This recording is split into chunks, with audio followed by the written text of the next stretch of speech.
Oh shit, I haven't hated myself in a year! I need something to torture myself with for the next 5 months.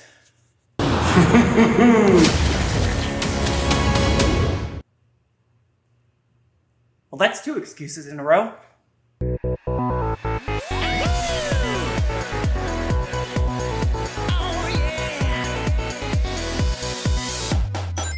Hello, ladies, gentlemen, and comrades against the binary. My name is Sorio, and I make incredibly weird life choices, if my name didn't make that obvious enough. I've been a fan of Sonic the Hedgehog since I was a little kid, playing the classics on my GameCube, trying to beat Sonic Advance on my SP, and falling down incredibly weird YouTube rabbit holes. Does anyone remember that weird trend where people would transpose sprites of Sonic characters on photographs of, their houses?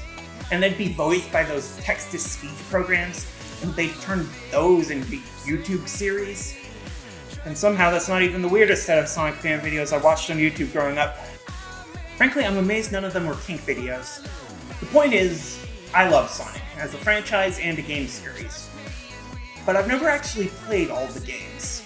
I played a lot of them. Like I said, I grew up with the Sonic games on Nintendo consoles, but there are others that I've just never touched.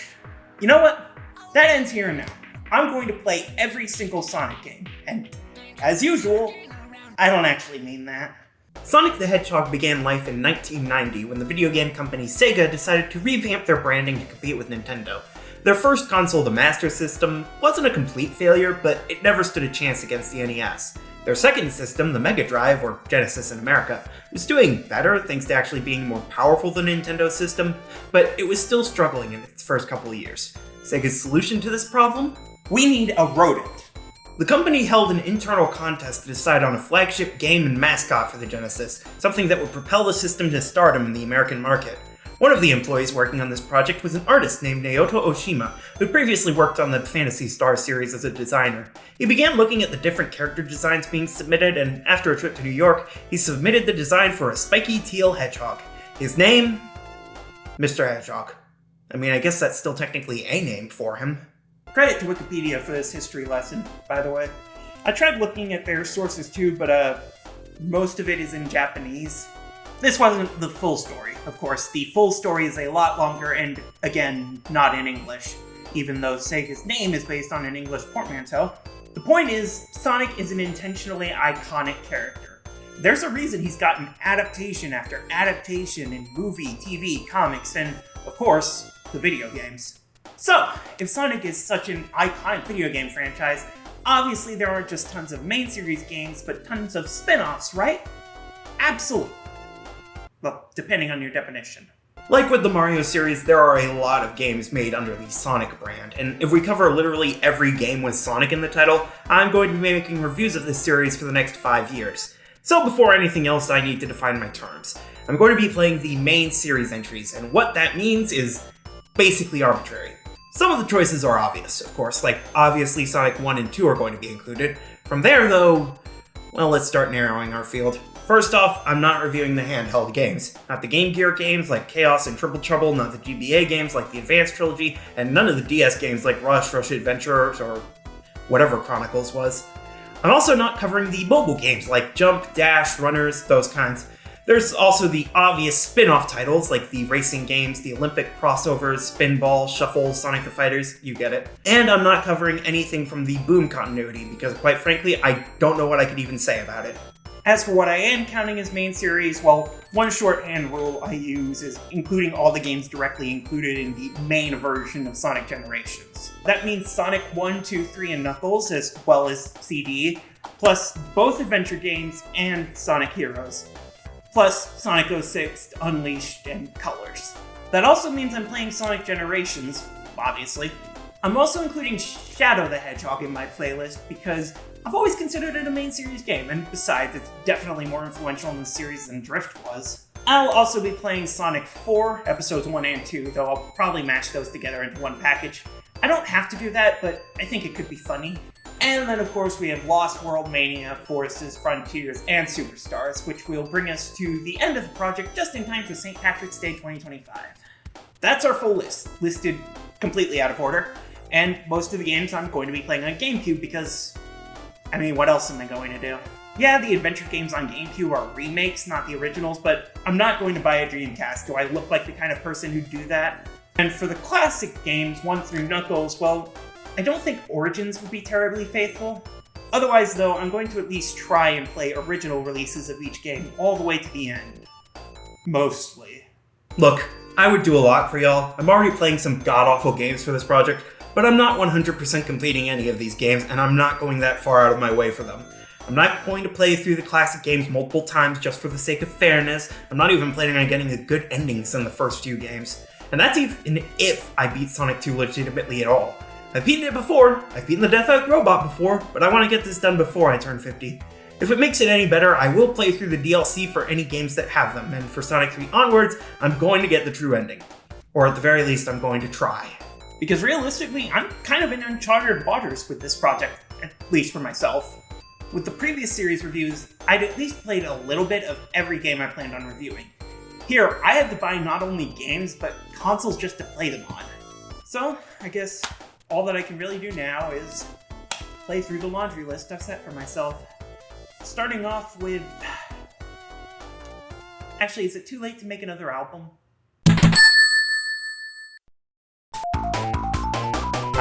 Sonic 1. The first ever Sonic game, and the first bad one, too. Look, I'm not about to sugarcoat this. I kinda hate the first Sonic the Hedgehog. It's probably not the worst game in the series, but that doesn't make it good. So one of the ways I use to measure how much I like or dislike a game is based on how long it takes me to beat it compared to how long I expected. For example, I thought it would take 5 days to complete Mario Galaxy, but I loved it so much that I finished it in just 2 days, even going back to the game for a second sitting on the first day.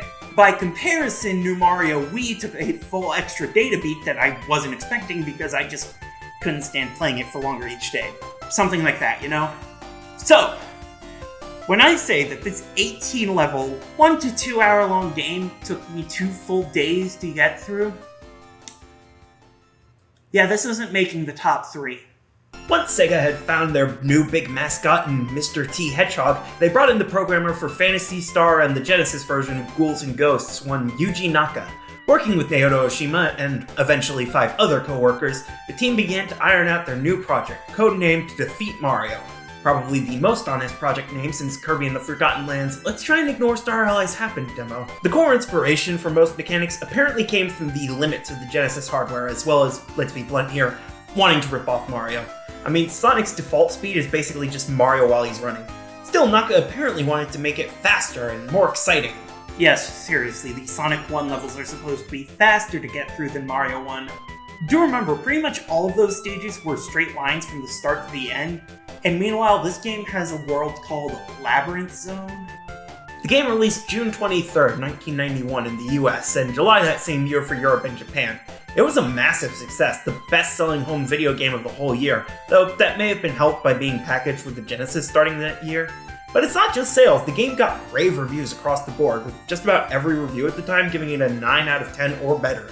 It became beloved, and I mean, duh. It's the first game in the Sonic series, I don't need to tell you it was a success. We wouldn't have gotten 17 more games, several spin-off series, 4 animated shows, 3 to 5 CGI movies, and an anime OVA if people thought the first game was just meh or worse. A good thing they didn't, because that's definitely the best I would have said about it. Okay, I'll admit. This game was definitely revolutionary back in the day. I'm not going to pretend it wasn't. And I mean, honestly, even if I don't love the game myself, I am so glad it was such a big success. I got a lot from the series. It's just... well, let's start simple. The story here is very average by NES and SNES standards. There's basically nothing in the actual game itself beyond the boss fights all being against the same guy. If we look in the manual, we learn this is a mad scientist named either Dr. Ivo Robotnik or Dr. Eggman. Depends on the port in your country. Yes, in the original Japanese, his name was always Eggman. If you're one of those obnoxious people who continues to insist he has to always be called Robotnik, I would like to politely ask that you either shut up or start using the phrase be atomic in normal conversations. For God's sakes, the English manual says his super speed comes from his power sneakers. This manual is not a reliable source of information. Anyways, Eggbot or whatever turned a bunch of innocent little animals into killer robots and is trying to get a hold of the Chaos Emerald, which can be used to make nukes, apparently. Oh, so that's what be atomic meant. Yeah, obviously the story isn't the big draw for this game. The presentation is. Yeah, this isn't the first 16-bit video game, and there are plenty of good-looking games that released before this, but it really is a beautiful game. Fun fact, apparently Green Hill Zone's landscape was inspired by California. Huh. Probably the last time that's gonna happen in this series. Obviously, the big technical appeals are the advanced graphics, parallax scrolling, and just the speed the game can move at. I will say, obviously, to a modern player, the game's tech might not seem like anything special. In an age where your cell phone can run 4K 120 FPS Fortnite, the fact that this game can have the foreground and background move separately probably isn't going to blow any minds. Plus, honestly, the game's sprite work can occasionally be inconsistent. Still, compare it to Super Mario Bros. 3 from the previous year in America, and it's incredibly obvious just how much work went into showing off the Genesis's potential. The game really does look great, at least in my opinion. Look, actual detailed backgrounds were rare in 91, alright? As for the other side of presentation, music and sound design, Green Hill Zone's music is obviously iconic, and Spring Yard Zone is really funky, but otherwise, most of the music is just kind of forgettable. Now, to be fair, I've mentioned my general lack of insight into most video game music before, so I'm hardly one to talk about the subject, but personally, I just found the songs for most of the game pretty dull. Admittedly, I thought the same about other first games I've played, but those were 8-bit NES games. This is a 16-bit Genesis game, and the series would be famous for its music in later entries. Also, the sound effects are really standard. They're just standard 16-bit sounds, and I'm pretty sure they only became iconic because the game was such a big success. So, not a home run. Still, so far, everything's at least decent. Now, what about the gameplay? Now, I will reiterate from the intro video, I played the Sonic Mega Collection version of the game on GameCube. So any issues I have with controls or physics may have something to do with this particular emulated version, though I'm not 100% sure either way. If you've ever had issues with this collection's emulator, please let me know. However, as I am very much not about to buy a Genesis just to play a few games, I'm sticking to this version, and at least in this version, the game doesn't play amazingly. It's standard platforming stuff, directions to move left and right, and every button is jump, but it just feels kind of floaty. My only theory is that, in this one, Sonic maybe keeps a bit too much momentum. Obviously, keeping up momentum and speed is a big appeal of classic Sonic, and I think it can work very well in some parts, but going from a standstill to running and jumping just feels kind of off, like it's in low gravity somehow. I don't know. There are also just a few different points where I got kind of frustrated at how hard it can be to build up speed. This is basically the only game in the series where there isn't some kind of way to build up speed independently. And while I appreciate the intended challenge of keeping up your speed through smart platforming, with how many moments ask you to slow down and take your time, it can get annoying. Obviously, this is a complaint that's more or less unique to this game since Sonic 2 introduced the spin dash. I can't blame the developers and programmers for not getting the physics right on their first go. This is a pretty different kind of gameplay flow they were trying to nail down. Based on what I've read about the development of the game, a lot of their time was spent just trying to keep the game running stable and smoothly, and I can respect that. There are some issues with slowdown and visual glitching that I ran into, but for the most part, the game really does run well, which is impressive given how much can be going on in any particular moment. Plus, in all honesty, I did get used to how Sonic controlled eventually, so I can't say that the physics issues are what made me so frustrated with the game. It's not how the game plays. It's where you have to play through. Look, Green Hill Zone is a good set of levels. Act 1 is basically the perfect tutorial level for this kind of game, with a nice straightforward stretch at the beginning with just a few baddies to get the hang of the controls, then it splits off into a few different paths that are still pretty close together and easy enough to jump between. Act 2 is more complicated with 2 layers throughout almost the full thing that you can duck into if you try hard enough. Act 3 is probably a bit gratuitous, and I understand why they cut the zones down to 2 acts in the later games, but there are some very memorable parts to Act 3 here, particularly running behind the waterfalls and, of course, the Wrecking Ball Eggman boss. Overall, great package. Green Hill also has the best backing music in the game, the most visually appealing aesthetic, and, of course, the easiest chance to get the bonus level.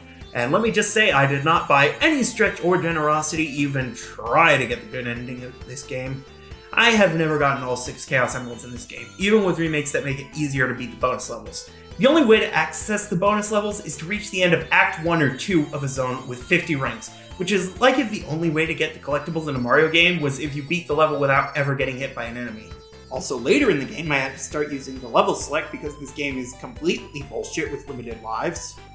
Yes, Marvel Zone is a huge drop-off in quality. You know it, I know it, everyone knows it. It's been said to death over the years to the point where criticizing it has become more tiresome than the level itself. Like, it's not the worst thing in the world. Mobile Zone didn't bring a plague onto our houses or burn our crops or destroy the housing market. It's not even the worst level in the game, honestly. It's just a lot slower and completely linear.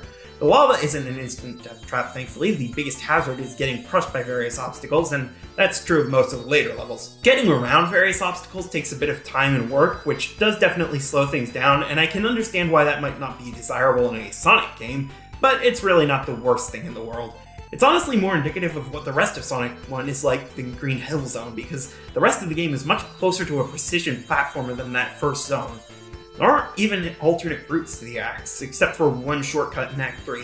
Yeah, it's not a great level, I don't like playing it that much, but it is nowhere close to the worst level ever made. Also, for some reason, I always remember the name of it as Marble Garden Zone. That's the level from Sonic 3, this is just Marble Zone. Springyard Zone. Why are there random words in the background? This is sort of the first ever casino level in the series, though it's not really themed around the same pinball carnival aesthetic as later zones of the kind. As you can tell from the name, it's mostly based around springs. You bounce around, up and down, left and right, all over the place, and this is the first level where we start having bottomless pits, which is tons of fun. We also get a lot of collision problems, which is one of the most annoying parts of Classic Sonic, where you can randomly get insta-death from something that would normally just kind of budge you out of the way. Oh, and there are parts where, because Marble Zone just had sections where you go back and forth, you can end up backtracking through the level without even realizing it, because they go back to having multiple rounds. I got 4 different game overs in this level, and I had to skip the boss fight because I just could not be bothered restarting Act 3. Sorry to all the dedicated Springyard Zone fans. Frustration just isn't fun for me, okay? Labyrinth Zone! Do I even have to explain? I didn't even drown once in this game, I just fucking hate the water physics. Seriously, I fully rage quit this game during this zone, and I genuinely considered scrapping this whole project because Labyrinth Zone fucking sucks. I don't even feel like I have to explain it. Everyone knows how bad it is. It's a terrible water level and nobody likes it. Again, fully skipped the boss fight. Yeah, I skipped half the boss fights in this game. To be fair though, Labyrinth barely even has a boss fight. After that is Starlight Zone.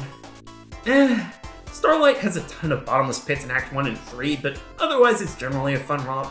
It's one of the few levels where you can actually build up a decent sense of speed and momentum. There are some fun physics bits, and it's generally not a terrible ride. I like it well enough as a level, but in general, meh. The background is the least interesting in the whole game. I'm not a big fan of the music here. Some of the level looks oddly unfinished, and man, the boss is frustrating. This is the last boss I skipped. It's based around this seesaw obstacle, which is fine, but the timing for it is really frustrating, and you can't get any rings whatsoever if you die during the boss. Yeah, I don't hate the level as a whole, I think it's okay, but it's not even close to perfect. Ah, I see. We're expecting perfection from the funny blue rodent game now. Finally, we round things off in Scrap Brain Zone, and I've gotta say, this level really is the fitting conclusion for this game, because, like most of this game, it sucks! We start Act 1 with 2 dropping platforms that for some reason really tripped me up, like multiple game overs in the first few seconds of the level. More bottomless pit troubles with this one, but in general, it's not terrible. Act 2 is pretty maze-like, including a weird stair-like sequence near the end with bouncing ball hogs. Finally, we get to Act 3, also known as Labyrinth Zone, actually a labyrinth this time. You have to wander around under purple water to try and find the exit, which takes the form of several springs pointing straight up. I swear, this act is one of the worst in the game, and also the place where I got the most slowdown, oddly enough. Though maybe that was just made worse because of the water. After we take the springs, we get Final Zone, the shortest zone in the whole game because it's basically just a single boss fight. No rings at all, but at least it's fairly easy and understandable. And then we get an ending, which in my case didn't have as many flowers as is apparently desirable. I don't know, with my allergies, this might be the good ending. So originally this was going to be where I went into my overall thoughts on the game, but no, I have more to say, especially about how much I needed to use the damn level select. Sonic 1 is not fun to beat. Oh, sure, there are fun sections, but getting to the end of the game and beating the final boss feels like pulling fucking teeth. It sucks. It's easier to just use a cheat code, and the worst part is, there was literally no reason it had to be this way. Sonic was intended to be a response to Mario. It was the Mario Killer, the series that could finally give the plumber a real challenge to overcome. The problem is, they managed to make mistakes that Mario had learned to avoid all the way back in 1985. I still maintain, the warp zones introduced in Mario 1 are the single smartest innovation for any game without a save system. It means, if and when you lose all your lives, you don't have to replay every single level just to get back to where you were. It means you can take a break from playing and know, when you come back, you won't have to spend an hour getting back to where you left off. Sonic's closest equivalent is the continues, but in this game they're exclusively locked behind the special stages, which are already a pain in the ass to even get to, let alone collect 50 rings in.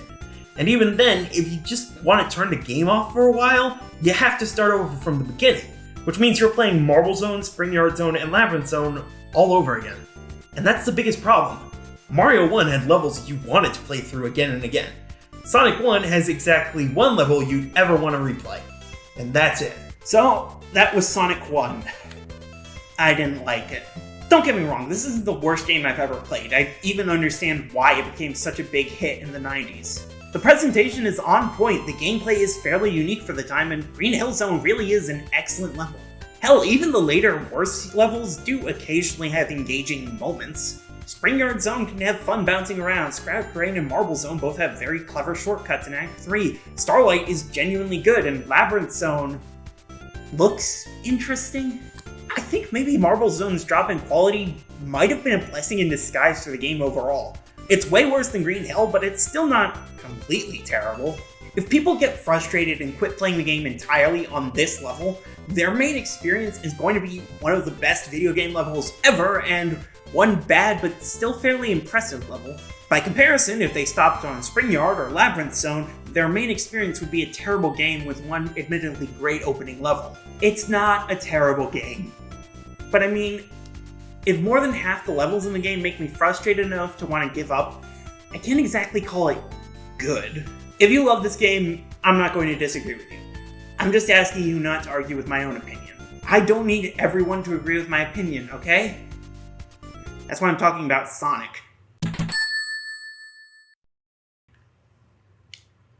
Do you think Miyamoto ever got so frustrated he considered moving to America? Sonic the Hedgehog 2, the video game, not the movie. The second main release in the series, the second bestseller in this series, the second playable character introduced with about half of his signature features.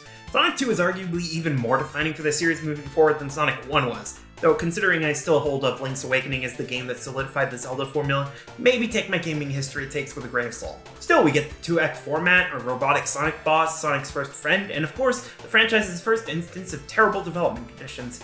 Seriously, they had 9 months to make this game, and that's one of the better parts of the dev cycle. Sonic 2 is iconic, in 100 different ways. Hell, it's one of the most re-released games in the series, and it's beloved. It's also the first game for one of these projects, and hopefully the last, where I did not beat the final boss. Look, I've beaten the Death Egg robot on Switch Online and in Sonic Origins. I'm not suffering through the Death Egg Zone 3 times in one lifetime. Trust me, I have enough experience with endings ruining a game. I'm not letting that happen this time. Not for Sonic 2. I have weird standards. Like I mentioned, this game had a less than ideal development cycle.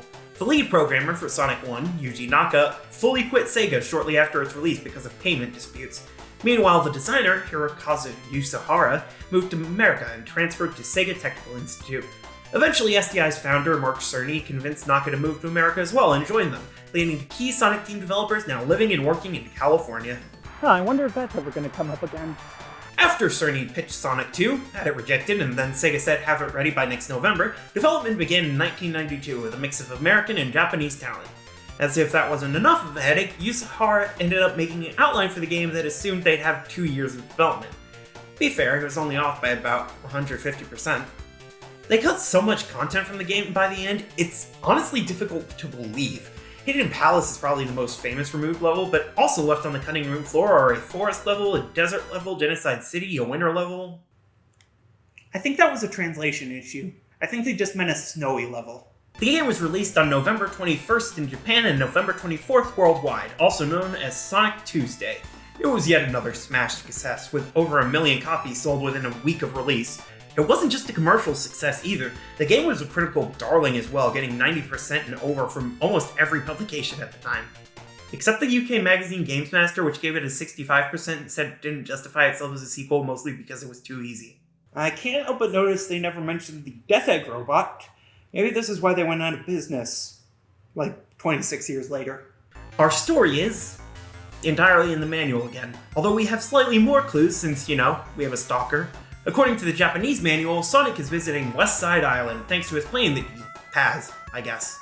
There he meets a fox named Miles Prower, aka Tails, because he has 2 tails.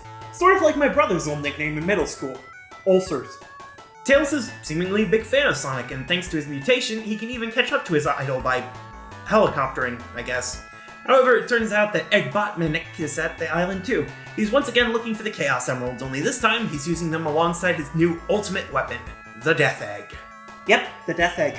Even in the English localizations, it's always called the Death Egg, because again, his name was always Dr. Eggman. Shut up, you're wrong. Well, this game looks great. Obviously, Sonic 1 looked good by itself, but outside of Green Hill, it could be a little uninteresting to see at times. The backgrounds in particular could be bland, especially later in the game. Here though, not only is the environment much smoother and more varied, but the backgrounds are more detailed, full of personality, and just all around a joy to look at. There are also a ton of little animations for Sonic throughout, a lot more than in Sonic 1, which I can definitely appreciate, even if his sprite looks about the exact same. The music is a lot better too. Obviously, for the classic games, most people point to CDs and 3's OST as the standouts, but I think Sonic 2 has a more than solid collection of tracks. Special mention has to go to Aquatic Ruins theme, which to me is the sound of classic Sonic. The sound effects are mostly the same from Sonic 1, interestingly, but I guess some things had to be reused. They did only have 9 months to make this whole game. Seriously, I know I keep repeating that over and over, but I just can't get over it. They made this game in 9 damn months. This was basically a rush job, and yet it's this much better than the original. That's really impressive to me. Sonic 2 plays really well. The physics are slightly tweaked from the first game in a way I really couldn't quantify if you asked me to. It feels a lot more responsive, less floaty. You have much better control over where Sonic is at any one time, which makes it a lot easier and a lot more fun. They've also removed the speed cap from Sonic 1, meaning you can reach significantly higher speeds than before. This might sound like it would make it even more difficult to manage, but for the most part, the levels are designed to allow for this max velocity. Plus, building up momentum can still be a bit of an issue, though less so now with the addition of the Spin Dash. Yeah, this move is absolutely invaluable. The Spin Dash makes quickly gaining speed for ramps and other sections so much easier. It honestly seems like a no-brainer. It all combines to give you a lot more agency while playing the game and pulls the focus away from precision platforming like Sonic 1 tried. We also have Tails joining us on this adventure. And he's sure here. Yeah, Tails isn't at his most useful in this game. He wouldn't really reach his full potential until Sonic 3. Still, he can occasionally be helpful. He can collect rings and attack enemies, which makes things easier. Still, it's not the most crucial part of the gameplay. Ultimately, though, we have to look at the level design before we can say how good this game is. Like you don't already know it is. First off, we have Emerald Hill Zone. They weren't even trying there. Look, I know emeralds are important to this series, but they could have made the name not sound like a direct ripoff of Green Hill. Anyways, this level is very similar to that one, but it's still a ton of fun. It's simpler than Green Hill, only 2 routes through both acts, instead of Green Hill's 3. Speaking of, there are only 2 acts for most of the zones in this game, unlike the 3 for each in Sonic 1. I appreciate that. It's shorter overall, but the balance is a lot better. It keeps the pacing tight, and it means the designers don't run out of ideas for the level before you hit the end. I also like the boss fight here. It's one of the easiest in the series, of course, but I think it can be fun to bounce around on an enemy's head, and I like the design.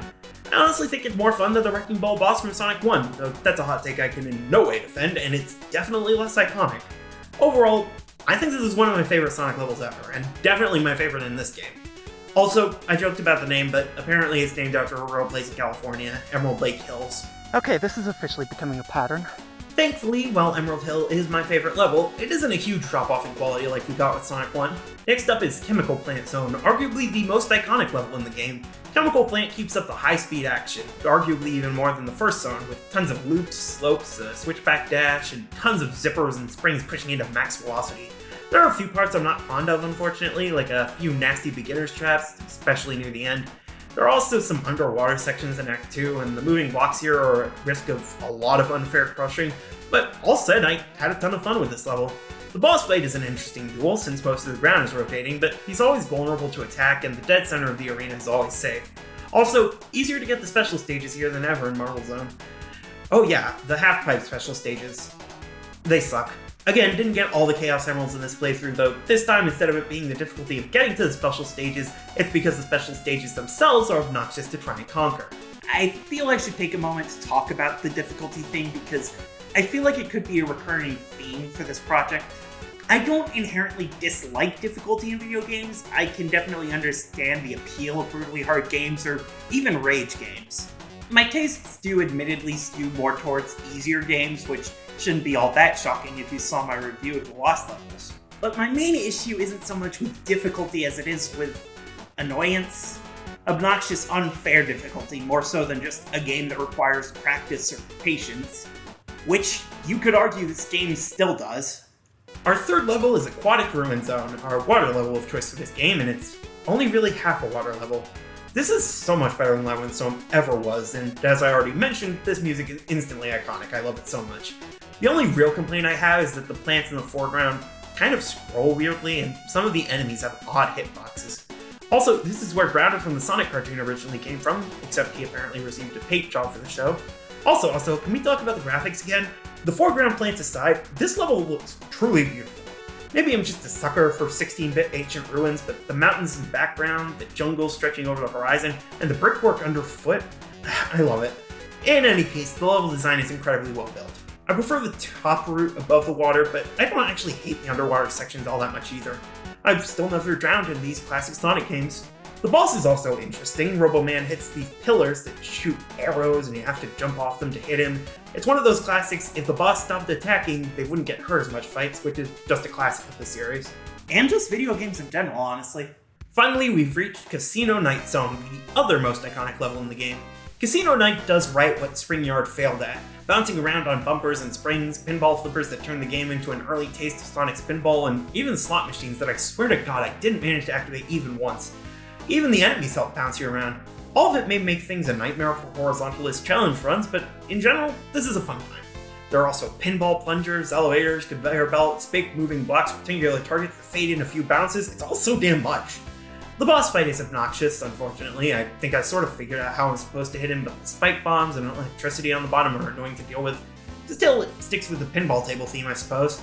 God, the theming here is so good. I can absolutely see why this became such a staple of the franchise. Are we seriously giving each zone its own section? I don't always have a witty zinger for in between them. Also, we're definitely not doing this for the games with over a dozen levels.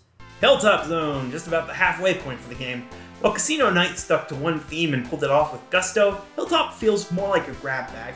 We got caves, mountain peaks, lava pits, the seesaws from Starlight Zone. There are even dinosaur-themed badniks left over from earlier in development when this level was a past version of Green Hill Zone, and viney gondolas to ride down past pits like Sonic is equipped with the snowboard.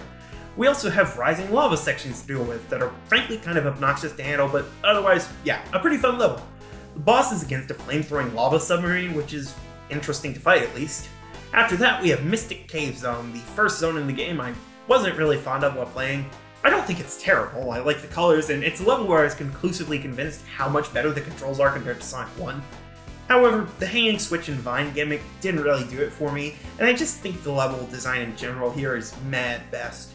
Also, the boss fight isn't terribly memorable, honestly, just a drilling machine that goes down in a few hits. I mean, we didn't give all the levels in the 2D Mario games their own individual reviews. I know most of them were shorter, but we could still have reviewed the worlds of Mario 3. Oh, you meant the reviews? Oil Ocean Zone. This world probably doesn't have worries about running out of fossil fuels, but global warming must be even more of a bitch. Again, it's not terrible, but I'm not a big fan of the oil slicks or the quicksand-like oil at the bottom of this stage. The launchers are an interesting touch, though at least one green furnace into launcher is a little glitchy, with some spikes nearby also launching you into the air. The boss is an interesting level device with a few odd tentacles. If you played the Sonic Mania version of this level, it's very similar to that one's Act 2 boss, but the vulnerable part moves slower in this version. It's not a bad level really, just not my own personal taste. So of course it's one of the two levels that I'm going to be playing again in Mania. Oh well, at least the arson should be cathartic. Next, the single longest zone in this game, Metropolis Zone. Seriously, for some reason I will never understand, exactly one zone in the entire game has 3 acts like Sonic 1, while every other zone has either 2 or just 1. Metropolis sucks, I'm gonna be honest. The starfish are just completely bullshit in every way. The screwboat obstacles are an interesting idea, going up or down depending on what direction you're running. Unfortunately, between the starfish generally being embedded near them, getting stuck in the middle until jumping or hitting the bottom, and the risks of going all the way up, they can just as often end up being annoying as fun. The round spike blocks are obnoxious to work with the rhythm of, the giant cogs work in ways that don't feel right, and I swear the crushers were sent directly from hell. Oh, and let's not forget about the praying mantis enemies who shoot out homing slicers. Yes, it took until near the very end of the game, but we've reached a level just as obnoxious as those from Sonic 1. The boss fight at least is charming, with you knocking a ton of mini eggmobiles out of orbit of the real deal, taking them out and then landing the final hit on Embryo Check Slave. Look, sometimes I write in jokes just because I think they're funny. You don't have to agree with that any more than you do with my rankings. After that comes the glorified minigame of Sky Chase Zone. It's fine as minigames go, but it's basically just a short distraction from the main action. It's more or less a transition into the penultimate level, Wing Fortress Zone, another one-act deal, and it's not a particularly pleasant act. I don't like the entire bottom of the level is one big bottomless pit, and the easiest top-of-the-level route requires making an absurdly precise jump, getting pulled up through a fan that you'd think would hurt Sonic more than anything else, and then going to the left despite a path to the right technically existing. The boss fight is also less than interesting. I'm glad that we get actual rings after the checkpoint, but bouncing around on small spiked platforms to hit a small weak point that shoots lasers is just a little bit too annoyingly precise for my liking. After that, we head up to our final challenge, the Death Egg Zone. Like Final Zone before it, this is basically just a final boss level. Though this time we have 2 bosses to fight, with no checkpoint in between. No rings, no items, not even the chance to use the newly introduced supersonic form. Like mentioned earlier, I didn't bother trying to beat the whole thing, but I did at least figure out how to defeat Mecha/Silver/ kinda unnamed but still infamous Robot Sonic. But the Death Egg Robot, no, not this year. I'm practicing self-care. I completely forgot to even talk about Supersonic, didn't I? Biggest new addition short of the spin dash, and I completely neglected it just because of the damn half pipe. Supersonic is a cool little power-up, though I'll probably have more to say about it when I actually use it in Sonic 3 and beyond. I have used it in this game with the same versions where I beat the Death Egg Robot, but those either had retries to the special stages or a rewind function, so not exactly easy to replicate on Mega Collection. And I think that's about everything about this game worth talking about, and I'm disappointed that we hit the good game, terrible ending bingo square this early, but let's go broader scope here. I cannot properly express how thankful I am for this game's improvements over its predecessor. Like I mentioned in my last review, I was genuinely considering scrapping the whole project because of how absolutely infuriating that game became in its later stages. Thankfully, while there was a noticeable dip in quality near the end, Sonic 2 overall managed to outshine the original in just about every single way. Better level design, better gimmicks, more fun bosses, less obnoxious enemies, and gameplay that actually feels good to engage with. It's not without its problems, of course. I think the special stages are way more obnoxious to beat compared to the rotating labyrinth, and there are a few beginner's traps that I could do without. And like I've made clear by now, the latter half of the game ranges from not my personal taste to generally what were they thinking marketing this to children, but to be fair, there are still some shining moments. So, yeah, all around, I had a great time with this game. I see why it's such a staple of the Sega back catalog. I do think there are elements that could be, and from my memory, were improved on in later entries, so we'll have that to look forward to at least. Unfortunately, the next entry isn't one of the improvements. It's a storage medium. Do you ever think about what a technological wonder CD and DVD technology really was? Barely more than a millimeter wide, but with microscopic pits that can be read by lasers, converting them into just about anything in the audio-visual spectrum you can imagine. Music, video games, all from what is essentially the same idea as a record player, at a scale so small that, to the human eye, it looks perfectly smooth. And all of this has been used for years, for a game that was meh at best.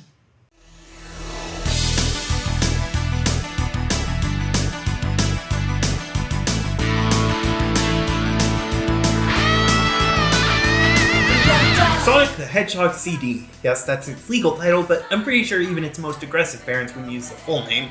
Sonic CD was originally released late in 1993 on the 23rd of some month for the Sega Genesis's CD add-on accessory. It was later ported to PC in 1996, a version of which was then ported over to GameCube and PS2 via the Sonic Gems collection. As mentioned in the intro for the series, I'm not covering the Christian Whitehead remakes of any of the games, but the one for Sonic CD is actually notable, as unlike the others, it was made available on multiple different platforms long before Sonic Origins, including PS3, Xbox, and even Steam. Yes, this is a game with 2 entirely different official PC versions, not even counting whatever the fuck is going on with Origins these days. The game's legacy in the series is interesting, as despite being the least commercially successful of the classic entries and arguably the most obscure, it's still extremely important for introducing Sonic's longest-standing love interest / stalker, Amy Rose, as well as the most iconic and successful iteration of Metal Sonic. However, while Stardust Speedway recurred a number of times and Sonic Mania even had another level based on CD, I kind of get the impression that this game isn't entirely canon. at least as much as the characters are. It didn't get a full level in Sonic Generations, and as you'll see when we discuss the plot, it's strange. Though, then again, the whole game is kind of strange. You'll see what I mean as we go on. For what it's worth, I think there are a lot of oddities I found in this game that mostly come down to the weird double porting that the version I played went through. Things like an MS Paint loading screen and the weird quick cut back to a checkpoint after death are probably relics of the PC port, while apparently some graphical issues were introduced via the Gems collection. The Sonic Gems collection in general is an odd little package. It's basically just Sonic Mega Collection, but with all the old Sonic games that weren't important or good enough for that title. Also, regardless of whether I chose to display in progressive mode or not, the UI for the menus looked really bad. I don't know if it's an issue with the Wii or my TV, or if the game might just look like that. Also, when we get to the presentation, I'm going to be talking about the music I actually listen to, which in this case is the North American soundtrack. Feel free to tell me how much better the Japanese one is in the comments, because I could really use a flame war to stoke the engagement. If you watched my Sonic 2 review, you might already know one issue the game faced right from the start of development. Namely, that lead programmer and overall guider of Sonic 1's creation, Yuji Naka, had fucked off across the Pacific to live it up in San Francisco, and he took the majority of Sonic Team with him. However, with Sega Japan working on the Sega CD, they wanted a Sonic game to show off that system's technical capabilities. Naoto Oshima, the original designer of the Blue Quill's Golden Boy, was chosen to helm the project, while most of his team was made of developers from the Shinobi, Golden Axe, and Streets of Rage series. Originally, it was planned to just be a port of the original Sonic the Hedgehog with a few enhancements, but ultimately it ended up becoming its own game, though the completely unoriginal name stuck around.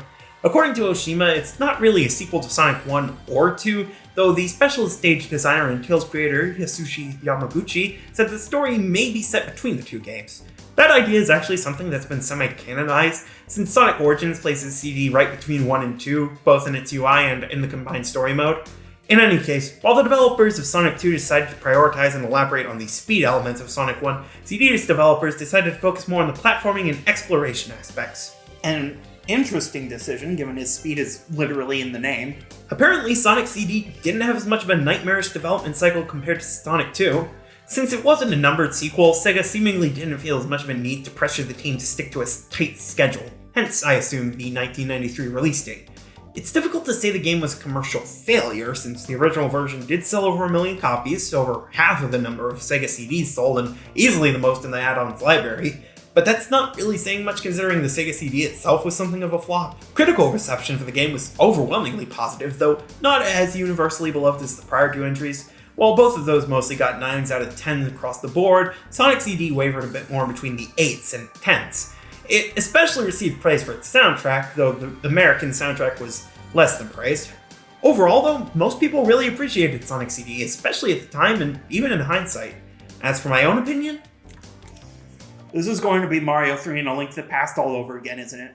Look, I don't think Sonic CD is necessarily terrible, and I will freely admit, some of the issues I had with it might just be down to the specific port I played through this time around. From what I remember of the Whitehead versions, I didn't have a terrible time there, and to be perfectly honest, I didn't absolutely hate my time with it on GameCube. I just don't think it's necessarily all that good, personally, though, of course, my taste is both highly subjective and objectively wrong. I mean, have you seen my other reviews? the story is technically more present in the game itself this time around, with a beginning and ending cutscene, but neither of those cutscenes have any dialogue. The opening scene basically just shows Sonic arriving at the location for the game, Little Planet, and the closing mostly covers him getting Amy out of danger and then a montage of the previous levels. There is also the appearance of Amy in sprite form in a couple of locations, as well as occasional projectors displaying Metal Sonic. From all this, we have a kidnapping in the second level, a rescue in the penultimate level, and a race against a robotic clone of our hero. Usually for games of this era, this is where we return to the manual for a little more information, but, well... Okay, so in the last couple of reviews, I mentioned that the manuals for Sonic 1 and 2 were kinda iffy translation work from the original Japanese. Changing Dr. Eggman to Dr. Robotnik is a change that, while it has led to a lot of really obnoxious fanboys crying heresy, ultimately comes off as mostly harmless, if occasionally confusing. And if the English manual had just changed Amy's name to like Rosalind or something, I honestly wouldn't have cared that much. Sure, it might have opened a brand new black hole of discourse from which the fandom may never escape, but it's the Sonic fandom, there are already like 20 of those. But for some reason, In the English versions of the manuals, they changed Amy Rose, aka Rosie the Rascal, to Princess Sally. Princess Sally, a lead character in the Sonic Saturday Morning cartoon and the Archie Sonic comics, is a brown squirrel slash chipmunk slash fox who, in some early development media, was pink with black hair. She is not, in any way, shape, or form, the pink hedgehog in a green skirt who chases Sonic around. I don't know how you make that mistake. Even ignoring the other media where Sally actually appears, I feel like it would change the story of this game at least some if the girl you're trying to rescue is a princess. In the actual plot, Little Planet is a small star/planet which appears above a lake for 1 month every year, which also houses the mysterious Time Stones. Yes, the Time Stones, gems capable of controlling time itself. You can already understand why I said this plot doesn't actually seem canon to other games in the series. Dr. Eggman, I'm not doing the portmanteau thing this time, decides to take control of Little Planet for himself, presumably because of the absurd power of the Time Stones. He also has a new robot built to antagonize the Hedgehog hero, namely Metal Sonic, designed to be superior or equal to Sonic in every way. Furthermore, according to the Japanese character profiles, an 8-year-old girl named Amy Rose, also called Rosie the Rascal, has decided to come to Little Planet herself because of a card reading telling her to, which leads to the kidnapping scene in-game. Interestingly, neither manual nor the game cinematic makes mention of Sonic needing to time travel himself, or the fact that Eggman has seemingly already gone into the past and placed robot generators around the place. I guess technically you don't have to do any time traveling even to get the good ending, but it is odd that they don't address in the plot that you can. So, you see what I mean about the plot being weird, right? Even by this series standards. It would be disingenuous to claim there are any plot holes with later games, since technically nothing from the original Japanese manual is actively contradicted. I mean, with what little we know about the Phantom Ruby, it seems like there might just be a ton of magical gemstones scattered all across whatever world the Sonic franchise takes place in any given day. However, Little Planet's existence only ever really comes up again in Sonic 4, which itself is questionably canon, and Sonic Mania, which has sort of been semi-retconned as a separate timeline/dimension. Really, the only indication that the game isn't completely non-canon is Metal Sonic's design, the generation's callback to Stardust Speedway, and, of course, Amy being the honorary 4th member of Team Sonic. Otherwise, very little of this game has ever reappeared in later titles, and I don't just mean from the plot. But before we get into the odd new gameplay additions, let's take a look at the presentation. Much like the first game, Sonic CD was built to be a technical marvel, and it does show in the graphics. A lot of bright, vibrant, and clashing colors. Every level has 4 different palettes and appearances. It's a very advanced-looking game, but I wouldn't say it's a visually appealing game. Don't get me wrong, the opening sequence is gorgeous, and I can appreciate the amount of effort that went into the level graphics, but it can occasionally look just a little bit too cluttered. Like, in some levels, the backgrounds can be difficult to tell from actual level elements. Railings, girders, even when the background isn't as distracting, it's still more than a bit of a visual overload. I understand what they were going for here, but it's a bit too much for my own taste. There is also a single instance in the first level with a pseudo 3D set piece, and special stages are in full Wolfenstein-style 3D, though this really isn't terribly impressive considering Sonic 2 does the same 3D special stage gimmick. Though it also doesn't help that the special stages are kind of lame. They aren't terrible, but they don't really communicate that hitting the water takes away a huge chunk of the time limit, and actually hitting the UFOs you're chasing after can be annoyingly fiddly. Also, you have to get to them the same way as in Sonic 1 by reaching the end of a non-boss level with 50 rings and jumping into the ring, which is arguably even more difficult here than in that game. The sound, meanwhile, is, well, it's more advanced than the other Genesis titles. Mostly it's just because of the higher storage capacity of CDs themselves, though I guess the CD add-on itself might also be doing something to make the sound better. As for the music, like I said, I had to listen to the US soundtrack throughout, and the music was just not really anything special to listen to. At best it's fine, at worst it's really ill-fitting.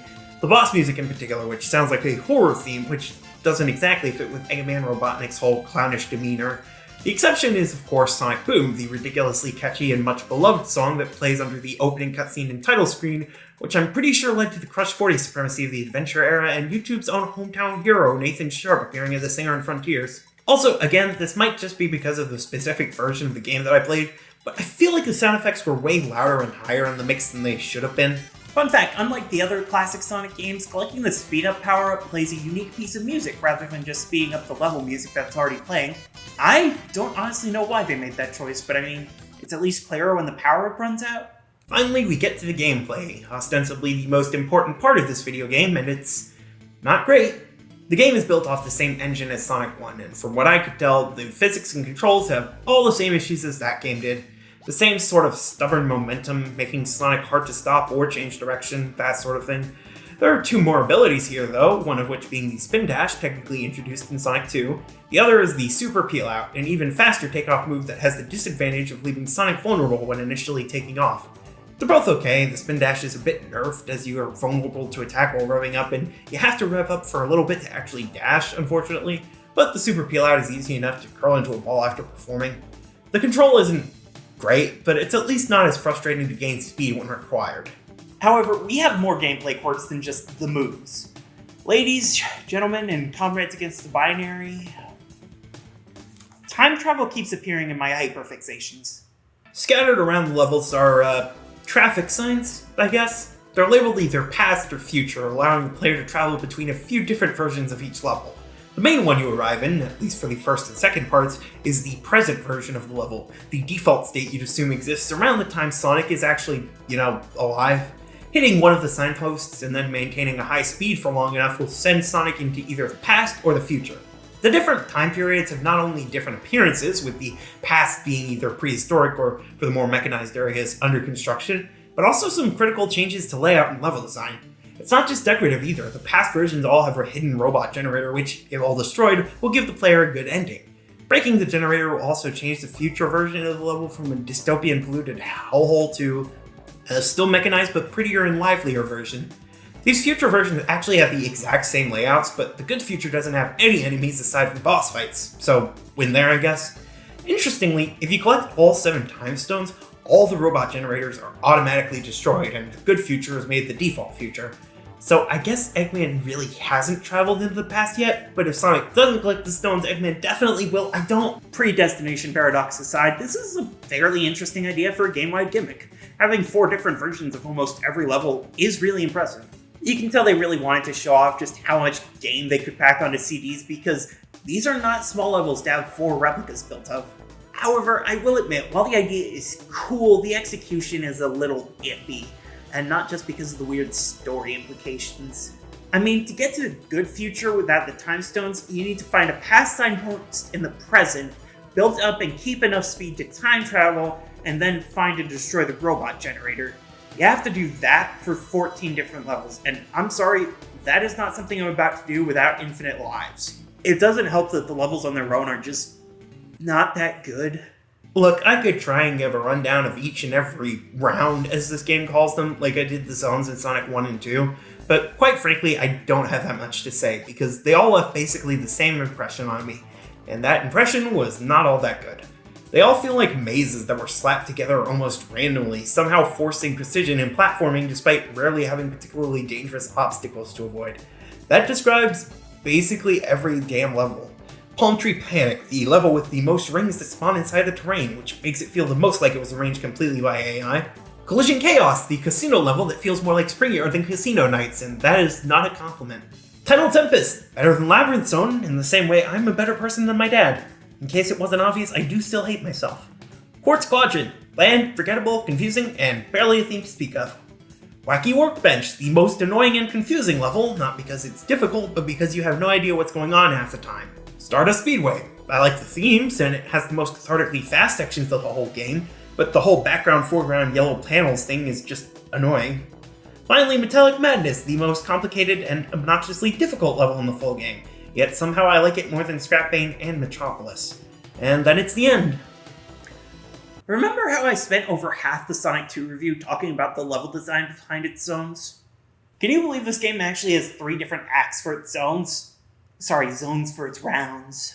Now, I'll be fair to this game. It's not as frustrating as Sonic 1. The game is actually almost ridiculously easy, at least in terms of losing lives.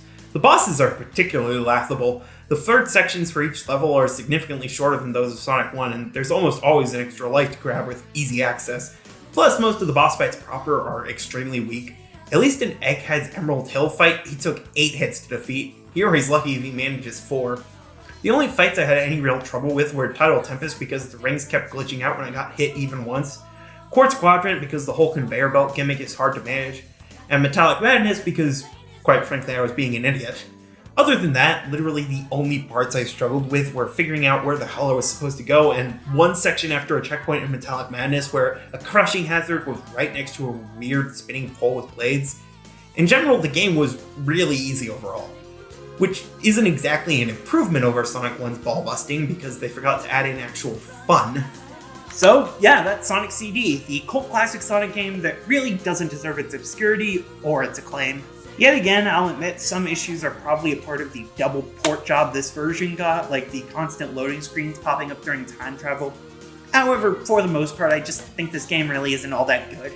It's not engagingly difficult, it's not cathartically fun, and it's not exactly as revolutionary as Sonic 1. It almost feels like a bizarro version of Sonic 1 more so than a different take on a sequel. Sort of like the lost levels to the first game's Super Mario Bros.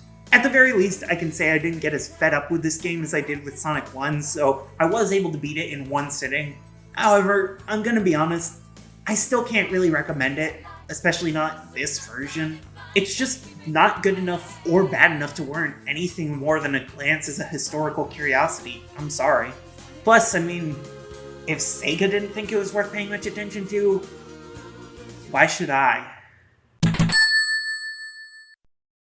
Man, video games used to be so much better, didn't they? Back then, games were allowed to just be games, not infinite money-making machines. You didn't have to worry about games shipping completely unfinished or developers trying to lure you in with later updates because they ran out of time. You just had singular, solid games that didn't need expansions to make them actually complete, right? Yeah. That's complete horseshit, ain't it?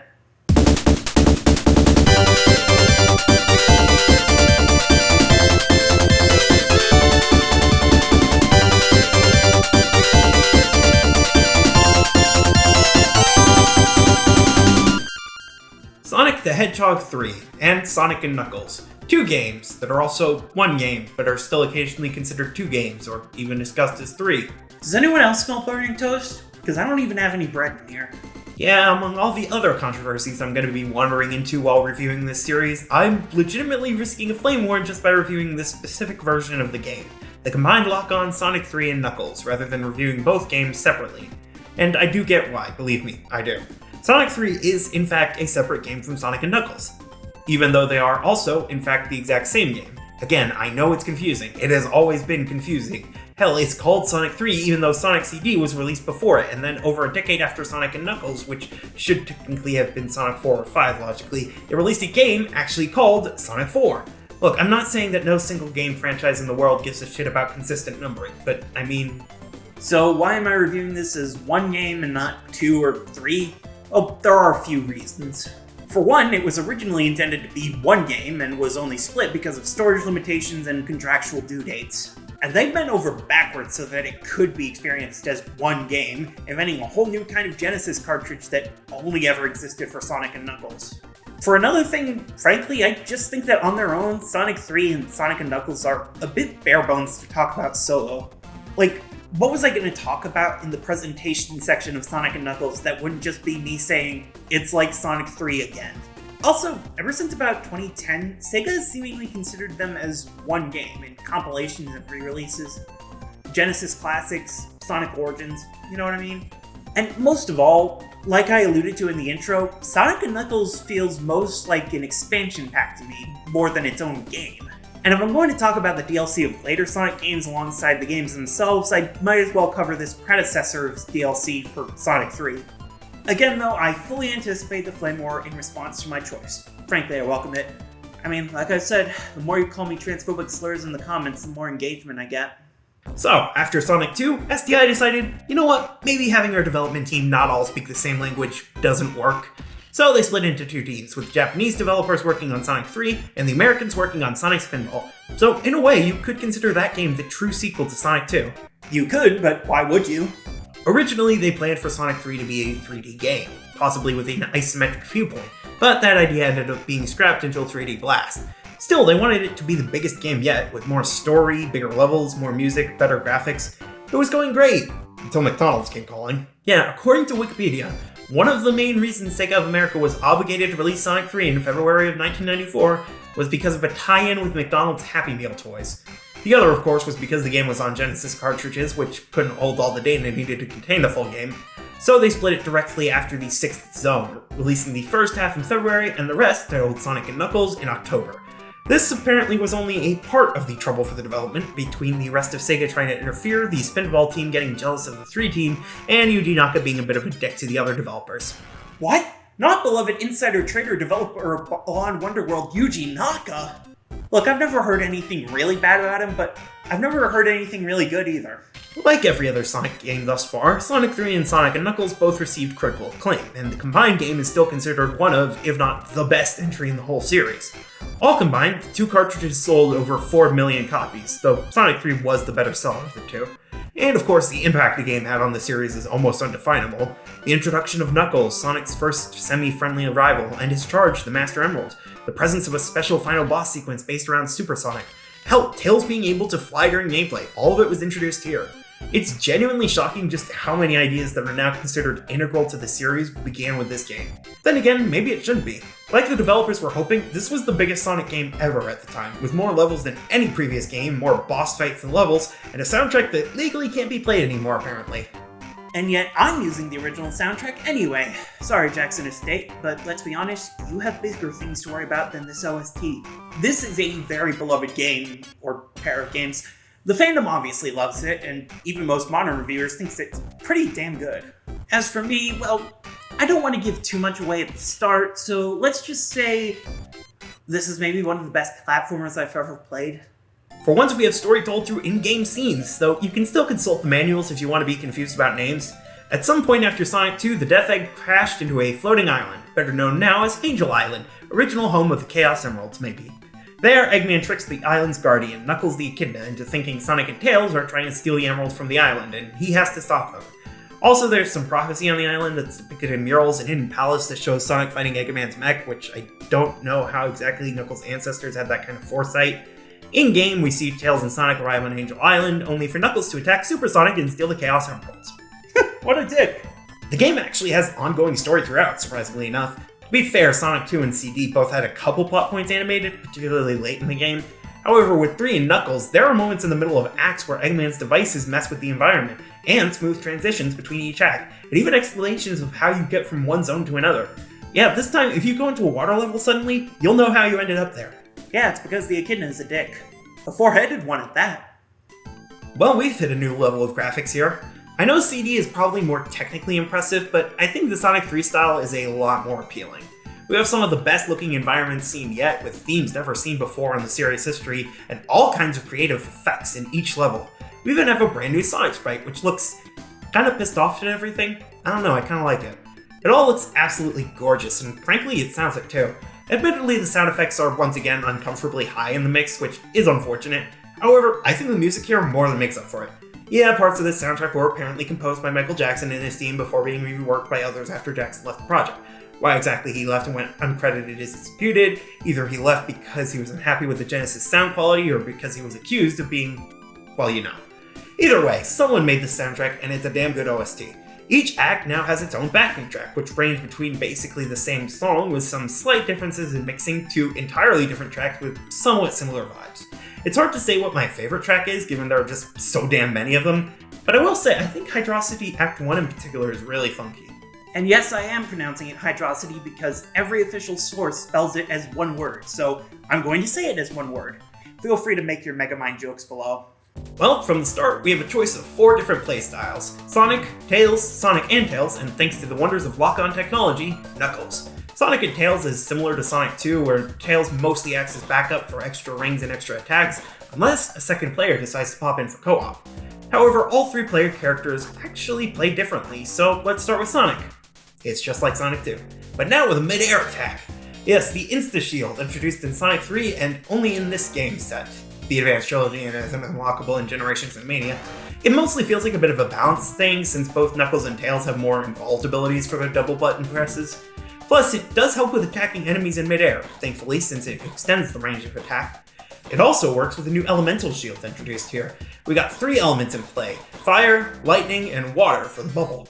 all three characters gain immunity from the requisite elements with a shield, not needing to worry about air underwater with a bubble shield and pulling in rings with a lightning shield. But Sonic in particular gains a different mid-air ability with each of these shields.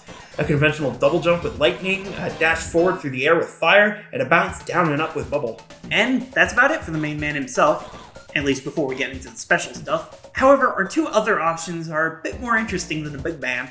Despite this being Tails' second major role, it's the first time he's actually been an even slightly interesting character. Yeah, for some reason, despite his flight being established back in Sonic 2, this is the first time the player can actually fly as him. It can make levels easier by opening up all four directions of movement and even open up unique shortcuts to him. It's actually interesting, if you're playing with Sonic and Tails together, you can have Tails lift Sonic up in flight, but only with a second player. It's just not accessible in single player. Weird, but I guess it makes sense for balancing.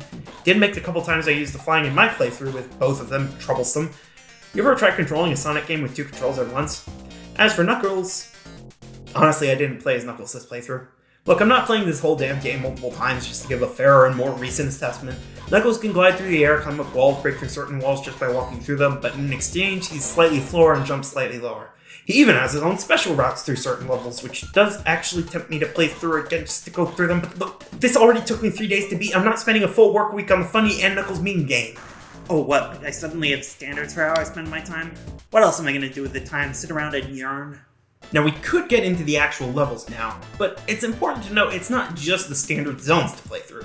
This game introduces a new method of accessing the Chaos Emerald granting special stages, giant rings, hidden throughout the game, from Angel Island to Lava Reef. This is probably my favorite way of accessing the special stages thus far. It's not dependent on keeping a ton of rings, it incentivizes exploration while not being completely unreasonable to find, and unlike the special stages in Sonic 2, you don't lose all your rings for going in. These lead to blue spheres, which are also probably my favorite of the special stages we've gotten thus far. They're plenty challenging, especially if you're trying to get the perfects on each one by collecting every single ring. You have to make rectangles with red spheres surrounding blue, and it will transform the full thing into rings to collect. 50 rings gets a continue, a perfect gets a guaranteed continue from score, and if you turn all the blue spheres into red ones or rings, you get yourself a Chaos Emerald. Or if you get all the Chaos Emeralds in Sonic 3 and jump into a giant ring in Sonic and Knuckles, you can collect the Super Emeralds, which unlock Super Tails, Super Knuckles, and most notably, Hyper Sonic. It's so good, if you lock on Sonic and Knuckles to any Genesis game other than Sonic 2 or 3, you get to play a blue sphere stage independently. And if you lock it on Sonic 1, you get all 134,217,728 blue spheres levels. Holy shit! I mean, I know they're procedurally generated, but still. However, don't think there isn't any incentive to collecting a ton of rings prior to Super Sonic. If you have 20 rings or more when passing a checkpoint, you get the chance to jump into one of 3 bonus stages.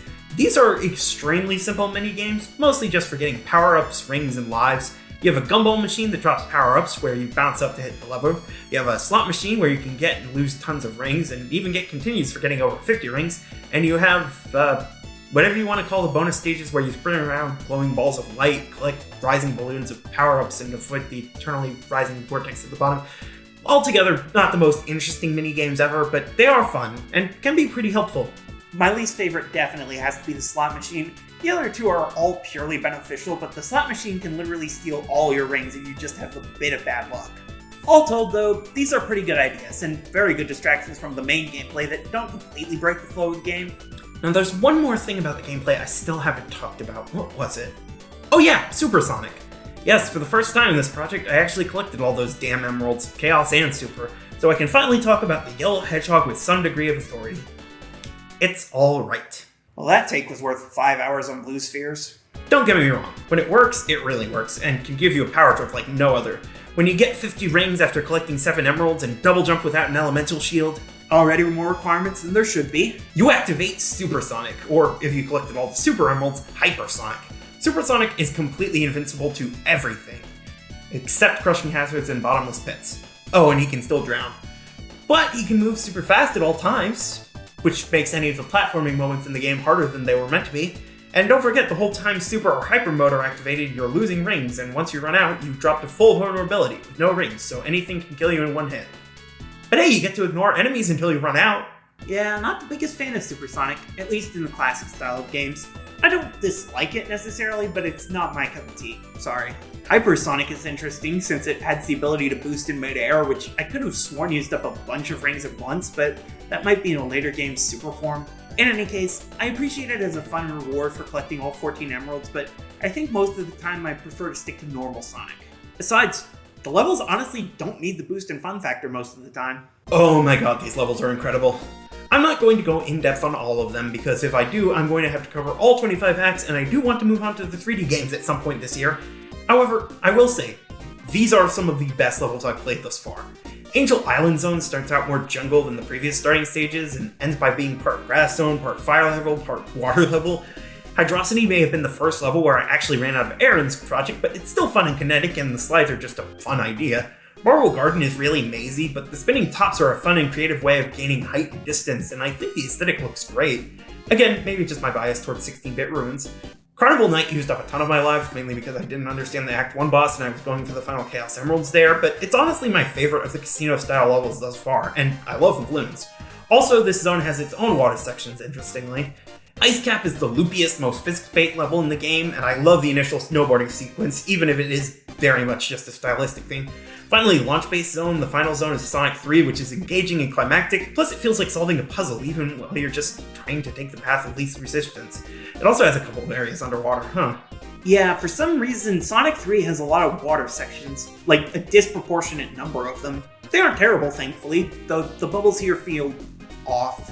Mushroom Hill does this neat seasonal switch with its second act, which is very appreciated, and it does a great job as both an intro level for Sonic and Knuckles and the midpoint of the full package. Flying Battery is fun and kinetic, and I like all three bosses, though I wish there were less occasions where you had to loop through the same area twice in order to actually progress. Standopolis has a really good Act 1, I like the Falling and Rising Sands as method of navigation, but Act 2 is really the only act in the game I dislike because of the switches that have to be pushed, and the Rising Sands that can crush you, and constantly worrying about lights, and yeah. Lava Reef is a step back into the high quality. I like how if you get the Fire Shield or Master Supersonic, this level is basically just a freebie. Why do you start Act 2 walking on invisible ground, though? Hidden Palace is mostly just a boss fight against Knuckles, but it's a fun boss fight, and I like the aesthetics here, so it gets a pass from me. Sky Sanctuary is really cool. I like the fights against Mecha Sonic where he calls back to boss fights from the first two games. There are a ton of chances to use Supersonic well, and it all feels super climactic. Finally, Death Egg Zone, the last zone in the Sonic 3 and Knuckles experience. It's hectic, high-paced, we get a ton of gravity gimmicks, and it's only held back by the Act 2 bosses being an absolute cavalcade of bullshit. I had like at least 35 continues before I got to that Jam Giant mech, and then I ended the game with like half that. Why is there no rings? Oh, but the true final boss is fun and challenging. I like boosting into him at the end, it's great. And that is it! Sonic 3 and Knuckles beaten, and if it wasn't already clear, this is hands down the best of the classic Sonic games. It's the best designed, it's the best playing, it's far and away the biggest, and it's all around just an absolute blast to play through. Overall, I think it's a strong note for the classic Sonic era to go out on, though given my thoughts on the other games, maybe not the most indicative note. I think Sonic 2 is good, and Sonic 1 had its moments, but for the most part, the first game was painful, CD was forgettable, and even 2 had a serious drop-off at the end.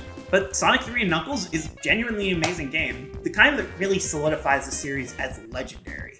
And we were getting these games on a yearly basis, so people had every reason to believe that very soon we would get the next big, wonderful, and universally acclaimed Sonic game. How does 1998 sound to y'all? The Dreamcast. A console that I still don't own. Look, I didn't buy a Genesis for this project. Why would I buy a Dreamcast? The fourth home console Sega released, and the last, as the company left the console industry only a couple of years after it launched. Despite its failure, the Dreamcast was arguably the most influential console the company made, if for no other reason than the fact that it had built-in online capability. The console is also a big cult classic, with tons of fans for it and its original software to this day. Crazy Taxi, Shenmue, Jet Set Radio, Space Channel 5, and Samba de Amigo, even the Typing of the Dead.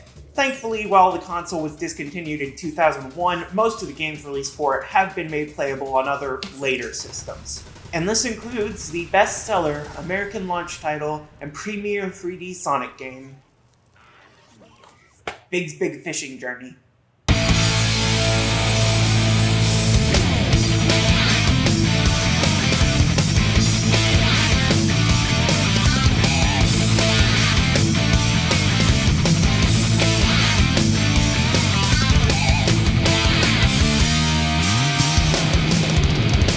Sonic Adventure, also known as Sonic Adventure 1, and later re-released as Sonic Adventure DX Director's Cut.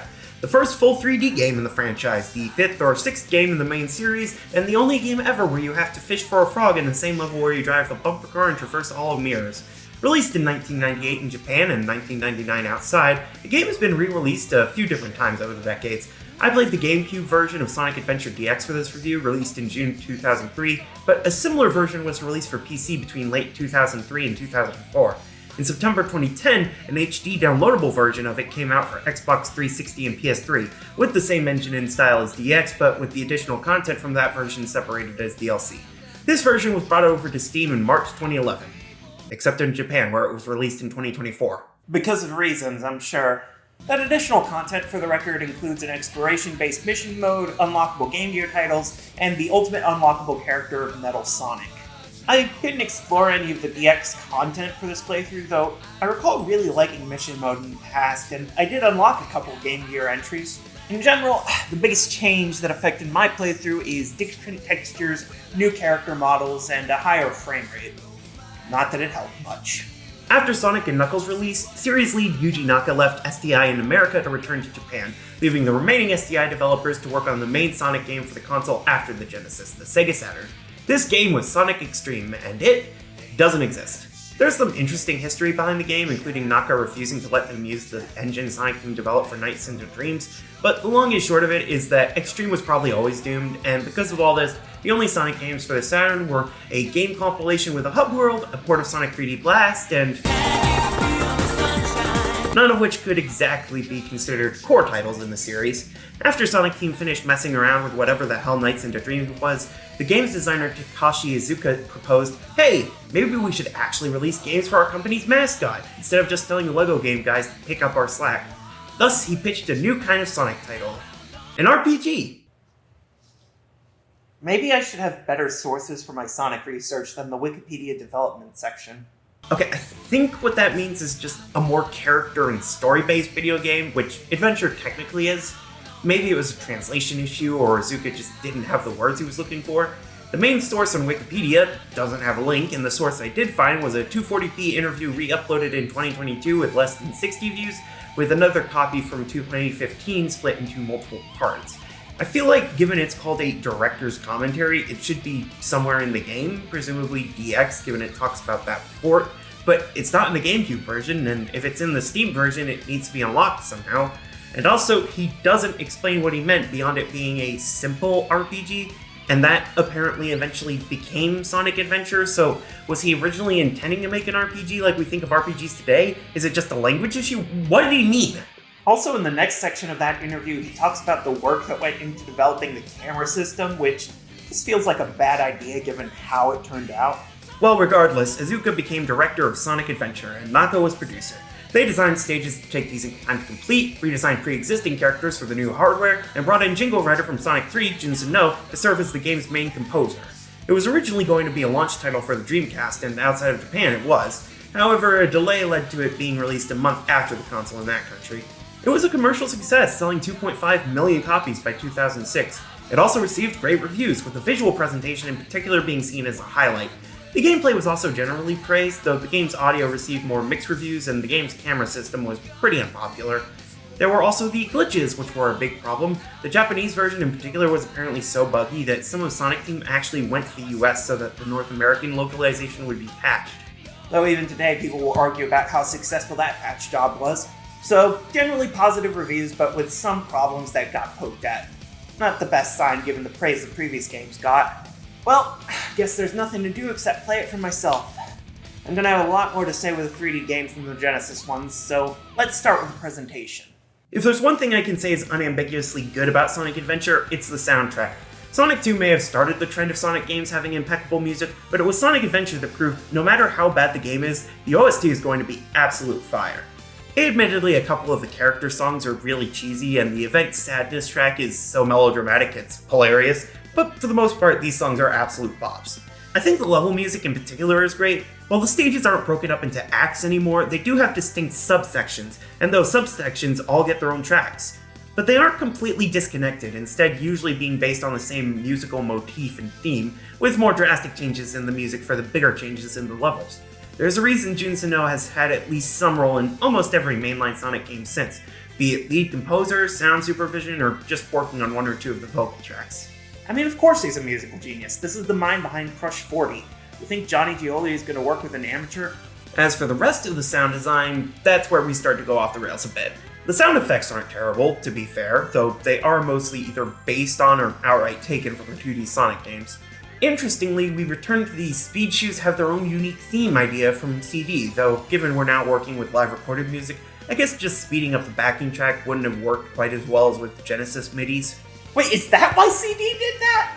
However, with this game having more of a focus on story and a decent number of cutscenes, we also have to look at the voice acting as part of the sound design, and Watch out! You're gonna crash! Ah! I wonder what happened to Sonic. yeah. Look, I don't want to bash the voice cast. A few of the actors returned for later games and did a great job there, specifically Ryan Drummond, Jennifer Doolard, and Dean Bristow. Also, the guy playing Tails, Corey Bringus, was literally a child, being 12 to 13 while voicing him, and it's not like his brother Connor or his replacement William Corkery did significantly better with the character. Okay, why did Sega insist on literal children to voice Tails? I get he's young, but Corkery was 8 when he had the role. If there's anyone I blame for the voice acting here, it's the vocal directors, Lanny Minella and Bobby White. Interestingly, they're credited as post-recording directors in the places I could find, which probably doesn't mean what I think it does, but if it does, then it honestly kind of explains a lot. Oh, poor John St. John. First this and then Duke Nukem Forever. The poor man could not catch a break there. Well, how about the other side of the coin for presentation, the graphics? Well, as mentioned, I played the DX version of the game, which infamously changed up the graphics a lot. On one hand, changing the character models to be more in line with Adventure 2 does make sense, given this version released just a year or two after that game. The radical changes in lighting, texture replacements, and significantly worse water in the first stage, less so. There's also how the models move, especially when talking. Watch out! You're gonna crash! Ah! I don't know where in the pipeline this lip syncing came in, but given there were complaints about the lip sync even for the original, I'm pretty sure it's not a DX issue. Also unclear is the pop-in, which may have been made worse by the GameCube port, or might have always just been really obvious. The odd thing is, the general graphics within the stages look pretty decent. I like a lot of the level themes especially. It's not a terrible looking game overall, it's just odd. I don't know, maybe I would have preferred the Dreamcast version, maybe not. Hard to say, honestly. There are also apparently glitches that were added into the DX version somehow. Thankfully I didn't run into too many myself, but that is worth being aware of if you play the game yourself. If you get the Steam version, it's generally recommended you get the better SADX mod along with it, since it fixes various issues and comes with several other mods based on previous versions. Though, even with all those changes, it's still Sonic Adventure. You might have noticed I haven't talked about the plot or story thus far. Unlike the previous games in this series, Sonic Adventure actually puts a significant amount of effort into the writing.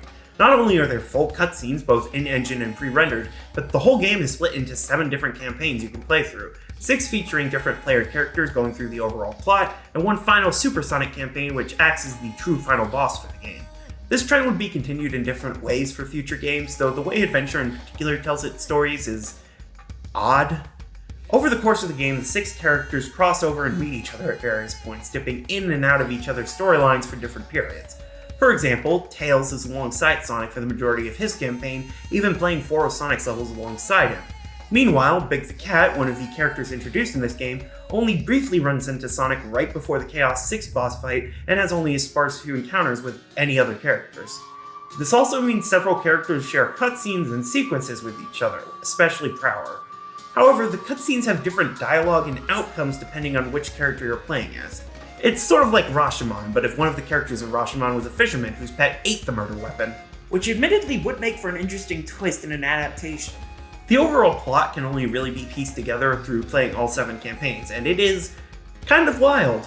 Really lore-breaking too, at least for the various adaptations of the Sonic franchise that came before it. The lore established in Sonic Adventure basically throws everything out of whack, especially for any adaptations that refuse to acknowledge the name Eggman. The basic version is this. Some 1,000 years ago, there was an ancient tribe of echidnas who were, I guess, supposed to be Mayan. They were led by an elderly echidna named Pachkamak, who's, kind of a douchebag. Also, shout out to Sonic Retro, a generally reliable and helpful archive site for Sonic that I've used a lot over the course of this project, and will probably continue to. There where I found English translations for the Japanese Genesis manuals, which was really helpful. But I would like to point out, as Levi Church did in his edit of the Sonic Adventure page, the plot synopsis given for this game is absolutely fucking buck wild. The section starts off with 2 whole paragraphs about Patrick and Mac's backstory, most of which is supported by exactly 2 lines of dialogue in-game mentioning his mother. From there's like so much about the ancient past section of this game, which is so much bigger than the actual game provides. It's not entirely unfounded, but there are some details that feel like a big leap from what's actually established, like his mother teaching people to live in harmony with nature. Okay. Also, one more note, why exactly did they choose to name the clan the Knuckles Clan? Eventually, Patrick and Mac's daughter, Tikal, explored the nearby shrine, which housed the 7 Chaos Emeralds and the Master Emerald, as well as several creatures known as Chow. They were all guarded by a supernatural being known as Chaos, who was apparently surprisingly gentle. Then Patrick and Mac decides to do a conquering on the shrine, and warriors of the tribe stomp all over the baby Chow. So Chaos does something by absorbing the power of the Chaos Emeralds, which kills almost all the echidnas. However, Tikal manages to seal the monster away within the Master Emerald, along with her own spirit. So, why are the only important characters in the past named after South American archaeological sites? Seems like an odd pull for a 3D platformer. Thousands of years later, Eggman travels to Angel Island and maybe breaks the Master Emerald? It's actually not clear. We see his ship approaching the island at the start of Knuckles' story, and he captures and uses Chaos directly after this, but he doesn't actually land on the island, and we don't see any projectile hitting the Emerald, but maybe that's just because Knuckles didn't see it. There's some implication that maybe Chaos shattered it from inside, but it's not clear how or why he would do that, and in general, the whole thing is just kind of unexplained. I'm not even sure how Eggman discovered Chaos beyond the mention of stone tablets, which I guess he found in the Mystic Ruins since his base is there, and the Echidna Ruins level Lost World is full of his robots, but also everywhere in the game is full of his robots, including locations that seem to have no connection to him like Casinopolis, and ow, I think my brain is starting to hurt. Look, I'm a Zelda fan and a Kirby fan. Overthinking the random lore implications is just kind of what I do. It's like my default state. I think I might need to work on that if I want to make it through this franchise with my sanity intact. Well, sanity. The rest of the plot is tied into the storylines of each individual character, so I think we should start talking about these chuckle fucks and their gameplay. The first campaign you have to play, and the central storyline the others are built around, is Sonic's. Makes sense, it is his name on the box. Along with a flat-out lie on the back. Have y'all seen this thing? Back of the box says we have over 30 massive levels, which is just like straight-up false advertising. There are 11 levels in the game total. The only way to get even 20 is by double counting them. Sure, you play through the levels multiple times as multiple different characters, but that's like saying Sonic 3 actually has 18 zones because you can play them as Sonic, Tails, or Sonic and Tails. Look, I know this version came out over 2 decades ago, but I feel like this was the lawsuit waiting to happen, assuming any of the kids who bought it had a lawyer for a parent. I was supposed to be talking about the Sonic campaign, wasn't I? The story here is interesting. Sonic's primary motivation through most of the game is stopping Eggman, though he's also basically Chaos's primary opponent. It's an odd dynamic. Sonic is the most focused on stopping Eggman's plots, but he also isn't privy to the more detailed parts of his plots. He's the most dedicated to defeating Chaos, but he doesn't even see half of Chaos's transformations, and he only sees a single scene from Chaos's backstory at the end of the penultimate level. He also arguably spends the most time getting sidelined by the other characters' storylines, like having a fight with Knuckles despite having no clue what the fuck Knuckles is even talking about, or the fight with Gamma that ends once Amy reveals what Gamma's role actually is. He also gets wrapped up with Amy for a few levels despite seemingly not wanting to. It all leaves his storyline feeling kind of unfocused and all over the place, to the point where the final boss fight against Eggman feels almost arbitrary. It's at least kind of cool that Eggman actually feels like a credible threat who Sonic treats with some degree of seriousness. A shame that in all of Eggman's boss fights, he just reuses voice lines from the cutscenes ad nauseum. That's also a problem with the character fights, infamously. Oh no! Sonic's campaign is easily the longest of all the characters, having 10 stages, while all the others have 5 at most. He also has 2 minigames, 5 boss fights, and an absolutely ass camera system.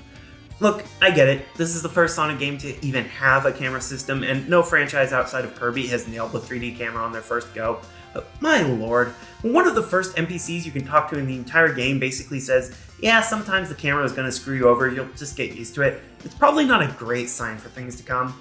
In any case, after our first Chaos boss fight, where you collect rings in the cutscene just so new players don't instantly die, we dive into our first action stage, Emerald Coast, where we realize this game is going to be as cool as it is poorly made.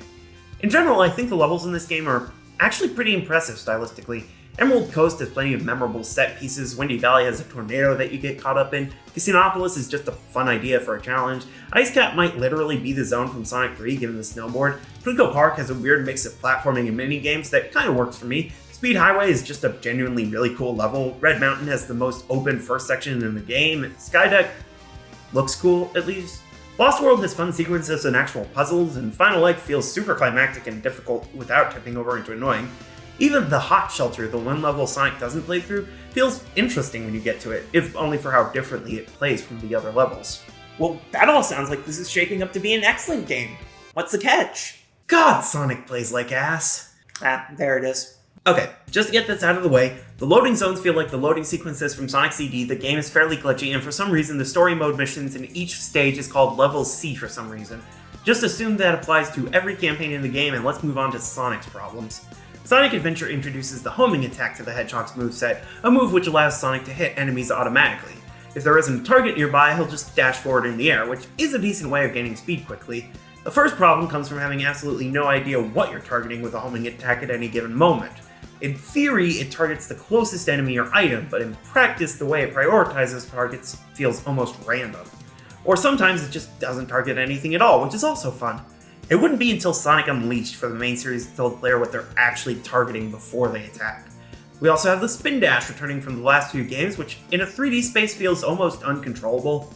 However, also new to this game are upgrades, which allow characters to get new moves in their arsenal. For Sonic, this comes in the form of the Lightspeed Dash, a move that you have to charge up to dash through a line of rings. The charge time makes the move so damn situational, it's basically not worth using except for the moments it's required. Not that it would even be reliable enough to use when it isn't required. Or when it is required, frankly. There's also the fact that a lot of the stages just aren't that fun to play through with Sonic. Emerald Coast feels awkward since you struggle to move in a straight line, the multiple routes of Windy Valley and Red Mountain don't work as well when it's hard to tell where you even are in a level, pinball physics in Casinopolis are just ass, Ice Cap and Twinkle Park are so easy to fall down and lose all progress in, Lost World has the goddamn wall panel segment that just doesn't want to work with the controls, Skydeck is just absolutely garbage for Sonic the whole way through, and my god, Sky Chase is not that fun in this game. Why do we have to do it 4 goddamn times? Also, every one of Sonic's boss fights either feels frustratingly slow and monotonous to get through, like Chaos 4 and the Egg Viper, or like a complete Joker design, like the Egg Hornet and Chaos 6. And the character fights are some of the easiest across the whole game, which is funny considering there are only like 6. No joke, I basically rage quit Sonic's story on my first day of playing. I went to go eat lunch instead. Then I ended up throwing up after that meal, so that was just a bad day in general. And when I finally beat Sonic's story, I was legitimately tempted to just say, hey, I technically beat the game, that's it, let's wrap it up here. I obviously didn't, I played the other campaigns, but the fact I was tempted not to after Sonic's probably tells you all you need to know about the quality there. Technically, after you finish Sonic's first level, you can already swap over to another campaign. You unlock even more as you go through the game based on what characters you've met, so once you finish Sonic's stories, you can play any campaign you want next. However, the Ring of Characters has an order, so next up we have Tails. Technically, you can play as Tails in certain stages of Sonic's story with a second controller, similar to the co-op in Sonic 2 and 3, though why you would try escapes me.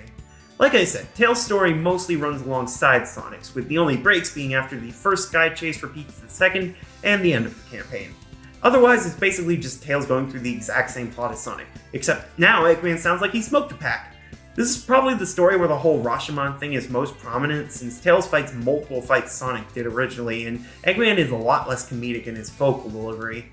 It's honestly weird. Tails' character arc is about learning to be independent, to not rely so much on Sonic doing everything for him, but from the start of the campaign, Tails is already fighting the bosses himself and beating Sonic in the races. Not that I don't understand having imposter syndrome, of course. The story is also even less focused on the overall plot, with a grand total of 1 fight against Chaos, and it ends with Eggman trying and failing to set off a nuke in Station Square.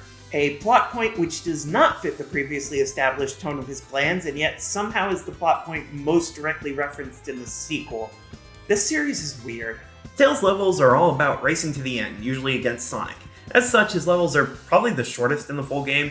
They only ever use one section of the stage, and since your whole goal is getting to the end before your opponent can, the levels can be over in a little over a minute.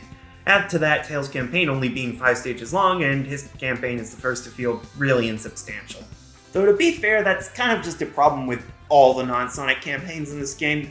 They have these ideas they explore that some people might really enjoy, but then it's over in less time than it takes to beat 2 Sonic levels. To make up for how short Tails' levels can be, he gets a whopping 3 different required minigames. He does Sky Chase both times Sonic does it, and in between he goes snowboarding down Sand Hill.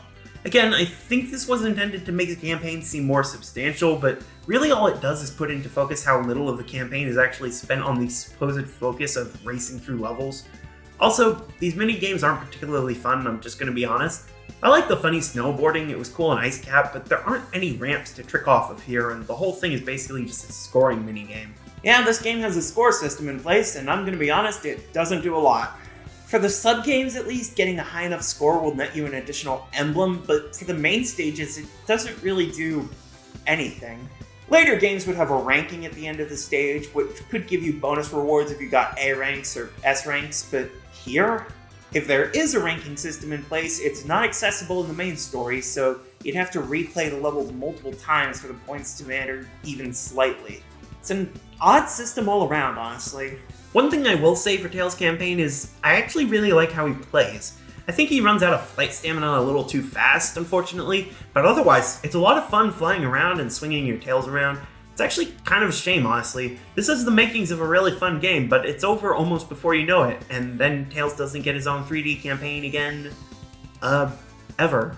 Oh well, at least without future appearances, we can't have the weird time paradox of him finding required upgrades in the ancient past. Seriously, what's the deal with the ancient past sequences? Are they visions Tick All is showing people, or are the characters actually going back in time? Do I need to use the time travel gag again this early? Because I will do it if I have to, I swear to God, I have the resources. Next up, we have Knuckles, who's probably the most involved in the overarching plot. He's around for Chaos and Tikal being released from the Master Emerald. He fights Chaos just as many times as Sonic, with those being all his boss fights, and he even gets pulled into the past a whopping 3 times. Considering he starts off his campaign talking about how he doesn't know why exactly he's been given the job to defend the Master Emerald, it makes a lot of sense for him to see more of the ancient echidnas and Chaos' descent into, well, chaos.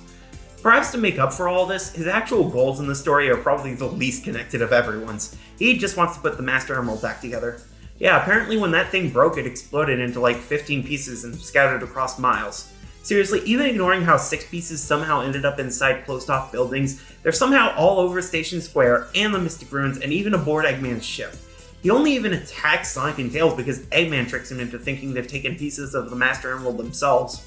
Man, Knuckles is not beating the brainless allegations even this early in the series. He even went after Eggman just because he saw him holding something shiny, which, like, he makes robots. He's probably gonna hold shiny shit sometimes.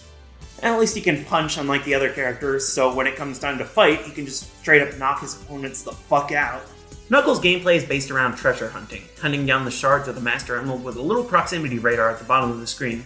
As such, he ends up exploring some of the more open level segments in the game, though honestly not that open. Don't get me wrong, each of the levels he explores are non-linear enough to be worth exploring, but outside of maybe Red Mountain, none of them are really big enough to be a challenge to explore.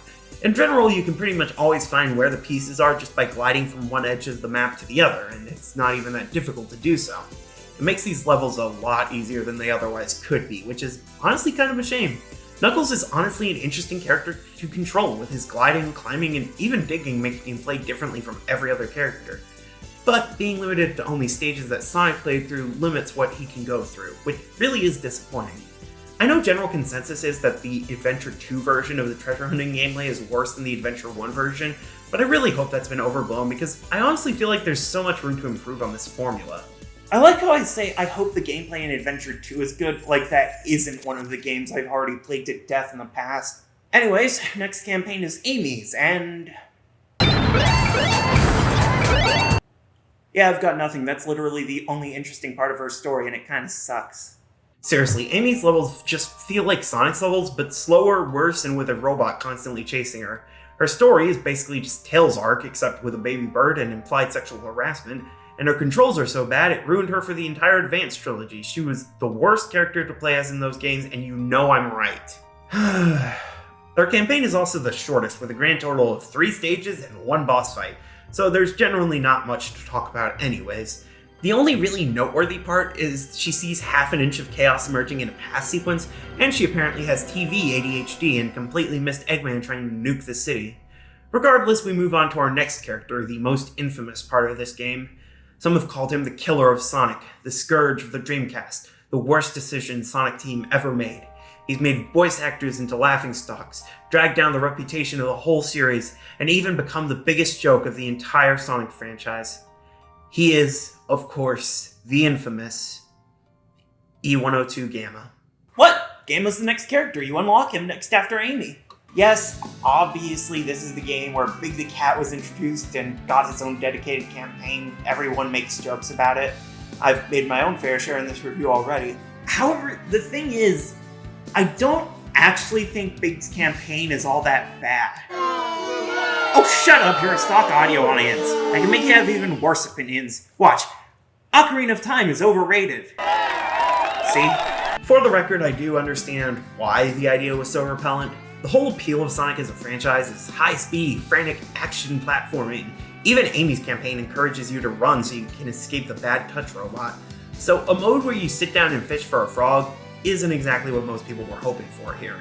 Especially not one where the fishing controls are kind of wonky and poorly explained, and the main character is one more vocal mannerism or physical tick from being cancelled as an ableist caricature. Yeah, the plot here is weird. The whole thing only kicks off because a part of Chaos ended up split off from the rest, and Big's pet frog somehow got possessed by it. Specifically, he was possessed by Chaos's prehensile tail, which really is only important because in the boss fight after he regains that tail, he uses it to attack Sonic and Knuckles. Then Froggy eats Big's lucky charm, which is a Chaos Emerald somehow, and just runs away. And from there, Big just sort of bumbles his way around the world, trying to catch Froggy and accidentally bumping into other characters in the hub worlds. Which is at least an interesting use for the hub world, because otherwise it's mostly just upgrade hunting and getting lost.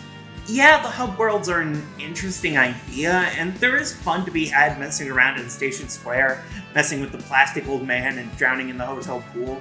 But the Mystic Ruins are a small plaza connected to 2 straight lines and a jungle maze, and the egg carrier is literally just the top of a big airship and a couple rooms inside of it. I do like some of the ideas, like having to change the egg carrier yourself, or how after the egg carrier crashes, it essentially becomes an island. There is value there. But for the most part, it's just a few connecting areas between levels, and unless you're religiously activating the Tikal hint orbs, you probably won't even know where you're supposed to go half the time. Aside from bothering the actual heroes, Big's main activity in the hub worlds is hunting down upgrades. Every character has at least one required upgrade, usually placed in the way of the critical path, except Tails, who finds a constant spinning attack badge in the ancient past. For Big, this takes the form of an inner tube, which makes him just about the only Sonic character who can actually move through water reasonably. However, each character also has optional upgrades. Most of them have one: a longer hammer for Amy, faster flying for Tails, quicker light dash charging times for Sonic. Big, meanwhile, has 5. To be fair, 4 of those are lure upgrades, which make him able to catch bigger fish, but that's still 6 upgrades total for him, when even Sonic only has 3. One of the lure upgrades is even inside a level, under the water of Ice Cap. The levels themselves are surprisingly in-depth too. Twinkle Park is the first and simplest, basically just being a single pool that you fish in without any upgrades, but after that, the stages are all open for exploration, with secrets and different kinds of fish, and as mentioned, they even hide one of the optional upgrades in the level. Yeah, they put a lot of work into big stages, surprisingly. He even gets a completely unique section of Emerald Coast, Sonic's starting level, to explore all by himself. It's interesting. The developers clearly wanted Big's campaign to be fun and engaging, and outside of a few glitches in Collision which can be frustrating, the fishing itself is actually pretty well balanced. It's not the easiest thing in the world, and you do have to pay close attention to the tension meter or risk losing a life when the line breaks, but it's honestly not as bad as a lot of people say it is. If you want a tip, from Ice Cap onwards, you should be fishing from the water itself rather than on the land. This makes it quicker to pull your catch to you and reduces the chances of those collision glitches I mentioned. In general, the gameplay isn't that bad, all things considered. I don't think that's why people have an issue with it, honestly. I think people have an issue with it because it's a decent, if slightly wonky, fishing campaign in the middle of their high-speed Sonic game. The thing is, I think it does kind of work if you look at the whole picture. There are only 4 levels in the mode, and the boss fight at the end is so pathetically easy it's basically just a cutscene. And while you can fish for all different kinds of fish, trying to get a high score and bring home a big meal for seafood tonight, you can just as easily ignore everything in the campaign except the life belt and just catch Froggy. He's usually near the start of each level, and if he isn't, he's not far enough away to be difficult to find. The most involved levels get, if you're just doing what's required, is a bit of platforming and enemy avoiding at the start of Hot Shelter. The whole campaign feels even more like a momentary diversion than the others, and it almost hits the chord the developers probably wanted, a slow-paced moment to relax in between the more hectic and difficult campaigns of the other characters. The problem is they didn't frame it as a short minigame or a momentary diversion. This isn't a sub-game like Sky Chase or Sand Hill. This is a full story mode required campaign given the same weight on the character select menu as any of the others. That means it's going to fall under the same scrutiny as the other campaigns, and however fun I found the minigame, it's undeniably not what people came to this game looking for. There's a reason why fishing as a mechanic in these games didn't return for literal decades, and when it did, it was a completely optional minigame that was quicker, easier, and less involved. I enjoyed the campaign for what it was, arguably more than I did with Amy's, but I also came into this playthrough fully knowing what I was getting into and how to play the game. For someone back in '98 when this first came out, I can absolutely understand why this would be as off-putting and unwelcome as it was treated. It's just not a good choice for one of the main campaigns. But hey, at the very least we can laugh at the bumbling of big storyline and the surprisingly catchy character song. Yeah, for some reason they made a duet between the fat purple cat and his fat frog an actual jam. I don't know why. At last, we get to our penultimate campaign with E102, also known as Gamma. This is one of the more well-regarded stories in the game, and I can understand why. The whole thing starts with Eggman awakening his brand new sentient robot, the second in his E100 series. Like all of Eggman's robots before Heroes, Gamma is powered by a small animal housed inside him, and now it's being weaponized to hunt down and kill various things. Although, even before we inevitably turn on our creator like we're in Frankenstein, the only enemies we actually shoot are just Eggman's robots and a few training dummies. But eventually we do turn on him after a heartfelt meeting with Amy and her birdie companion, and Gamma's mission becomes to free his fellow E100 series robots. Or, more accurately, free the animals trapped inside them. It's a surprisingly emotional story considering so many of the characters are robots without facial expressions. Or maybe it's because they don't have facial expressions. It certainly helps that Gamma stages are actually fun to play through.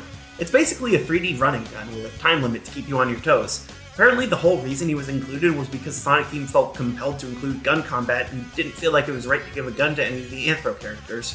Insert obligatory Shadow the Hedgehog joke here. Wait, did I not finish this script? The core gameplay loop of Gamma's stages is based around aiming at surrounding enemies to rack up combos. You can target a ton of enemies at once by holding down the action button and release to shoot off a barrage of missiles. Sort of like the Sky Chase minigame, except instead of being on rails and moving around the screen, you have full platforming controls, including a hover upgrade. And you'll want to get good combos because Gamma's campaign is the only one with timed levels. Yes, technically Tails has to worry about losing his races, but there it's just a matter of getting over the rubber banding AI. Gamma has a full timer on screen at all times, and the only way to get more time is by blasting chains of enemies. It's almost shockingly fun, and the levels manage to keep up the pace even better than a lot of Sonic levels. Gamma also has a ton of boss fights, as 3 of his 5 levels end with a duel against one of the E100 robots. He even has 2 boss fights outside of levels with his older brother Beta, and a fight against Sonic when their paths converge. It's all super cathartic, which is exactly what I'm looking for in a game like this. It might be my favorite campaign in the game, even more so than Sonic's. And yes, I know I'm part of the problem for Tales levels in Adventure 2. I've never claimed my decisions are good in the long run. I mean, I'm a YouTuber and a musician. I live on bad decision making. Finally, after you beat all 6 character campaigns, you unlock the 7th and final story, Super Sonic. This takes place after the other stories and begins with Eggman getting ambushed and attacked by Chaos and the watery bastard stealing the Chaos Emeralds from Knuckles. Oh yeah, Knuckles picked up and kept the Chaos Emeralds Chaos had absorbed over the plot after beating Chaos 6. Look, this game has a lot of shit in it, and this review is already, 30 minutes at least? After Sonic and Tails learn of Chaos's return, Sonic finally goes back to see the incident we described 5,000 words ago, where Chaos commits biblical genocide. Call steals Chaos and the Master Emerald. We learn that characters sent into the past look like they're just hardcore dissociating, and then Chaos steals the final Chaos Emerald from the plane Tails built that big crashed near his house. Again, I can't cover every absurd plot point as they happen. This was supposed to be a medium-length review. So Chaos becomes perfect chaos, destroys Station Square, and Sonic argues with Call about restorative justice and the inefficacy of imprisonment. Big the Cat jump scare! Apparently the Chaos Emeralds have both negative and positive energy in them, and Chaos only used the negative energy. So Sonic's friends and people who've never actually spoken more than a sentence to him cheer him into becoming Super Sonic for one final battle against Chaos. And that final battle is... cool. I like the ending here. Admittedly, I remember seriously struggling against Perfect Chaos as a kid, but given I'm now 25 years old and playing video games is more or less my job, I didn't really have any issues with it this time around. At most, I got hit once in the second phase, and I backtracked to hit a speed booster so I would have enough speed to land the blow on him, but that's about the worst of it. Despite arguably being a bit too easy, though, it's a genuinely epic feeling final boss. The music helps a lot, of course. You could play Open Your Heart over the goddamn Wrecking Ball fight and it would feel like a battle to determine the fate of humanity. And while the Phase 2 music isn't anywhere near as good, it does make the situation seem incredibly dire. But I also think just the idea of the fight works well. Racing across the water, collecting rings so you don't run out of time before stopping him, running over ramps and speed boosters, also you can dash straight through Chaos and explode out of his head. It's all incredible. I love it so much. After that, Chaos finally sees the young Chao he was defending all those millennia ago are still around to the present day, living at peace with modern people. Tikal brings him to... heaven, maybe? Or maybe they go back into the Master Emerald, but willingly? I don't know, it's kind of unclear, and I don't think either of them ever appear again canonically. It's a very sweet ending regardless, and as Tails says... All's well that ends well, right? Okay, just because everyone's expecting the joke. This city is fucking destroyed! And that was Sonic Adventure, and wow, that was a lot. Sorry, I didn't intend for this to be more than twice the length of the Genesis games. I knew the 3D entries would be longer to talk about than the 2D ones, but this was longer than even I was expecting. Luckily, this is the only game in the series with 6 full, completely separate campaigns, so the later reviews will probably be a bit more to the point than this. Unless y'all really like me rambling for over half an hour. But as for my thoughts on Sonic Adventure as a whole, in an actually digestible form, Look, Sonic Adventure is not perfect, nor is it irredeemable. The stages are well put together in theme, but they all have sections that just aren't fun to play through. Some of the characters are really fun to play as in a 3D space, and others feel clunky and unentertaining. The hub levels are a great idea and allow for exploration and secret hunting, but it can make it frustratingly obtuse where you're supposed to go. It really feels like for every high, there's a low, every pro a con, every blasting enemies is gamma, stupid fucking minigame. And yet, despite all the problems, I came away from the game as a whole feeling oddly warm about it. Part of that may be nostalgia, of course. I've had this copy of the game since I was a little kid, and it along with Adventure 2 basically introduced me to Sonic as a whole. But I do think there is genuine value to be found in this game, even if it hasn't always aged the best. really? That's the Sonic series in a nutshell to me. It has some terrific highs and regrettable lows, and as time has gone on, it's only become more of a laughingstock. But despite that, it's still always going to hold a special place in my heart, because there is still so much that it does right. Sonic Adventure may be a hot mess, but god damn it, it's my hot mess. And I don't think that's ever gonna change. Okay, just one more time. Watch out! You're gonna crash! Ah! Classic. Wait, shit, I forgot the Chow Guard!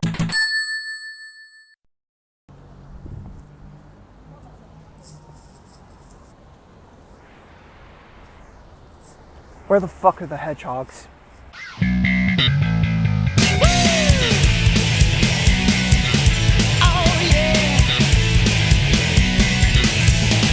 Sonic Adventure 2 is my goddamn jam. Now, I'm not even going to play it neutrality. I've been a fan of Adventure 2 since I played it as a little kid on my original GameCube, and every time I've played it since, I only reaffirm that this game is one of the best of its time. And I'm clearly not alone in thinking so. Sonic Adventure 2 is still one of the most popular games in the series. The fandom absolutely loves it, the characters it introduced went on to define the series for years, and its story is still cited as a high point for the series.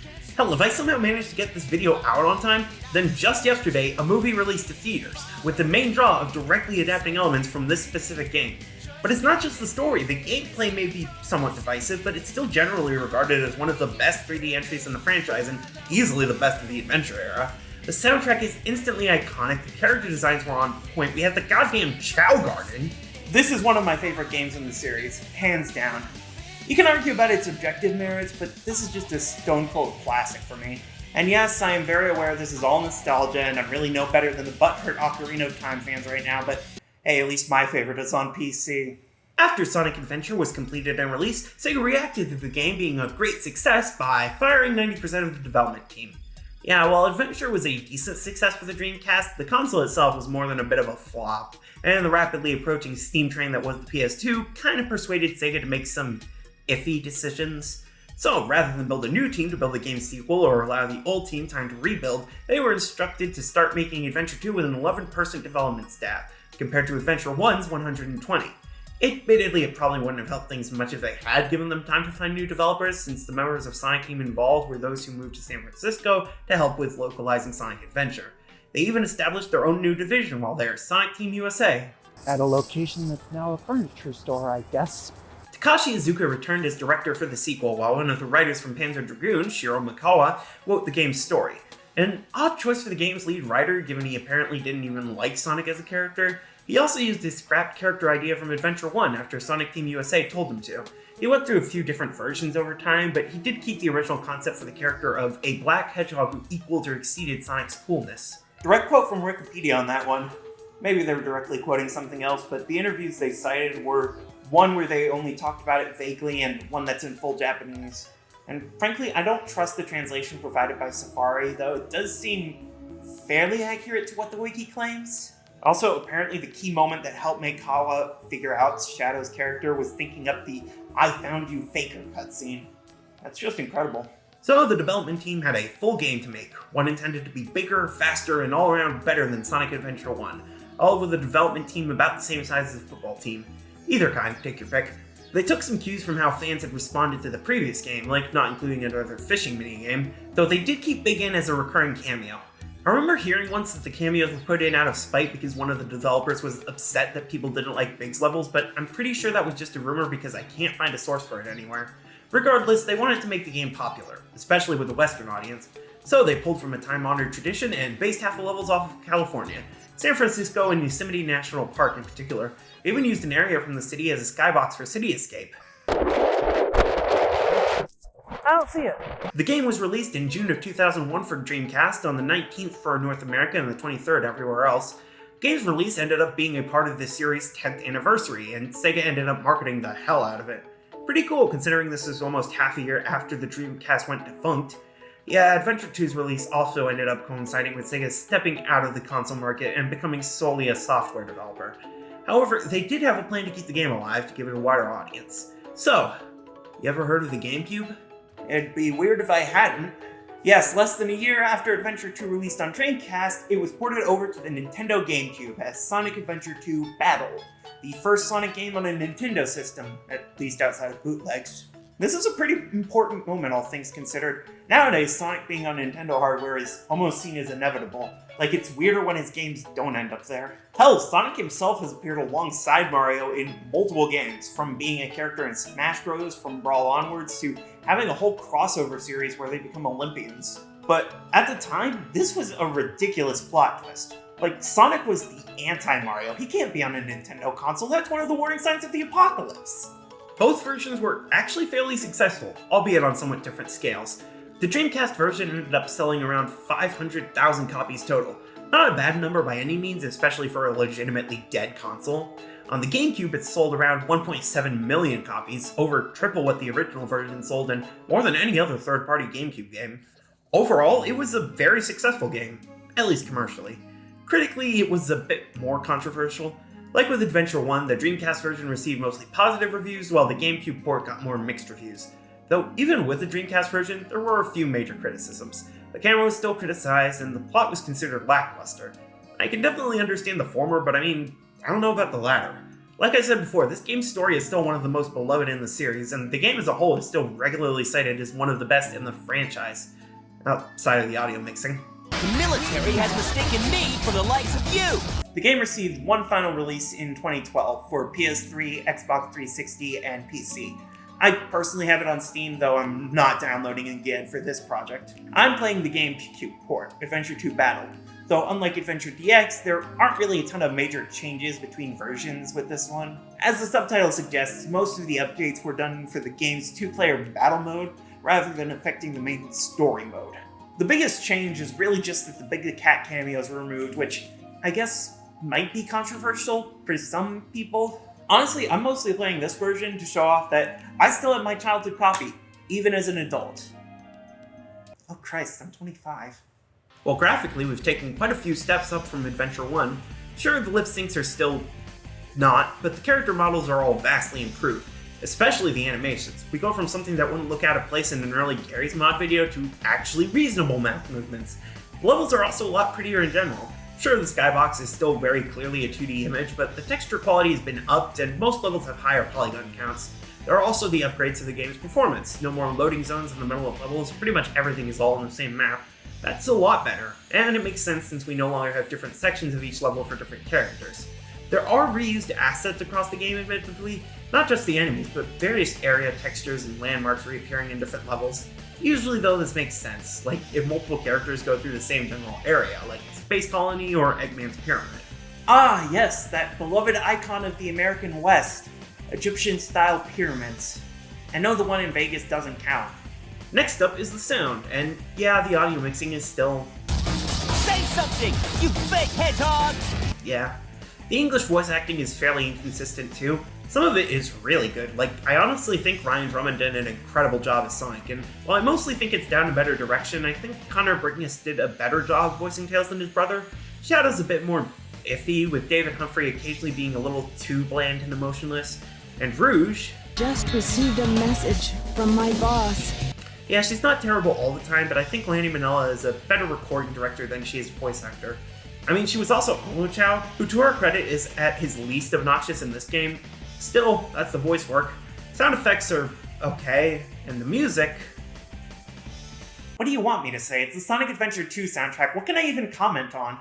Jun Sano once again knocked it out of the fucking park, especially now that he'd officially formed Crush 40.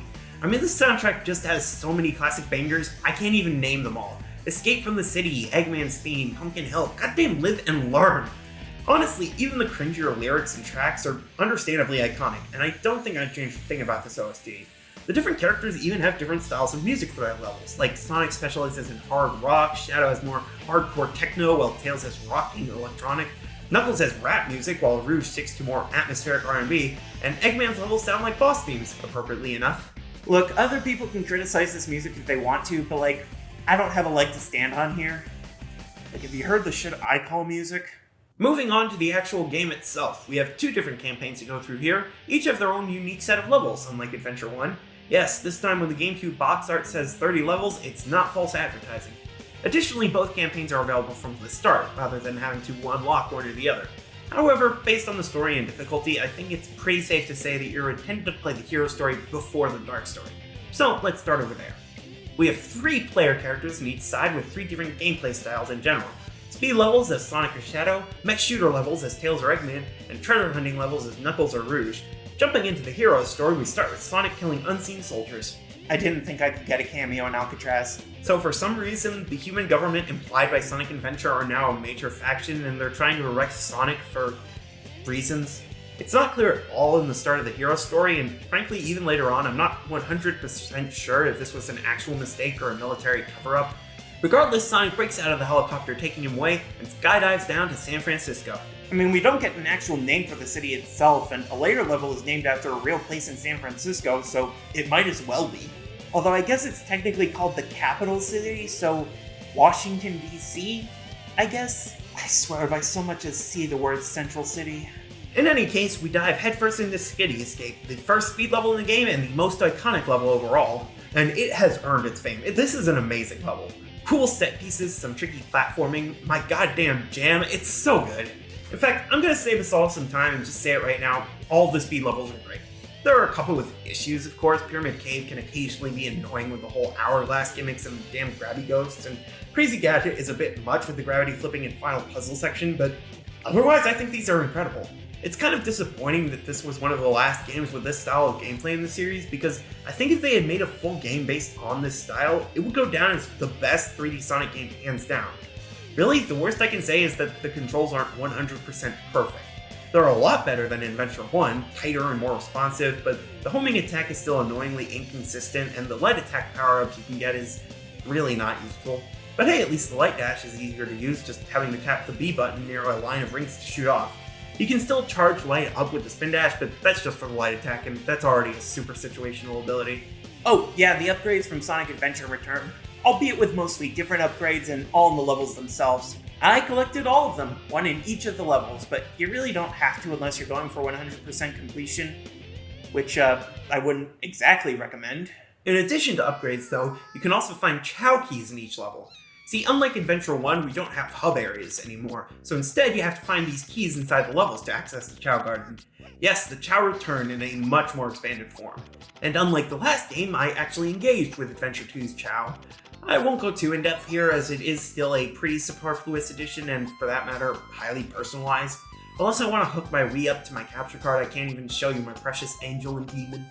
However, in each level you can collect these drives full of fluid from the government robots, as well as animals either roaming around, stuck in pipes or boxes, or in Eggman's robots. Giving these to your Chow will enhance their abilities, and if you mostly interact with them with one campaign's characters, they'll grow up to either be Hero Chow or Dark Chow. You also have two mini-games here, Chow Race returning from Adventure 1, and the brand new Chow Karate. Because if you asked me what was missing from the last game's Chow Garden, I would have said a hybrid of cockfighting and baby fight club. I beat up 5 kids with my baby girl Heroine. She is so strong and bloodthirsty. I really didn't expect to get so into the Chow raising in this game, but I honestly spent hours with them. I don't know, maybe it's because it's more engaging here, or because the whole key system made it seem more alluring. Either way, it's a fun little system. But it's not the reason I love the game. It's just a nice bonus.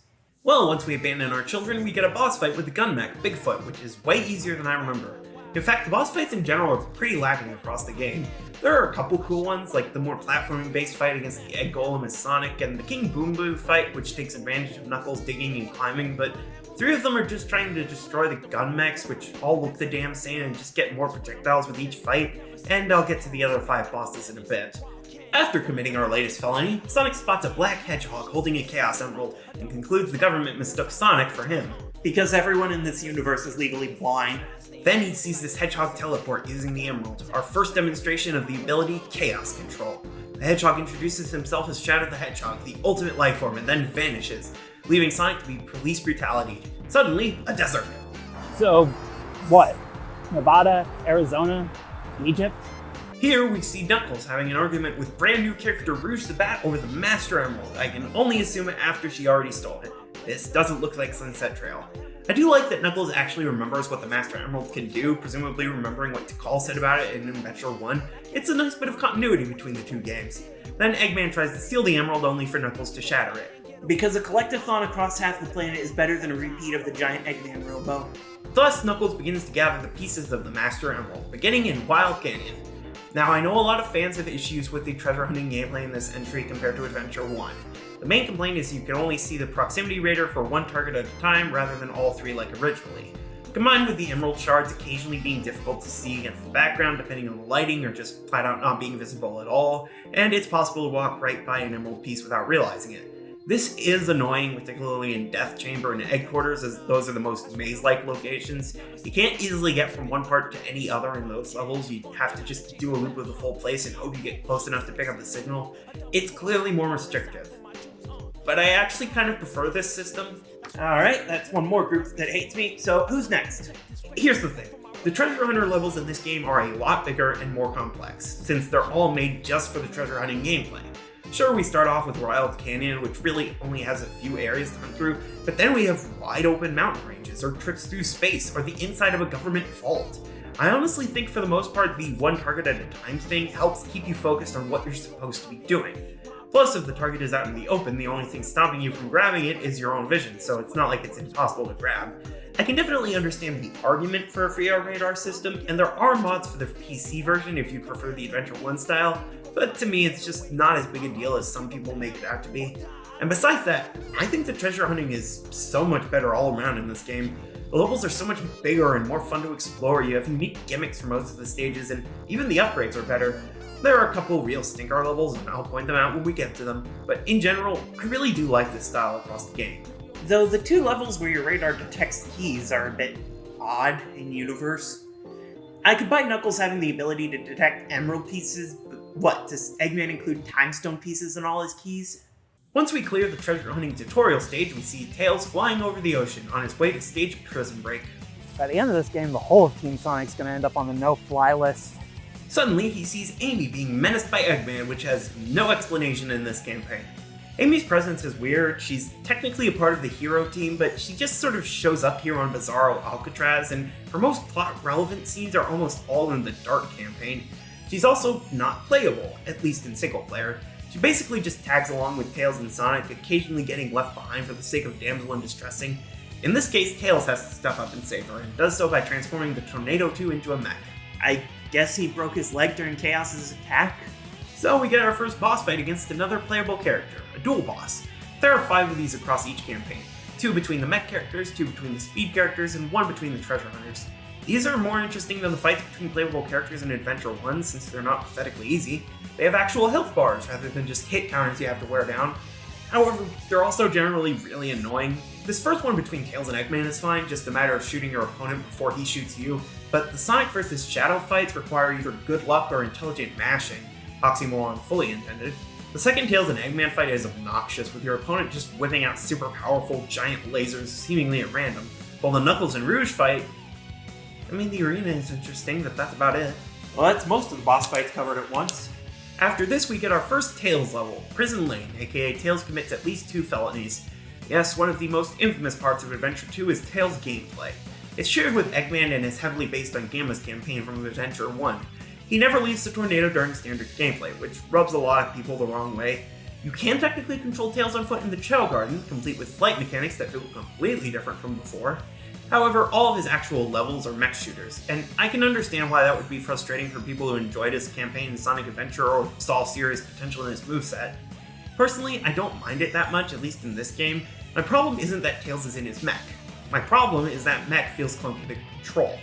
Turning feels weird, like it takes a second to go in the direction you want instead of forward. The best way I have to describe it is, it sort of feels like a combination of standard movement controls and tank controls. You're also a lot slower and heavier in the mech levels. It makes sense given, big ass robot suit, but it doesn't exactly feel good to control. It's especially odd since Gamma didn't have that issue. He was fast, decently light on his feet. It doesn't help that both campaigns give you platforming sequences with the mech characters before you get the booster and jet engine. Again, with Gamma, the jet booster was cool, but not required for good movement. But with Tails and Eggman, hovering is basically required for any real platforming moments. I'm probably making it seem like I hate the game again, aren't I? Believe it or not, I don't actually hate the mech gameplay here. I actually think the enemy shooting and combo building is still fairly fun, and there are a few stages that are absolutely brilliant. Even Prison Lane, the only Tails level without the booster, is actually very decent. It's a nice little tutorial level, and I'm glad it's here. I just think the mech gameplay is my least favorite of the 3 overall.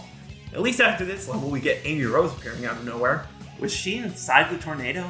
I actually like Amy's character in this game. It's a bit cheesy, but she's a lot less of the one-note Super Sonic Stalker joke compared to CD and Adventure, or Heroes. I actually think her little crack about how Sonic should marry her for letting him out is supposed to be a joke even for her, since she lets him out immediately after he says no. After that, we get Metal Harbor, another absolutely amazing Sonic level, which reintroduces Lightspeed Dash and features Sonic grabbing onto a missile for a boost in elevation. Is there a war going on that we don't know about? This is followed by the cutscene that created Shadow. Hey, that's... That blue hedgehog again, of all places. Yeah. The boss fight here sucks, unfortunately, but afterwards we get the announcement that the island is about to fucking explode. This isn't explained until almost halfway through the Dark campaign, but it's directly affecting us now because explanations are for chumps. This leads us directly into our next Sonic stage, Green Forest, yet another classic.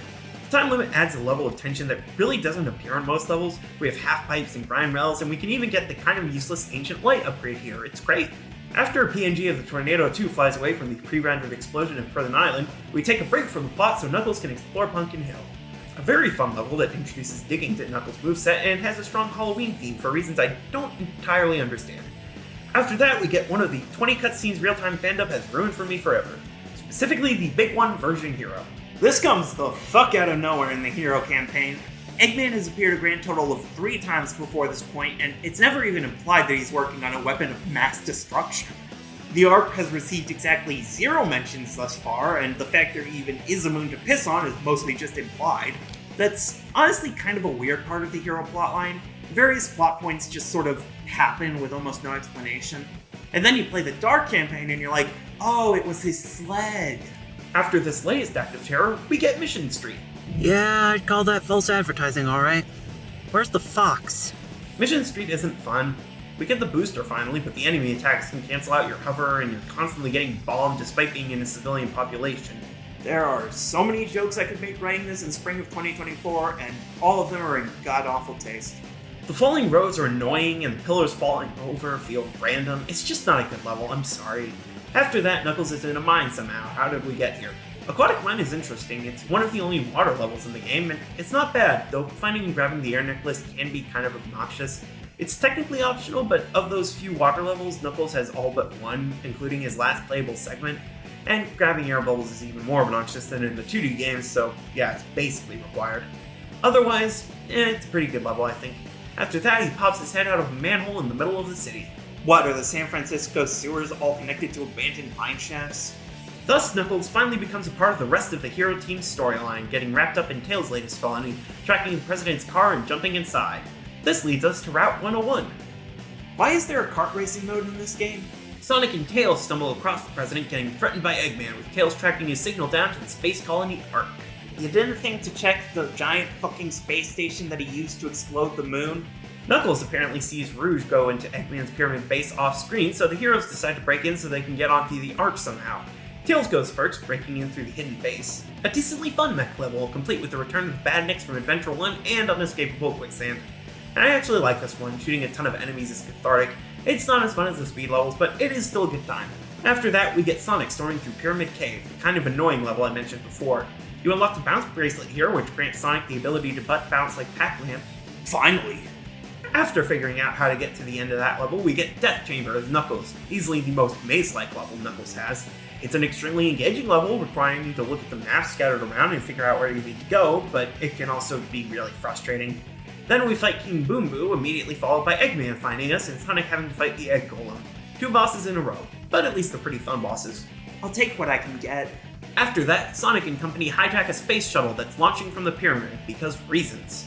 I wonder if we could calculate where the Ark is orbiting, given it takes at most a few hours to get there. They hit an asteroid on the way to the Ark, letting shards of the Master Emerald fly off into space, making counting how many pieces there are in this game a complete headache. Knuckles rage quits being an accomplice, and Tails finally reveals what the plan is. He has a fake Chaos Emerald. So does Etsy, he ain't special. The fake emerald is designed to blow up when used alongside the actual emeralds. So the plan is for Sonic to take it to the control room with the other emeralds while Tails destroys a power supply for some reason, I don't know, maybe it's acting as a locking mechanism. Whatever the reason, Tails goes through Eternal Engine, which is a pretty fun level. There's one annoying leap of faith moment, but otherwise I really like platforming in this one. We also have dynamite packs all over the place that risk sending you sailing off into space, so you actually have to be careful with how you aim your cannon. All around, a good time, and afterwards Eggman kidnaps Tails and Amy off screen. Because of course we don't see it yet. This is the hero campaign, nothing makes sense yet. Knuckles again, continuing the trend of Knuckles having absolutely no connection to what the other heroes are doing. He's exploring Meteor Herd to collect his final Master Emerald pieces, the biggest Knuckles level in the game, though not the most complicated. I really like this one. It's really vertical with tons of ways to get up. Grabbing the power-up in the level, the sunglasses, is a real pain in the ass unfortunately, but it's entirely optional if you aren't going for 100% completion. Meteor Herd is cool, I really do like it. And seemingly the devs did too, because our duel between Knuckles and Rouge takes place here. Not the worst duel in the game, thankfully, but also not the most fun. After coming to a stalemate, they both demand the emerald pieces from each other, and then Rouge almost falls into lava. Can't she fly? Knuckles catches her, and as a backhanded reward, she gives him the emerald pieces she collected, and he's able to put the Master Emerald back together, giving it its most useful power of them all, the ability to change size based on what the animators need from it. There's light implication of chemistry between the Echidna and the Bat, and then they run off. Next up, Crazy Gadget, aka the gravity flipping level. Not my favorite Sonic level. It's still fun, and I'm glad we get the flame ring, but it's all just a bit much. Puzzle solving isn't exactly a good match for the speed gameplay. Keep in mind, the Layton series is my comfort zone.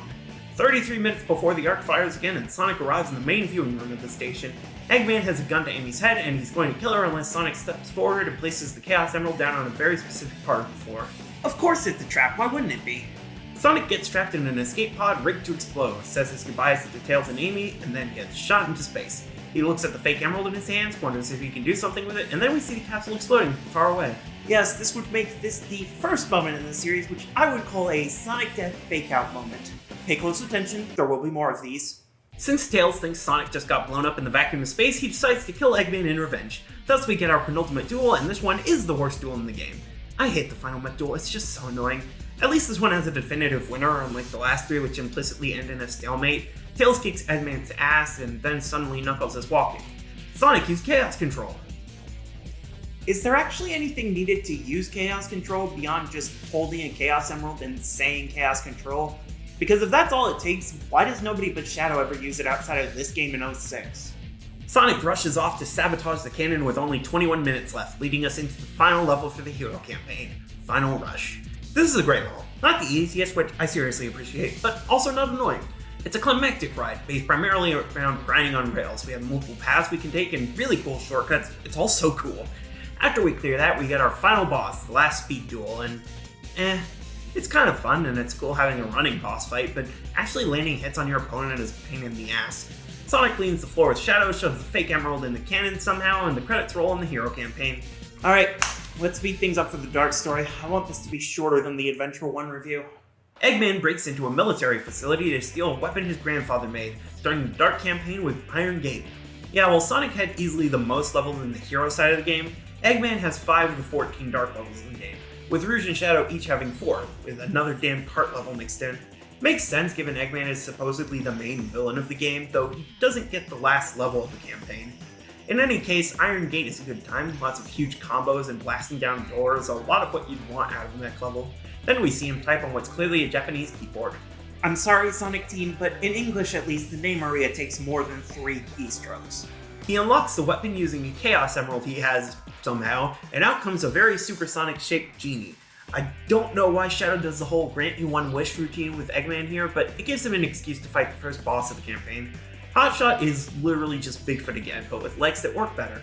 After this, Shadow tells Eggman to collect the Chaos Emeralds and meet him on the Ark, which explains the whole Eggman trying to steal the Master Emerald thing. Yeah, most of the Dark story is just explaining previously unexplained plot points from the hero story, thus we get Dry Lagoon, our first Rouge level. It's interesting, the theming and level geometry is taken from Wild Canyon, but it has Rouge's only water sections and also giant turtles you have to ride. Not bad, not at all, just very odd. After that, Eggman has to get back to his pyramid, storming through Sand Ocean.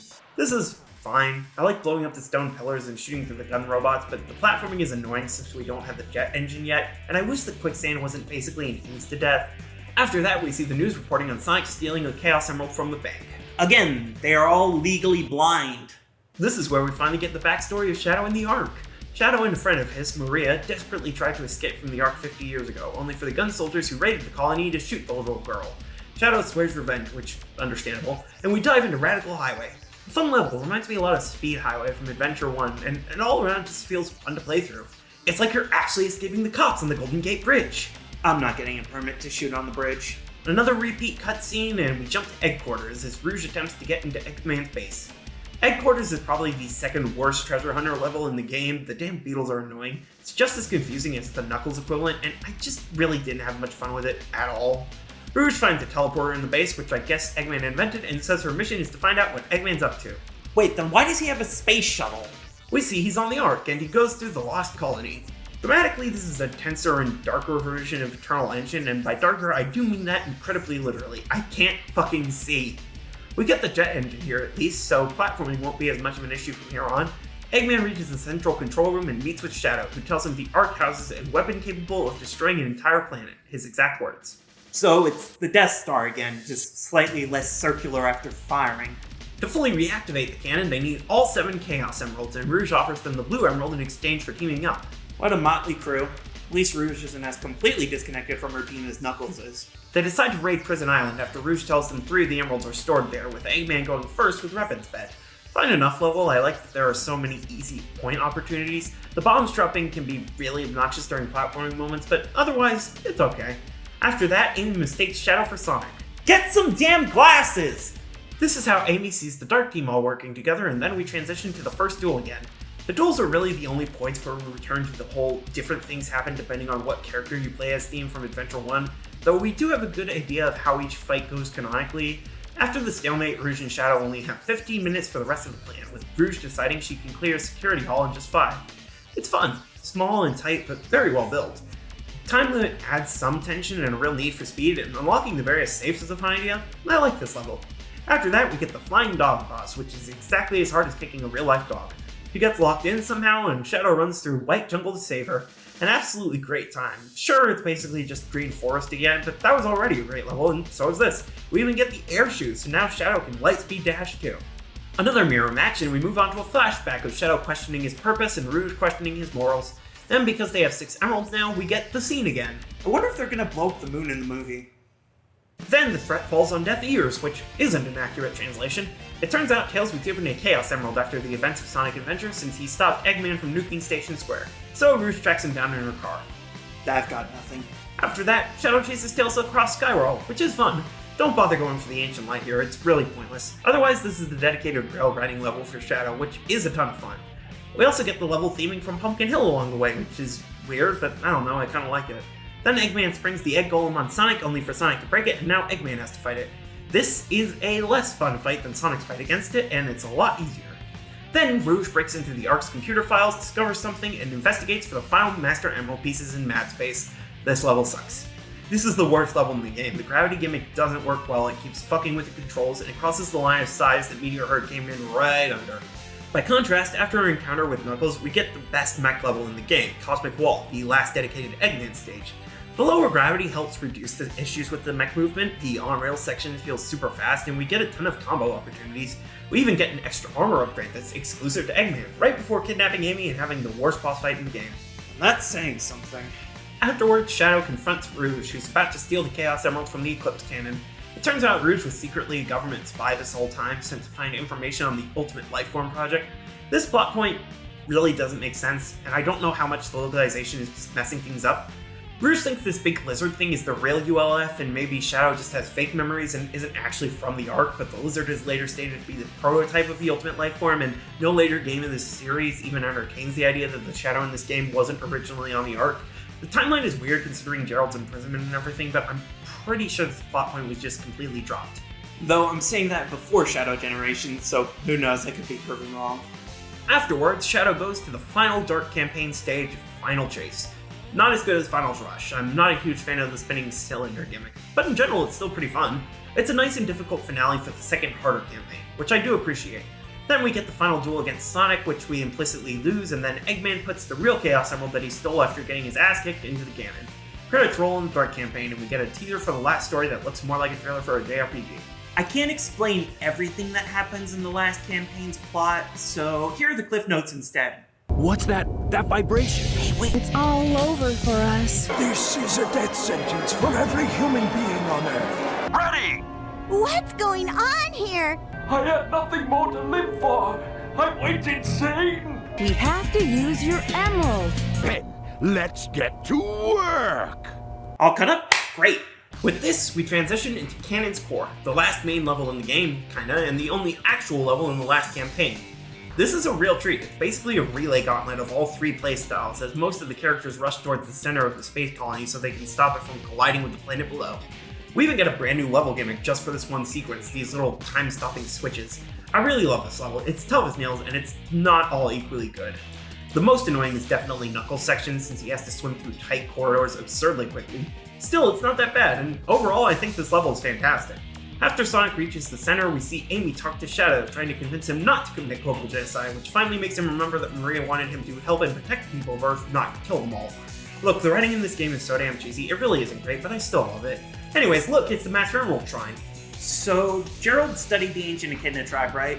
That's why all his robots look like bizarro Chaos knockoffs, and he has a full replica of the Angel Ireland Shrine in his space station. Does that mean he intentionally modeled Shadow after Supersonic?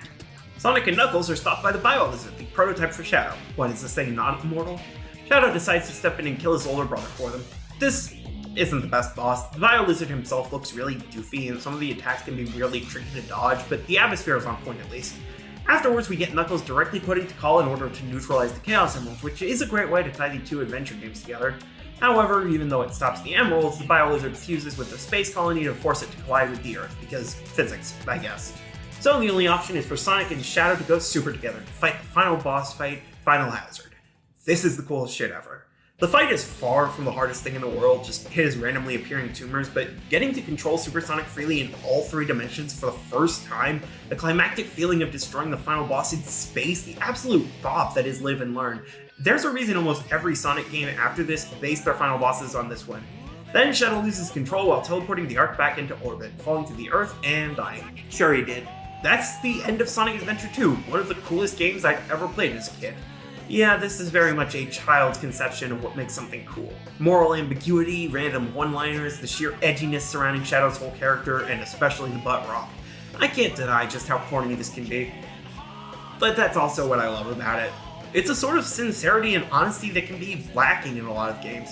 They didn't make this because they thought they were above it all or wanted to make fun of their fans. They made it because they sincerely thought it would be the best they could make. Well, that's Sonic Adventure 2, a very flawed game that is still probably my favorite in the series thus far. It's not perfect, not by a long shot, but I generally prefer this game to, say, 3 and Knuckles. Adventure 2 has more problems, yes, and the low points are generally a lot lower, but high points also feel a lot higher, and I feel like we hit more of those as well. Obviously, though, this is just my personal opinion, and I can't deny the possibility that nostalgia played a role in how I saw it. I mean, probably not a huge role, honestly, considering I also grew up with Four Swords Adventures and Mario Sunshine. How'd that help them? Still, I think this is genuinely a great game, and a must-play for any Sonic fan. But I'm still not going to see the movie. I'm not going through all that. Sayonara, Shadow, the Hedgehog. So how much copy-pasting do you think I can get away with in this script?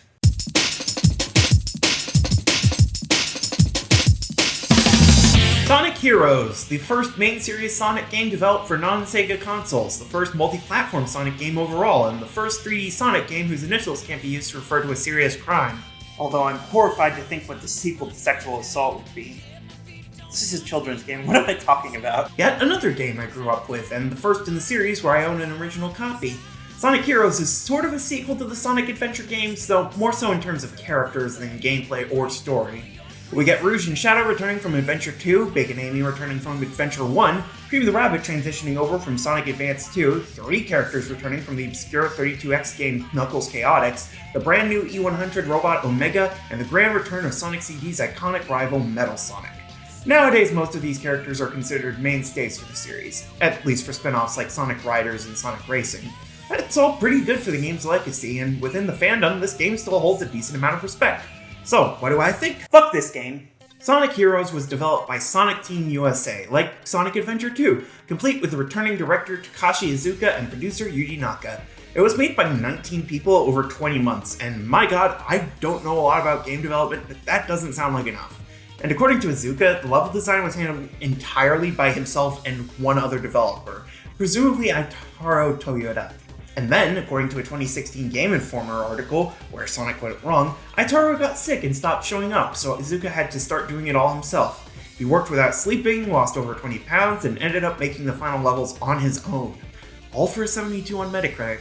To be clear, I don't want this review or any other negative review I make to be seen as a hit piece on the developers of the game. Heroes, like so many Sonic games, was created under an absurdly tight deadline with little support from the higher-ups at Sega. And I especially think Iizuka deserves to be appreciated for his work, even if you don't think the games he made are that good. Like, I don't even like this game, but all the levels being made by 2 people in less than 2 years is actually impressive. I'm going to criticize this game pretty heavily, but I want to make it very clear. I don't blame any of the developers for the issues here. Not even the special stage programmers. Been a bit since I started one of these reviews with a plot synopsis, but thankfully the storyline isn't much of a focus in this game. Sometime before the game begins properly, Eggman gets locked in a small room by Metal Sonic, who decided to turn himself into an ultimate form of himself, maybe based on Chaos and the Bio-Lizard, but also maybe just looking like a dragon by coincidence. Either way, to do so, he poses as Eggman, kidnaps Froggy and a chow named Chocola while looking like Sonic, sends Sonic and friends a letter saying Eggman's going to take over the world in 3 days, and maybe does something to provoke Rouge into action. In any case, Sonic teams up with Knuckles and Tails to stop Eggman, while Amy teams up with Big and Cream to find Sonic and save Chocola and Froggy. Meanwhile, 3 detectives called Team Chaotix receive a radio from a mystery client offering them tons of money to do stuff, with SPO being skeptical, Vector saying they need the money, and Charmy being 6. You know, I don't know how seriously this manual should be taken as canon. Especially nowadays, like, even if Tails was 8 during Heroes, do we think he still is in Frontiers? It also says Dr. Eggman was a feminist, which I'm pretty sure is Japanese for man whore. The most interesting storyline is definitely Team Dark, since it actually acts as a direct follow-up to the adventure games. Rouge decides to break into Eggman's treasure room? I don't know. She says she found his secret treasure after putting in a passcode, and she finds a room with 2 things in it. A powered-down robot who boots up upon her entering, and a stasis pod clearly containing Shadow the Hedgehog. The robot decides to start shooting the room up as Shadow emerges, saying he needs to destroy all of Eggman's robots, while Shadow starts to attack back, and then Rouge stops them, I guess.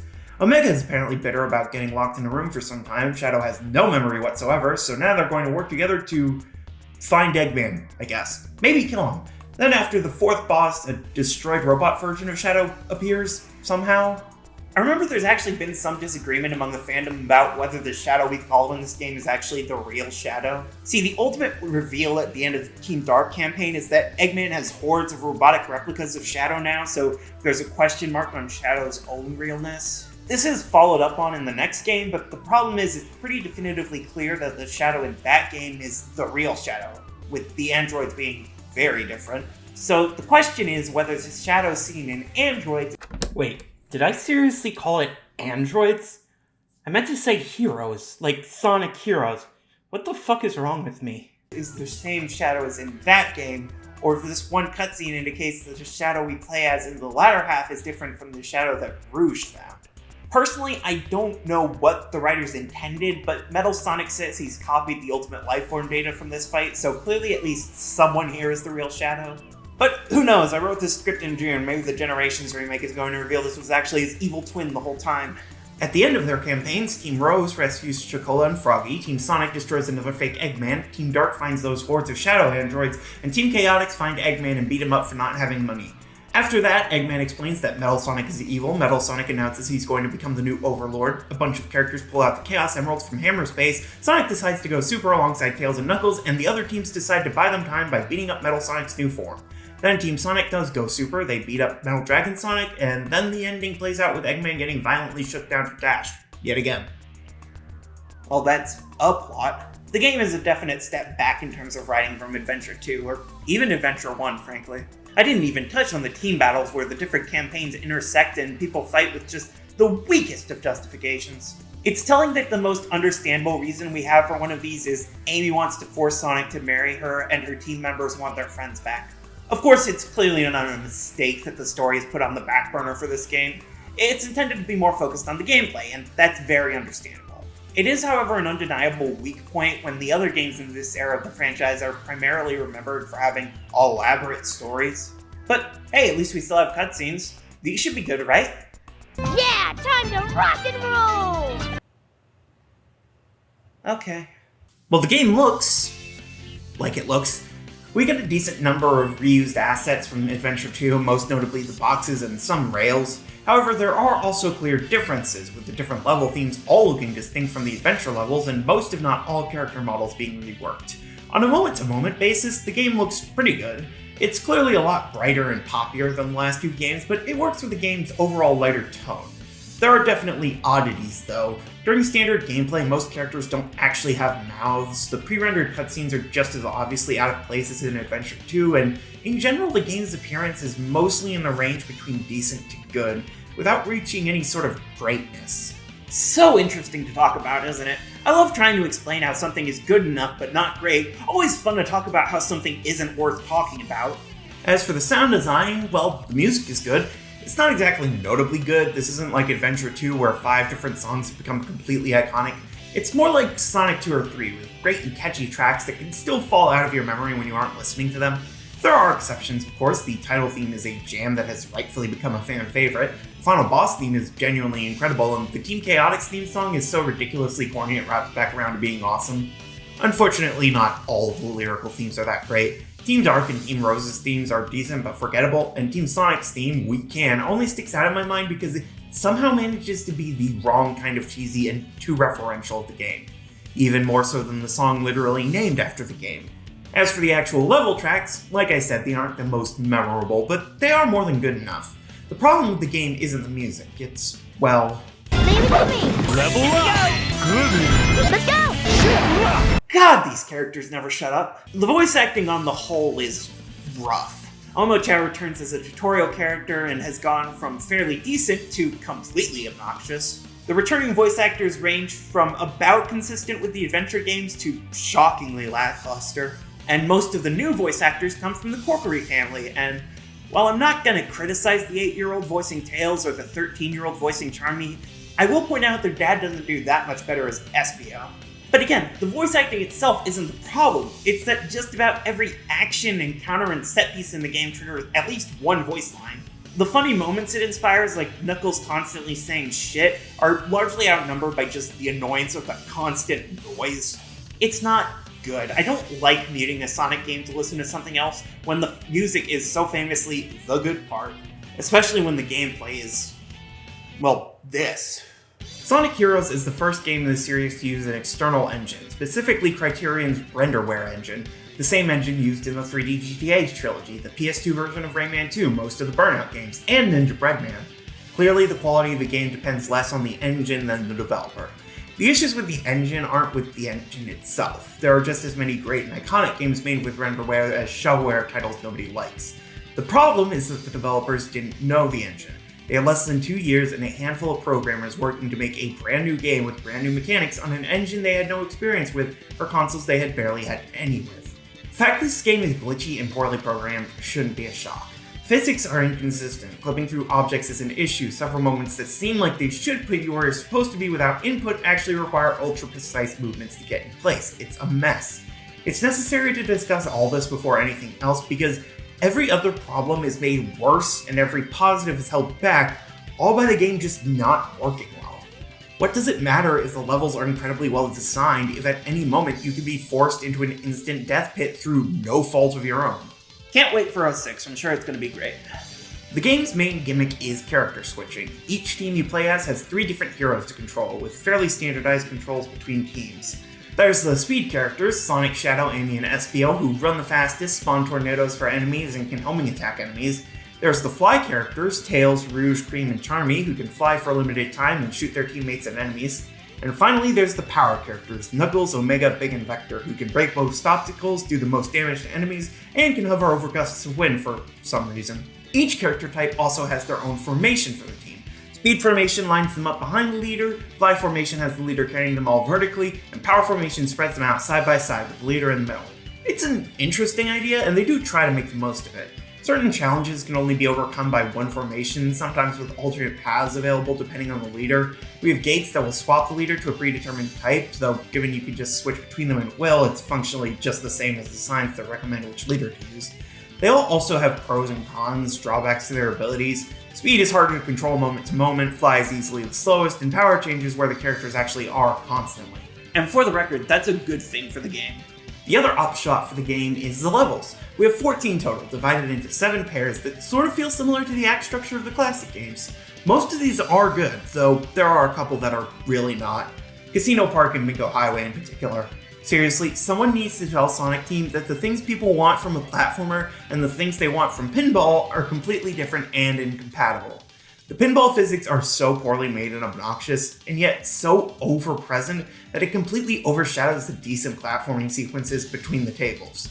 But otherwise, I mean, the seaside setting works great as a starter level, Metropolis is fun, if a bit repetitive at times, the canyon is broken but intense and has some good grinding sequences, the jungle is just about good enough with the frog gimmicks, and the castle is odd, but I kinda like it. And the Final Fleet levels are great finales in terms of theming and gimmicks, though the Final Fortress is one of the weaker levels to actually play. Overall, for all the pain that making these levels caused Azuka, I think they came out really well, and I'm genuinely impressed at how good they ended up being. They aren't perfect, of course. I don't think any of the Sonic games have perfect level design the whole way through. But they are fairly fun overall, and I really do understand why some people really love this game. The level design is not the problem with this game, obviously. The problem is, well, playing all of them 4 damn times. Team Sonic's campaign is pretty clearly the base campaign the others were built off of, and it's fine. The story is weak, just Sonic and friends trying to stop Eggman in a few days, but again, that's clearly intentional. It does work as its own story, just in the same way that, say, Sonic 3 works as its own story. The levels all feel balanced, not too easy like Sonic CD, but not too frustrating like Sonic 1. The bosses are fun, and if occasionally a bit button mashy or unbalanced. Some of the gimmicks are clunky, the bobsled is fun and flashy at first, but becomes clearly half-baked once the actual challenge is introduced. But still, the moveset feels good, with Sonic having most of his abilities from Adventure 2, plus the new triangle jump, and Knuckles having very satisfying beat-em-up controls. The power-up system is odd, the game really doesn't explain how it works, so you're just left to figure out how necessary it is for each character yourself, but once you do, it definitely works. The difficulty curve is kind of fucked, but honestly, if this one campaign was just released as the full game, I think this would go down as a very decent, if buggy and short, Sonic game. Instead, we have to do 3 more campaigns for the true ending, because why not? Team Dark is basically this game's hard mode, with them having tougher levels to get through. And by tougher, I mean in the same way Four Swords Adventures ramps up difficulty, they just throw more enemies at you with no regard for pacing. For some reason, I remember the Team Dark levels being longer than the Team Sonic levels, but they really aren't. They just have more enemies to fight, and a lot of harder enemies to deal with. It's not more engaging, it's just kind of more annoying. It's a way of making the campaign more difficult, technically, but it's not a way I'm particularly fond of. It's also held back by the Team Blast mechanic, which is intentionally overpowered for everyone, but especially for the non-Sonic teams. Team Blast is built up through certain actions, like destroying enemies, collecting rings, or spamming attacks. Activating it kills all enemies in a certain radius, along with at least one other bonus. For Team Sonic, it's just the ability to do the light attack for a bit, which is just as useless as in Adventure 2. However, for Team Dark, Shadow uses Chaos Control, which stops time until the blast meter drops down again, which does neuter the final boss quite a bit. To be fair, the Egg Emperor sucks anyways. So does the Egg Albatross, actually. I don't like the Eggman fights in this game. The Skyhawk is the best, but only because starter bosses are supposed to be pathetic. Team Rose is listed after Team Dark on the Team Select, which is weird considering they are very much this game's easy mode. We start with a tutorial level that stops you whenever Omochao is talking, enemies are nerfed and occasionally cut entirely, and every level is cut almost in half in length. Their Team Blast is also the most overpowered of them all, killing enemies like usual, giving all 3 characters a free level, giving their leader a shield, and triggering an invincibility power for a time. Their story is incredibly unrevealing to the plot. You don't see Metal Sonic at all, you just hear him say that he's copied the Chaos data at the very end, so it's not clear that Sonic didn't actually kidnap a child and a frog. And to make things worse, Amy's moveset is just way too limited. She's the only speed character without a triangle jump. She can't do the light speed dash that Sonic and Shadow can. Her tornado is harder to control. And the only real benefit is that the tornado moves instead of staying in place, which just makes the spinning rod feel harder to time. Also, Big's only real aerial attack is slamming straight down with a belly flop, which is just really not great. It's all way too easy and way too clunky. Not a fan. I actually started with Team Rose for this playthrough since I hadn't played the game in like a decade. I managed to get 9 out of 21 A ranks first try. Reminder, I suck at video games. Last, but arguably not least, we have Team Chaotix, who are the weird playthrough of the game. Instead of just getting to the end of the level like the others, each level has a different objective. Collecting different items throughout the level, making it through the whole thing without being seen, killing all the enemies, or in the case of Rail Canyon, just getting to the end of the level. I actually really like Chaotix missions. They're not all winners, some of them are implemented in poor ways, but they feel like a nice side mode compared to the constant races that are the other modes. They're also generally the most lenient in terms of getting higher ranks, though the ranks in general are still annoyingly hard, and I'm not a fan of the characters' voice lines for C ranks and lower.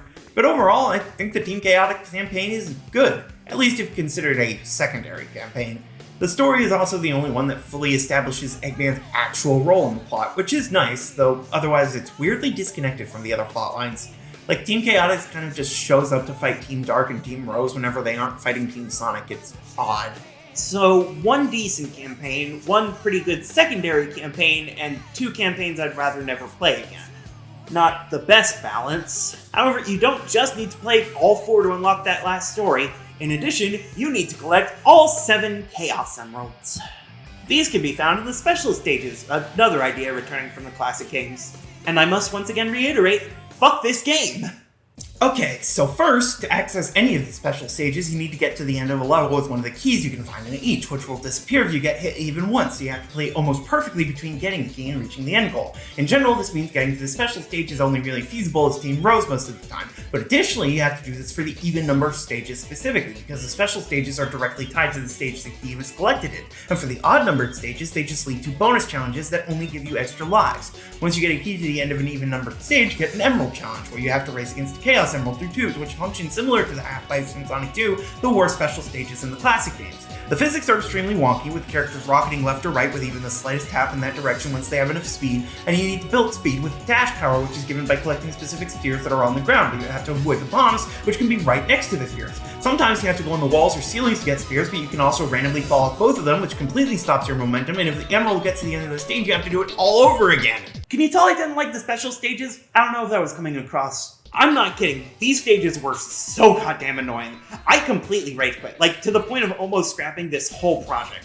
I ended up coming back and grinding them out, but it was absolutely torturous, and the general jank and issues with the rest of the game really didn't help. For the first time in one of these projects, I had to just stop playing the game entirely for almost a full week, just so I didn't break something in frustration and annoyance. The third Emerald Challenge in particular is the absolute worst. They're pretty much all bad, but that one in particular seems to be the most glitchy, the most unpredictable, and just the worst. And the difficulty curve is even more fucked than Team Sonic's main campaign, which is just great. And all this rage, repetition, and struggle to unlock a final story that's just two incredibly lackluster boss fights. To be fair, they do try with Metal Madness and Metal Overlord. Madness has three phases, where you fight him as Team Rose, Team Chaotix, and Team Dark. You have to change your formations depending on what kind of attack he's currently immune to, which is interesting enough, though considering some of the power formations can't hit him at all, and the speed formations are just incredibly risky to use, it's mostly just figuring out when you can spam the fly formations Thunder Shoot or not. And Overlord has all of Team Sonic going super, which is interesting, and the boss itself is more memorable than the Bio Lizard, but the atmosphere of just being in a random cloudy sky is a step back even from the Chaos fight, and you can only actually attack him with Team Blast, which negates a lot of the fun factor of previous final bosses. Then you beat him, Sonic says they're Sonic heroes, and everyone goes their separate ways until Shadow has his identity crisis in a year or two. I grew up with this game. I really didn't have great luck with that, did I? Sonic Heroes is bad. There are good parts of it, I think the levels are mostly solid, and I can absolutely see why people like the character switching mechanics. However, having to play every level 4 times just brings the problems into sharper relief. The special stages bring things down so far, and almost everything outside of the gameplay is either too weak to be noteworthy or just outright bad. I know not everyone is going to agree with this, but I do really see this game as where the series started to go seriously downhill. And keep in mind, I didn't even like Sonic 1 or CD, and I think Adventure is charming but deeply flawed. Sonic Heroes is pretty easily the worst game in the series thus far.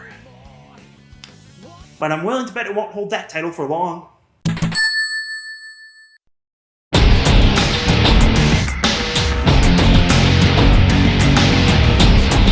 So, Shadow the Hedgehog. I actually have a bit of an interesting history with this one. This was one of the last Sonic games released on GameCube, basically the last outside of Sonic Riders. And like all the GameCube Sonic games, my family had it as I was growing up. This was also the first Sonic game without E rating, instead being E10+, though considering I was allowed to play the fully teen-rated Melee, my parents were fine with me playing it. I don't know if they realized this game had actual swear words in it, but considering I already gotten in trouble for saying damn in kindergarten, maybe they just figured I was already damned to hell. But whatever the reason, I played this a fair bit growing up, and I actually have memories of those play sessions.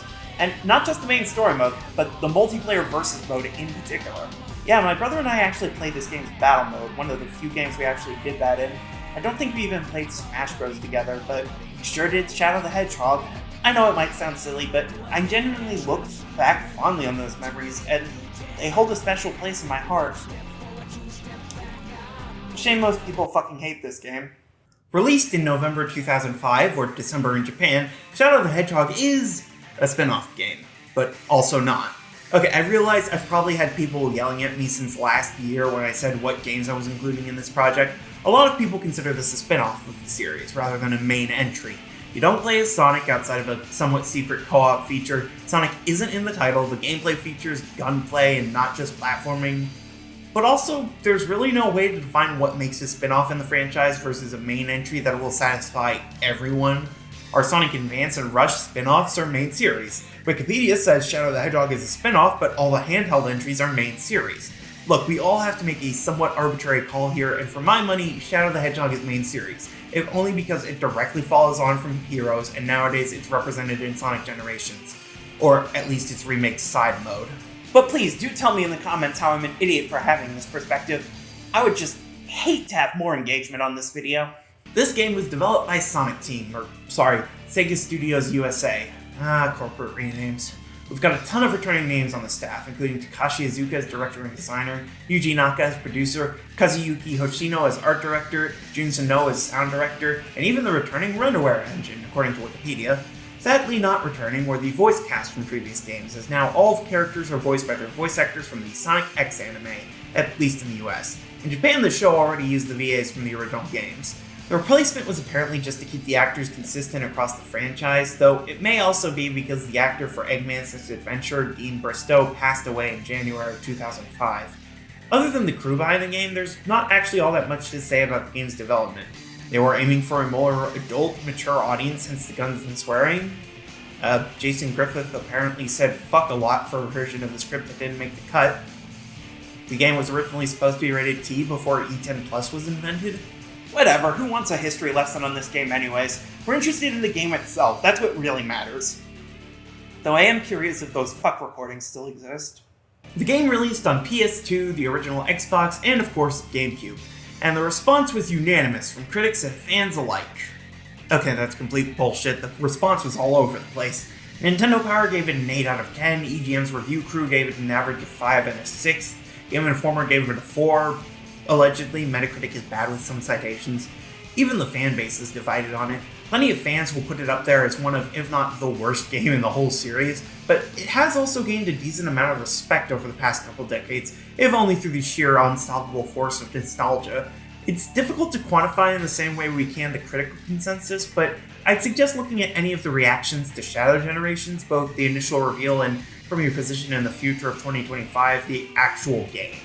Though, given I am writing this from the past, maybe everyone decided to hate Shadow Generations, who knows. The point is, this is a pretty divisive game, all things considered. A lot of people absolutely hate this game, but not everyone. There are people who will defend this game. Granted, a lot of them are basically children, and the rest were children when the game came out, but I mean, that includes me and the other people in their 20s.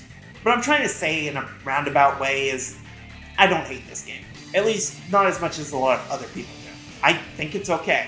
I don't think it's good, necessarily. There are a lot of issues in the game, and I'm going to talk about them here. In fact, longtime viewers of my channel don't exist, but if they did, they might remember I've technically made a review of this game already. But that was back in 2021, when I was still trying to figure out what I was doing with this channel. It really didn't touch on a lot of the game's issues, and it had just a god-awful thumbnail. Like, look at that shit. Can you even tell I added text to it? Genuinely, what was I thinking? Also, I hate listening to myself in this video. Point is, I'm going to do better this time. Hopefully, I mean, at the very least I can record it in more than one sitting. So, let's actually talk about how this game ended up, starting with the presentation. While the game certainly looks like Shadow the Hedgehog, I don't think the game looks bad. It's clearly put a lot of work into it, but it does look distinctly grimy and dirty. It does make a certain amount of sense. For one, a lot of the levels take place in locations that are, to one extent or another, destroyed. Destroyed cities, ruined temples. One of the levels is Prison Island after being blown up by Eggman. Even the Ark is mostly abandoned and crumbling at this point, apparently. However, there is another possible reason to take into account. It was released in 2005 and was trying to imitate other games of the era. This was the era of GTA, Call of Duty, and Battlefield. This game came out the same year as Resident Evil 4. Even outside of video games, this was the year of Batman Begins, War of the Worlds, the comic book where Scarlet Witch performed genocide. It was the year where George W. Bush got a second term, the year North Korea declared they had nukes, the year of Hurricane Katrina and the 7/7 bombers, the year the cool Pope, even the Dalai Lama, died, and was replaced with the Pope everyone thought of as a Nazi who hated gay people. And, perhaps most damning of all, it was the year of the Xbox 360 release. Well, most damning for the Sonic franchise anyways. My point is, yes, this game is dark and grimy and really out of keeping with the tone of previous entries, but that wasn't an accident or a fluke. There is tonal dissonance between this game and, say, Sonic Heroes, but there's always been a tonal issue with this franchise. Two different Sonic cartoons debuted in September 1993. One was a goofy and ridiculous comedy which introduced Scratch and Grounder, and the other was a dark dystopia where Robotnik was a dictator who enslaves people as robots. Criticize it all you like, but the darker direction was not something completely new to the franchise. And neither is the repetition. Here's an actual issue I have with how this game looks. God, do they reuse level ideas like crazy in this game. Now, yes, this is in no way unique to this game. Sonic Adventure 2 also reused level themes repeatedly and shamelessly. The thing is, in that game it was mostly done to draw parallels between levels, or to make the story flow naturally. Oh, there are a ton of levels on the arc because all the characters are on the arc at this point in the plot. Here, not only do you get teleported around so much that trying to build momentum in one location is nearly impossible, but there are also entirely different levels and presumably different parts of the world that look and feel near identical. Why does Death Ruins look nearly identical to Prison Island? Why did Sky Troops have to literally just be Glyphic Canyon Part 2? Why are there only 3 levels that look completely distinct? Can't wait to get to the Hedgehog engine. Not that it helped much. At least the pre-rendered cutscenes look great. In-engine, kind of iffy, like usual, but these CG cutscenes are actually incredible. Credit to Blur Studio, who do great animation work, at least for video games. Not so much 4D rides. Well, while the game's visuals are iffy, the music at least is great. I find it odd that, like Sonic Heroes, the vocal tracks are almost entirely saved for the credit sequences, though I do think I prefer the level music in this game to hero selection. It helps that, unlike Heroes, the characters are actually able to shut up occasionally. As for the vocal tracks, I like I Am All of Me as butt rock as it is. All Hail Shadow is cool and I can appreciate it more or less becoming Shadow's theme song. I really like Chosen One musically because I am an edgy bitch. Waking Up is okay, not my favorite, but certainly not hard to listen to. Almost Dead isn't my kind of track, not saying it's bad, I'm just not a fan of this kind of metal screamo thing. And Never Turn Back probably didn't need to start with the angst music theme, but otherwise I like it. Good Crush 40 track. So yeah, great music, but as for the sounds in general, look, I think Sean Chamel's performance is admirable and only for doing that growl for a full game script. And the 4Kids VAs were hired for Sonic X for a reason. They do a more than decent job overall, even if a couple line reads could have done with another take. Also, credit to Madeline Blowstein, the trans woman who did an amazing job voicing the president in this game and who tragically passed away in 2008. She will be missed. Well, this review has been a downer so far. I mean, it's appropriate, I guess, but can we get to the shooting alien stuff already? So, here's where I risk serious controversy yet again.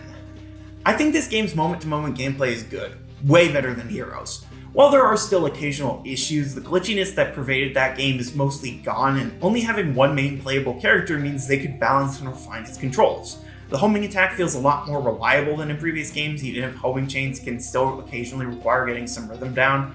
Rail grinding has been massively improved with the fairly pointless balancing mechanics scrapped, the acceleration feature massively buffed, and the ability to switch rails actually working as intended. And the most notable change of all, which would stick with the series going forward, when you get hit, you don't lose literally every single ring you've collected, hallelujah! Look, I understand that it makes the game significantly easier, and some people really don't like that, but it works so much better in a 3D setting, because recollecting rings is so much harder in 6 axes of movement. Plus, it means that your rings don't get entirely vanished if you get hit while holding more than like 20. So, big step forwards in terms of the Hedgehog gameplay, that's good. But I did specifically request big guns going pew-pew. Yet another hot take, I actually kind of like the gunplay here. It's not perfect, of course, the lock-on is absolutely necessary for this camera angle, but is also incredibly inconsistent with what it targets, and juggling weapons and ammo is kind of annoying, especially since every weapon uses its own unique ammunition. Even the melee weapons. How exactly does this sword only have 4 strikes in it, and how does passing by another identical sword add 4 more? However, it also adds a lot of variety to the gameplay without sacrificing the strong fundamentals built up in Shadow's base moveset. The various guns actually control differently in very interesting ways, and it's actually really fun to get good at. I know, the idea of an anthropomorphic hedgehog holding a realistic pistol is laughable, I'm not going to disagree with that, I just can't. There is a serious issue with style clash there, and it's only going to get worse in the next year. But if this is the direction they were going to go, quite honestly, I think they did a very admirable job of it. So yeah, hats off to Mitsuru Takahashi, who handled player character and weapon programming. I think he did a great job. It's a shame he mostly ended up working on the Olympic tie-ins for the rest of the series. This all did a lot for my enjoyment of the game overall. There are still more problems to go over, but the core gameplay being this much fun made the whole thing a lot more enjoyable than, say, Heroes. I know I'm comparing the games a lot, but god help me, I really didn't enjoy playing Sonic Heroes, and this game was a breath of fresh air in comparison. It's particularly stark because of the comparison, really. Sonic Heroes had mostly great level design and terrible gameplay. Shadow the Hedgehog was really solid gameplay and painful levels. Okay, that's not entirely fair. I actually think the levels on average are fine. They mostly range from good enough to stand out to why is it built like this. Westopolis is an okay introductory level, if not anything groundbreaking. Digital Circuit is cool, I like the cyberspace aesthetic, and neither of the missions are too arduous. Liffit Canyon is alright, though I don't think the tornado is enough to make it memorable. Lethal Highway is more distinct looking than Westopolis at least, and it's one of the few times there's actually a smooth transition between two levels. Cryptic Castle is kind of annoying just because of the morality system we'll talk about in a bit, but I'm glad it's one of the few unique level themes. Prison Island is an odd mishmash of themes, with the prison cells, the jungle, and poison water. Circus Park is mostly memorable because... Where's that damn fourth Chaos Emerald? Yeah, and the shooting galleries aren't particularly well explained. Central City fucking sucks a lot. God, I hate that level, worst in the game, easily. The Doom is a bit too maze-like for my liking, and I have no idea if it's a flashback, a hallucination, or just straight up time travel. Sky Troops again, why is this literally just Liffit Canyon, but in the air? Mad Matrix didn't need to be as labyrinthine as it was, but it's at least memorable. Death Ruins certainly is a jungle level. Anyone else getting lightheaded? The Ark, I like just flying around on the bird thing, shooting obstacles, and occasionally jumping to the ground for a briefer.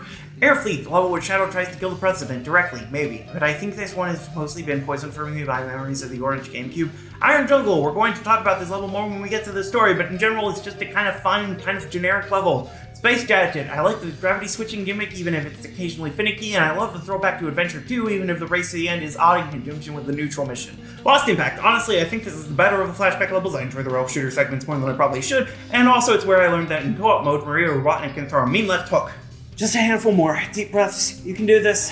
Gun Fortress, oddly more natural follow-up to Airfleet than the Ark, but it makes sense as one of the final levels, and I like that both aliens and military are present. Black Comet, not my favorite of the last levels. I don't like the Dark Mission, but whatever, it's at least atmospheric. Lava Shelter, some really annoying platforming moments, and completely abandons most of the ongoing plot, but at least there's some fun in the grinding. Cosmic Fall, being on a self-destructing space colony is a fun idea, but it's kind of unbalanced, has a few leap of faith moments, and I'm not a big fan of the platforming here. Final Hunt, maybe the best of these last levels, but there's only one enemy faction, and it is a little bit weird to switch between tasks at times.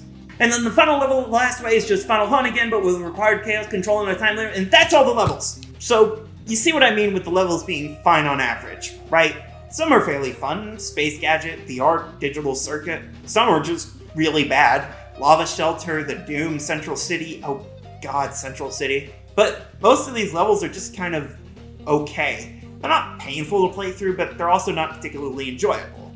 And, you know, that wouldn't necessarily be the worst thing. Yes, I prefer games with great levels to those with just okay levels, but combined with strong core gameplay, it would be more than acceptable. The problem isn't necessarily with the levels themselves, it's with the way you play through them. It's time to talk about the big one. This game has a moral choice system. That system sucks. I'm gonna start off with the positive here. I think the system is cool conceptually. The idea of switching what level you play through based on what choices you make beforehand is actually kind of interesting. There have been plenty of games with a choice system, but there really aren't any that change this drastically with your decisions.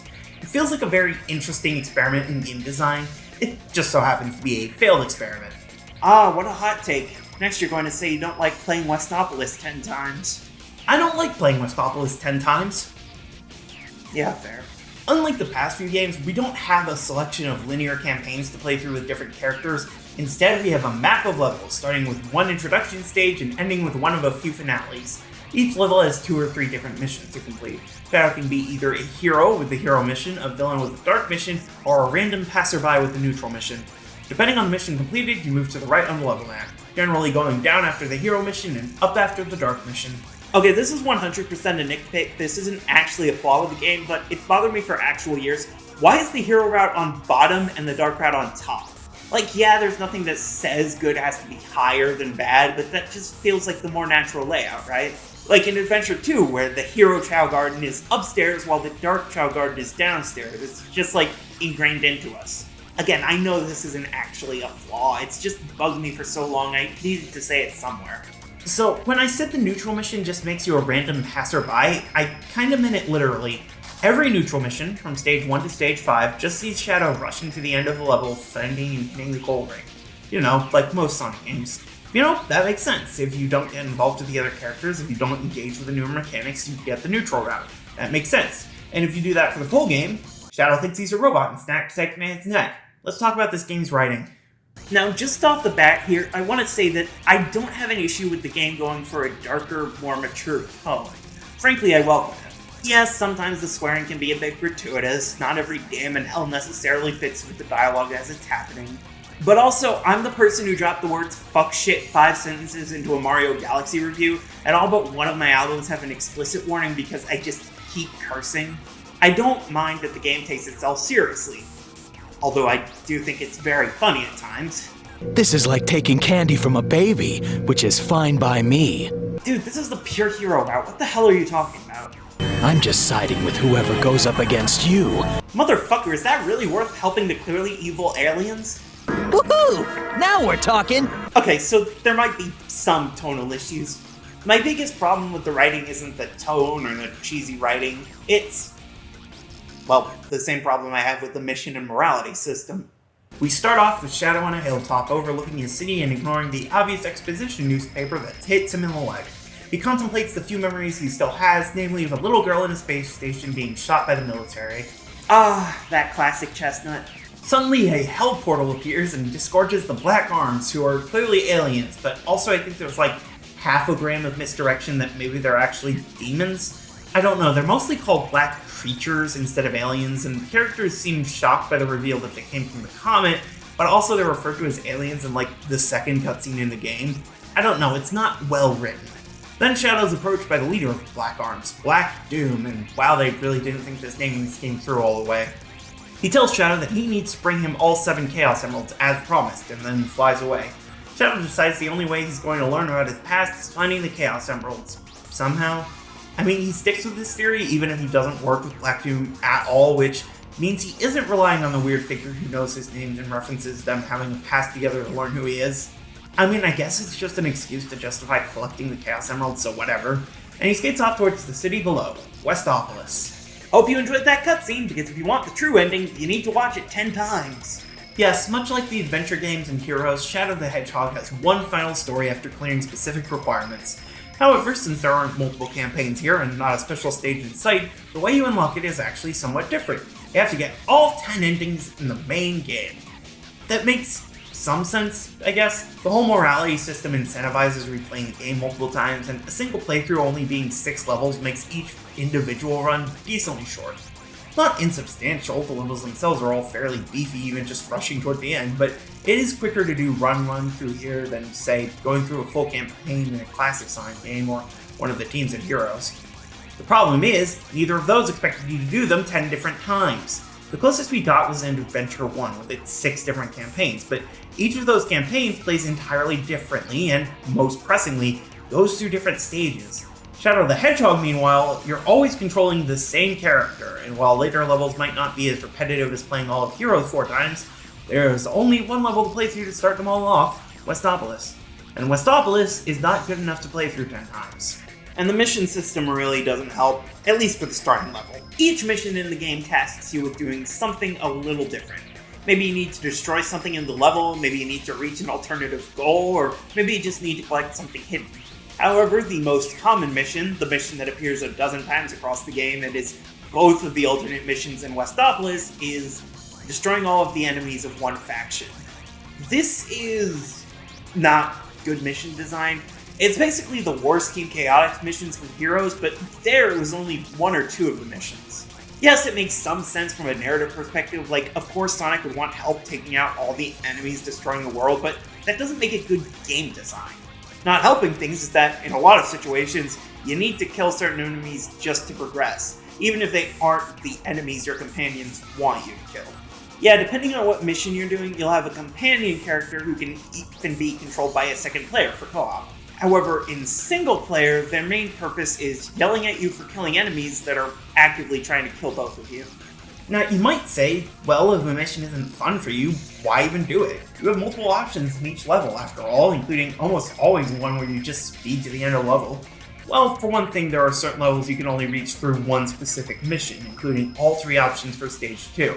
If you want to see what Digital Circuit or Lethal Highway are like, you have to go on an enemy hunt through Westopolis. Want to see Death Ruins? Have fun collecting and keeping 400 rings in Circus Park. And for a humorous reversal, if you want to suffer through the actually horrible Central City, you just have to light the torches in Cryptic Castle, which is honestly one of the more enjoyable missions. I didn't even try completing all 55 objectives in the game. I only did all the missions of Westopolis, Digital Circuit, Glyphic Canyon, the Doom, Iron Jungle, and because it was outright required, the final 5. Still, all those diverse missions give a ton of different sequences to experience. There are 326 different playthroughs you can experience here, sorted into the game's library sequences. Yeah, every single arrangement of levels and bosses you can experience here has its own special name, number, and set of cutscenes. It's like there are 326 different stories in one game. Except there aren't, are there? I mean, even setting aside the fact 99% of players are never going to get all 326 sequences, even the completionists. Like, speedrun.com doesn't even have a 100% category that includes the library, and the only person online who claims to have actually done it took 181 hours to do so. Even ignoring that, how many players are even going to get more than 10 of these sequences? Seriously. In fact, I think I can predict what those sequences might be. They're absolutely going to include numbers 163 and 164, and either 001 and 326, or more realistically, 155 and 172. And if you get 155, 163, 164, and 172, I'm pretty confident you also got 156, 161, 162, 165, 166, and 171. Because why put in more effort than you absolutely have to? Like, good for the developers. You came up with creative names for all 326 sets of missions you can play through. But who's going to play through most of them? Like, congrats to whoever named Sequence 116 Beyond the Truth of Impact, but who's actually going to sway up and down like this? Most players are going to take the path that either feels the most consistent or requires the least effort. That means either always going for the Dark Mission or the Hero Mission, or just doing as many get-to-the-end neutral missions as possible. Because those neutral missions are what feel like actual Sonic levels. They're what you'd expect from classic Sonic, or Sonic Campaign in Sonic Adventure, or the speed levels in Adventure 2, or most of the campaigns in Heroes. But the game very clearly doesn't want you to do just the neutral missions, because if you do, you get a rambling mess of a story that doesn't make any sense, except you'll also get that regardless of which route you take. Look, I'm not going to complain that not every sequence you can play through makes sense. There are 326, of course they aren't all masterpieces. Like, I'm not going to complain that Sequence 246, The Weapon's Dawn, isn't a triumph of interactive narrative. That's not a reasonable expectation. The issue isn't that not all of the stories you can find make sense. The issue is that none of them do. Okay, that's probably not entirely fair. It's not like every path from Westopolis to the credits is complete illogical nonsense. You can find routes where the characters have proper motivation, consistent morals. The problem is, almost no level naturally flows into the next one. Just about every pre-level cutscene is just Shadow randomly appears on a location, makes a random decision on how to continue his quest, and runs off in a random direction. Sure, the constant teleportation makes some sense, considering most of the levels can be reached from at least a couple different missions, but even for the levels that can't, like, okay, the Stage 2 levels all have cutscenes before them that sort of justify why Shadow ends up where he does. But 2 of those cutscenes just end with Black Doom teleporting Shadow somewhere else. Lethal Highway is the only one that stylistically and narratively flows from Westopolis. The other 2 levels that can only be accessed by one specific mission, well, Central City starts with Shadow at Black Doom's side as his right-hand man, despite the previous mission involving Shadow helping Eggman to defend himself against Black Doom, and Death Ruins. We think Shadow escaped into the forest with the black aliens. Shadow has been helping you clowns! And the last level had nothing to do with the Black Arms, they weren't even present! Okay, we need to talk about Gun, and the clown with heterochromia. This game works primarily off of a faction system, with enemies from 3 main factions appearing. Black Arms, Eggman's Robots, and Gun. All 3 have a role in the morality system, helpfully demonstrated by the different scores and the chaos meters. If you kill the black arms, you get points towards your hero score and build up for chaos control, which shoots you towards the goal, so you're incentivized to kill the aliens if you're gunning for the neutral mission. If you kill Eggman's robots... Okay, we'll get to the confusion that is Eggman's role in the game soon enough, but you can either get dark points or hero points from them depending on the level. And if you kill gun soldiers or robots, you get dark points and build up chaos blast, so you can shoot out a nuke around you, indicating that attacking guns robots is an evil action. That's 90% of the enemies in Sonic Adventure 2. In fact, I'm pretty sure Bigfoot had a human pilot inside, so yeah, Sonic killed a soldier already. But now he's appalled if Shadow so much as lays a finger on them. Look, from a gameplay perspective, sure, it makes sense for one of the factions to be permanently in the role of the good guys, and yes, it makes sense for Black Doom to want the military dead. I understand why they made this decision. But the sheer doublethink involved in Gun's role is just baffling. Need I remind you? Every playthrough starts by showing us one of these soldiers shooting an innocent little girl. Oh, but don't worry, the soldiers aren't just covering up the unethical experiments and weapons that the government had commissioned, like was basically stated in Adventure 2. Nope, instead it turns out that Gerald Robotnik was collaborating with evil aliens, and the government found out and had to put a stop to it. They were just trying to save the world. And now, they aren't attacking Shadow because they're evil or even just in the wrong. No, they're being commanded to attack Shadow by the commander of Gun, their leader. But he's not evil either. He's just traumatized because he saw Gerald working with the evil devil alien. And he thinks Shadow was the alien's creation for evil. And he's actually right about it. And we don't even have time to get into how mind-breakingly stupid the cutscene where this is revealed is. Oh my god, Maria was his only family, but it's not just about Maria, it's about his family who was killed. They were killed when the Ark was destroyed by Gun, who he now leads and is theoretically the highest authority of. Hey, anyone who speaks Japanese, is this any less idiotic in that language? Because even if the family comment is less oxymoronic, there's still no explanation for why he wouldn't know what Gun did. This guy doesn't even have a name and he breaks the entire story over his knee by just existing.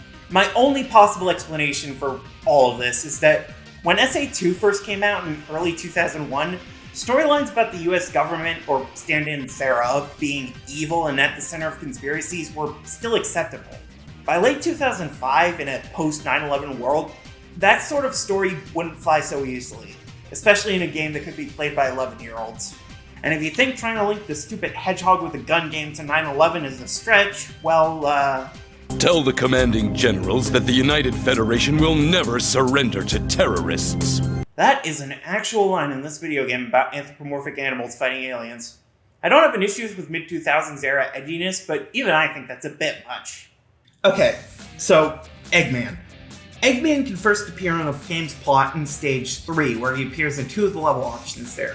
Cryptic Castle, which takes place in one of Eggman's haunted castle locations, and Circus Park, which takes place in an amusement park he built with stolen money. In both of those levels, and most of the levels where he directly appears, he offers the Dark mission. In Circus Park, this takes the form of destroying all the gun robots in his park, but in Cryptic Castle, as mentioned, signing with Eggman requires helping him ward off the Black Arms. In fact, while Eggman is almost always the dark option, in about half the levels where his robots appear, destroying them actually gets you dark points, because the other enemies appearing in that level are the Black Arms. I guess gameplay-wise, they wanted to give players access to both dark and hero points, except in several different levels, there's only one faction present anyways, like the Doom, where because it's a flashback to the raid on the Ark, all the enemies are gun soldiers, so your only option for hero points is killing people with these life pods. Or Lava Shelter, where Eggman's robots are the only enemies you can find because it's his shelter. And let's not forget Final Haunt, which exclusively has Black Arms because it's aboard the Black Comet. Unlike the level Black Comet, where gun soldiers are just about everywhere because they needed something for Shadow to do on the Dark mission. Can you tell I'm not a big fan of this game's design? There is one, and only one level, where Eggman gives the hero mission. Sky Troops, where he instructs Shadow to destroy the Black Arms jewels and bring the floating ruins down. Otherwise, he's a purely malevolent force, as evidenced by him appearing as a boss fight 7 different times. Yes, despite Eggman's biggest role in the ongoing alien invasion plotline being his agreement that he'd rather the world not be destroyed, he not only has 3 different boss fights in the main levels, but he also serves as 4 of the game's 10 final boss fights. And let me tell you, this game's boss fights are not good. The gun boss fights, Heavy Dog and Blue Falcon, are basically the same fight, except Blue Falcon can fly and gives you a gun at the start that you don't have to pry off its body. Black Arms have Black Bull as a boss fight in 2 different levels, both fights just requiring Shadow to hit its eye a ton of times. And of course the Egg Breaker, that most infamous of bosses. You know what they say, the more the merrier. Lights up! The fight after Cryptic Castle is the most evenly balanced, the Mad Matrix version is obnoxiously hard to hit and has the most annoying spam line, and the Iron Jungle version can be cheesed within seconds by spamming one of the turrets. The real stars of the show are the three final bosses, Black Doom, the Egg Dealer, and the tag team duo of Sonic and Diathlon. How is the slot machine Egg Dealer fight the best of these options? And why do all three suck ass? Egg Dealer mostly relies on random luck, because you do pitiful chip damage with any actual hits, so you have to hit the buttons on it so it will attack itself. But apparently the chip damage was intended to be the main attack because that's also all you can really do to Diablon and Black Doom.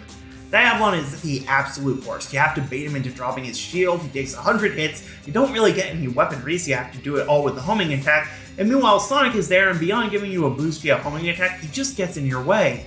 Black Doom isn't much better, it's easier to tell when you're supposed to attack and it's easier to get a hold of a gun, but he's still such a damage sponge and you can only hit him a few times each cycle. Oh, and don't even get me started on the true final boss, Devil Doom, which is just so god-awful, I don't even know why it's here. You can't control your height, but you get nudged up and down by random debris. You can only hit him once before his weak point swaps places, so you're constantly having to move between his sides, and he can teleport if you get too close, but you also can't hit him at all if you're more than like a foot away from him.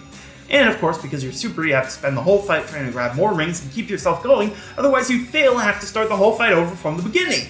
Oh, but hey, do remember to stick around in the fight for 8 full minutes, since that's the only way for Eggman to tell Shadow he isn't an android.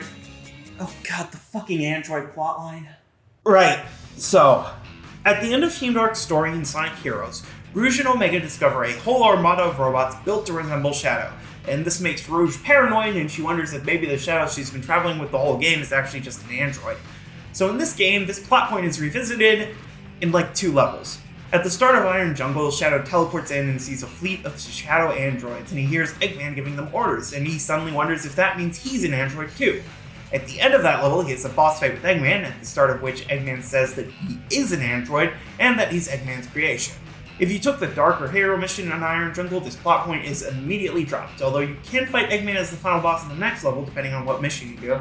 If you end up in Lava Shelter, though, even if you didn't get there through Iron Jungle, Shadow concludes that he must be an android copy of the original Shadow the Hedgehog, who died and declares that he's going to kill Eggman, which in both of the Lava Shelter final cutscenes, he does. Again, this is the most neutral route you can end up on. If you play this game like it's an average Sonic game and just race to the end of each level, Shadow kills Eggman. He also kills Eggman if he rushes to the end of Black Comet, because I guess the developers just really wanted Shadow to kill Eggman in 3 of the game's endings. However, if you take a long time fighting Devil Doom, the chatter of the other characters will eventually reveal them getting re-paralyzed by nerve gas. Eggman then reveals he lied about Shadow being his creation, even though there's no way the final story continues on from Black Comet, Lava Shelter, or Cosmic Fall. Apparently, he rescued Shadow after Adventure 2 with one of his robots, but Shadow had lost his memory. So, in other words, the entire Shadow Android plotline amounted to a 2-game-long misdirect, an annoying enemy to fight in exactly 2 levels of this game, and 2 endings that never happened where Shadow kills Eggman. And that's all the story importance Heroes has ever had.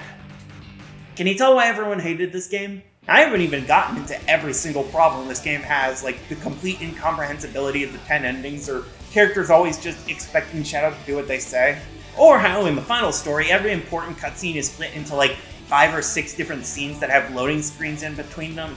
This game isn't the worst for loading in this series, but that doesn't make it good. This game is not great, it really isn't. If we're just looking at how many issues there are, trying to judge it objectively, it's almost certainly the worst we've seen yet. So, why don't I hate it as much as everyone else? Or as much as I hate Sonic Heroes? I mean, sure, there's nostalgia involved for me, but I also had nostalgia for Sonic Heroes, and for Mario Sunshine and Four Swords Adventures. I think the simple answer is, the core gameplay is good enough for me to overlook a lot of the game's issues. Like, most of the problems are completely ignorable if you try. And with my first 5 runs, sure, I was just going through all the levels and trying to reach the end, but by the last 5, I was messing around, finding interesting sequences, even trying to get A ranks. For anyone who's curious, in this playthrough I got 10 library sequences. 1, 22, 26, 46, 111, 163, 164, 215, 325, and 326. And I think a lot of those story sequences are actually pretty interesting, honestly. I don't begrudge anyone who says this is their least favorite game, I really don't, I absolutely understand why. But for me, it's not that bad. at least to play. Which I guess means we've finished up with this game. I said all I can really think to say about it, and that means I need to stop putting off the inevitable. The big one. The game people have been waiting for. Well, I guess I can't delay it forever. Ladies, gentlemen, comrades against the binary. I bought a PS3 for this game. Yeah, it sucks. No, I'm not actually doing that. I mean, just look at the runtime. But God, do I want to, because really, what the fuck else can I actually say?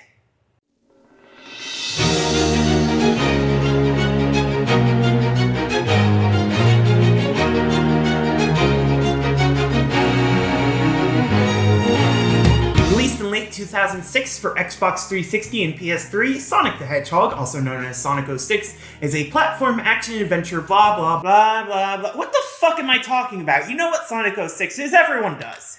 I don't have any delusion that this video is going to be the first ever place anyone hears about this shit. I'm not doing anything revolutionary with this review.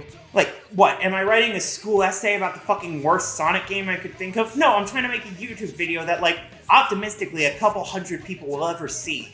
And realistically, it's gonna be a lot closer to a few dozen. Christ, what the fuck am I doing here? What's the fucking point of any of this? This was a horrible idea. What, he's still here? Okay, I'm gonna calm down. You came here for a review. The least I can do is provide a little context for that review. Namely, the context that I had going into this game before I played it. Because, if you didn't know, this was my first time playing Sonic 06. But I certainly knew it by reputation beforehand. Sonic 06 isn't just a bad game. It isn't just one of the worst Sonic games, or the worst Sonic game. It's arguably one of the worst video games ever made. In fact, I would argue that Sonic 06 is the absolute most infamous game ever made.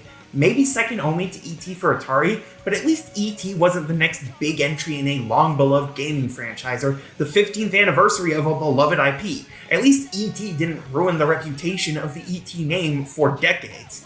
Even if you've never played Sonic 06 or watched anything that adapts it, you still almost certainly know it by reputation and meme.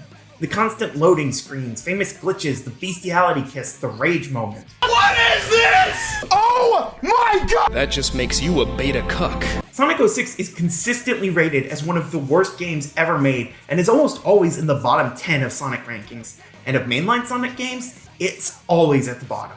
It changed the direction of the series for years, turned the character and franchise into a joke, and it's still held up as an example of everything wrong with the series. You want to make a cheap joke about Sonic being terrible? Just reference that time he got kissed by a human woman. Instant comedy. And I feel confident saying nobody, absolutely nobody, would defend it. Or rather, I would feel confident saying that if it weren't for one small problem. All the people who seem to love it? Yeah, most people do still think the game is terrible, unsalvageable, and completely worthless. But over time, it's become clear that at least some people still have affection for the game. Most notably, since 2019, there's been an ongoing fan remake of the game, Project 06, focused on bringing the game to PC and the Unity engine. Silver is still a fan-favorite character just as much as he is a Scrappy. Mods still adapt elements from this game into others. Hell, I even remember hearing a rumor that the game was represented in Sonic Generations specifically because the fans requested it. Can't find an actual authoritative source for that claim, but it's not completely unbelievable. And if you go on the Sonic subreddit, you'll find no end of Redditors more than willing to explain why they actually like this game. Granted, you could probably also find no end of Redditors who will explain why J.K. Rowling is right about everything, so not the best example. Still, you get my point. For all this game's flaws, there is still a good amount of love for it within the fandom. So, why? Why do people like a game that is so infamous, so poorly made, so bad? I mean, there are always going to be devil's advocates, aren't there?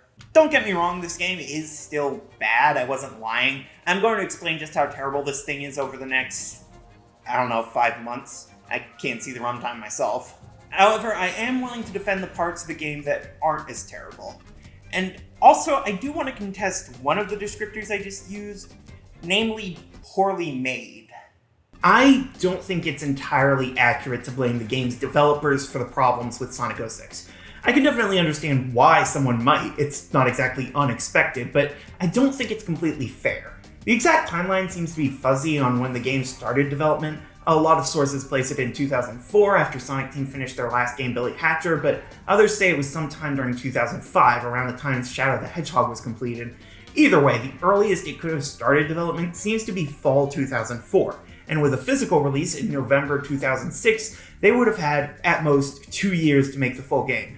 And during those 2 years, Yuji Naka left Sega completely, their team was split in half so they could also develop Sonic and the Secret Rings, and because it was technically the 15th anniversary game, Sega kept rushing them to release it for the 2006 holiday season. Oh, plus the Xbox 360 was only released in November of 2005, and the PS3 was released in November 2006. But you might be thinking, so they only had 2 years to make it, so what? Sonic 2 was developed in 9 months, and that game was great, ignoring how the quality falls off a cliff in the last 4 zones, but it's still a good game. And to be fair, that is a valid thought at first glance. Yes, other Sonic games have been made under even tighter deadlines, but most of those games were back during the days of the Genesis.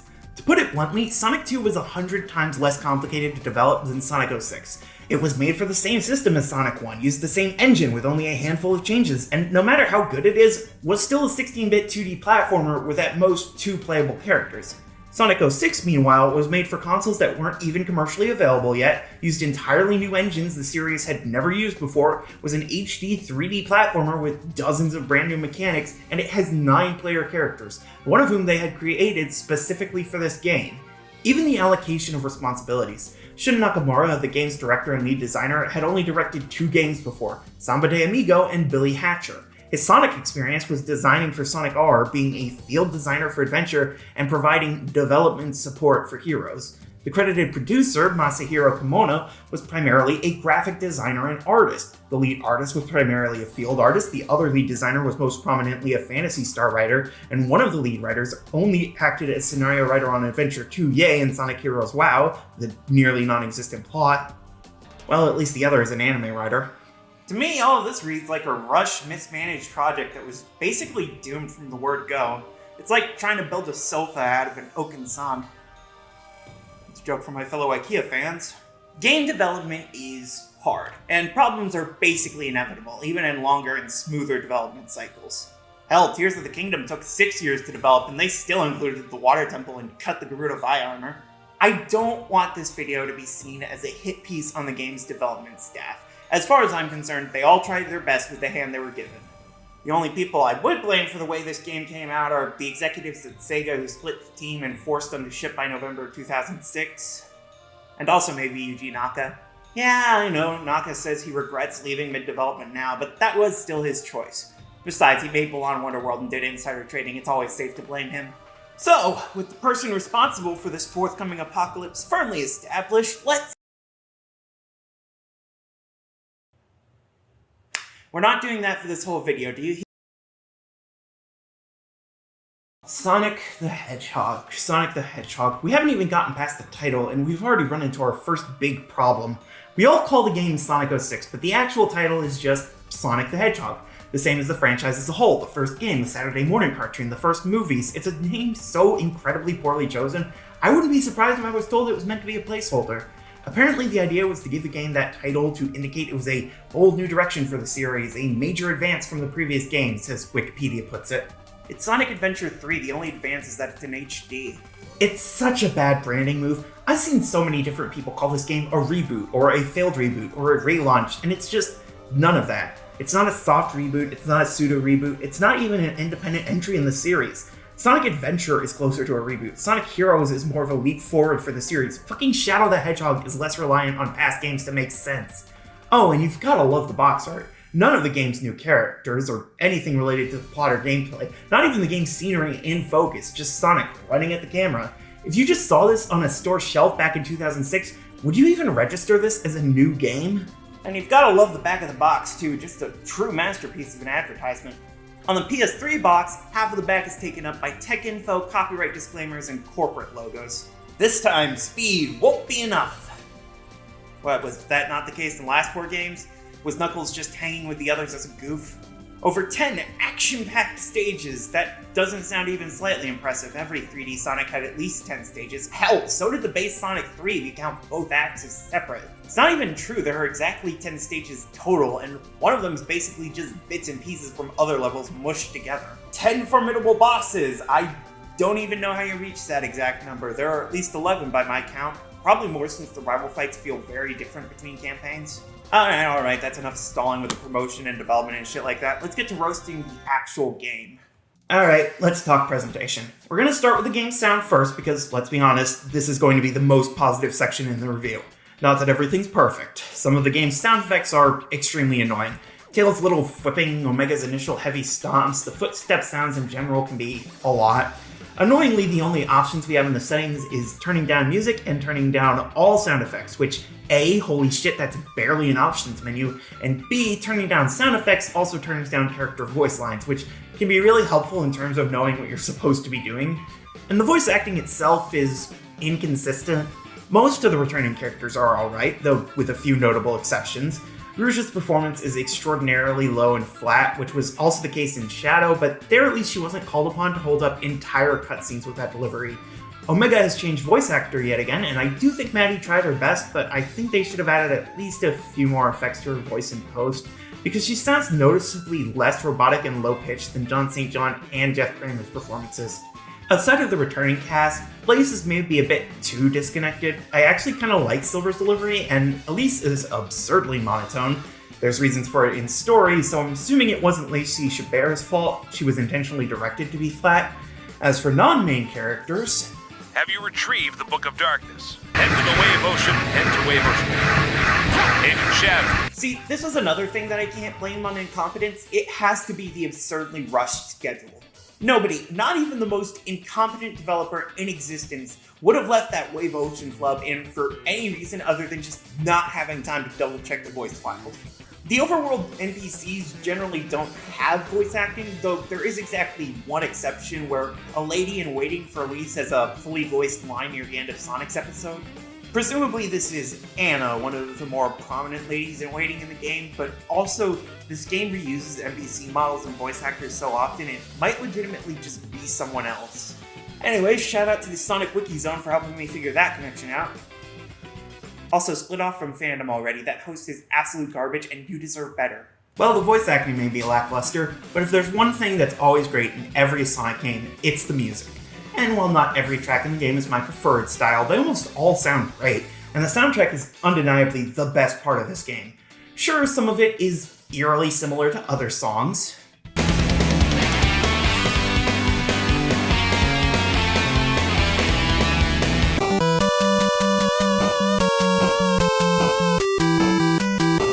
And some of it has very disparate elements included.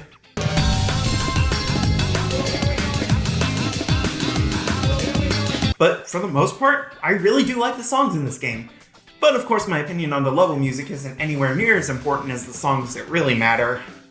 Okay, let's do this quickly. His World is the game's main theme, and maybe it's just me, but I think the rapping is a little bit much. It kind of sounds like Limp Bizkit or Kid Rock, otherwise not a bad sounding song. All Hail Shadow returns as Shadow's credits theme, and it's as badass as ever. I wasn't the biggest fan of it originally, but it has definitely grown on me as just peak Crush 40 edge. Dreams of an Absolution, it's okay. I'm not a huge fan of the super processed, auto-tune heavy electro, but it makes sense as Silver's credits theme since he's, from the future. My Destiny is the final credits theme. It is super cheesy and over-dramatic, but god if I don't love the cheesiness of a good piano ballad. And last but not least, the song that's not even on the soundtrack album, Sweet Dream by Akon, Sonic's credits theme. What the fuck is this song?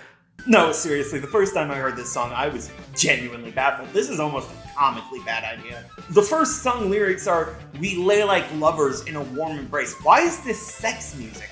We're going to get into the weird romantic elements of the game much later on, but even in an outright romance, this song would be way too much. Anyways, that's about it for the sound side of the game's presentation, outside of the gun thing. G-U-N? Previous games definitely pronounced it like, gun. What's the problem here? Regardless, I think it's about time we moved on to how this game looks. Not great. Well, that was an easy section. Moving on. Okay, it's not that bad. At times, the game does, in fact, look fine. They clearly put a lot of work into the HD visuals, and there are parts of the game that actually look really good. However, the word of the day, in more ways than one, is definitely inconsistent. Blur Studio returned from the last confusingly named entry, Shadow the Hedgehog, and animated the pre-rendered cutscenes, and some of these cutscenes are legitimately gorgeous. Yes, the opening cutscene of Sonic's episode does look like it belongs more in a Kingdom Hearts game, but it's still an amazing looking scene, mostly. The opening cutscenes for Shadow and Silver's episodes are also great. The Cherry Blossom cutscene looks appropriately beautiful. They're great looking scenes that they made. However, other scenes are decidedly lesser. The scene after Sonic's Dusty Desert looks oddly shoddy, like it's using the in-engine models in a stock animation environment. The pivotal cutscene of Shadow and Silver's plotlines, where they start to figure out what's been going on, looks decidedly cheaper as well, though at least not as incomplete. Blur did do a good job overall. I can see why they're still in operation today and even work on the Sonic movies, but I can also sort of understand why this was the last Sonic game they worked on. Though that understanding is limited by, everything else in the game. Like, sure, some of the pre-rendered cutscenes aren't as inherently good-looking as the opening, but I mean, have you seen the in-engine cutscenes? Yes, this isn't a problem unique to 06 or even a Sonic. Going from pre-rendered to in-engine is pretty much always a jarring transition, but especially here, the in-engine animation is rough. Lip syncs seem to be completely off for the English translation, sound effects and music feel entirely unbalanced, a lot of the character movement seems to have been based on extremely clunky motion capture, and of course, let's not forget the character models, which end up looking like puppets being twisted into overdramatic poses with each line. The character models in general are bizarre. Just looking at the main playable characters, aka the Furry Squad plus Omega, they look fine. There have been some slight tweaks to the character designs for this game, particularly with Sonic himself. He's taller, his eyes are smaller, his spikes point out more. It's definitely still Sonic, I'll give it that, but it does look distinct compared to the other models and sprites Sonic has had over the years. Still, these characters aren't the main design choice most people talk about. There's an elephant in this living room we've been ignoring. Let's talk about the big thing people notice about this game, if not the whole franchise. The human problem. God, don't take that line out of context. Theoretically, from the beginning of the series, Sonic has always lived in a world with human beings. This is ingrained into the series because the main antagonist is and has always been a human being, Dr. Eggman. However, in the classic games, this was a lot easier to ignore because Eggman was essentially the only human character present. Starting in Sonic Adventure, though, far more human NPCs began being introduced, and as the 3D games went on, they became more and more prevalent and unignorable. And so we reach Sonic 06, where humans are absolutely everywhere. And yes, it's weird. But probably not for the reason you're thinking. Like I said, the series has always had at least one human character interacting with the Anthro characters. However, with Eggman in the classic games, quite honestly, it was kind of easy to ignore that he's supposed to be human. His original design is so ridiculously cartoonish, so absurd in its proportions, he looks more like a weird fish or an actual anthropomorphic egg than he does a real human being. In Adventure, where more humans were introduced, Eggman got a major redesign, just like every other pre-existing character. He still looks cartoony with his absurdly bushy mustache and pointy pink nose, but his body is a lot less round and his arms a lot less stubby. In this incarnation, the one pretty much every modern game uses, he looks less like an actual walking, talking egg, and more like a cartoon human who could be reasonably compared to an egg. He even got a nice pair of goggles to distract from his ball, that he occasionally wears over his glasses because good lab safety is important. In that cartoony design, him still looking like a caricature more than a realistic human, kinda goes for all the humans in Sonic Adventure. If you actually look at one of the human NPCs, not only are they ridiculously low poly, their actual faces and proportions look like classic anime, with big old eyes and weird looking mouths. Plus, in Sonic Adventure, the humans really didn't matter. They were occasional roadblocks, but they mostly served as set dressing for two of the game's hub worlds.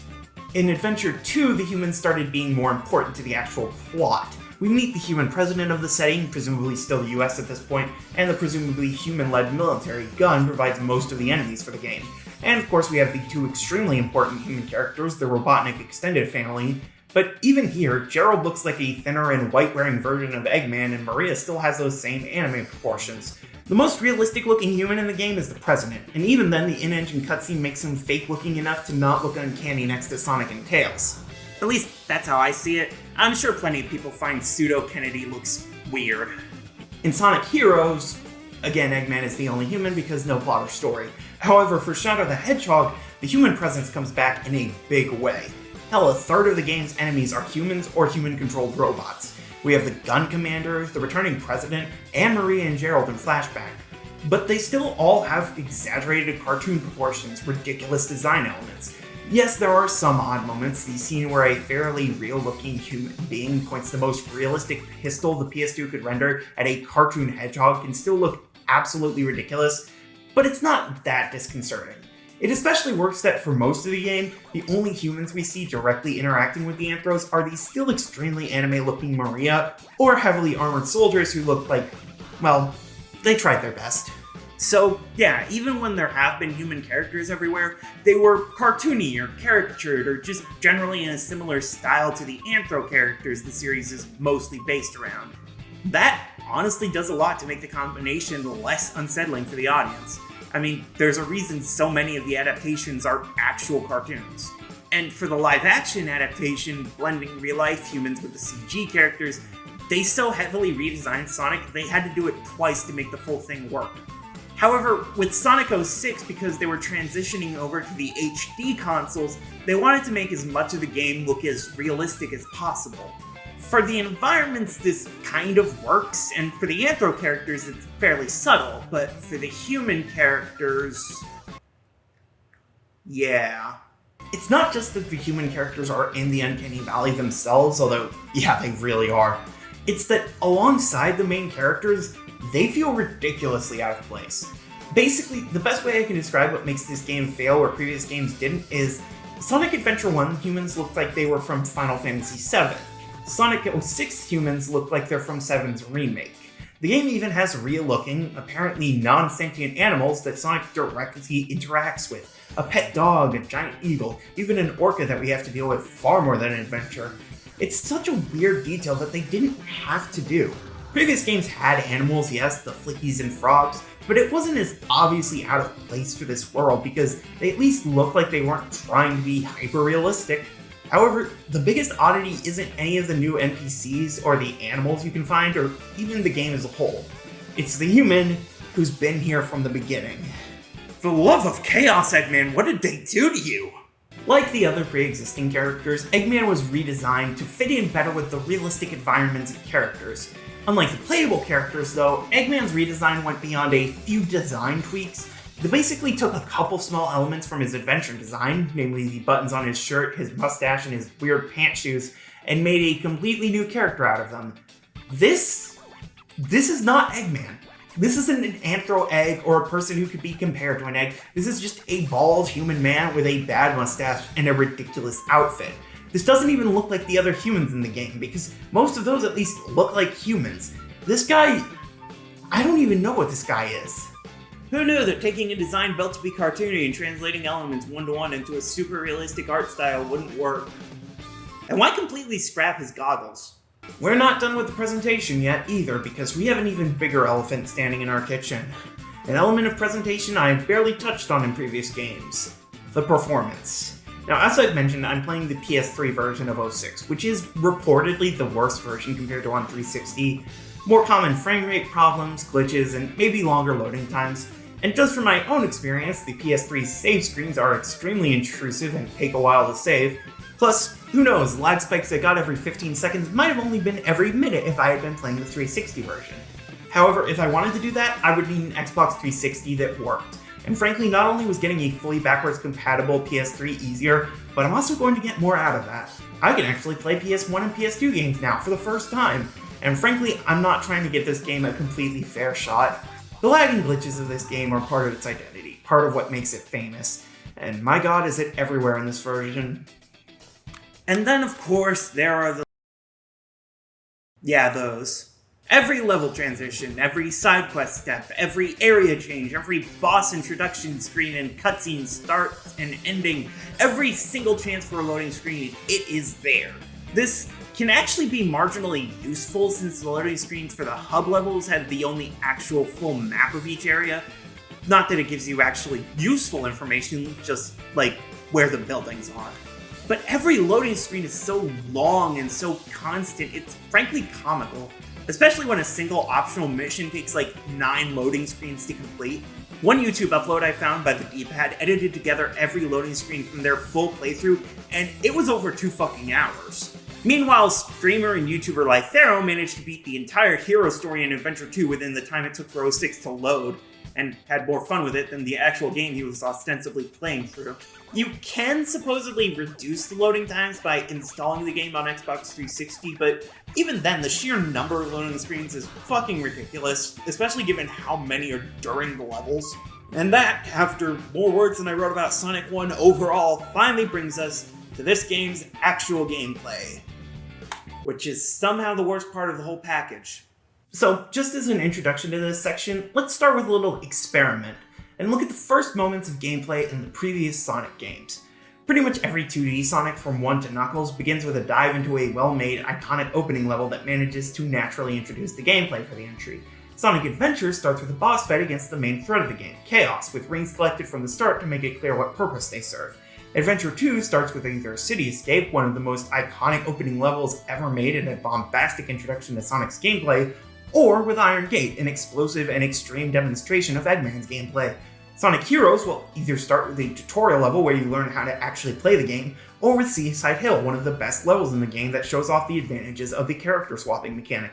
Even Shadow the Hedgehog, whose opening level far outstays its welcome, still begins with a fast-paced dash through an exploding city, a dive between buildings to the streets below, and a handy demonstration of enemies dropping their weapons on death thanks to a helpful sky laser. Sonic 06, meanwhile, begins by dropping you in a generic hub world, and your first mission is a side quest where you jump through random circles in the air and get rings as payment. Most Sonic games thrive in their introductions, with them sometimes even being the high point of otherwise bad experiences. Sonic 06 trips straight out of the gate with an uninteresting overworld, an unenjoyable side quest, and a need to engage with a shot mechanic that doesn't so much add anything as it does make everything more annoying. The mission doesn't even work as a tutorial, there's no explanation for your moves, and the ring challenges are otherwise never required. It's just a baffling decision for the start of the game. It's not like things get much better once we get into the actual levels. As previously mentioned, Sonic 06 has 10 stages, 9 of which are used in the main 3 episodes.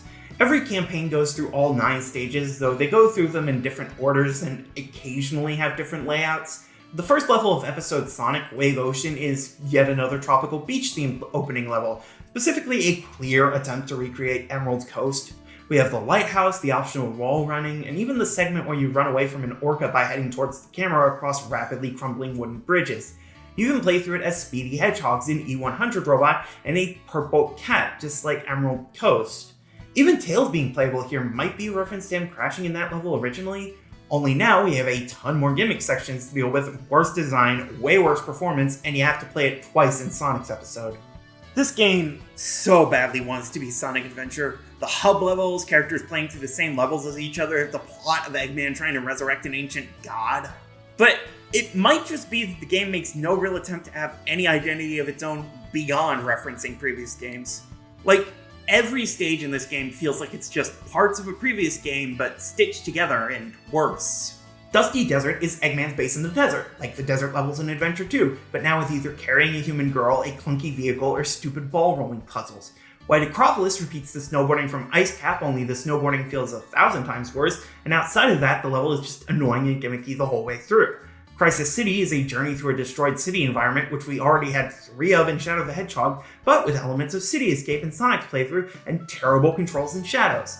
Flame Core is just Red Mountain from Adventure 1, but with a stupid as fuck darkness gimmick and enemies that look like Hellspawn. Radical Train is Rail Canyon and Bullet Station merged together, only now you have to either destroy a train, stop a train from being destroyed, or wonder why the fuck you're still playing this game. Tropical Jungle takes the Turtle riding of Dry Lagoon, the setting and swinging of Green Forest and White Jungle, and the bullshit of this game to make a train wreck. Aquatic Base is just a lab environment like on the Ark, with a ton of floating orbs everywhere and not even any water because not a single character in this game can survive touching the stuff. Kingdom Valley is the most original level in the game, and for Sonic and Silver, it's also the closest to actually being good. For Shadow... yeah, if it wasn't clear already, fuck this game. These levels suck, and the final level, End of the World, is a cavalcade of bad ideas. It's clearly a spiritual successor to Canon's Core, having you play through the level in segments as most of the playable characters you've already used. Unlike Canon's Core though, it almost exclusively uses level geometry from previous stages, with at least something from every stage except Radical Train and Aquatic Base. However, there are a few entirely new obstacles in this level, most notably Solaris' Eyes. The red ones will throw random physics objects at the player, which can do damage and knock you around in the air. The blue ones, meanwhile, are instant death black holes that pull you towards them and will kill you the second you touch them, even if you have hundreds of rings or a shield or invincibility. Additionally, as you keep playing, the screen will shift color, and possibly intentionally, and possibly because there are more assets now, the game will move even slower. Thankfully, if you touch these random statues, you can get rid of all 3 obstacles, which just leaves you playing through level design that wasn't built for the character going through it. How wonderful. Now, bad level design, unfair difficulty, bullshit obstacles, and not fun gimmicks, none of these are new to Sonic. None of it is unique to this game. Honestly, Shadow the Hedgehog has just as many of these problems. Sonic 1 has just as many. Adventure 2 might honestly have even more. But those games had good, fun, or at the very least well-constructed gameplay loops. The core act of controlling your character feels good. Yes, even in Shadow the Hedgehog, I will die on that hill. Here in 06? Oh my lord, none of these assholes feel good. We have 9 playable characters in this game, split across 3 campaigns. Sonic teams up with Tails and Knuckles, Shadow works alongside Rouge and Omega, and Silver the Hedgehog ends up playing with Amy, Blaze, and also Sonic and Shadow. We'll get into it later. The point is, 9 characters, 9 chances for the game to play well. Pretty much all of them fail. Sonic is the first character you can play as, appropriately, and he plays at least a bit of every single stage, so you'd figure he'd be the best, but whew, they messed the physics up somehow. Jumping kills your momentum, and the jump dash is even worse for it. The homing attack is at least somewhat reliable, but not terribly fun, especially given how many enemies in the game require multiple hits to defeat. He also has the most upgrades of any character, with 3 being new required moves, and a whopping 7 being optional gem power-ups that cost ever more absurd amounts of rings. The required upgrades are the Lightspeed Dash, which is so unreliable on standard rings it's even more situational than usual, the Slide, which involves holding the button down and is barely ever actually useful, and the Bounce, which is at its most clunky in the entire series. All 3 moves, and Sonic's grounded attack, are mapped to the same action button, making it so tricky to actually use the move you want. And it doesn't help that this game goes back to the whole one hit and you lose all your rings shtick. Except for some bullets which take 1 ring at a time because logic. The gems are marginally more interesting, if only because they're completely broken. They're colored similarly to the Chaos Emeralds, and they're supposed to draw on this little gauge in the bottom right. It's used for other gimmicks in the game, like the 2 levels where Sonic carries Elise, or for the other 2 Hedgehog's special abilities. And in those cases, the meter drains as you use the abilities. With the gems though, for whatever reason, the meter just doesn't go down. Ever. And the abilities themselves are odd. Green gives you the Tornado, a mostly useless attack which completely freezes Sonic in place. Red is Slow, which slows down enemies, NPCs, objects, even the timer. Useful if you're trying to cheese for S ranks, not much else. Blue is Mach Speed, which is essentially just the boost from the later 3D games, but it's one quick burst of speed instead of being continuous. White gives you the Homing Smash, which is basically just a slightly different homing attack where you choose a direction to shoot off into. Sky is the Gun Drive, which is basically just a Minecraft Ender Pearl on a 3D platformer, and God help me if I ever understand why it exists. Yellow gives Thunder Guard, which is an infinitely replenishable Thunder Shield in a game not built around Thunder Shields. And last, but certainly not least, there's the Purple Gem, whose ability Scale allows Sonic to shrink down tiny and then jump infinitely. I genuinely don't know if that ability was intended or not, because without it, the gem is just, useless. So yeah, yellow and purple break the game, red is situationally useful, and the rest are either too situational or just plain useless. Oh, but we can't forget to talk about the other gimmicks in Sonic stages, like the auto runners. Yes, in a grand total of 4 levels, Sonic will continuously run, building up speed as long as he doesn't hit obstacles, but also losing rings if he even grazes a single object. Oh, and you don't so much control him during these sections as you do vaguely steer him out of danger. And as I mentioned before, in 2 levels, Sonic carries Elise, which eliminates all his moves except the homing attack, but gives him a shield that lets him walk over water and quicksand. It's fine. It doesn't suck as much as it should, but that doesn't make it any better. And of course there's the 2 levels where he snowboards with negative physics and a jump that feels like shit. It all just adds up to a gameplay experience that never really finds its footing. I feel like there's an opportunity for an absolutely terrible pun in that sentence. The other characters you can play as don't help either.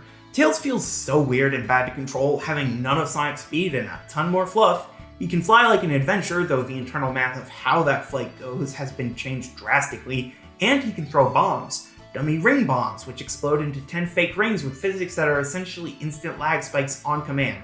And we have a full level as Tails, where we run through Wave Ocean a second time in the same campaign for basically no reason. Knuckles is fine. He basically plays like he does in the adventure games, except he can't dig. There is a recurring issue where he has difficulty actually disconnecting from a wall he's climbing on, which can be annoying. The biggest problem is you play as him twice, once in the Darkness of Flame Core where your objective is not well explained, and once in Aquatic Base, which, yeah, sucks all around.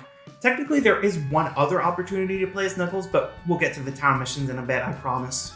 So many things I have to get to later in this review. You'd think it's a confusing game to try and build a structure around or something. Let's talk about Shadow, I guess.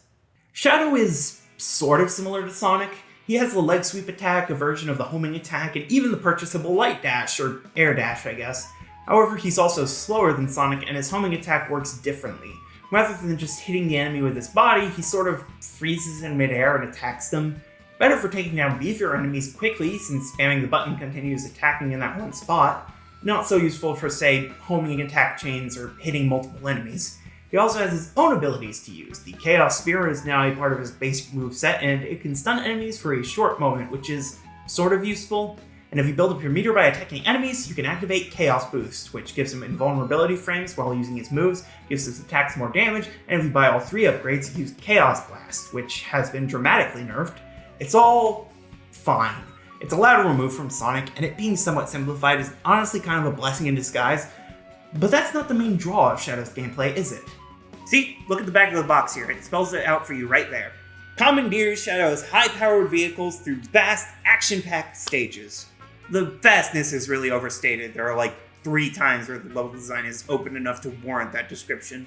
And high-powered, I mean, technically some of them are, but definitely not all of them. Action-packed I'll give you, if only because, well, something has to be causing the lag. Point is, we've got a heavy focus on required vehicles. Sure, Shadow the Hedgehog had vehicles too, sometimes even required ones, but not often. And even at their worst, I'm gonna risk a controversy and say, yes, the vehicles in Shadow the Hedgehog controlled better than the ones in Sonic 06. We've got 4 vehicles at our disposal: a buggy, a glider, a motorcycle, and a hovercraft. The buggy feels like complete shit. It doesn't stay on the ground, it bounces around at the whims of the glitchy physics system, the homing missiles don't lock on at any reasonable distance, and it's so annoying how often they ask you to drive this thing. The glider, meanwhile, is barely gameplay. You can technically control it, but it feels more like a mini cutscene because the enemies are never going to destroy it. If anything, actually trying to move it yourself is riskier than just sitting back and having a bite while the game plays itself. The hovercraft sucks. It's introduced in a horrible insta-kill sequence in Kingdom Valley, and it never feels fun to control. I hate this so much. The best controlling is definitely the motorcycle, but even then it doesn't feel great. It's just fast and decently easy to control. It's all just so not fun. And it feels like Shadow's speed was nerfed specifically to force you to use the vehicles. Not that it actually works, most of them are still slower than just running for yourself. At least his levels don't have any auto runners. As for the rest of Team Dark, Rouge is weird. She feels like a weird hybrid between Knuckles and Tails. She has Knuckles' general moveset with the glide and climb, but she throws bombs around like Tails, only instead of shooting out fake rings, they just explode. She can even plant them on walls, which is technically useful in a few levels. Oh, and she can toss out a flurry of bombs if you hold the button down or spam it really quickly. I genuinely don't know. It just seemed to happen every now and then while I was playing as her. Omega, meanwhile, feels incredibly half-baked. He has homing missiles if you hold the attack button down, but whatever visual indicator they have for locking onto an enemy is damn near invisible to my eyes, and the missiles themselves do pitiful damage. He can hover in the air, which can be kind of useful, but it's really not enough to make up for how slow and clunky he feels to play as. And he's the only non-Hedgehog to actually fight a boss, because that makes sense. Oh god, we still have 3 more characters left, and that isn't even the end of the gameplay section. This is going to be so long. How are y'all doing watching this video? You hanging in there? Got your water and everything? Good, because I'm not stopping anytime soon. Silver the Hedgehog, the brand new playable character introduced in Sonic 06, and he was made entirely to take advantage of the game's physics engine, a physics engine that didn't seem to work properly half the time. Silver is the slowest of the main characters, the only one without a homing attack, and easily the hardest to fight with, which I'm pretty sure the developers did not realize. His main gimmick is his psychokinesis. He can pick up physics objects and throw them around using a targeting system that is incredibly unreliable. He also has a special attack where he can stun enemies for a few seconds, sort of like the Chaos Spear, except instead of being a long-range attack, he has to be a goddamn inch away from the enemy max. Thankfully, his upgrades give him a more useful stun that he can do by dropping from a jump. They also give him bigger grabbing range, the ability to throw a ton of objects at once, and a short teleport dash that is so frustrating to actually trigger even Project 06 couldn't fix it. And finally, Silver can levitate in the air for a short distance, because I guess the devs felt bad for all the things he couldn't do. Yeah, I feel bad about that too, devs, but I'm not the one who did it to him. As for his level gimmicks, oh, where do we begin? See, if you find a small circular mark on the ground, you can use your telekinesis on top of it, and it will do something. Just something. Lift up random objects or terrain, bend down a girder or a lily pad to jump off, open doors, just whatever the developers could think of. It's certainly flavor for Silver's abilities, but it's really more than just a please continue the level now button. There's some physics puzzles he has to deal with too. His radical train run through has him messing with seesaw scales that aren't affected by his weight at all, and Dusty Desert has that stupid fucking ball. Oh my god, what the fuck were they thinking with that? Yeah, the gimmicks aren't very fun. It certainly doesn't help that because his powers are so based on physics objects, using them is a good way to make the game lag out. Though to be fair, just running around is a good way to make the game lag out. Silver's team members are Blaze because they're both from the future, and Amy because, honestly, she just sort of stumbled her way into this campaign. Blaze is probably the closest any of the characters get to feeling good to control. She's very similar to Sonic in how she plays, even having her own variant of the homing attack. However, she also has a double jump, which can be useful, and a spinning attack move with her flames because every character needs a non-jumping attack, I guess. She's fairly fun, but some of her moves can feel a little odd, like the weird charge-up time on the spin or the awkward way her Fireclaw homing attack propels her. As for Amy, she might be one of the worst characters to control. She has a double jump that kills any and all momentum, a hammer attack that only hits in an extremely small range, and the ability to go invisible for reasons I can't even begin to comprehend. It doesn't even help much. It's not like she's put in stealth sections where she can get past enemies without killing them. She explicitly has to kill most of them to progress. There's one section of Dusty Desert where you control her and one additional mission, and thankfully that's it. But god, does it leave a bad impression. Because the rest of the game leaves such a great taste in your mouth, clearly. Playing this game, it doesn't feel particularly good ever. Clunky moves, poor physics, and of course, bad and poorly iterated level design. But that's not the limit of the gameplay either. See, you may have noticed me mentioning missions and the hub areas. Yes, this game enters the grand tradition of Mario 64 and Sunshine by giving additional content through the game's explorable overworld. And if you've never played the game, you might have never heard of any of them. Gee, I wonder why.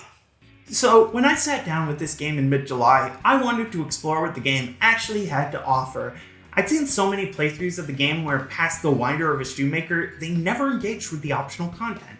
I didn't want that. I wanted to actually try and play the side content, see if there was anything worth engaging with in these big old hub areas. I mean, seriously, Soliana has 2 distinct city areas full of architecture, and a forest so big your minimap becomes useless as it's entirely just open ground.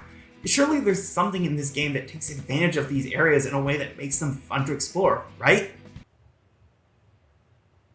Yeah, I cleared all the town missions in Sonic and Shadows episodes, and I at least tried most of them in Silver's, and none of them actually work. There are a ton of ring challenges where you just try to go where the game wants you to before a timer runs out. There are a few hide-and-seek missions where you have to find singular objectives in these big-ass maps without even a little blip on your mini-map. There are a lot of beat-em-up gauntlets where you have to kill all the enemies the game spawns in and occasionally grab something that spawns in afterwards. There are even a few escort missions, which are functionally identical to the beat-em-ups, but there's also at least one human who's running around that you have to keep them from killing. Oh, and because they decided to make some assets of wooden boxes with numbers on the side, there are a handful of missions based on number problems, because yeah, sure, that's what people are looking for in a Sonic game. Math. Seriously, people meme on the fishing in Sonic Adventure. Can we make the math in 06 the next big meme? Because clearly what we need are more jokes about 06 sucking.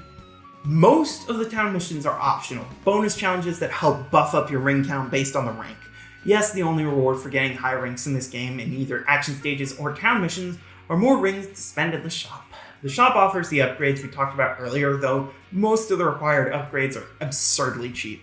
See, because you can't replay levels or missions during the story, if you get bad ranks or get only a few rings to spend, sorry, that's all you're going to get. So, all the required upgrades in Sonic's episode cost a total of 2,600 rings, Silver's only cost 2,500, and Shadow's one and only required upgrade costs a paltry 100 rings. Those first two may sound like a lot, but given you get rings even for D ranks, plus any you manage to bring to the end of action stages, you're definitely going to have enough by the time each upgrade becomes mandatory. For Silver, his optional upgrades are even cheaper than his required upgrades, but hey, for Sonic at least we can unlock these gems, which do get ridiculously expensive. Sure, those gems only become available after the third to last level, and most of them only right before the very last level, but hey, by that point you should have tons of rings saved up, I guess. But rings can't be your only reward for all this, right? I mean, just look at the game. We get a gold medal for clearing each action stage, and another for getting an S rank. And there are silver medals hidden all over the place. We even get a hint talking about them near the earliest one we can grab. So these collectibles must be like the emblems from the adventure games and Heroes, and those had cool unlocks behind them. In Adventure's Director's Cut, we could unlock the Game Gear games and Metal Sonic as a skid. In Adventure 2, getting every emblem unlocked Green Hill Zone, which was a great little bonus. And in Sonic Heroes, you can unlock more modes for multiplayer and an extra hard mode by completing stuff. Even Shadow the Hedgehog had a similar expert mode as an unlockable if you get every possible A rank in the game, even without emblems or medals. So clearly, with two different collectible medals, collecting all of them must unlock something special, right? Well, let's see what we're missing. Here's your completion reward for Sonic 06. Well, at least it isn't more game to get through, I guess. No, seriously. There is nothing to unlock in this game beyond what I've already mentioned. There is a hard mode for each action stage, but that's automatically available from trial mode after playing the stage once, and they're also barely changed from the original stages. The gold medals do absolutely nothing but get marked on your menu, the silver medals just get added to a tally, and neither unlock anything beyond a couple achievements on the Xbox 360 version, meaning for PS3 players they're completely worthless. There are some hints that the medals would have unlocked something originally. Those achievements have descriptions that end with ellipses, indicating that collecting them all is followed by something, but also the achievement for getting all of Sonic's upgrades has a description, Super Sonic obtained the all moves. So maybe these descriptions aren't a completely reliable source of information. Now then, we're mostly done with the gameplay, but there is one subject in these games we haven't discussed yet, namely DLC. Yeah, Sonic 06 is the first game in the series to have significant gameplay DLC, released in 2007. We have very hard missions, a team attack level, and boss rushes. Sadly, in 2010, Sega delisted Sonic the Hedgehog from digital retailers, and as of now, it is still unavailable for download on PS3. This also means that, unfortunately, the DLC also isn't listed on the digital storefront. Just kidding, it's listed under Sonic the Fighters. You know, sometimes I wonder if Sega makes decisions specifically just to troll me. The only DLC released for the US PS3 version is the very hard missions, which is disappointing because frankly Team Attack Amigo looks like it could genuinely be fun. I guess I'll just have to wait and hope the fan remakes include it. Boss Attack, meanwhile, is just a boss rush for each of the main characters with some enemy gauntlets in between. The only DLC that was released in this country for this system is Very Hard Mode, which has a third difficulty option for each action stage in Trial Mode. These Very Hard versions actually change things a lot more than the base Hard Mode does. You have some level design changes, certain levels are played backwards or have side characters play through entire different sections. Sonic's Dusty Desert even has you playing through without Elise. It's actually interesting how different things could be when they had a little extra time to develop. Who'd have known? So, let's review. The only rewards for any significant effort are buying optional upgrades that are mostly useless and achievements that contribute to a now defunct system on a console from 2 decades ago. The levels are generally shit, the characters all play like ass, the optional content is almost universally not fun, and the game performs so poorly that some people genuinely believe they released a beta build. And even the bosses, I haven't talked about them in detail because, frankly, they're just completely not worth mentioning. They suck in mostly the same way the rest of the game sucks. The music is fine, but you could find the full soundtrack on CD just a few months after the game launched, and today you can find it easy on YouTube whenever you want. So, if there's nothing worthwhile to find in the gameplay or presentation, that only leaves one place we could find anything worth playing it for. There is a lot about this game that is particularly infamous. The loading screens, the glitches, the character design. But there is one part of this game that still remains a subject of mockery. One part that is so bad, it nearly killed the idea of later attempts for over a decade. One part that I have been fascinated by for years. So, did you know I write fanfiction? I wouldn't consider myself a particularly acclaimed writer, though I'm pretty sure more people have read my Kirby fanfic than have listened to any of my albums. Which is a sentence that brings me no joy to say. The thing is, of every major problem this game has, there is very little I have any actual experience with. I'm not a game dev or a level designer or a 3D animator. I'm technically a musician, but I mean, refer back to that section for my takes there.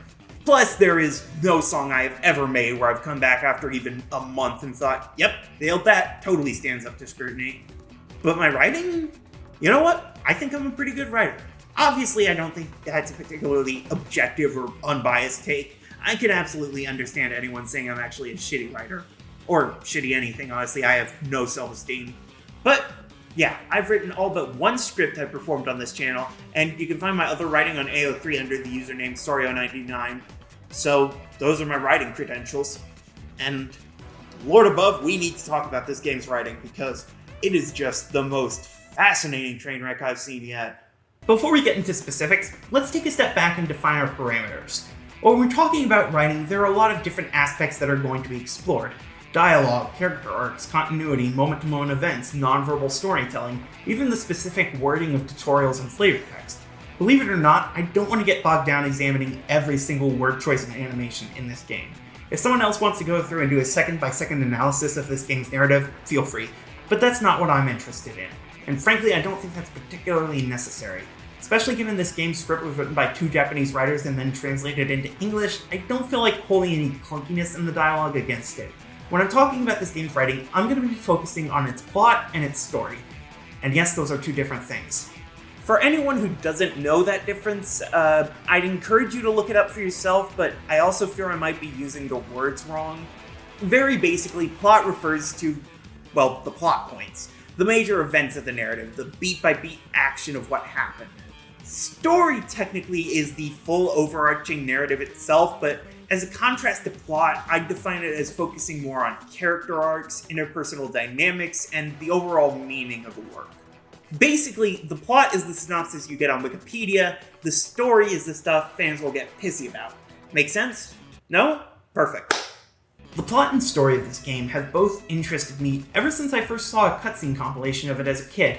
Partially, I think it's just the same fascination that draws me to fanfiction, seeing characters I recognize in new situations you wouldn't expect from an official release. However, there's also a big part of it that is, frankly, the same thing that fascinates a lot of other people about the game as a whole. The sheer missed and wasted potential.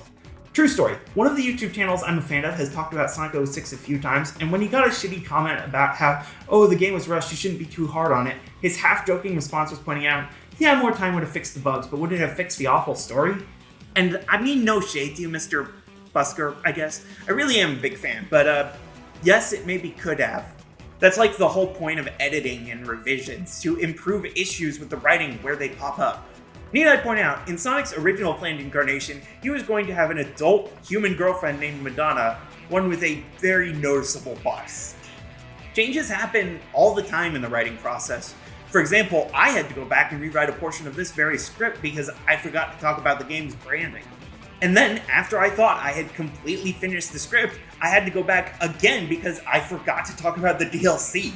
So, if even shitty YouTube videos undergo rewrites when needed, I don't think it's unreasonable to assume if they had time for a second draft of the script, someone would have questioned things. Like how overcomplicated the plot is because of, well, it keeps happening. Yes, a big part of Sonic 06, both in plot and story, is time travel. This makes actually summarizing the game's plot in chronological order difficult, even more so because, as I've mentioned before, we continue to have multiple campaigns running parallel, and I'm not the only one who struggles to sum it up. The Sonic Wiki spends over 3,000 words trying to recap it, and it only spends 1 sentence on a character-critical pre-rendered cutscene. Meanwhile, as of writing, Sonic Retro doesn't even bother trying, with the story section of its official article being completely empty. Starting to think the wiki side of this site might not be the best. I'm going to try and make this all at least comprehensible, but it doesn't help that the script seems as noticeably unfinished as the rest of the game. Again, the Sonic Retro article. It has an entire section dedicated to tracking location of each Chaos Emerald throughout the plot, and not only does one emerald appear a grand total of twice with no explanation either time, but the blue emerald seemingly ends up in a bootstrap-style time loop, and the red emerald doesn't appear at all until the end of the world. My theory for the blue emerald, by the way, is that Eggman had one version of it from the start, and that's what Silver took, but that's very much just speculation. It's probably just the timeline of the different episodes not perfectly lining up, and they did intend on a temporal loop for it, for some reason. So, 10 years prior to the bulk of the game, the sovereign of the small nation, or city, it's called the City of Water, but that same cutscene says it has a constitutional monarchy, but the sovereign is a duke, so it's thus a duchy? Well, whatever it is, the small seaside territory of Soliana had a duke, who was also a scientist, and his wife was dead. So he began experiments on a flame that represents their god Solaris to try and make time travel. This doesn't go well. The flame splits into two component parts, a shadow known as Mephiles and a different flame which is called Iblis. The former is sealed away in a scepter that the Duke had on hand for some reason by one of two hedgehogs who teleported into the laboratory from the future. The other hedgehog chases after Iblis and witnesses the Duke performing a ritual that he somehow knows to seal it within his young daughter, who was knocked unconscious by the accident. He then tells the little girl, who is, again, still unconscious, that she must never cry or Iblis will be released and the world will be destroyed. Then he dies, and the only person who knows any of this happened is the future hedgehog who went after Iblis. The two hedgehogs then go back to the future nearly immediately, leaving the scepter and a Chaos Emerald with a small girl, a princess named Elise. So, did that all make sense? No? Good, then I'm conveying it accurately. Seriously, how the hell did the Duke know exactly how to seal two demonic entities that just came into existence? And why was one inside his daughter? Sometime after the events of Shadow the Hedgehog, Eggman has taken an interest in Soliana, somehow getting a hold of that Scepter of Darkness and attacking their Festival of the Sun to try and kidnap Elise and steal her Chaos Emerald. He succeeds in the former, though Elise throws her Chaos Emerald to Sonic at the last second. Meanwhile, Rouge the Bat is on assignment from Gun. G-U-N? Yeah, shut up, I'm still calling him Gun. She steals the scepter from Eggman, and Shadow is sent by the president to extract her, because I guess President What's-His-Name is still a fan. I'm guessing that means the plane shooting was non-canon then. Shadow and Rouge attempt to rendezvous with Gun at an abandoned castle, only for Eggman to attack them and for Rouge to drop the scepter while in midair. This breaks the scepter, maybe releasing Mephiles and allowing him to take form out of Shadow's shadow. Well, at least we have an explanation for one of the Hedgehog lookalikes now. Eggman panics and runs away, while Mephiles sends himself, Rouge, and Shadow 200 years into the future. There, the world is being ravaged by Iblis, the constantly resurrecting fire monster who is occasionally temporarily killed by Silver the Hedgehog and Blaze the Cat.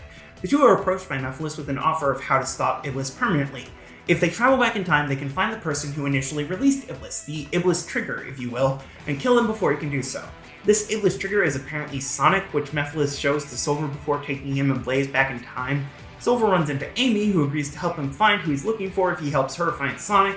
Then he attacks Sonic right after he saved Elise, which results in Amy stopping him and Elise getting kidnapped again. For those keeping track, that's now 2 kidnappings on board. Shortly later, Sonic hands over the blue emerald to Eggman, who then sends him, Tails, and Knuckles into the distant future where they meet with Shadow and Rouge. Shadow states they need to use Chaos Control at least twice to travel back to their own time, and so they go looking for Chaos Emeralds. Rouge finds the green emerald somewhere, and they stumble on Omega, who is locked into standby mode. So that's pretty much all our characters introduced, now we just need to figure out what the actual plot is. Back in the present, Silver attacks Eggman's winter base only to find the blue Chaos Emerald, and Amy rescues Elise only for her to be immediately kidnapped as soon as she returns to her castle. That's 3, everyone! Back in the future, Rouge finds the teal emerald, I guess, before the group is attacked by a currently regenerating Iblis. This serves no actual purpose in the plot, it's basically just an excuse for a boss fight in Sonic and Shadow's episodes during this part of the narrative. They use Chaos Control and open a portal to the past, which Team Sonic and Rouge jump into, but Shadow stays in the future because he saw Mephiles briefly and ran after him. In the present, Rouge realizes Shadow will now be stuck in the future with no Chaos Emerald, and thus finds Omega, tells him to take the emerald and wait 200 years for Shadow, and he does, I guess. He and Shadow fight Mephiles, and then get transported back to the present. Right, I think that's mostly how the first half of this plot goes, though some things might be a bit out of order. Again, time travel and multiple campaigns. Sonic, Shadow, and Silver all run alongside a set of train tracks, Sonic trying to stop Elise from crashing, Shadow trying to interrogate Eggman about Mephiles, and Silver because obviously Evil Guy said Sonic would be there. Sonic saves Elise, but Silver attacks again, and Eggman grabs her again. That's number 4, and just after getting rescued from number 3. Luckily, Shadow attacks Silver, and Sonic runs off to rescue Elise basically immediately. Shadow and Silver use Chaos Control at the exact same time, which opens a portal to 10 years ago, thus making them the Hedgehogs that sealed Mephiles and tried to stop Iblis. They head back to the present, where Elise willingly let herself be kidnapped by Eggman one last time. 5 kidnappings over the course of, at most, 2 days. Even Peach would call this girl careless. Shadow now realizes how to seal away Mephiles again, so he goes to do so, only to fail miserably. Silver, meanwhile, realizes he needs to stop Elise from dying, and so goes to help Sonic save Elise again, but they fail, and she seemingly dies when Eggman's ship crashes. But then they realize, wait, we can literally use time travel, let's just go back in time by a day and stop her from dying in that explosion. So they do so, and Silver and Blaze go back to their future with 2 Chaos Emeralds, where Blaze seals Iblis inside herself and banishes herself to another dimension, thus setting up the events of Sonic Rush. Somehow. Meanwhile, Sonic saves Elise from the crash, only for Mephiles to stab Sonic through the back while he's not looking. This makes Elise cry, releasing Iblis and triggering the end of the world. Then Mephiles fuses with Iblis using all 7 Chaos Emeralds somehow, and they become Solaris again, which exists at all points in time and space, and all the playable characters except Blaze, plus Eggman and Elise, are teleported into a pocket dimension. Hold up, didn't Eggman just die? Like, moments ago? The characters realize they can maybe bring Sonic back to life with all 7 Chaos Emeralds, which they collect from across the pocket dimension. They then resurrect him somehow, Sonic goes super, he shares that power with Shadow and Silver, and they fight Solaris in the most frustrating of the boss fights.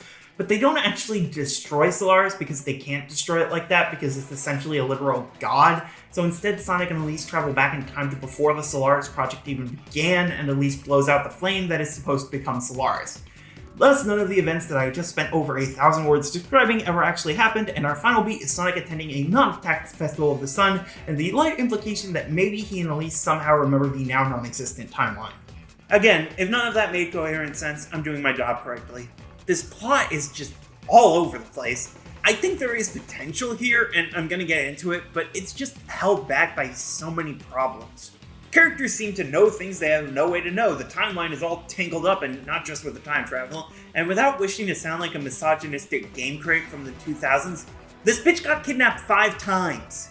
But if you want to know the biggest problem I have with this plot, you notice how little Sonic actually did this whole time?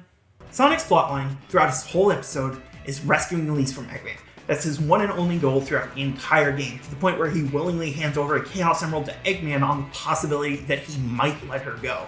Outside of that one animating force, Sonic just ends up stumbling into whatever beat needs to be hit next. He coincidentally stumbles on Silver, and Amy just happens to bump into Shadow in the future, ends up stumbling on a computer by accident that tells him critical information, and lest we forget, just happens to be in the right place at the right time to get... yeah, that. But you know, that's not even my main problem with this plot. The real problem is, nothing he does is actually related to the real plot. Let me put this as plainly as I possibly can. Eggman's involvement in Sonic's plotline does not matter. You could switch him out with anything and the game would not be substantially changed. He could be a series of political assassins from a rival nation, a rogue operative within Elise's cabinet. Hell, he could have been replaced by a series of Final Destination-style targeted disasters occurring all around Elise. None of it would change her and Sonic's role in the plot, because at the end of the day, she is just a sentient MacGuffin. She's a human version of the Scepter of Darkness in just about every way that matters for this plot. And Sonic's only role in events is trying to stop her from dying, and eventually getting close enough to her that she'll cry if he dies. Eggman isn't even close to the game's actual villain, because the actual big bad is Mephiles. Sure, Iblis is a major threat, and the United Force of Solaris is plot critical, but Mephiles is the one actually trying to pull strings. Like, he's Shadow's main target from the moment he emerges, he's deceiving Silver from the 2nd level to the 6th, but Sonic? He sees him once in the future tricking Silver, and he's affected by that deception twice, and yeah, that's really it. Sonic has no actual connection to the main villain of the whole game, and honestly, none to the whole overarching plot.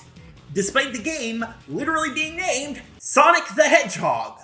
Now sure, this isn't necessarily the first time this issue has popped up, but it for sure is the worst. In Sonic Adventure, Sonic mostly focuses on stopping Eggman and barely interacts with the Ancient Echidna plotline, only really seeing it in one level and one flashback. But he's constantly fighting Chaos throughout the game, and Eggman is actually directly involved in the Chaos plotline because he seemingly released Chaos and is powering it up. In Adventure 2, the hero team don't ever learn about Maria Daryl Robotnik or the assault on the Ark, but they are directly engaged with the gun conspiracy plotline as they pursue Sonic, and they're directly in conflict with Shadow, who is effectively manipulating the situation. In Sonic Heroes, Team Sonic don't figure out the whole Metal Sonic plotline until the last story, but also Team Chaotix are the only one who do learn anything, and at least Metal Sonic is directly in conflict with Team Sonic the whole time. Meanwhile, in Sonic 06, the first time Sonic comes into a direct conflict with the game's primary antagonist is... yeah. To be fair, there is some wiggle room for Mephiles being involved in Sonic's plot, if indirectly. Obviously, Silver's first attack results in Elise's second kidnapping, which directly leads to Sonic getting sent to the future. The second attack doesn't actually affect Sonic's plot in the slightest, but... And I guess maybe Mephiles made Eggman's ship crash? Possibly, but also maybe Sonic made it crash because the time travel is... weird? Okay, so here's a light breakdown of the big question a time travel plot has to answer. Can you change the past? The question varies wildly depending on the work because traveling to the past is, as far as we can tell, impossible. So the real life answer is, it doesn't matter. Some works say you can, some say you can't, some say you can change some things but not others, and a whole ton are all over the place about it. In general though, there are three kinds of time travel you'll see in something. Split timeline, paradox, and stable loop. Split timeline is probably the simplest to understand, where going back in time changes what happened, but mainly by creating a separate universe from the world you came from. This guarantees you continue to exist no matter what you do. Paradox is your classic Back to the Future style, where if you change shit, you could erase your very existence, which of course causes a paradox because now how did you go back in time and do that thing? This is generally resolved by just having people shift into what they should be, though it does vary. However, for my money, the most common and most interesting is stable loop time travel, also sometimes called the predestination paradox. The basic idea is, even if you can travel back in time and do things, you can't change the outcomes of what happened, and instead often cause whatever you tried to prevent. Because you already live in the world in which your time travel happened, so whatever world you live in is one that you created through your future and past actions. For example, in Terminator, the Skynet sends Terminator back to before the birth of the Resistance leader, John Connor, to try and kill his mother, Sarah Connor. But John then sends Kyle Reese back to stop the Terminator, and then, through the experience of escaping the machine, Kyle and Sarah end up sleeping together and having a baby. So, by trying to send a robot back in time to prevent the birth of John Connor, Skynet effectively creates the circumstances for John's birth instead because the Terminator had always gone back to that time in their world. Later films in the series would occasionally change the rules, but that's the basic idea. You can't change the past because anything you would try has already happened. Now, is this accurate? Like I said, time travel is, as far as we are aware, impossible. So the question of whether you can change the past by time travel is fairly redundant. But at first glance, the idea that you can't change the past at all seems to make logical sense. Like mentioned before, if you can change things, that necessitates either an entire multiverse to accommodate the changes, or some other handwave to explain why the event doesn't logically erase itself from the timeline. However, the reason it's sometimes referred to as the predestination paradox is because it is, in its own way, a form of destiny. Like, if you always lived in a world in which you time traveled in from your future, doesn't that mean that future has effectively been set in stone before you ever made any decision? It almost negates the idea of free will, like any choice you could possibly make was already made years ago sometimes. Not because you actually chose anything, but because it was always what you were going to do. It's sort of like the idea that God directly controlled everything about our lives, which itself has some troubling implications. Now, I do realize I've just spent over 600 words rambling about a very tangentially related special interest of mine, but I promise it is relevant to this discussion. In theory, if you want to make your plot easy for an audience to understand, you should stick to, at most, one form of time travel throughout, and stay consistent with it. If you don't, audiences will tend to get confused, like, that joke I made about Terminator earlier. Or, for example, Ocarina of Time. For most of that game, the plot seems to operate on stable loop rules, hence, the Song of Storms exists. But at the very end, we switch over to split timeline rules, with Zelda sending Link back in time to before the plot really started, and him preventing Ganondorf's rise to power. This timeline split infamously split the fan base as well, to the point where Nintendo had to come out with an official timeline showing that yes, there was a timeline split there. As well as if Link died, but that's its own can of worms. The point is, if Sonic 06 wants to be comprehensible, it should stick to one form of time travel throughout. And to the game's credit, it mostly does. In almost the exact same way that Ocarina of Time mostly does.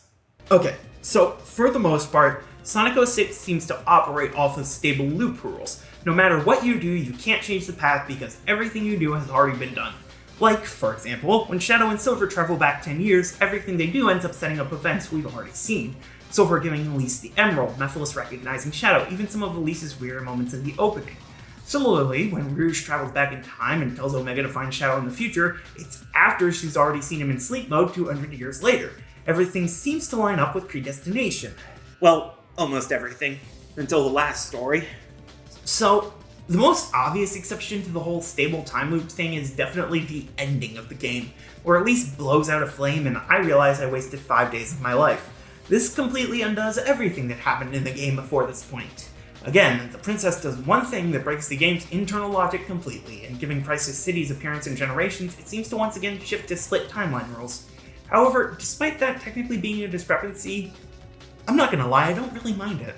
Like, yeah, it does break the time travel rules previously established, but so does the entire Solaris situation. Space and time are literally breaking down around them. Of course, that kind of time travel is going to work differently than just holding a couple gemstones and saying the magic words. Like in Ocarina, how Zelda's form of time travel with the titular Ocarina is pretty clearly delineated from the whole reinserting the Master Sword thing. The ending isn't the problem, it really isn't. It's the whole end of the world shit Solaris ends up doing. Okay, so to set up how we get in position for the apocalypse, we need to talk about the fact that the characters don't fully understand time travel. Silver's plot and story revolve around him believing he can change the past to prevent the apocalyptic future he lives in. And while we eventually learn that this won't work, Silver and Sonic seem to still believe that if they travel into the past, they'll be able to change things. This is important because they see Eggman's ship crash after Kingdom Valley, and Sonic has already learned that Elise seemingly died when that ship exploded. However, it should be noted that technically there is some wiggle room to that idea. You see, Elise and Sonic seem to land down in the middle of nowhere after he saves her. There doesn't seem to be anyone around to see that he survived, and even if there was, not long after this, Iblis ends up released, and presumably everyone in the vicinity becomes the first victims of the flames of a disaster. Now, there is also an argument to be made that there was a change to the timeline that happened here, though if that was the intention, it was very poorly communicated. There is technically a slight discrepancy between the two cutscenes that feature Eggman reacting to the imminent crash. One line is said in the first scene that isn't repeated in the second. However, because of the rushed production of cutscenes in the script in general, it's hard to tell what differences are actually important and which are just mistakes. Like in the scene of Shadow and Silver leaving Elise in the past to return to the present.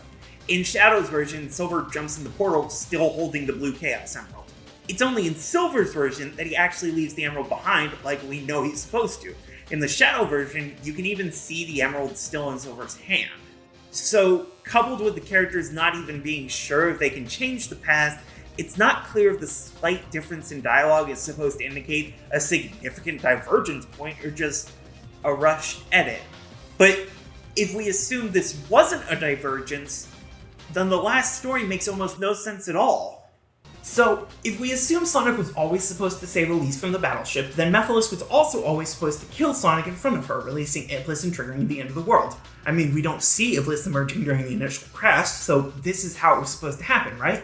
But then Mephiles immediately fuses with Iblis, creating Solaris, and beginning the process of destroying not only the world, but all of space and time. But we know that can't have happened because in Silver's future, it's just Iblis destroying everything. Plus, there were at least some survivors of the flames, otherwise how did anyone exist long enough to create Silver? Oh, and don't be like, well, that future had to exist, otherwise Solaris couldn't have come into existence again. That's a cop-out argument, and you know it. I guarantee I am putting way more thought into the mechanics of this plot point than the writers even tried to. These are just the things that bother me about it, honestly. I could absolutely understand someone being like, hey, mountains out of molehills here. But it's a criticism that occurred to me, and I wanted to bring it up. In general, though, I actually think the time travel stuff in the plot is actually kind of interesting. Like, yes, it is weird how easy it is for the characters to travel through time just using chaos control twice at the same time. It's a little bit laughable. But some of the things they do with the stable loop time travel is actually kind of interesting. And you can tell Sega agreed. Because 8 years later, they ripped themselves off.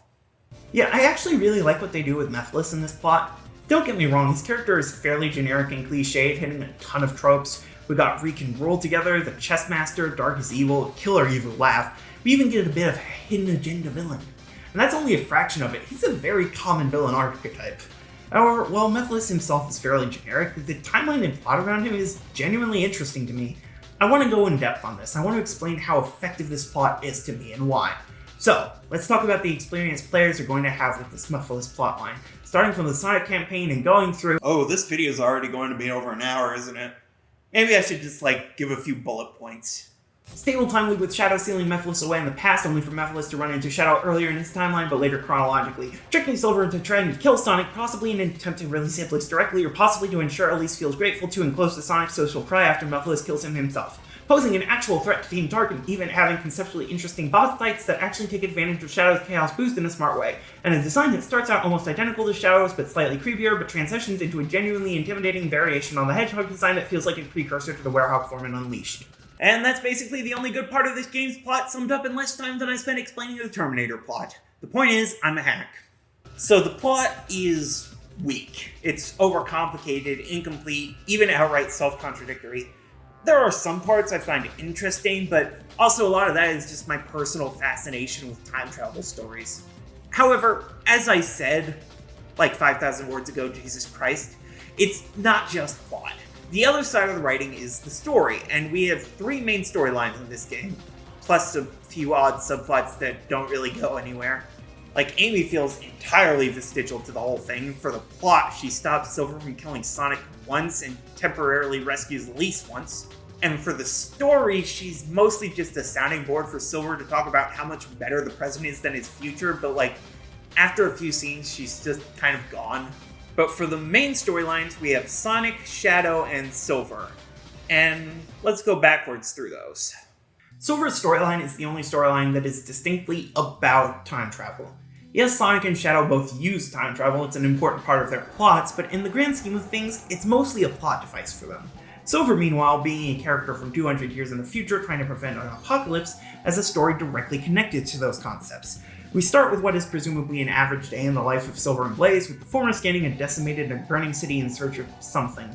They kill Iblis for what's implied to be only the latest of many times, and Silver ends up exploding in frustration at the futility of it all. What's the point of all this? It'll never end. These scenes are critical, because understanding the picture of what Silver and Blaze have gone through for years is essential to understanding both of their choices throughout the rest of the game. For some indeterminate but definitely high number of years, it's just been Silver and Blaze working together and fighting against a truly hellish apocalypse. So when someone comes to them and says he knows how to prevent the apocalypse, can you really blame them for at least trying his approach? Well, maybe if you're Amy, I guess. This dynamic is also important because without it, the emotional beats of Silver's story just won't make sense. Like the scene before Dusty Desert. Amy is focused primarily on trying to find Sonic, looking for him, but Silver gets distracted by, everything about the present. This looks so beautiful. What? You mean this desert? Everything is so great here, isn't it? The sky is gorgeous and everyone's happy. Yes, the writing is corny and both the voice acting and animation could use a second pass, but the fact they actually explore this is genuinely admirable. Honestly, I think it would have been better if they leaned into it even further. It's not a coincidence that in the real-time fandub, some of the first jokes when Silver and Blaze get to the present are how beautiful and different the present is compared to the future. Outside of that, though, the main running thread through Silver's story is his second-guessing of his mission, and... Don't get me wrong, I can kind of see what they were going for here. The conflict they were trying to build up between Silver's goals and his morals. It might seem kind of like wanks, but I actually think the question of, is it okay to kill one person to save the world, is an interesting angle to explore. It's the kind of question that can be explored from a number of angles and comes with any number of qualifiers and baggage, especially with a time travel story. Yes, it's not exactly an original moral dilemma. It's basically a variant on the trolley problem blown up to the most dramatic stakes possible. but there's still something interesting there that's worth exploring, and I would love to see it done well. So here's how they messed it up. What makes the question of one life versus the whole world even slightly interesting is the assumption that the life in question isn't necessarily responsible for the world's destruction. Like, sure, you can argue about consequences and accidents, good people accidentally causing bad things, and what they're actually responsible for, but the problem is, Silver and Blaze don't think Sonic is the Iblis trigger because of an accident or coincidence or anything like that. They genuinely believe Sonic is a malicious actor who is actively attempting to destroy the world by releasing Iblis, which makes the debate a lot more clear-cut. Would you kill an innocent man to save the world is an interesting question that isn't as easy as it seems at first. Would you kill Hitler before the Holocaust if you had the chance very much is as easy as it seems. Look, we're talking about going back in time to kill somebody. The Hitler thing was gonna come up. By the time Silver figures out that Sonic is, in fact, innocent, he's also realized that killing Sonic won't prevent Iblis from emerging, so they never really have to deal with the full ethical consequences. This might also be why the framing seems to be very biased against Silver, like Blaze calling him naive twice after saying he's insecure when he's alone. It's kind of a whiff on a potentially strong idea. In the same way, I feel like the final beat of Silver's story is a bit undercut by how his campaign plays out.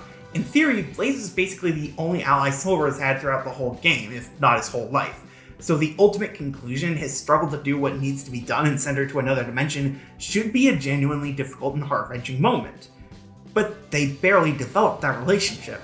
Blaze is in like half a dozen cutscenes, and in half of those, she doesn't even speak, let alone to Silver.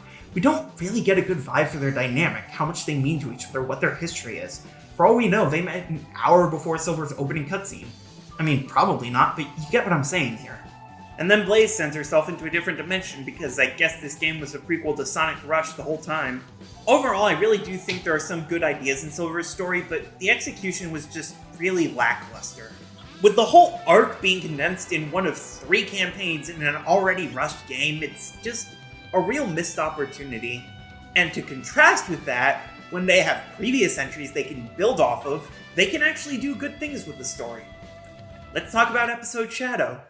This is when I'm very glad I played Shadow the Hedgehog before playing 06, because Shadow's story in this game is a direct sequel to that game. Shadow now works for Gun because... You ever start writing something assuming you have a decent explanation? I don't know, maybe it was just like Executive Order or the Power of Boners or something. Ugh. Well, whatever the reason, the President sends him on a rescue mission to save Rouge and White Acropolis. This is how he first comes across the Scepter of Darkness, at least from his perspective. After a couple levels, the Scepter breaks after an attack from Eggman, and Mephiles is released. He takes Shadow's form and notes that he knows him already, that it's ironic that he's, quote, resurrected through your shade. Then he sends Shadow into the future, which is at least slightly more important to his story than Sonic's trip. At first, he and Rouge just figure out that they traveled through time, and thus Mephiles is more powerful than they thought. And also, it felt similar to Chaos Control somehow. Look, this is the best story in the game, but it's still not anywhere close to flawless. It's still Sonic 06. They find Omega in standby mode lying around in Crisis City, and then they get back to collecting Chaos Emeralds. The big moment in the story, the thing that changes the course of the story, is after they collect both Chaos Emeralds and open the portal back to the present. Shadow gets distracted as he sees Mephiles appear in front of the flame and... Hold on, can we talk about Mephiles' power set real quick? No, he can time travel at will, and you just have to accept that he does that sometimes. Now move on. Alright, whatever. The important thing is Shadow catches up to Mephiles, only to see a futuristic cage holding a version of him prisoner. It turns out that after Iblis emerged, humanity decided either consciously or subconsciously to scapegoat Shadow, imprisoning him for hundreds of years. Now, you could argue that maybe this was just an illusion Mephiles created to try and trick Shadow into working for him, except it isn't, as we'll get into. Regardless, Shadow kicks his ass, then Omega kicks his ass, and Mephiles teleports away and sends the two of them back to the present. This moment sets up the two running themes of Shadow's story, his conflict with Mephiles, and the shitty relationship he has with humankind. Now, his conflict with Mephiles is mostly just the plot-motivating fight that drives the boss fights and level progression. There is an argument to be made about how Shadow's refusal to humor the whole, oh, let's work together, join me routine shows his growth following his self-titled game. Like, Mephiles tries to pull the whole, let's get revenge on the humans thing that Black Doom tried, and Shadow's response is, shut up, I determined my destiny, don't lie to me, you don't even want revenge. And it is cool, but I honestly think the best part of the story is his reaction to knowing humanity will inevitably turn on him, yet again.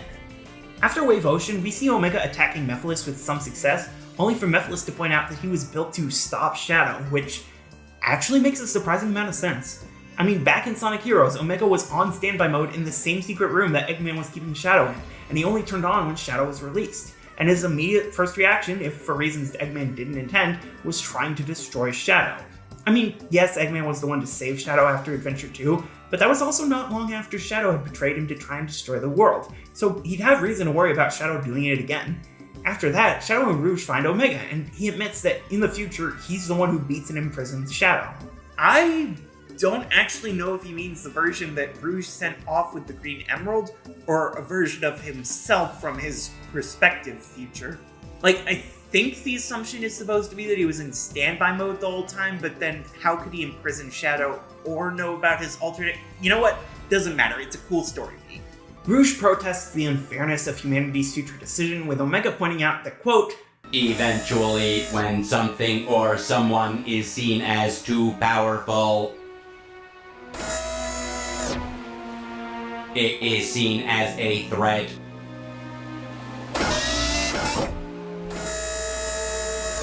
And then the world becomes its enemy.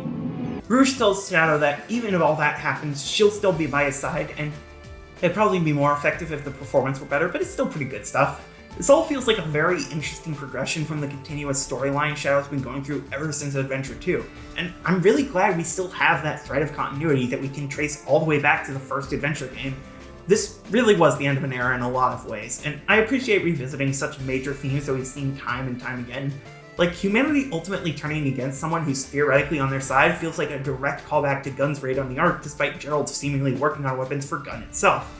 And Rouge going from someone trying to play every side, backstabbing both parties, to someone who'd stand against the whole world for someone she cares about, I don't know, it just really works for me.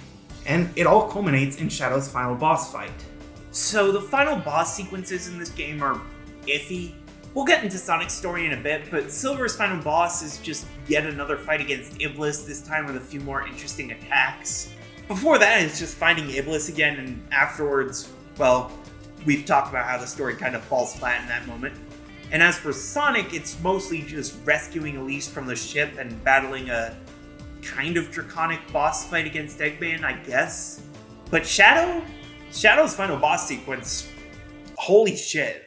After tracking Mephiles down in Dusty Desert, Team Dark go to confront him, where he offers Shadow one last chance to join him. Shadow turns him down yet again, pointing out that he doesn't have any deep goals, just a desire to destroy everything. Thus we get the second Mephiles boss fight, which is interesting. Shadow fights against giant monsters emerging from darkness all around the arena, building up his meter until he can let loose with Chaos Boost, dispelling the darkness and making Mephiles vulnerable. After that, he's pretty damn easy to just beat to death in a few moments, so not a bad boss fight, but not amazing either. Afterwards, Shadow tries to steal Mephiles away in a brand new Scepter of Darkness he'd created, only for it to explode. What may have worked 10 years ago no longer does. Yeah, turns out Sonic 06 did the whole sealing him away the exact same way a second time completely fails thing a decade before Breath of the Wild. So Mephiles steals Team Dark's Chaos Emerald, summons hundreds of clones, and tells them the fight is hopeless. And besides, why even try? Even if they win and stop him, the world is just going to get rid of Shadow eventually anyways. So, how does Shadow respond? If the world chooses to become my enemy, I will fight like I always have.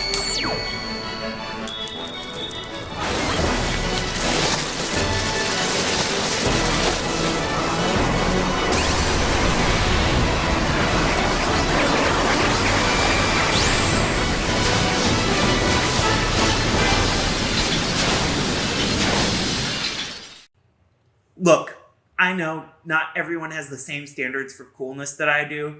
If you've heard some of my songs, you'll know I have a pretty lame sense of cool. However, just by the standards we've established already, the kind of coolness we've seen in Adventure and Adventure 2, this might be the most badass scene in the entire game. Look, I don't want to spend too much time on this, because this script is already over half the length of all my Mario reviews combined, but there is so much here that is genuinely so exciting. From the limiter rings, which have been a part of Shadow's design since Adventure 2, to the super-esque mowing down of all the clones, to just the badass energy of that line. Maybe I just never mentally matured past my edgy teenage years, and in fact that might be a good explanation for my tastes in general. But to me, this story does basically everything right. while still being in Sonic 06. I mean, this is still a rushed, clunky, sparsely edited game, and Shadow's episode is the place where we get the two vocal gaffs after all. Have you retrieved the Book of Darkness? Head to the Wave Ocean, head to Wave Ocean. Agent Shadow. But I do genuinely think Shadow's story is the strongest part of the game outside the soundtrack. Which is particularly notable because the weakest part of the game is still yet to be explored. There's a reason I've talked about Silver and Shadow's stories first, despite having to unlock their episodes beforehand. Ladies, gentlemen, comrades against the binary, for all the elephants we've brought up so far, there's a woolly mammoth we've barely touched on. Let's talk about Sonic's story.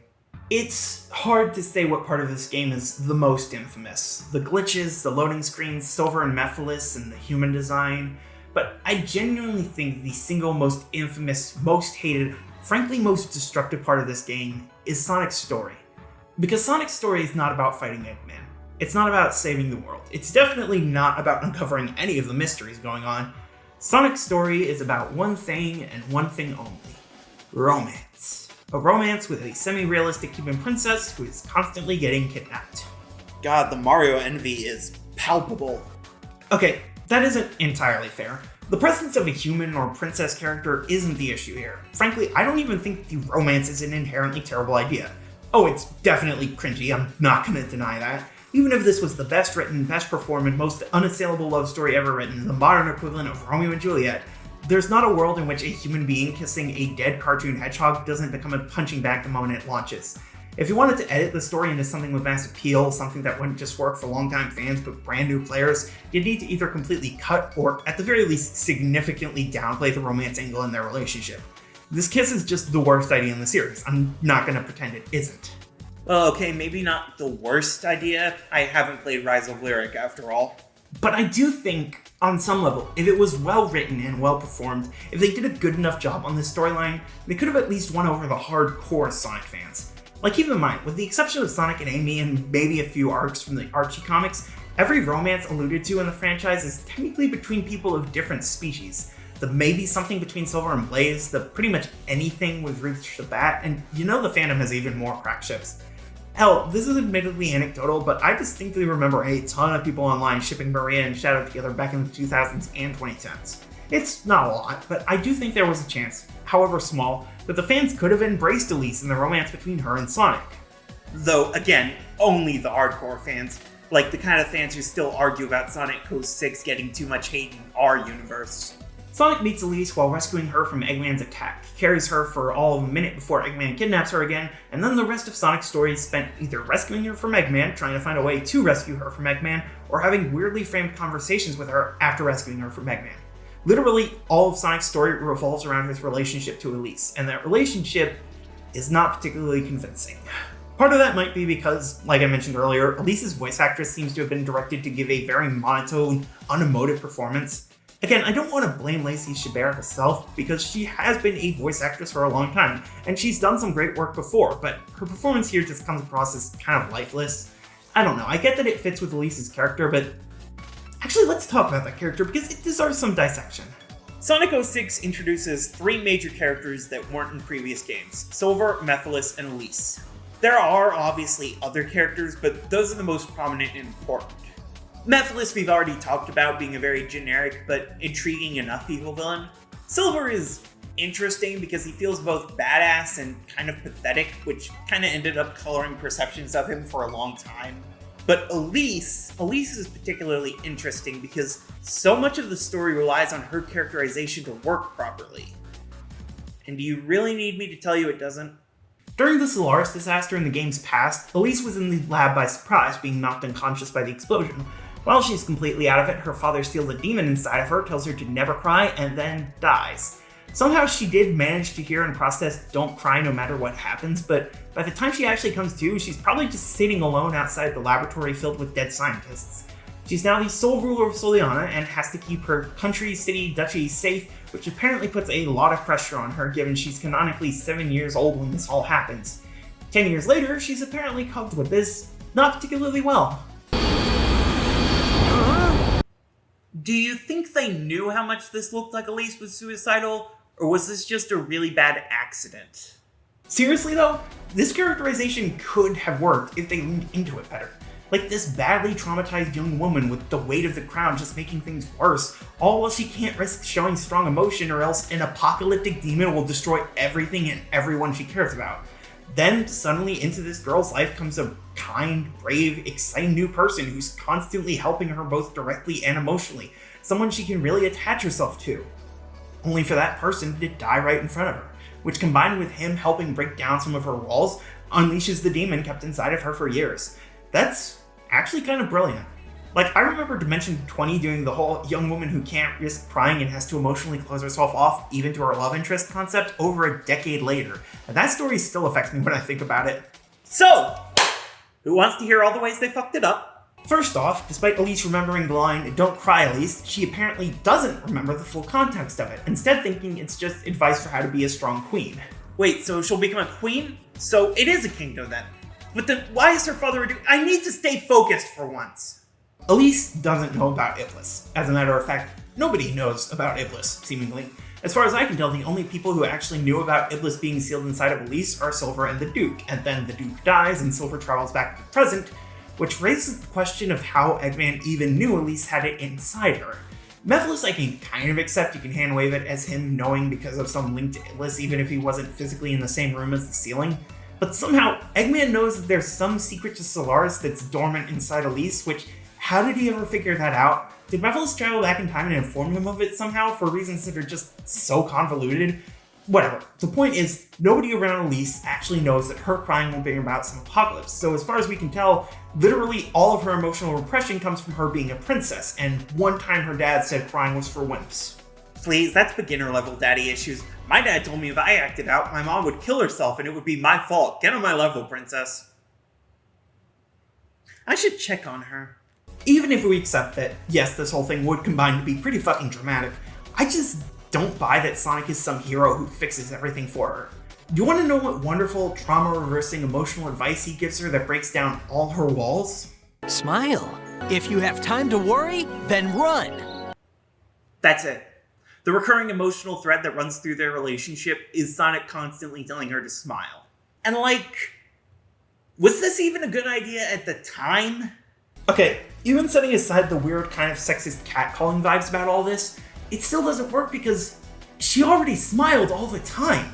She smiles in the opening cutscene, she smiles earlier in the cutscene where he tells her to smile, she smiles whenever he saves her. Because smiling is not some magical cure-all that makes you happy, putting on a happy face is the main strategy if you're emotionally stunted but in the public eye.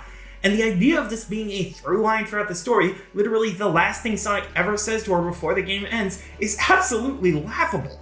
Like, smiling is not the answer to years of emotional pressure, the traumatic death of your father, and an internalized fear of showing emotion. It's, at best, a good instruction for how to seem likable.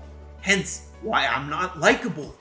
And really, the biggest problem with the storyline as a whole is that, quite honestly, I just do not buy Sonic and Elise's relationship at all. Like, yes, he saves her, and he does a good job at it, but they basically have zero chemistry, platonically or romantically.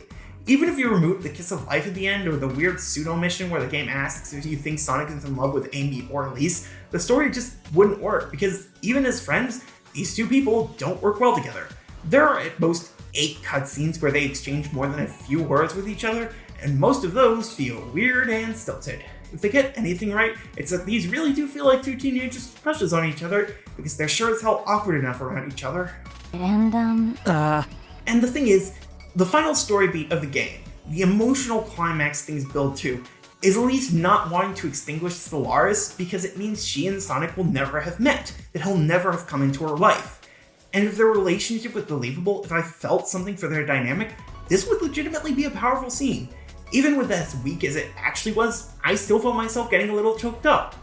Though admittedly, it was like 11:30 at night and I'd been playing this game for hours, but still. The failure of this relationship ends up undermining the entire game's story, and it's just a real disappointment. Especially given how hard they clearly wanted it to work. And then Elise blows out the candle anyways, rendering the past 10,000 words or so completely irrelevant as the game retcons itself out of existence. So yeah, I'd say solid 3 out of 5 for the writing, could use a few revisions, but definitely onto something. Let's see, what else am I missing? What bullet points did I want to hit? The Solaris boss fight seems to require a specific order to how the Hedgehogs attack, but that order isn't properly communicated to the player. Sonic presumably remembers what happened in the game despite the timeline change, but Elise seems to only subconsciously remember, which is kind of weird given she was the one to actually blow out the flame. For some reason, a few of the game's town missions involve the characters talking to literal ghosts, so apparently Soliana is haunted by ghosts that look no different from regular people. Elise seemingly has poorly explained superpowers because of Iblis being sealed inside her, but Blaze already had her fire abilities before that. What's the deal with Sonic Man? End of thought, I guess. Whoever came up with the mission Catch the Soliana Boys needs to be investigated, both because of the unfortunate implications and how much it sucks as a mission. I had a dream about this game's glitchy physics. Okay, I think that's about it. So, that's Sonic 06, or at the very least my experience with it. I wanted to make this as comprehensive as I could. I wanted to investigate every part of the game from start to end, hence why this single review is over half the length of either of my previous full series analyses. But really, how can you summarize a game like this? How can you describe the experience of playing through this game? How do you explain the sheer weight of what this game is in the series and in gaming history? How do you review Sonic 06? Yeah, it sucks. Like, legitimately, I spent the better part of a month working on this review, and that one sentence that I wrote before I even played the game sums it up better than anything else I could say. I wanted to give this game the benefit of the doubt. I wanted to see what, if anything, was good about it, and you know what? I did! But it was not in any way worth it. The game is just as bad as you've always heard about, if not worse. Easily the worst game I've ever reviewed. But I also can't really get mad at it. Games like Four Swords Adventures or even Sonic Heroes disappointed me. They made me 1,000 times angrier and sadder because I thought they could be good. I loved those games growing up, and I see tons of people to this day who still love those games. So the fact they sucked so much for me just hurt that much more. Sonic 06? I knew this game was god-awful since I was an actual child. I had no preconceived notions that this game would be anything other than a steaming pile of shit, and my god did it live up to the expectations. I certainly can't love this game, but I can't really hate it either. Honestly, my main takeaway from all of this is... fuck it, I'm gonna go play Project 06 instead. So, I fucked up my first session of recordings for this half of the project, and, was supposed to have it all recorded by, mid-October, and instead I fucked up, and now I'm having to record this in early November, the day after the election. Fuck. Okay, quick history lesson. The Sonic series is generally broken down into different eras to make discussing the games a little easier. Obviously, this isn't unique to the Sonic franchise. It happens with a lot of game series. Mario, Kirby, Pokemon, Final Fantasy, Dragon Quest. It's a pretty common technique for dividing series. However, the issue comes from where you place the dividing lines, how you split games into different eras. Basically, the only Sonic era that seems to be generally agreed on is the Classic or Genesis era, which is essentially everything before Sonic Adventure, so all the Genesis games. However, from there, it's a lot blurrier. Some people go by consoles the games are released on, or by voice actors, or even by the quality of their releases. Some people even give Sonic Boom its own era, like Sega did.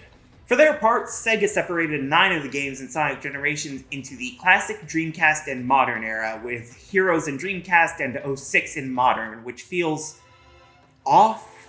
The way I divide things, we have the Classic era, then the Adventure era, and then the Boost era. The Adventure era is defined primarily by multiple playstyles, in-depth stories, and an emphasis on new Anthro and human characters. See Heroes and 06. The Boost era is defined primarily by the boost mechanic, more comedic narratives, a return to classic structure, and primarily or exclusively playing as Sonic.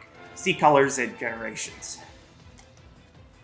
So what do we do with you?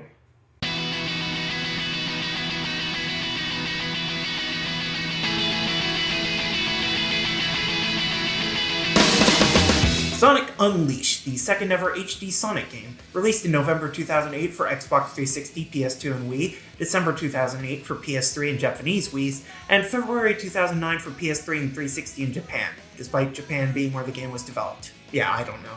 It was developed by Sonic Team in Japan, with director Yoshihisa Hashimoto, the man who created the Chow Garden and technically directed FF14 A Realm Reborn. So basically a video game miracle worker. Interestingly, the game is actually titled Sonic World Adventure in Japan, though everywhere else we got a dog pun. Now, you might have noticed a couple oddities in my description there. Okay, maybe you noticed nothing but oddities, but I'm specifically talking about the platforms listed. Despite Unleashed being developed for the HD consoles, Sega decided to throw a bone to players on the two most successful consoles ever made, bringing a version of the title over to the Wii and PS2. In fact, this Wii release is the version of the game I grew up playing, and I definitely did play it. So, there's a bit of history to this game, and not just this version of it, but the whole thing. Development on Sonic Unleashed began sometime in 2006, utilizing an in-house engine called the Hedgehog engine, which itself began development in 2005. Yeah, apparently work started on this before 06 was released, because Sega doesn't really let its developers chill. Originally, the game was conceived of as the third entry in the Sonic Adventure subseries, though this would eventually be shelved in favor of the game's own independent identity, at least outside of Japan. Whatever, the Rush games used adventure in their title, who really cares anymore? Apparently, Hashimoto fully expected getting criticism for the game's direction, which was accurate, but he wanted to make something that core fans could still enjoy. As part of this, and presumably because of backlash to recent entries, the decision was made to pull back on the multitude of characters previous games were juggling. Only a few returning characters and a couple new major ones, and the only playable character would be Sonic, albeit in two different forms. The Werehog was actually introduced as a way to introduce new players to the series, either as a draw to external gamers or to help them ease into the gameplay. Everything was going great, until they looked at the console generation's winner. The Wii is not as powerful as the 360 and PS3. More at 11. The Wii is one of the most successful video game systems ever released. It was where the new blood of gamers was, and being a Nintendo console, it was where a good portion of Sonic fans were. And meanwhile, the PS2 is still the best-selling game system ever, was still getting games released for it in 2006 and 2007, and was frankly just a smart platform to stay invested in for Sega. And these systems, while very different in a lot of ways, had very comparable power levels to the point that the real deciding factors for which to release on were target market and waggle. But they were also drastically different from the 360 and PS3, so changes would have to be made to make the game run on them. And changes were made. The best way I can describe it is, you know back when licensed kids games would come out for every console under the sun, including handheld versions that were completely different from the console version? Well, basically, Sonic Unleashed was like that, except the handheld version was also on home consoles. They even got the handheld Sonic developers, Dimps, to work on it. Not the last time Dimps would make a pared-down version of a Sonic game, but I'm getting ahead of myself. The game released in 2008, and the response was mixed. Critics ended up fairly split, with the daytime Hedgehog gameplay generally ending up praised while the nighttime Werehog gameplay was panned. The different versions also got vastly different receptions. IGN gave the HD versions a 4.5 out of 10 and the Wii version a 7.2, while GameSpot gave the Wii version a 7 out of 10 and the HD versions a 3.5. As for the fanbase, similarly mixed. Hardcore fans were initially extremely against the game, especially the Werehog and the new character of Chip. However, over time and as the series has gone different places, I've actually seen the fanbase's opinions start to shift. Some people still very much hate it, of course, but over time, a lot more people have come around to enjoying the game. Hell, I've even heard some people say it's their favorite Sonic game. Well, okay, one YouTuber. So, I guess we should see if I'll make the count too, huh? First things first though, this isn't the version I'm going to be playing. Love the Wii, but no. The SD version is basically an entirely different game with major gameplay changes, level design differences, incredibly different gimmicks. It's all a lot. Even the story is drastically different. Yeah, most of the cutscenes were ported over, but the plot in the SD version, I don't even know where to start. If you know what the words Gaia Temple Guardians means, you may be entitled to financial compensation. So instead, we're looking at the HD version, and hey, unlike 06, this game is actually available on the PS3's digital storefront. And I mean, I already bought a PS3 specifically for this project, so logically I could use it to play Unleashed as well. I mean, sure, the PS3 version apparently doesn't run as smoothly, and the 360 version is backwards compatible with the Xbox One and Series systems, with the Series consoles in particular giving the game a technical boost that would arguably make that version the best possible way to play the game. But come on, it's not that important, and I've already bought one console for this project. It's not like I need to, you already know what the punchline to this is. I bought a fucking Series X. To be fair, now I can play Elden Ring and Starfield without choking my PC's storage limit. So, not a complete waste of money. Let's talk presentation. Well, the game looks fucking gorgeous, as I would expect, given I paid over $500 to play it in this form. What did I do this to myself? But yeah, it looks good. The game's big claim to fame is the environments, realistic and colorful locations which you can stop and admire or blast through in seconds. And you know what? It is honestly really impressive. Obviously, the Series X version runs better than the original with a smoother frame rate and shorter loading screens. However, personally, I think what the game does is impressive even on the original consoles. And it's not just the performance or environments either. The game just looks great. The new enemies all feel very natural for this world, with Eggman's robots being more grounded than the Egg Robos without going fully off genre like in 06, and the Dark Gaia monsters being a lot more in line with the Anthro characters than the literal hellspawn of either the Black Arms or Iblis's minions. And speaking of more in line with the Anthro characters, human NPCs return, and they don't look like they're from an entirely different universe from the main characters. Huzzah! It is possible! Granted, I'm not 100% sure some of these aren't kind of racial caricatures, but like, it's a world adventure, they had to differentiate NPCs between countries somehow. Besides, I'm a Zelda fan, I don't have a leg to stand on in terms of questionable race shit. Speaking of looking incredibly good, we need to talk about these cutscenes because, holy shit. The in-engine cutscenes, they're fine. They're more cartoony than previous games, which may not be to your personal taste, but I kinda appreciate it personally. Plus, I honestly think these in-engine cutscenes look better than the pre-rendered cutscenes of either adventure game or even Sonic Heroes. But the real standouts are the pre-rendered cutscenes, animated by one Marza Animation Planet, and oh my god, holy shit, have you seen these cutscenes? It's been said before and I'll say it again. If we got a full animated film in the style of Unleashed pre-rendered cutscenes, it would be the best video game movie ever made, easily.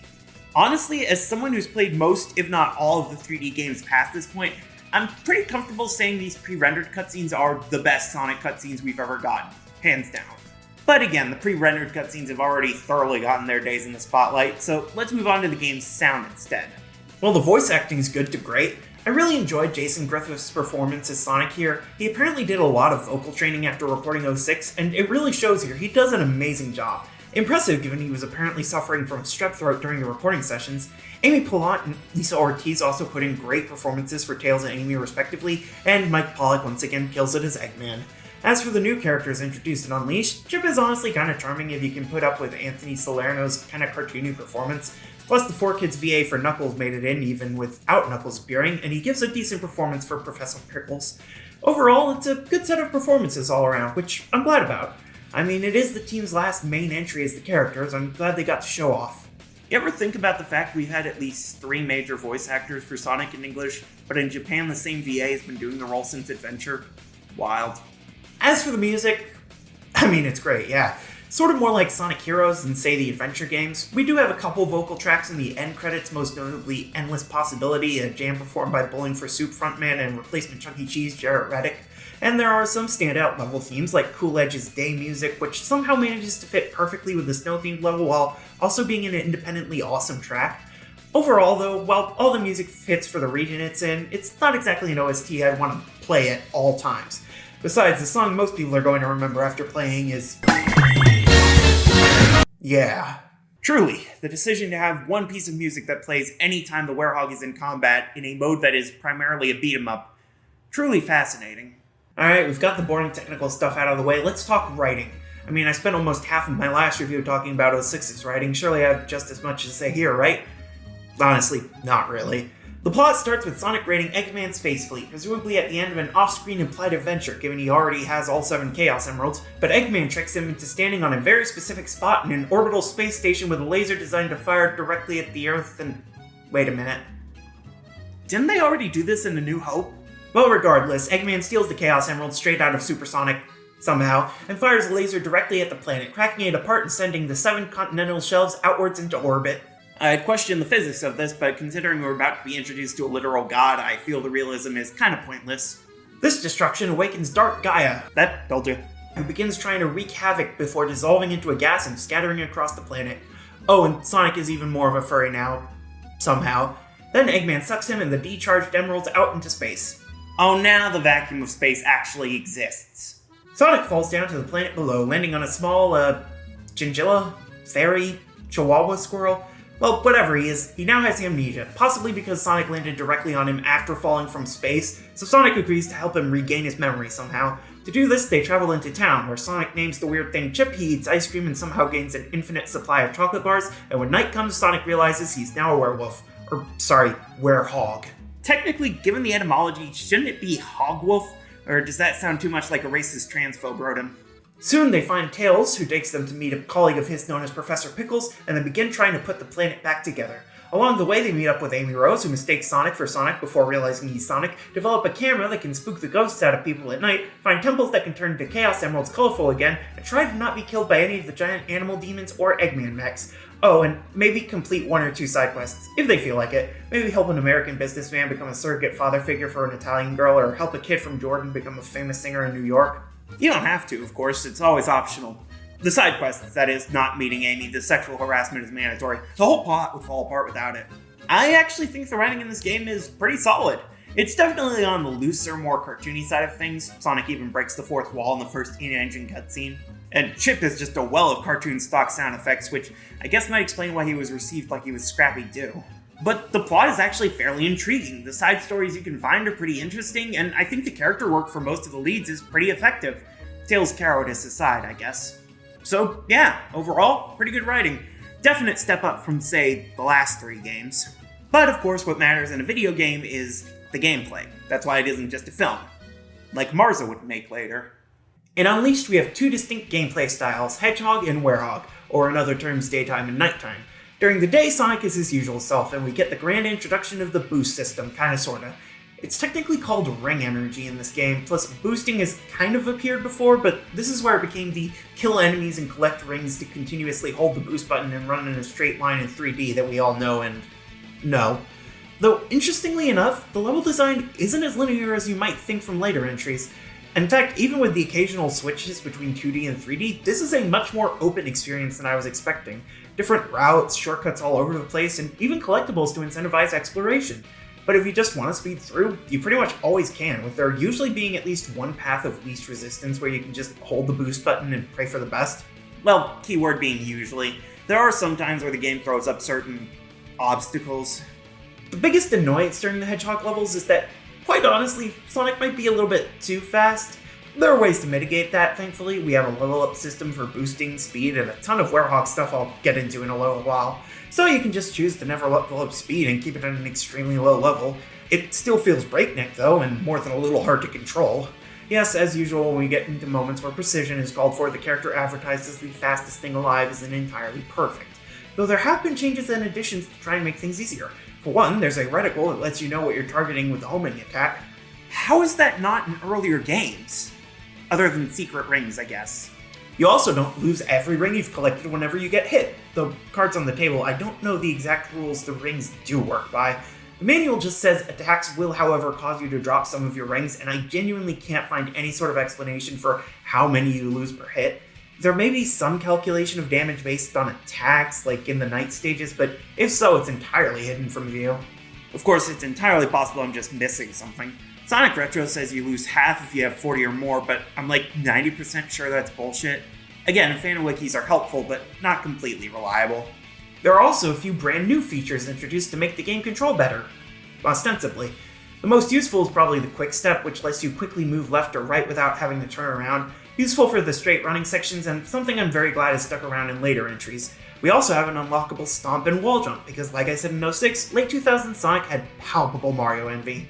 And trust me, that will come up again. But the big addition, and one of the only additions that would ever end up scrapped, is the drift. And boy do I get why this wasn't in Forces. Don't get me wrong, I understand what they were going for here. It lets you turn sharper corners and fills a bit of your boost gauge, but it is so tricky to actually use properly, and I swear half the time it doesn't even work.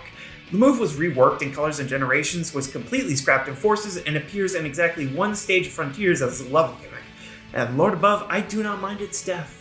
We also have the Lightspeed Dash here, once again locked behind a power-up, though thankfully it now has its own dedicated button, like it should. The slides improved a fair amount, we can crouch and crawl if that's still too tricky, and we even have the foot sweep from 06 returning if you really needed that. I do think it's odd that the homing attack is now mapped to the boost button instead of hitting jump twice, but otherwise, yeah, the Hedgehog plays pretty well. So, let's see the double furry. Surprisingly enough, the Werehog gives us a gameplay style we haven't seen yet from the series. It's a beat-em-up mode, complete with combos and a health meter. We don't even lose rings if we get hit, unlike the Adventure 2 mechs, so if you can make it through a night level without losing a life, you can build up a ton of rings. Not that collecting a ton of rings is necessarily beneficial to any significant degree, but it does feel cool.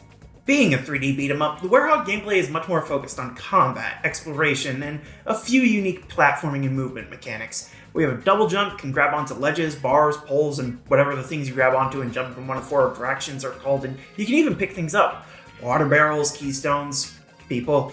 But of course, even with the platforming sections, which are okay, the main name of the game is combat, so how does it feel to fight as a Werehog? Yeah, I'm not gonna lie, it's very easy to just end up button mashing through most of the combat encounters in the game, especially early on. There are some very cool combos, don't get me wrong. If you want to get really good at the Werehog, you absolutely can, like some of these attacks are pretty precise. But also, it's pretty viable to just brute force your way through any major obstacle prior to the ending, especially if you spend your experience points wisely. Like the Hedgehog form, the Werehog has stats you can upgrade using EXP. You get EXP from Chaos Orbs. Chaos? Where? Which spawn from enemies when you defeat them, and given the combat focus of the Werehog, you'll obviously get a ton from the night levels, and by extension, the Werehog has a ton more to spend the EXP on. 5 different stats, 10 upgrades for 4 of them, and a whopping 30 levels to unlock brand new combo moves. Yeah, if you want to 100% everything in the game, you're probably going to be grinding out EXP for the rest of the year, if not your whole life. To be fair though, they do have an effect on things. You can get more HP, shields block certain attacks, how much damage you do with your attacks, and of course, get more time for Unleashed mode. What, was he restrained up until now? Unleashed mode honestly isn't anything too crazy. You get temporary invincibility, at least in this version of the game, you move and hit faster, and you deal double damage. It's pretty useful, you charge it up with energy that dead enemies and destructible objects drop, good to use against mini-bosses, but otherwise not much to talk about. There's also some very light puzzle solving as the Werehog, but otherwise that's... What? The platforming? It's, you know... Look, can we not do this? I want this to be less than an hour. Well, questionable platforming aside, that's the core gameplay, and I'm gonna be honest, I really think this all works. Yeah, it's not perfect, the drift isn't great, and the platforming isn't amazing, but honestly, I really do like most of this. Yes, even the Werehog. I can definitely understand preferring the Hedgehog gameplay to the Werehog, and I'd be lying if I said I didn't kind of prefer it myself, but I do think the Werehog gameplay still works. Keep in mind, as much as Sonic fans bitch and moan about how the developers need to focus on Sonic and Sonic alone, as far back as Sonic 3, we've had multiple player characters with different controls and different gameplay. And honestly, I think the slower, more exploration and combat-focused Werehog works really well as a counterpoint to the high-speed, platforming, and boosting-focused Hedgehog.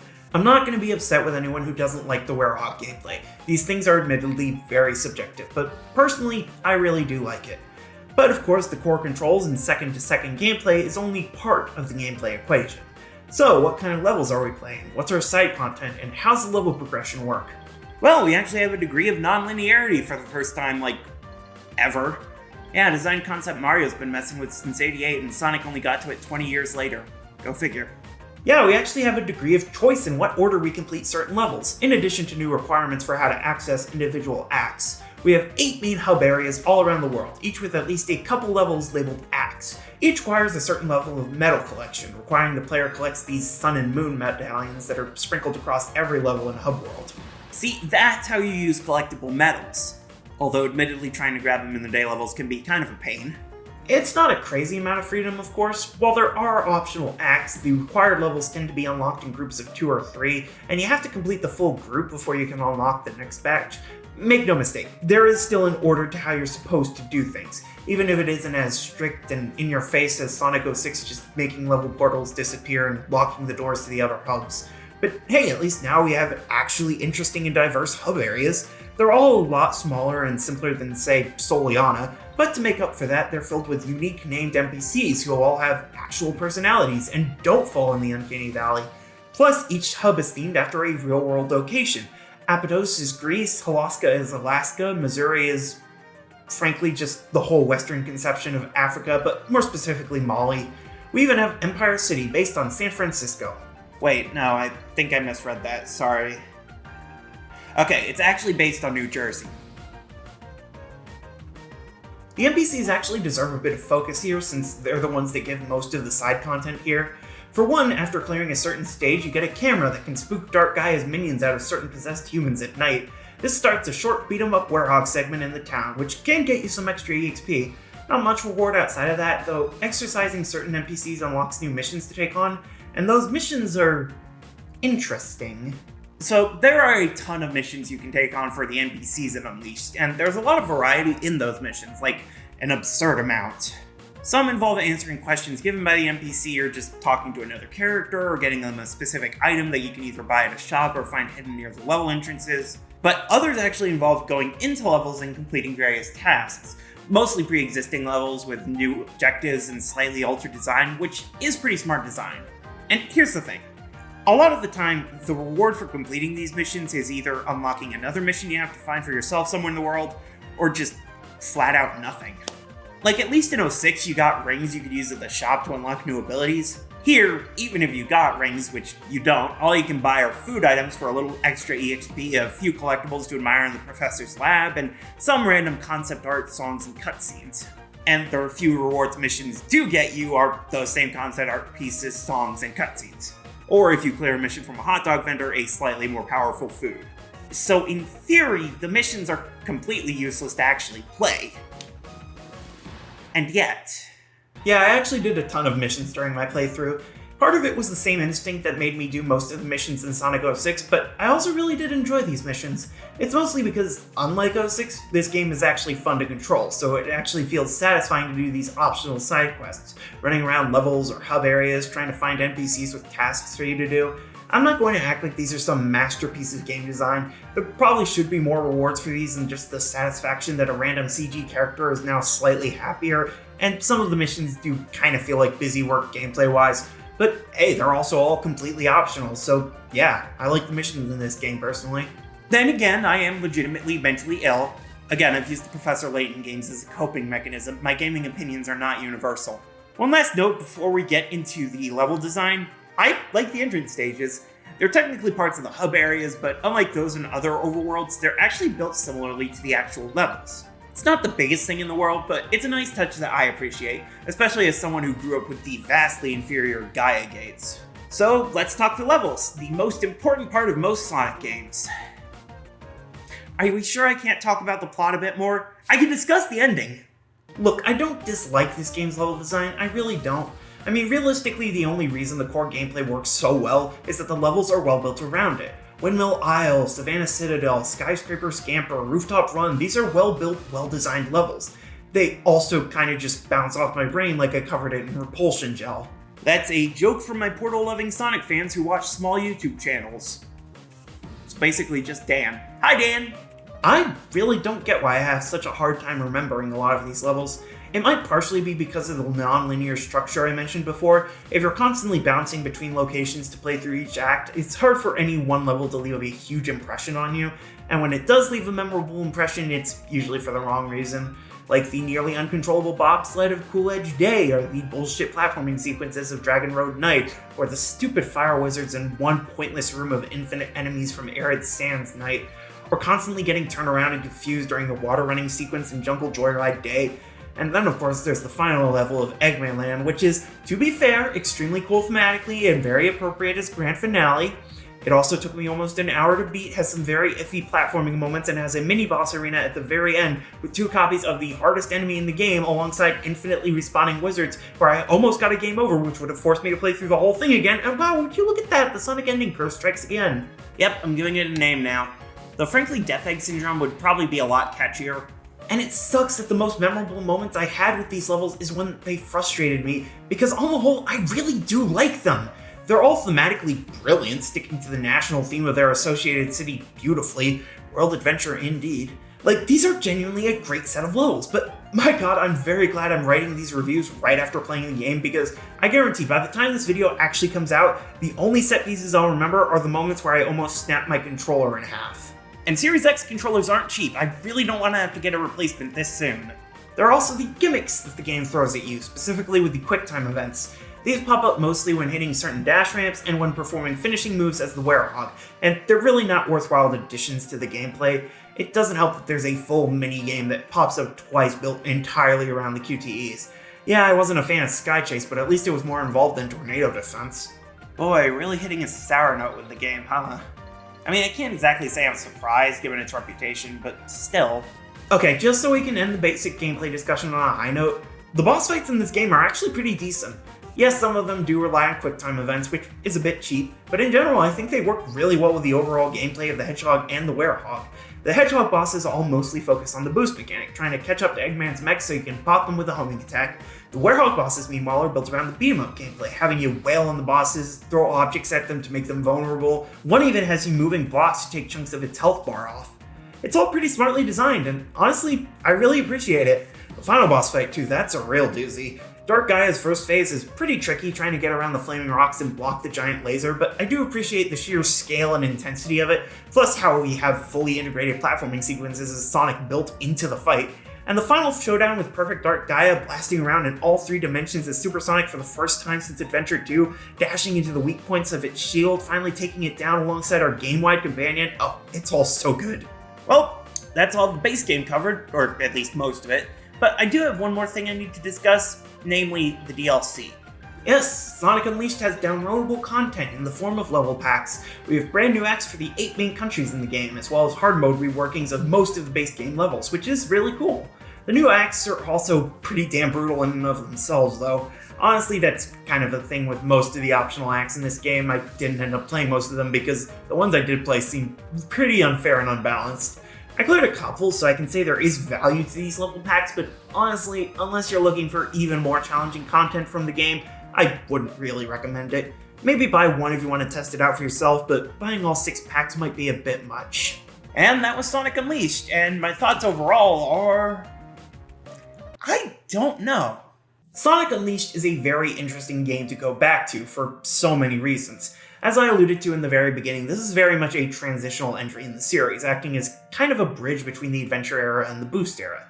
And in a lot of ways, that kind of makes it the awkward middle child of the series. It gets a lot of positives from both styles, but also a lot of negatives. Still, I think on the whole, the positives do kinda outweigh the negatives, and as much as I joked about it, I can absolutely understand why someone would call this their favorite Sonic game.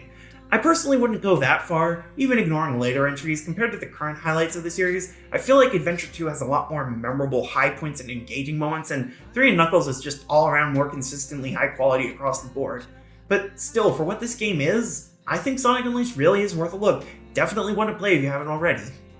At least on the HD consoles, I didn't play the Wii version again. I made that mistake with Ocarina and Majora, not again. So, yeah, solid recommendation here. If you have a Series X or S, and I realize it's not a ton of you, definitely worth giving it a try. I think you can technically play it on PS4 and PS5 as well via PlayStation Now, but honestly I would sooner recommend picking up an Xbox One than get a game streaming service for one game. Or of course you could pick up an original PS3 or 360 and get to play both Unleashed and 06, exactly one of which would be worthwhile. But I swear, I'm not buying another console for this project, okay? Whatever game comes next, I'm playing on something I already own. Assuming they still have 4 on Steam.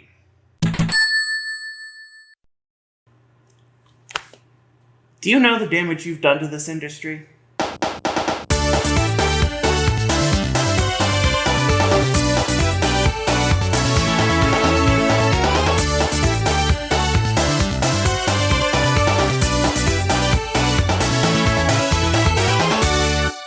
Sonic the Hedgehog 4, the first and only Sonic game released episodically, with Episode 1 released October 2010 and Episode 2 released May 2012, meaning my decision to review them as one entity completely kills the whole chronological order thing I've been doing. But hey, if Sega's gonna pretend these are the same game, so am I. These are some of the less remembered entries in the series nowadays. They were download only, they were released near the tail end of a dark age for Sonic, and I'm pretty sure they aren't even canon anymore, assuming they ever were. It doesn't help that the numbering makes no sense. So apparently for the series you have to count 1, 2, CD, 3, Knuckles, Adventure, Adventure 2, Heroes, 1 again but not really, Unleashed, 4, Colors, Generations, 4 again. I mean, it's less convoluted than Resident Evil, I'll give it that much. Sonic 4 is one of those games that you really only ever hear brought up these days to talk about how odd it was. This weird point in time where they were trying to go retro but not fully I mean, as I alluded to at the start, this is basically Sega trying to do what Nintendo did with the new Mario series, but somehow worse. I mean, at least those were full games, if not unique ones. Sonic 4 was developed by Sonic Team and Dimps, and if you don't know who Dimps are, you clearly aren't doing your Sonic homework. Dimps are responsible for most of the handheld Sonic games post-Game Gear, including both the Advanced Trilogy and the Rush Duology. They are also responsible for the Wii and PS2 version of Sonic Unleashed, later on handheld ports of Colors, Generations, and Lost World, a ton of Dragon Ball tie-in games, some Street Fighter titles, that one Crash Bandicoot party game nobody remembers, 4 of the 91 WonderSwan Color games, the programming, design, and sound for Kirby and the Amazing Mirror. Basically, these are the all-in-one developers who try and do everything without necessarily being exceptional. For Sonic fans, though, they are mostly known for those handheld games I mentioned, plus the Unleashed port, and this game. You know, I always figured from the way people talked about this game that it was a Dimps solo project, not a co-production with Sonic Team. Like, Takashi Iizuka produced this thing. Technically, Dimps did lead development on both episodes, albeit through different crews per episode. Seriously, the director, designer, and lead programmer all changed in the 2 years between episodes. Possibly because when episode 1 came out, it received a decent chunk of criticism, eventually. It actually got some pretty decent reviews when it was first released, at least as a WiiWare title. However, criticism of the game's appearance and physics would grow over the years from some grumbling by fans to a general agreement of quality. Episode 2 improved things somewhat, though it got even worse reviews. Personally, I think the drop is less so episode 2 being worse than episode 1, and more just game critics seeing past the whole return to the classic style gimmick that blinded them with the first release. And eventually, with the release of games like Sonic Mania and Sonic Superstars, Sonic 4 would be written off by critics and the fanbase as a regrettable experiment best left forgotten. But is that assessment justified? Is Sonic blue? This game has a plot, technically. Episode 1 just has Sonic chasing after Eggman sometime after Sonic and Knuckles, eventually falling into a space station via a rocket presumably built by Tails. And since it's a 2010s download-only game, we don't even have a manual to explain what Doc's plans actually are. Episode 2 has slightly more of a narrative, with Eggman bringing Metal Sonic back, and the unlockable episode Metal even details how he came back and got some new abilities, but otherwise, yeah, Sonic and Tails chase Eggman to a new Death Egg, and that's the end of the plot. Okay, I know the simplistic plot is intentional, it's a throwback to the classics, this wasn't a mistake. But the last game in this style was Sonic 3 and Knuckles, and that at least put some effort into bridging the narrative between levels. Here, there just isn't a plot. No manual, no inter-level cutscenes, only about 3 or 4 cutscenes total, frankly. It's pathetic even by retro game standards. Like, give the new Mario series this, at least the first one had Bowser having his flesh melted off his bones. Well, without a good plot, our first impression of the game must come from the presentation, and we have 2 different sets of graphics to look at. Starting with Episode 1, good lord Sonic, what did they do to you? I'm sorry, Episode 1 just looks awful. I can only guess the graphics look like this because the game was originally made for smartphones and WiiWare, but considering you can still buy it on Steam and play it in full HD, woof. Honestly, the problems start as early as the title screen, where they try to replicate the Sonic 1 title screen, but somehow make it look 100 times cheaper. This isn't the Genesis anymore, y'all, you can't get away with 4 frames a second. As for the rest of the episode, I can only assume there's an issue with how many colors can be on screen, or some issue with higher resolutions, but otherwise, yeah, this game just looks ugly as sin, I'm sorry. Episode 2 looks significantly better, possibly because the Wii was taken off the platform list, though that really just reveals how stylistically bland so much of the game is. Seriously, outside of using the adventure-era models for returning characters, it looks like they were just trying to convert the classic games into a 3D engine, but I mean, if you're going to go retro, go all the way. I get the classic Sonic design wouldn't be solidified as its own thing until Generations, but you could at least try to make the 2 styles mesh better than this. And I'm not saying anything new with that take, there was apparently a full petition to change Sonic's design back in the day. Honestly, it's not the biggest problem in the world. My main complaint is that, outside of White Park and Oil Desert, the level graphics are just really unoriginal. And of course, that's not a problem unique to the graphics, but we'll get to that when we talk level design. For now, let's talk music. Well, this is a waste of Sano's talents. Yes, Jun Sano composed all the music for this game, on top of creating all the sound effects. And his attempts to replicate the Genesis sound design is certainly admirable, but that doesn't make it great music. It's not terrible, for the most part. I mean, Oil Desert Act 2 brought to mind the term penis music with how it opens, and Eggman's boss music in Episode 1 is very unfitting, but otherwise the biggest problem isn't that the music sounds terrible, it's just that, well, it's really not great. The whole retro sound gimmick makes sense given how the game was marketed, but the thing is, it's in direct conflict with the graphics. The game looks like it's trying to be an advancement of the classic series, bringing it into the modern day, but it sounds like it's trying to be ultra retro and straight off the Genesis. Plus, maybe it's just me, but I feel like old school consoles tend to sound a lot worse than they look, if that makes any sense. And yes, that does include the Mega Genesis drive, or whatever we're calling it these days. Yeah, this is one of the few soundtracks that doesn't redeem the lower quality Sonic game. It's not the worst part of the game, it's probably still one of the best parts, but it's also not something I plan to blast while going on a jog. This is a game I mostly got through with my headphones off. I mean, I'm probably ADHD, I need to be watching old-ass YouTube videos while I play video games. Oh god, is that why I'm so bad at reviewing? Alright, enough beating around the bush, it's time to get into gameplay.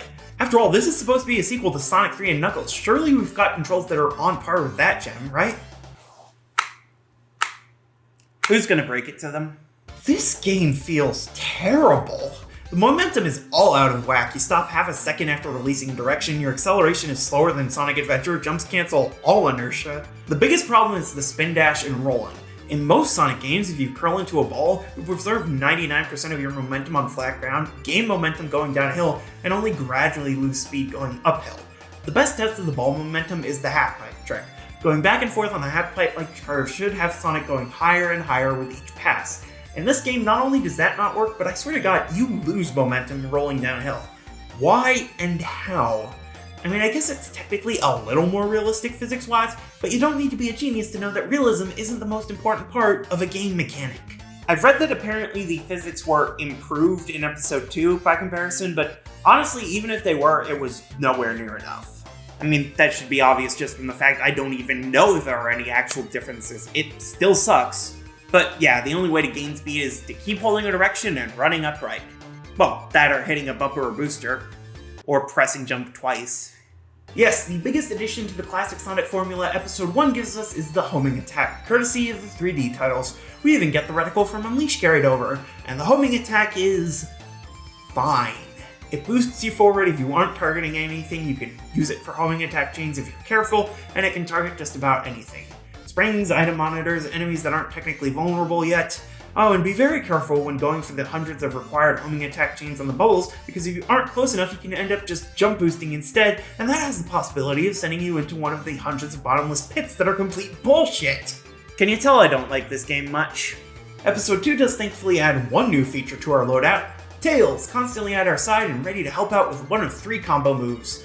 Or more accurately, one of 2 combo moves, one of which changes slightly underwater. If you're grounded and hit the combo button, you perform the roll-in combo, which rolls in one direction, attacks enemies, and breaks through certain obstacles. If you hit the button while jumping, you get the copter combo, which is just Tails carrying Sonic while flying, similar to the co-op move in Sonic 3. And if you hit the button while jumping underwater, you have the submarine combo, which is basically the exact same, except you can move more freely in all directions and Tails doesn't run out of stamina. Instead, you just have to worry about Sonic drowning to death. To be fair, there are only about 4 acts where you can even use the submarine anyways.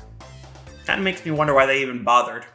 Well, that covers almost all the basic gameplay, but there is in fact one more returning feature we need to unlock. And how do we do so? The same bullshit way as in Sonic 1, except now we can actually retry acts. Yes, special stages return, and thankfully it's not as terrible as in the first game to reach them. It helps that the levels in general are slightly easier to get through unhurt, if only slightly. As for the special stages themselves, we have 2 types. Episode 1 gives us a riff on the Sonic 1 rotating special stages, except instead of loosely controlling Sonic, you control the stage's rotation, and also kind of Sonic. You can jump, but otherwise you're just tilting the area around yourself to try and reach the Chaos Emerald within the time limit. And it's not fun. It's actually really not fun. You have to collect time orbs to not run out of time before grabbing the emerald, you have to collect rings to open various walls standing in your path, and again, you don't actually control Sonic, you just rotate the stage and try to pilot him into place. I get what they were going for here, I really do. I just think what they were going for sucks. Well, that's episode 1's special stages down. What's episode 2's look like? I'm going to kill someone. Okay, the half-pipe isn't as terrible here as it is in Sonic 2. We have a few quality of life improvements, like Tails not being able to drop rings he's collected in single player, and a weird rope thing between the 2 of you that collects more rings. And that's about it in terms of improvements. There are also brand new gimmicks, like shocking obstacles that don't take rings but do drastically slow you down. Aw, they think I'm gonna try and do the time attack mode they crowbarred in. That's adorable. We also have limited time rings that if you collect them all gives you a ton more bonus rings as a reward, which is basically just an excuse to not put a ton of necessary rings in the final special stage. Springs to hit to go to different routes, which is just an excuse to put a looping section in one of the later special stages. And dash panels that shoot you in whatever direction they're facing to collect whatever rings that are in that line, which basically adds nothing beyond frustration. Neat! Yeah, honestly, the only thing that makes these actually tolerable is the fact that the pause menu has a retry button. Otherwise, this would be actual torture, and I would not have bothered to unlock Supersonic, which really does nothing special here other than breaking the game. Especially in Episode 2, where you can use Supersonic in the boss fights. You can't in Episode 1, though, because, yes, logic. But hey, the most important part of this 2D Sonic game is the level design, right? Sure, that's mostly because no other 2D Sonic has this many physics issues, but there's gotta be a lot to talk about with these zones, right? We've got 4 main zones in each episode, and each zone has 3 acts and a boss fight because pacing is for losers. And each of the zones in Episode 1 is just a complete ripoff of a zone from Sonic 1 or 2, but with more gimmicks and worse.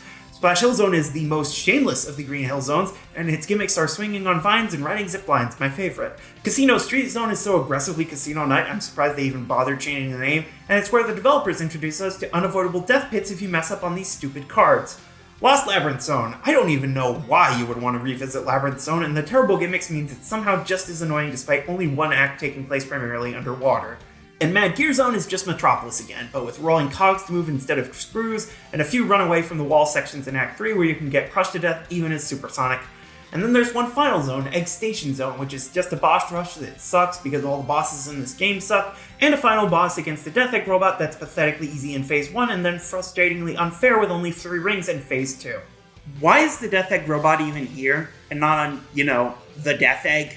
Oh, and Episode Metal is just running through the first acts of each of the 4 main zones from Episode 1, but with slightly modified obstacle and enemy placement.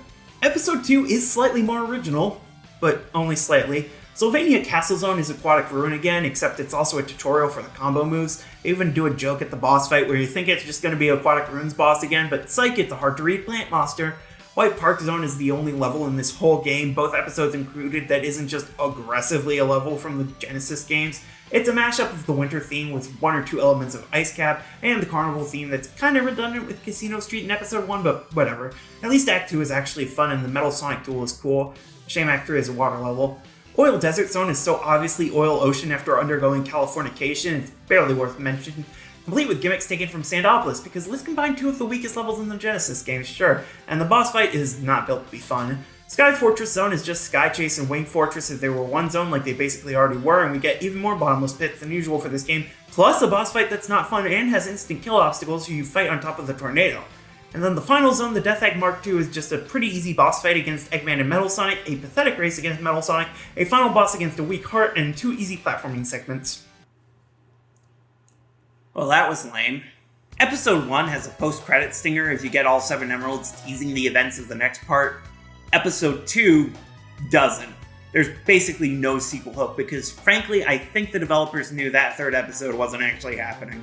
Sonic 4 isn't the worst game in the series, far from it, but it is an incredibly weak entry that basically solidified the series' dark age in many fans' eyes. The graphics look either unfinished or uninspired, the music sounds too retro to be interesting, the gameplay feels wrong in ways I'm not even sure I can explain, and the level design ranges from completely derivative to incredibly unfair. Add this all to a botched episodic release that placed 2 of the series' best review entries in between, and a marketing campaign caught between the past and the present, and frankly, this is a game that's probably just best left forgotten.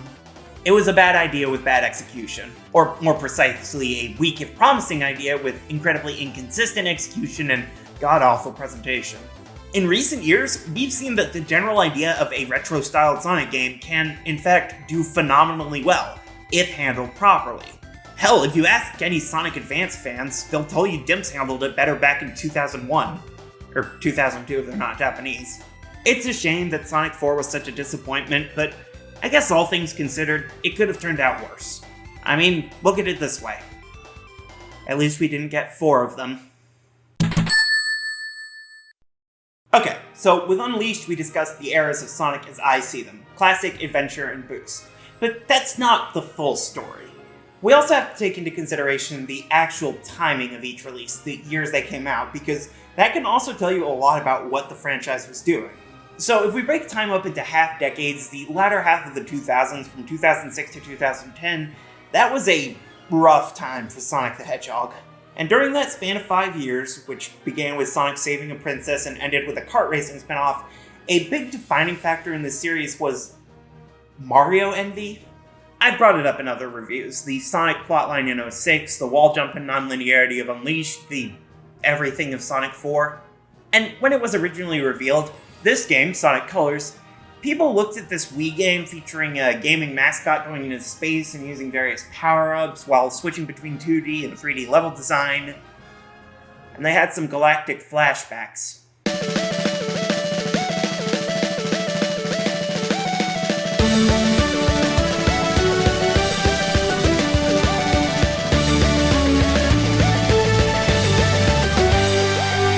Sonic Colors, originally released exclusively on the Nintendo Wii in November of 2010, and given an extra letter in the name in PAL territories, this is one of the more praised games in the series, at least for the 3D entries. The majority of critics gave it 80% or above, fans still seem to appreciate it to this day, and it basically defined the series' identity for the next few main entries. Like, this is the game that solidified the Boost era, even more so than Unleashed. Sonic Colors has left an impact on the series unlike any game since the 90s, and tons of people would say it stands the test of time given the remaster in 2021 was considered a big deal, if much buggier than the original. But outside of the quality control issues with the Ultimate ports, people love this game now, and people loved it back then. The Detroit Lions probably shouldn't book their Super Bowl flights, but hopefully you're convinced that Sonic Colors is worth your while. Man, you could say anything in a review back then. What were we talking about? Now, it's worth noting everything I've mentioned up to this point relates to the console version developed by Sonic Team. There was also a DS version made by Dimps, which was fairly different. That version is apparently more along the lines of a third Sonic Rush game, but without a playable Blaze and including the Wisps, including 2 exclusive colors to call its own. But just talking about the Wii version, yeah, there is still a great deal of affection for Sonic Colors. And the people who love it might not be happy with me by the end of this review. Development on Colors began after Unleashed was completed, and understandably kept most of the core gameplay elements from the Hedgehog style in that game. However, with the iffy response to the spin-off of the Black Knight and the general disdain for the Werehog gameplay in Unleashed, they decided to ditch some of the more gimmicky ideas and keep the gameplay focus on Sonic the Hedgehog. Now, as someone who honestly preferred the Tails and Knuckles levels in Adventure 1, I'm not convinced that Sonic's friends were actually the big problem with these games, but hey, that's what fans in the late 2000s wanted.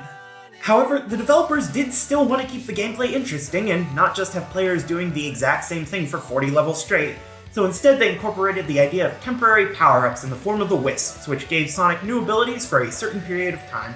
This may have also been added as part of the game's shift in audience. Producer Takashi Iizuka stated the goal for the game was to appeal to the new, younger fans of Sonic who had been introduced to the character through, say, Mario and Sonic at the Olympic Games, or Smash Bros. Brawl, or this newfangled thing called the Internet. Never heard of it. They went all out with Colors release, even delisting several Sonic games with low reviews in the lead-up to raise the brand's value. A decision which we've discussed before, and I feel the need to bring up again because, wow, is that a shitty move for a game publisher. Yes, it's not exactly a practice Sega has dropped over the years. They delisted several classic Sonic games in the lead-up to Origins, and by the time you're watching this, the original version of Sonic Generations won't be individually purchasable on Steam anymore. But there, at least, it was because they were releasing new versions for people to buy, so they weren't trying to erase them from history. With this, though, 06, Secret Rings, Black Knight Unleashed, and the second Riders game were pulled from store shelves and digital storefronts. Thankfully, some of these have since been relisted, and since all of them got physical releases, they weren't exactly lost media, but it's still an incredible dick move, just because you want to make people forget about the games not everyone loved. It's also a cocky move on top of that, given it could have backfired hard. Like, imagine if they went out of their way to pull the bad Sonic games off the store shelves and put up Sonic Colors instead, only for Sonic Colors to review even worse. Well, thankfully, that didn't happen, and the game did fairly well.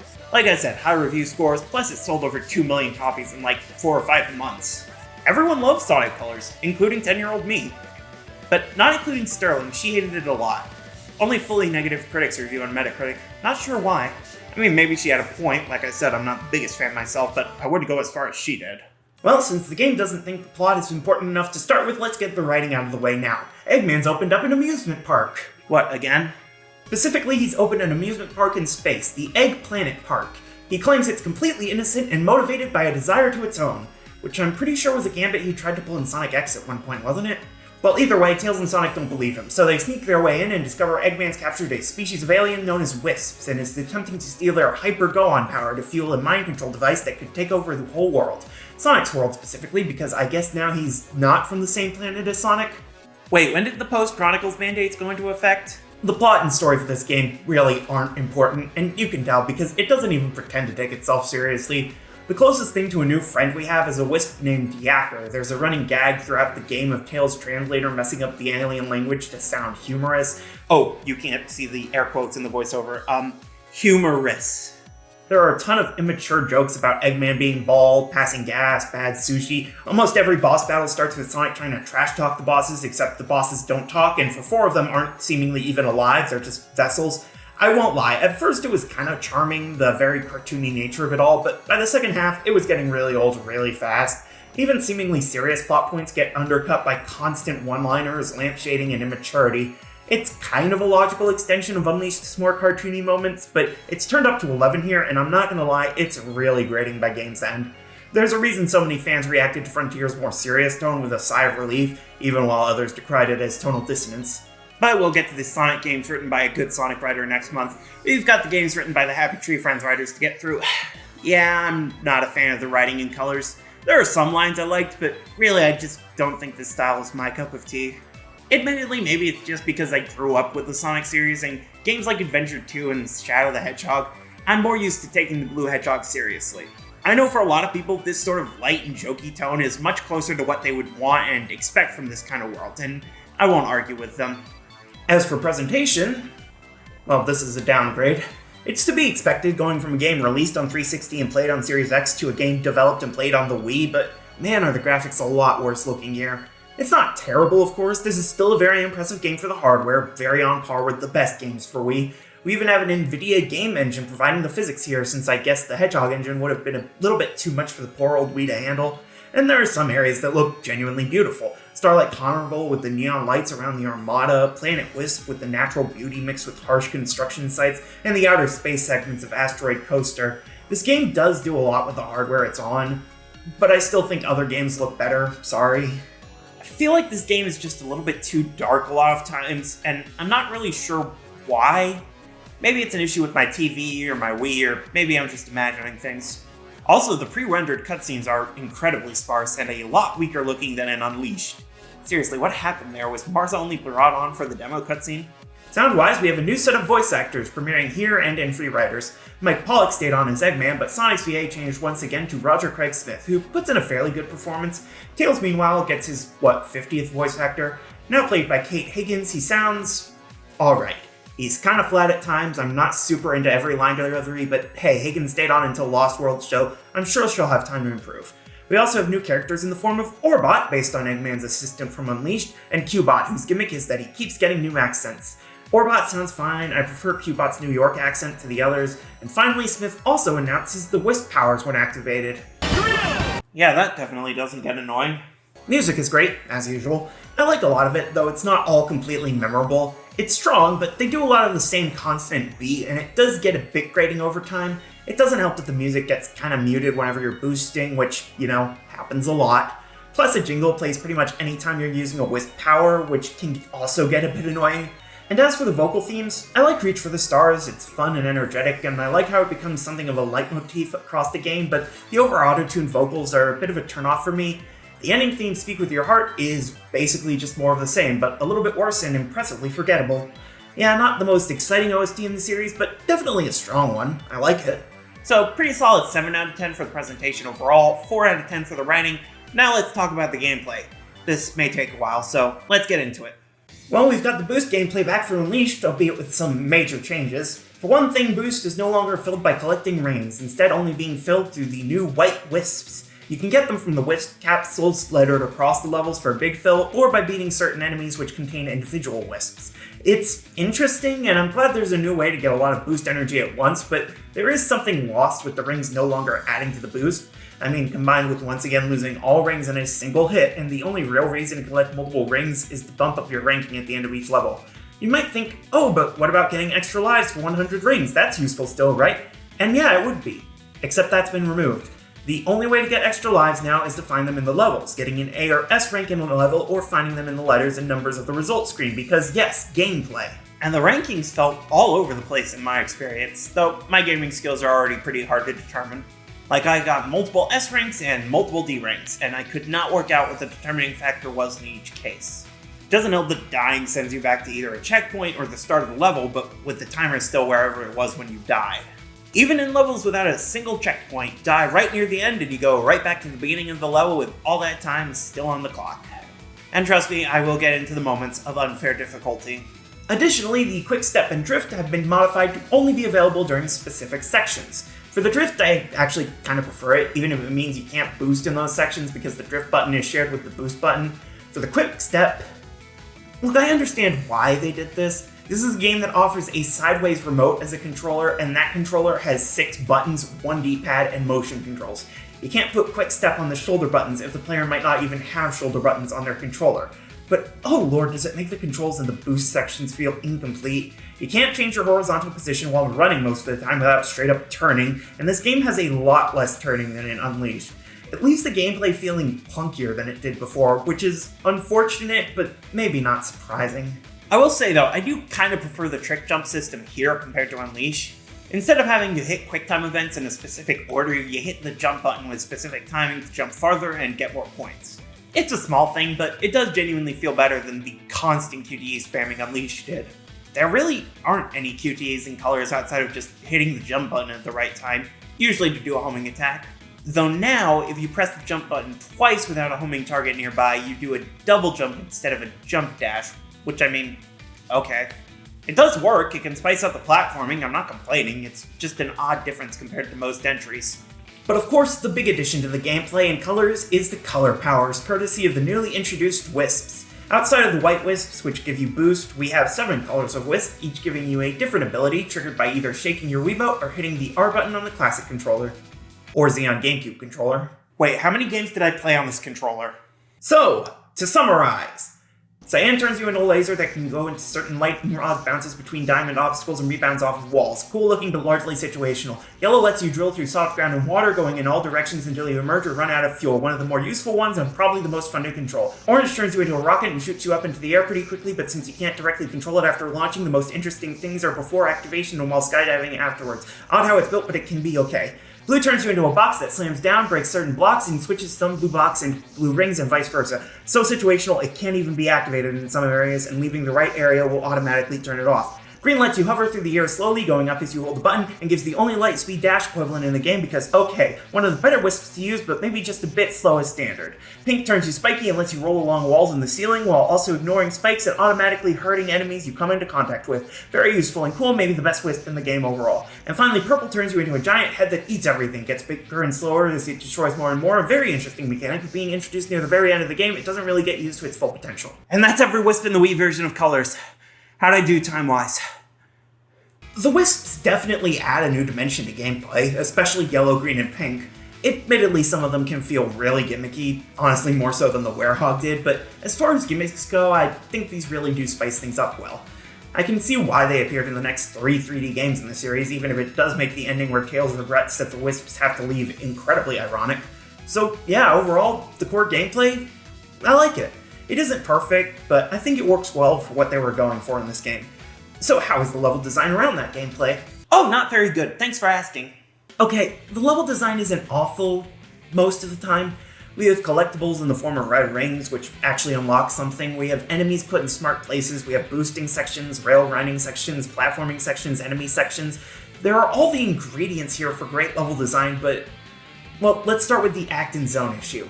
Sonic Colors has 7 main areas to play levels in, which each have 6 acts to complete. Now, this isn't like in Unleashed, where each hub has a couple required missions and then a set of optional bonus acts. All 6 acts in each zone have to be completed, in order to unlock the boss of that zone. The maps may make you think otherwise, since they branch out and have dead ends, and, you know, our world maps, but don't let that fool you. This is a linear set of levels that all have to be beat in order to complete the area. So if you don't like the theming of one of the worlds, too bad, so sad, you're stuck with it for 6 acts. But don't worry, because some of those acts are going to be pathetically short. Yeah, that's another thing that makes all the acts being required feel wrong. Some of these clearly did not have the same level of effort put into them. We have tons of short mini levels, usually using level geometry from one of the other acts, which either have you only doing a single thing the whole act or are easily finished within a minute. The entire second half of the first world are short 2D only sequences, which feel like they were supposed to be bonus challenges for bumping up collectible count. So much of it feels like it was supposed to be completely optional bonus stuff, so they didn't put as much effort into it. But then it got made a part of the critical path for reasons. The actually optional levels are in Gameland with the Sonic Simulator, which is also the game's excuse for multiplayer content. It's basically a selection of 2D levels you can play through either alone or with a friend as either Sonic robots or a me. You unlock more levels by collecting red rings, and if you get all 180 red rings and complete all 21 levels, you can play as Super Sonic in just about any level, which is cool. I mean, I didn't unlock it, but I'm glad it's an option in a 3D Sonic for once. As for the areas themselves, Tropical Resort is a fairly standard tutorial level introducing most of the new mechanics and controls, and the hotel and space theme works alright, but the level design really doesn't leave an impression. Sweet Mountain is even more interesting thematically, and it's a lot more substantial and lengthier, but the level design is still pretty uninteresting, with the sections where you try to avoid missiles being the only standout. Starlight Carnival is one of the coolest looking zones, racing between the full armada with neon lights and a mysterious road under your feet, but it's also the least engaging in terms of platforming and substance. Planet Wisp is very beautiful, yes, and I appreciate the Pink Wisp getting a chance to show off. Hell, it gives a few Wisps a chance to shine, but overall the actual level design doesn't leave a huge impression on me. Aquarium Park reveals that Sonic has learned how to jump infinitely in water, and honestly, having that form of pseudo-swimming combined with water running in the Drill Wisp might make it one of the best water levels in the series.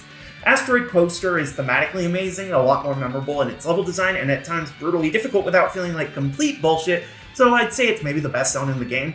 And finally, Terminal Velocity. The first act is bullshit, especially during the big chaser section with the motobugs. The final boss is fun and thematically appropriate, and then the final act is basically a blink and you'll miss it moment. God, I miss Sonic 2's zones. Overall, I really don't hate all these levels, but if I had an issue with Unleashed's levels being forgettable, this game only doubled down on that. There are a few cool set pieces, and the Wisps do spice up certain levels, but overall, the whole experience kind of just washed over me. This was one of the shorter games to play through too. It only took me a little over 7 hours to get from the jump in Act 1 to the end credits, and those hours felt fine. I don't hate this game, it is pretty solidly built, and I do appreciate how it kept me invested in the series as a kid, but overall it's just not as incredible as everyone used to treat it. I honestly think it was a little bit overhyped. But hey, it was still a good game, and combined with the high points of Unleashed, I think this was a good trajectory for the series. Definitely worth a look if you haven't played it before. And that was Sonic Colors. I didn't hate it.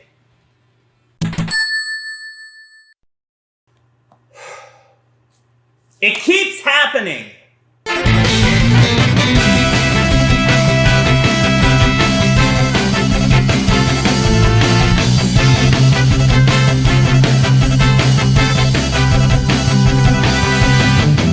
Generations was released November 2011 for 360, PS3, and Steam, with the Dimps-developed portable version released the same month.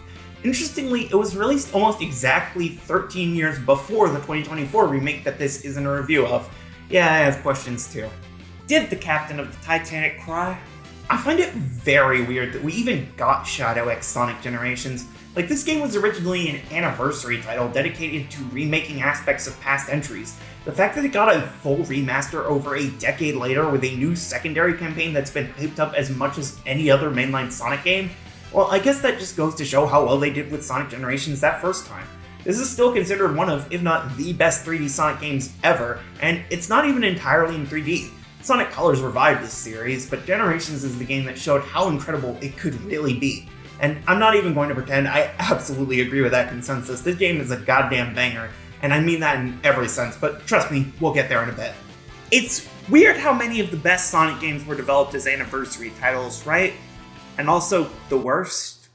Generations was directed by Sonic 06 game designer and Sonic Riders maybe everything, Hiroshi Miyamoto. Izuka once again served as producer, leading the 20th anniversary title into a celebration of the best of previous games. Unlike Colors, which was mostly designed to appeal to new fans and draw in kids, Generations was intended to appeal to the Sonic core fanbase. Yeah, I couldn't tell. We got a new variation on the classic gameplay style compared to Sonic 4, polls to determine which levels should be remade, they were making new assets, new level designs, new themes and gimmicks, all releasing less than a year after Colors. Honestly, that's probably why outside of Izuka, only a few crew members worked on both. art director Sachiko Kawamura, and writers Ken Pontac and Warren Graff were some of the only names in common I found. Ultimately makes colors being included in the remade levels a risky move. They'd been working on this game since Unleashed was finished. When did they even have the time to work it into this game? Well, I mean, Planet Wisp was arguably the level most featured in Colors marketing, so maybe it was finished early on. Though the parallel development is also probably why the Wisp powers work differently from in Colors. But again, we'll get into that. Let's talk release before we get into critique. The game released about 7 months after its official reveal, exclusively for HD consoles and PC. The game was received very well, selling almost 5 million copies worldwide and reviewing absurdly well, especially for a Sonic game. Seriously, for the main console release, go on Metacritic. Not only is the overall rating a very respectable 77, but there's not a single negative review. None. Seriously, the lowest review score was a 5 out of 10 from Edge magazine for the PS3 version, and I'm sorry, I cannot find this review anywhere. I'm just gonna have to take Metacritic's word that whoever reviewed it wasn't too fond of the series anymore. Other than that, pretty much any outlet that gives scores for their reviews ranked it at 60% or above, though, of course, that does leave out some reviews that believe assigning a numeric value to a game's quality is a thoroughly unhelpful and even counterintuitive way to critique media. Can you tell why I stopped with the number shit after 3 reviews? Did you even know I used to do numbers shit? Of course, everything I just said is talking about the console and PC version, which isn't the only version that exists. We also have the 3DS version, which certainly exists. Yeah, I got dual release tricked on this one, though in my defense, this was probably the only version that I could have gotten back in 2011. I didn't have an Xbox or PlayStation system until last year, and I wouldn't get my PC for another few years at this point, so this was the only version I had for a while. I don't remember actually playing it. It's entirely possible that I got to the first visual novel-style cutscene that Dimps liked doing and realized this wasn't the really cool game I had seen trailers for online, so I rage quit. I'm not sure where the general consensus is on this one, but based on what few comments about it I've seen, I take it this isn't in most people's top 10 Dimps Sonic titles. But the Sonic Team only generations, that does end up in most Boost-style top 10 lists. If only because there are only like 5 titles to choose from. So, let's see how much Sonic Team has improved with generations, shall we? So, what's the plot here? What, was it keeps happening, not enough context for you? Spoiler alert, sometime after being stranded in space at the end of Sonic Colors, Eggman discovers something which he calls the Time Eater. He decides to travel back in time and erase his past failures from history, a plan which definitely couldn't have any disastrous consequences whatsoever. Time paradox? What's that, a marina for herbs? Wait, what the fuck was that joke? Meanwhile, on Earth, or Sonic's World, or whatever it's called this month, Sonic's friends are holding a birthday party for him. So, is the implication that Sonic is turning 20 now, or is he finally turning 16? Also, how exactly is Blaze here? Like, she's supposed to be from either another dimension or the future. How did she make the trip that Shadow originally didn't? No time to question logic now, the Time Eater is here to kidnap all of Sonic's friends, scattering them across time and space, and it just so happens most of them end up in thematically appropriate locations. Emphasis on most. Like, okay, Cream had a cameo in Sonic Adventure DX, and Charmy sort of fits with the nature theme of Planet Wisp, but what is Vector doing in Spagonia? Did he get a job as an Italian DJ, or was Professor Pickle just really bored? Look, if we're gonna question logic, why start with Vector being somewhere he shouldn't? I'd question where the fuck Crisis City came from first. So, despite spending 236 words making fun of the plot, I actually kind of like the writing here. It's very simple. We don't have any big character arcs, and there's a total of 1 plot twist, and most of the characters get like 2 spoken lines, but it all feels fun and loose. The characters are very in line with how they should be, and at the very least we don't have a constant onslaught of quips and one-liners like in Colors. If you're going to go for a simpler and more cartoony narrative approach, I think this is a good way to do it. It does kind of fall flat the couple of times it tries for something a bit more sincere, like before the final boss fight when Sonic's friends come to cheer him on, and I don't entirely understand why Classic Sonic is completely silent. What, was Jaleel White not available for recording? He's not Mickey Mouse, he's had speaking lines since 1993 and a personality even before that. But still, I think this is probably one of the best written Boost era games. Note that I said one of, and also that the Boost era is infamous for lackluster writing. We're back up to HD graphics again, and it looks fucking great. The game doesn't look quite as good as Unleashed does, at least to me, but it's a close second, and it benefits from even greater variety. God, does it look good. Chemical Plant is bigger than ever, Planet Wisp is absolutely breathtaking, Rooftop Run, oh my god. They somehow managed to take games spread across 3 different console generations, from 16-bit to full HD, and make them not only all beautiful, but also cohesive and consistent while still clearly derived from the originals. And it's not just the levels either, we have enemies taken from each game and they all look incredible and recognizable. The only odd looking enemy I noticed was honestly the Gun Hunter, but even then it might just be because of the difference in resolution. Whatever the case, one kind of weird looking enemy among dozens, yeah, I'd call that a win personally.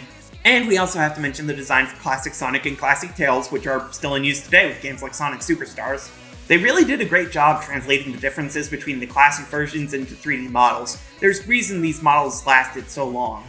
I have somewhat less positive feelings for Classic Eggman or Dr. Robotnik or whatever we're calling him this year. It's not terrible, we do have the most important details all preserved, it's very recognizable as Eggman.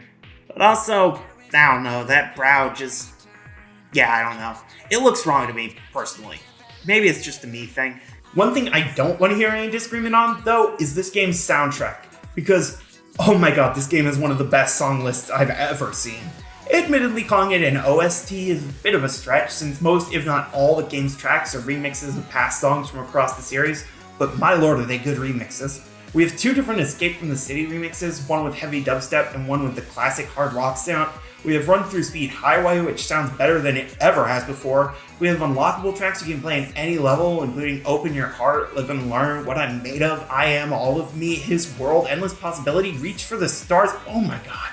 And then there's the remix you might hear on some of the optional racing missions if you listen closely. No, they did not just put a kick-ass remix of fucking Supersonic Racing in this game.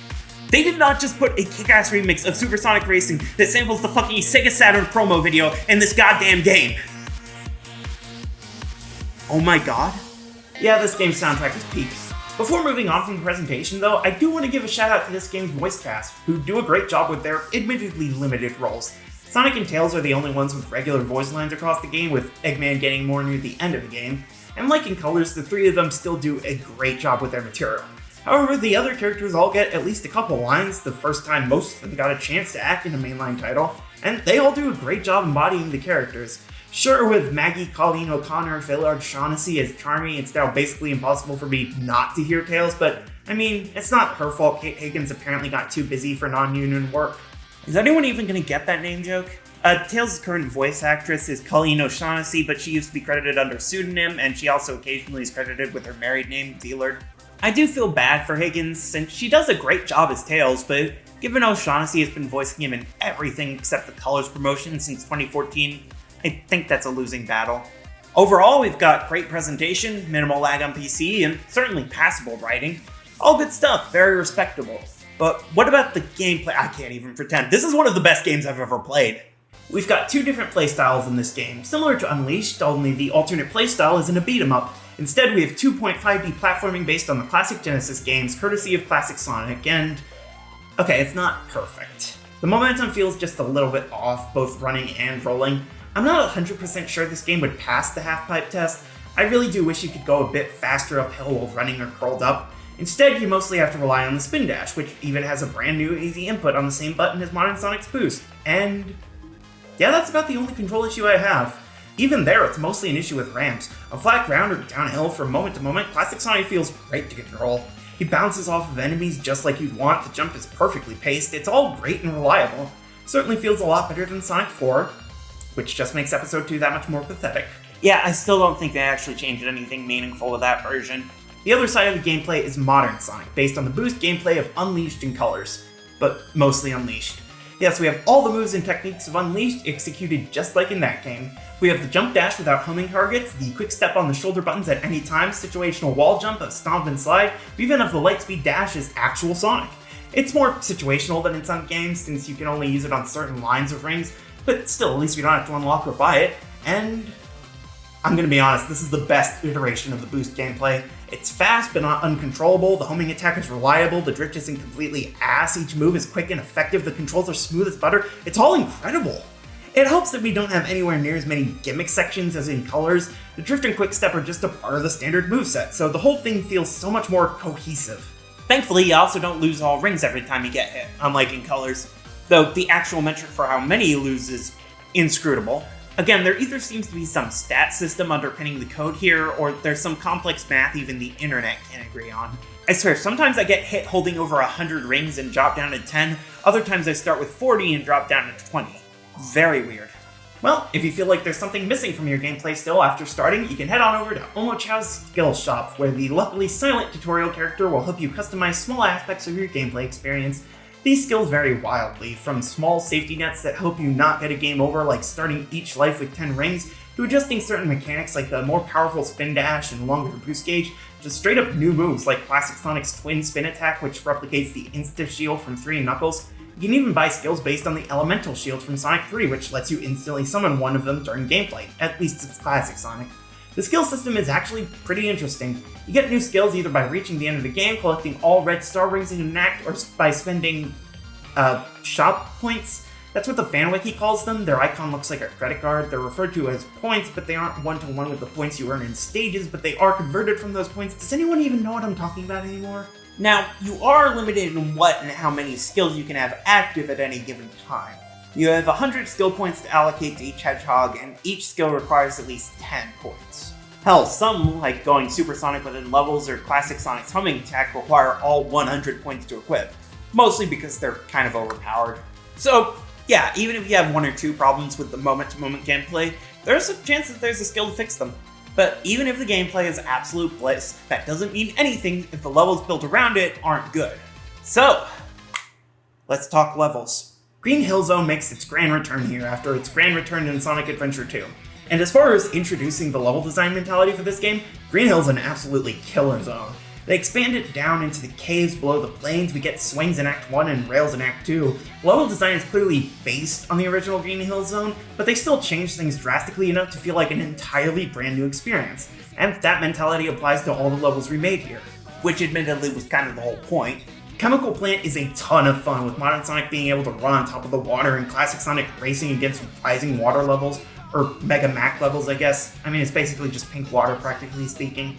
Sky Sanctuary represents Sonic 3 and Knuckles, and it looks absolutely beautiful and has some really fun platforming moments spread throughout, even if the last 3 red rings in Act 1 are all a real dick to grab. Speed Highway is absolute hype. It reintroduces a light speed dash, incorporates the wall running spec piece from the original incredibly, and the flow is absolutely kick-ass. I absolutely love it. City Escape incorporates the skating section at the start of Act 2 and dynamically throughout Act 1 manages to expand the city from what was shown in Adventure 2. We get the truck chase in both acts, but functioning completely different in each. This might actually be one of the best levels ever made. Seaside Hill is another good water level, even if we can't swim again, though the optional kart sequence in Act 2 is kind of poorly controlled. Crisis City takes the ideas of the original level and makes them actually work and feel good to play through, and I love the troll bit with the goalpost in Act 1. Rooftop Run is a goddamn party that runs through not only set pieces from the act, but also the hub area of Spagonia, plus we get to kick the shit out of those egg chasers again. And finally, Planet Wisp is long and difficult as a final level should be, while also being a fun run through, with the orange Wisp feeling dynamic and the pink Wisp letting you explore a ton. Not the best level in the game, but they can't all be City Escape. Seriously though, what was I thinking with the Sonic 2 review? How did I spend over 1,000 words on those levels? Seriously though, these levels are incredible. I especially love how they aren't afraid to mess with the format here and there, and a surprisingly rare move, even though Classic Sonic only moves on a 2D plane most of the time, the camera and set pieces aren't afraid to expand into the third dimension at times. Modern Sonic's levels aren't completely linear, we have wider levels to explore at times and multiple routes in most levels, and that goes double for Classic Sonic, where it feels like each level has more than 2 routes to the end. The levels feel dynamic, engaging, and hyper fast all at the same time. Plus, getting X ranks and collecting all 5 red rings does a great job encouraging replays. And that's just the main 18 acts. We still have 90 different challenges to tackle before this game is completed. Holy shit. Now, to be fair, you don't have to complete all 90 challenge acts. To get to the end of the game, you only need to complete 1 challenge in each zone, and each Sonic has 5 challenges per zone. These come in a number of different forms. Sometimes the enemies have been adjusted to be challenging to get past, or you have to race a second Sonic through one of the main acts. You could need to race against one of Sonic's friends, or use their abilities to make it through an obstacle course. You could need to make it to the end with a minimum number of rings, or you could only have a limited number of rings to survive with. And that's not even all the different kinds of challenges, and at least for what I've played, most of these are incredible. Yes, not all of them are great. Barrel ring bonus, anyone? But they all give you more to play, and that can be legitimately addicting in this game. Seriously, on day 1 of my playthrough, I had to put myself away from completing all of them so I could get the game done in a timely manner. And then, while I was supposed to be working on this very script, I got distracted going back and continuing to play challenges. What I'm saying is, this game is fucking incredible. I love it so much, we've already peaked in the series, I don't know how it could get any better. Well, okay, maybe a couple ways. Some of the physics issues with classic Sonic do kind of bog down the experience, to be honest. It's not game-ruining or anything, it's still a ton of fun, but it does occasionally feel a bit under-polished. Seaside Hell and Planet Wisp also aren't the best levels in the game. They're still fun, but Seaside is maybe a bit too confusing to navigate, and by the end of Planet Wisp I was kind of getting tired of it. Maybe that's just because I decided to get all 18 S ranks and grab all 90 red rings, but it was something I noticed. Also, why the rival boss fights against Metal, Sonic, Shadow, and Silver are all super cool, they are a bit simplistic, and the other 4 bosses aren't all that amazing. The Death Egg robot is kind of frustrating to actually hit, even once you figure it out. The Egg Dragoon doesn't really work as well as the actual Sonic Unleashed boss fights, and the Time Eater is a little bit too easy for the big climactic Supersonic final boss. Perfect Chaos is pretty cool, takes great advantage of the boost system, but I think I would have preferred it if it was just a couple stages longer. I mean, the original took 6 hits, this one only takes 4. And while I understand what they were going for with the game's writing, I personally would have preferred if a bit more thought went into the story and plot. Yeah, Sonic doesn't need a story, but it can still be nice to have it. Also, the DLC pre-order bonus of Casino Night is a bit weak.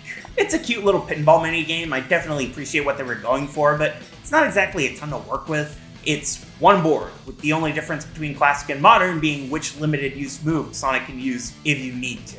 And there's not really a reward for doing well in it, it's just a distraction you can play if you get bored of the stellar gameplay.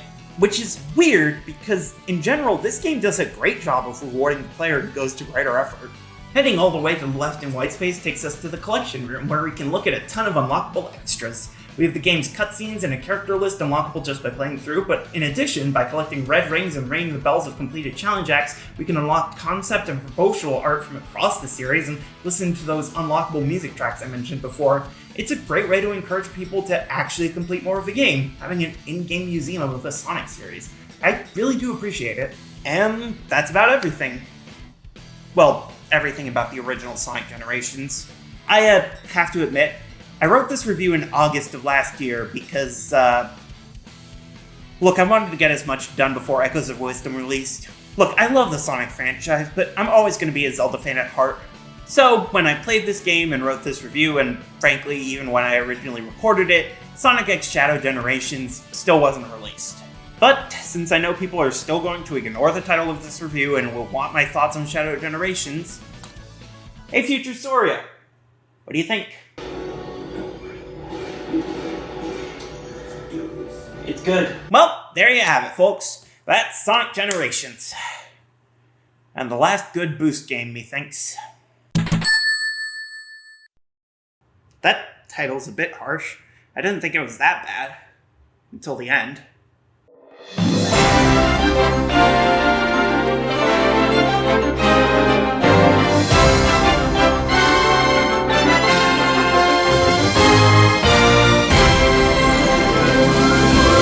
Sonic Lost World, the sort of sequel to Sonic Generations, but also Sonic Colors, but also its own sort of thing, was released for Wii U and 3DS in October 2013 with a PC port released on November 2nd, 2015.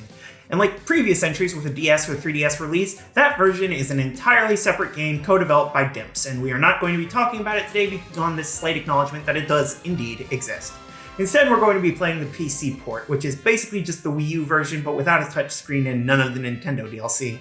I do own the Wii U release, but I also played this game in August of 2023, so the DLC wouldn't be available anyway. Besides, I honestly just don't want to plug in my Wii U's HDMI. I'm using that port for my laptop, and messing around behind the TV would just be a hassle.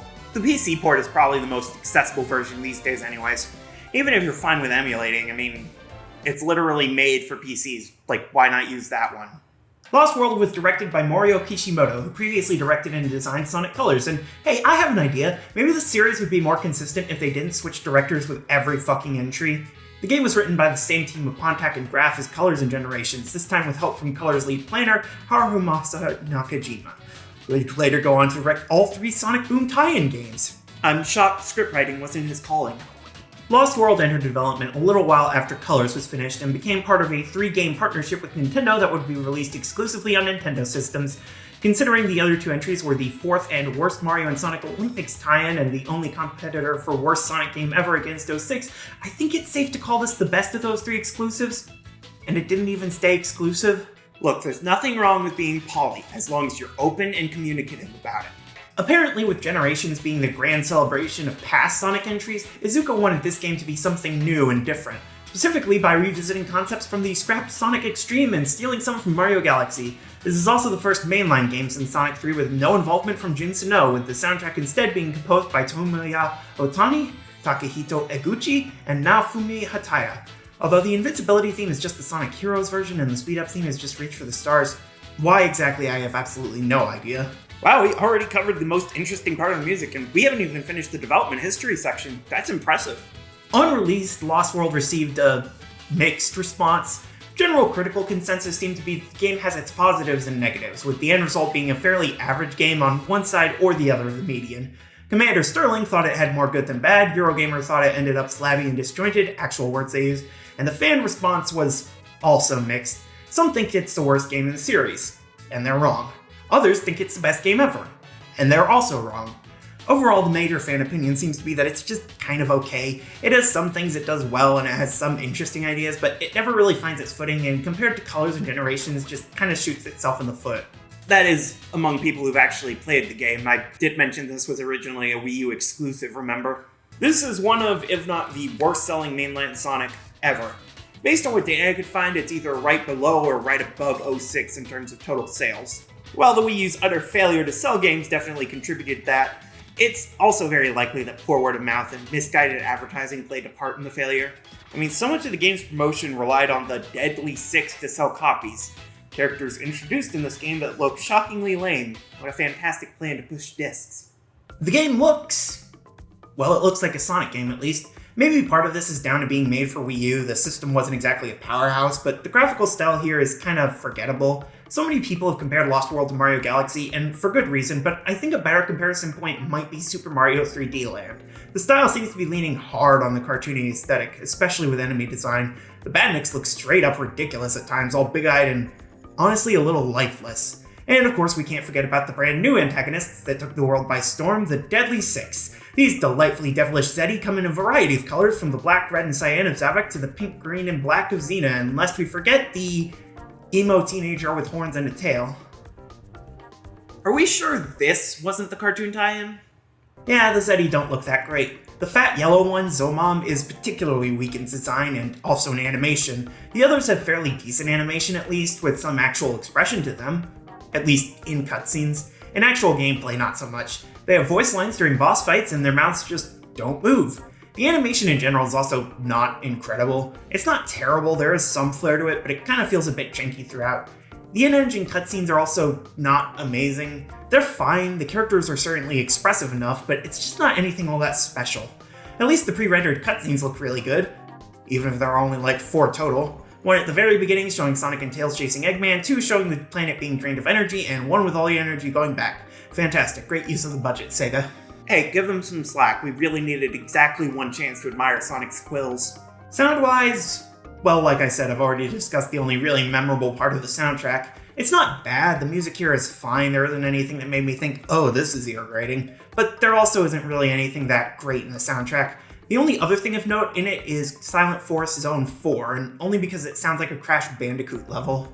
And I mean like a Crash 1 level, that sort of faux jungly old-school PS1 kind of song. We do slightly better on the voice acting front, if only because we have recognizable names. The core cast from the last few games returns, and they sound about as good as usual. Amy's voice is kinda weak in my opinion, but she also only shows up in a few scenes, so it's whatever. And we have the Deadly Six and their actors to work with now, and that's fun. Have you ever wanted to hear Dio from JoJo's Bizarre Adventure play a fat yellow punchline? How about Hinata from Naruto playing a character whose entire personality boils down to girl? Oh, and we have 3 Critical Role regulars, including Knuckles, then current voice actor playing, in no particular order, a vaguely offensive emo stereotype, a crazy violent weirdo, and the stoic leader archetype that is somehow both the best and least interesting member of the team. Okay, let's talk about this game's writing. Eggman's kidnapped thousands of animals to turn them into robots! So, a Tuesday then? It turns out, in the skies above Sonic's world, there's a miniature planet which houses a great power which Eggman plans to use in order to take over the world below, by capturing that power in a way that can only be undone by Sonic running through various different themed areas with little cohesion. Oh, my bad. It's a Thursday. In 1993. Sonic and Tails crash in this new land called the Lost Hex, and work to try and rescue the animals Eggman has imprisoned in robots and capsules. Also, the Wisps are there. Somehow. I guess the Hex is closer to space than most of the planet. And the power Eggman has gained control over? None other than the Deadly Six, a set of dangerous Zeti native to the Lost Hex, who can control Eggman's mechs using their power over magnetic fields. It turns out Eggman has enslaved them thanks to the use of a magic conch, which... Wait, is that how it's actually pronounced?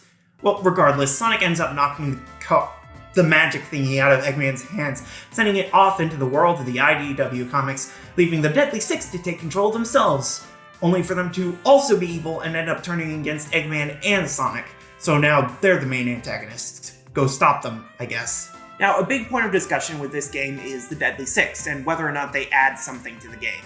On one hand, it is nice to have new antagonists again after 3 games of just Eggman pulling all the strings, and they do fit in well with the Sonic universe.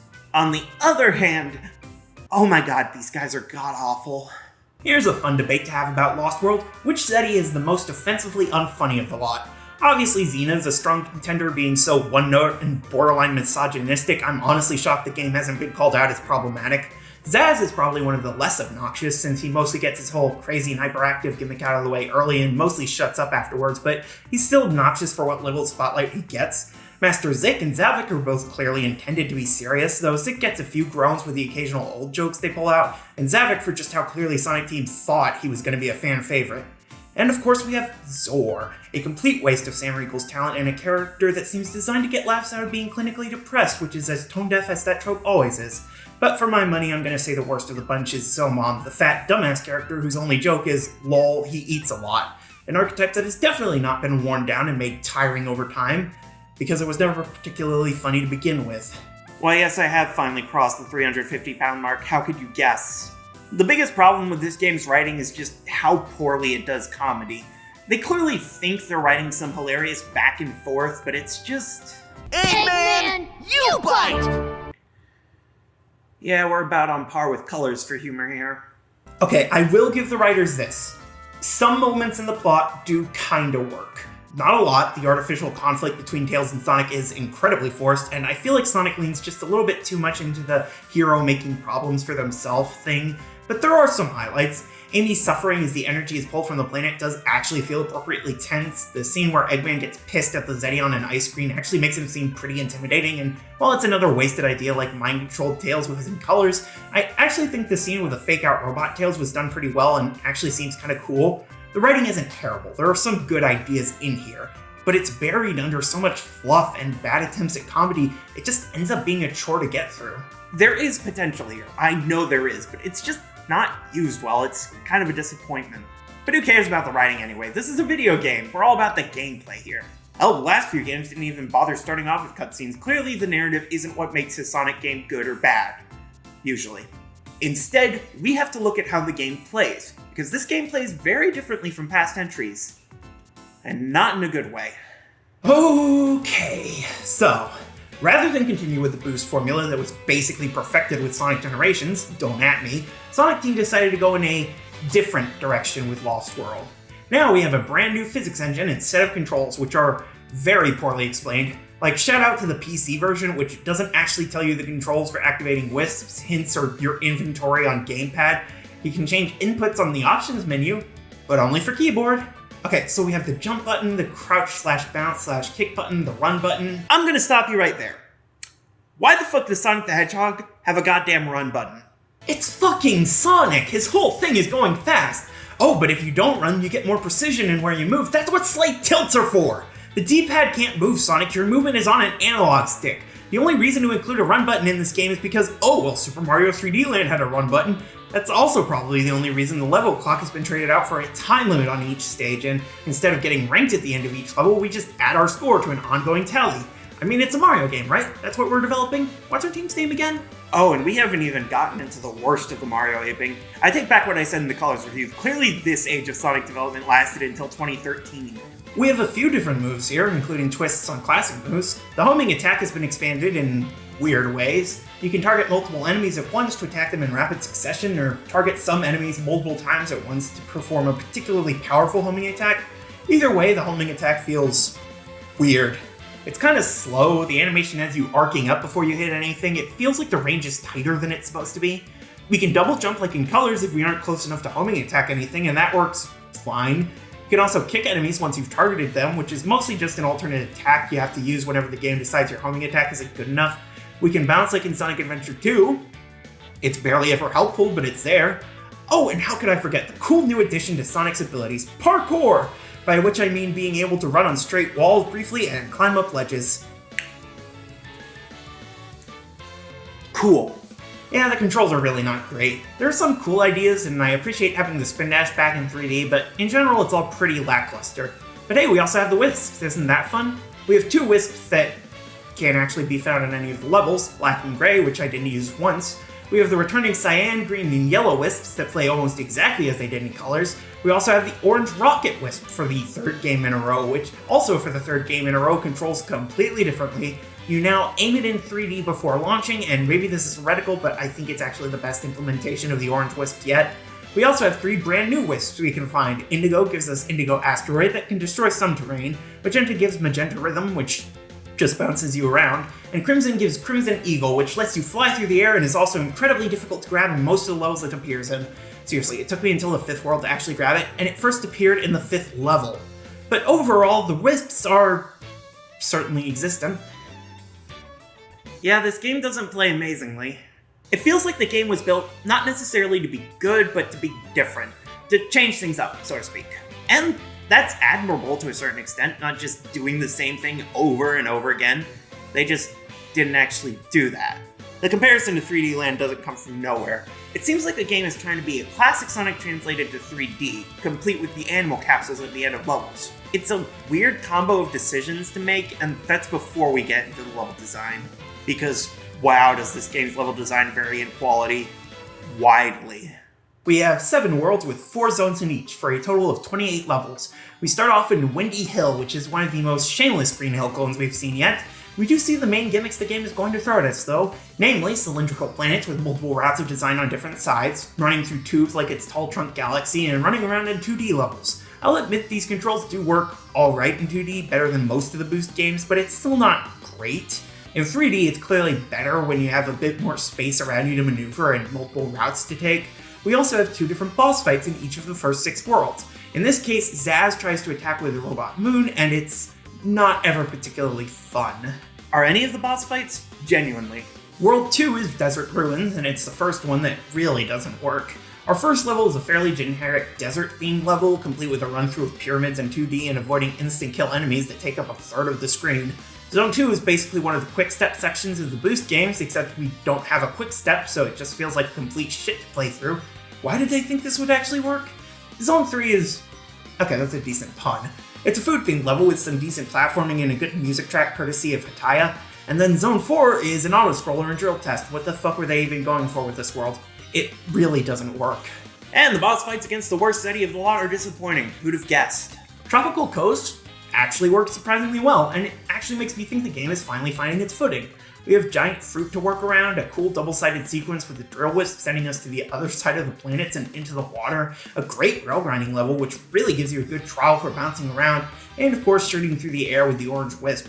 We also have actually engaging fights against Master Zik, which I appreciate, and the high points continue with World 4, Frozen Factory. This one mixes themes a lot itself, with the main gimmick being that it's a winter level with industry stretching all across it. I enjoy the snowball controls in Zone 2, there's a fun casino pinball level in Zone 3, which is entertaining. There's a pipe maze I got lost in for several minutes in Zone 1, but it's still fun. And of course we have Sonic Ice getting his way through the world, an idea I'm shocked hasn't been in a mainline game before. And I specify mainline because I know some smartass in the comments is gonna be like, actually if you played Sonic Battle 2 for the Nintendo DSi, you'd know. Shut the fuck up. I'm just kidding. I know it debuted in Mario and Sonic at the Winter Olympics. Next after the Ice World, we have the Jungle World, Silent Forest, and wow, this is the definition of a quality drop. We have enemies that appear by surprise, obstacles that seem to work at random, hazards the game doesn't actually explain to you, a fucking stealth mission is Sonic the goddamn Hedgehog physics that do not work, sections where you can't use the homing attack. Why the fuck did they think this would work? And again, why is Zone 4's music just a Crash Bandicoot track? Sky Road, meanwhile, has very little identity of its own. Zone 2 is the only one that looks like it wasn't taken from another world, and even then it's just a bad 2D platforming sequence. Zone 1 feels like it's just rehashing Windy Hill again, Zone 3 is literally just another version of an optional zone from Tropical Coast, and Zone 4 is a full return to Desert Ruins because why not ruin everything? And then the final world, Lava Mountain, sucks. Wish I could say more, but that's all I wrote. I can bullshit something. Why is Zone 2 underwater? This is just a rehash of Tropical Coast. Oh my fucking god, would it have killed them to add a checkpoint to Zone 1? Why is the giant Zavix fight the only fight in the game to take more than a few hits to kill? This final boss is pathetic. And that's Sonic Lost World. Yes, we've hit back on the Sonic ending syndrome, though to be fair in this case it's more just 2 areas in a bad game that weren't quite as bad as the rest of it. Sonic Lost World isn't the worst in the series. It has its positives, things that could potentially be really interesting in another context, but it's all buried under hundreds of problems ranging from minor nitpicks to major roadblocks. Even rescuing animals, what should be a fun throwback to the classic games, ends up as a frustrating requirement to access certain zones. I don't hate Lost World, I really don't, but after this, I'm pretty happy never playing it again. Which sucks considering there's a secret world 8 I'm never gonna fucking touch. I don't really have an opening joke this time around, I just absolutely love this game.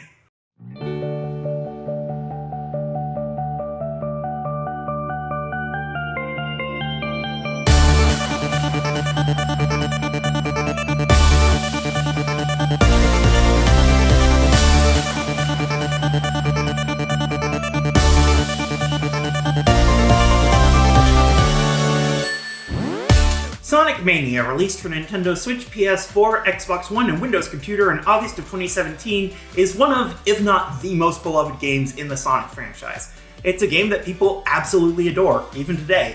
It's the golden cow that nothing can usurp, with nobody able to recapture its magic. Not Sega, not the Sonic team, not even the game's own director.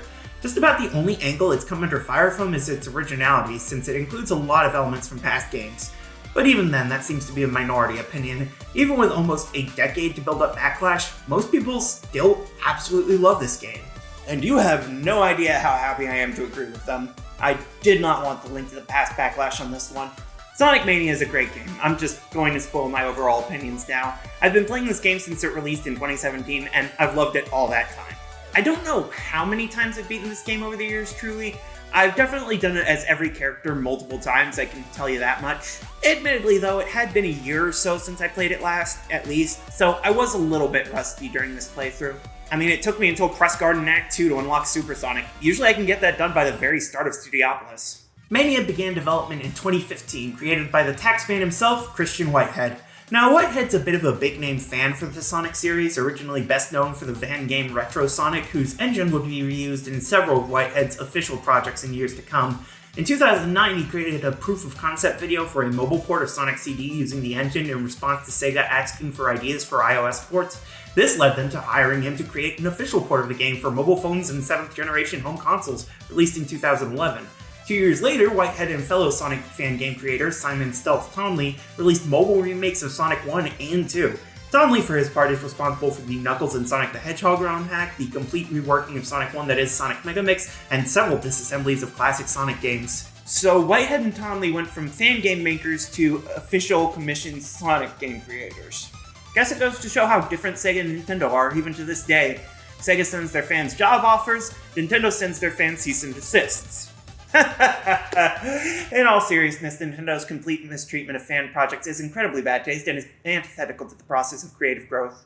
Back on topic, in 2015, Whitehead approached series producer Takashi Iizuka with a prototype for a retro-styled game he'd made called Sonic Discovery. Iizuka apparently liked what he saw, though he had a few suggestions for the game as a final project. Namely, that it include older levels from the classic games that inspired it, albeit remixed, and that the name should be Sonic Mania because... honestly, by the way Wikipedia describes it, it reads like it was almost a stealth insult towards Whitehead, but the name stuck, and the game became a celebration title for the series' 25th anniversary. And it released a year after the anniversary passed. Hey, it's still the 25th anniversary of the first good Sonic game. Whitehead was lead director for the project, and he also brought on Tomley and his, I believe, one-man studio, Headcanon. 2 N's, don't get it confused. He also got help from developers of Sonic 2 HD, Jared Castle and Tom Fry of Pagoda West. And since Pagoda West was already involved, their composer would be none other than T. Lokes, who also composed for 2HD as well as their mobile game Major Magnet. And yeah, it's apparently pronounced Lopes, like soaps or hopes, not Lopez. I don't have much of a high horse, but I did specifically look it up for this project, so.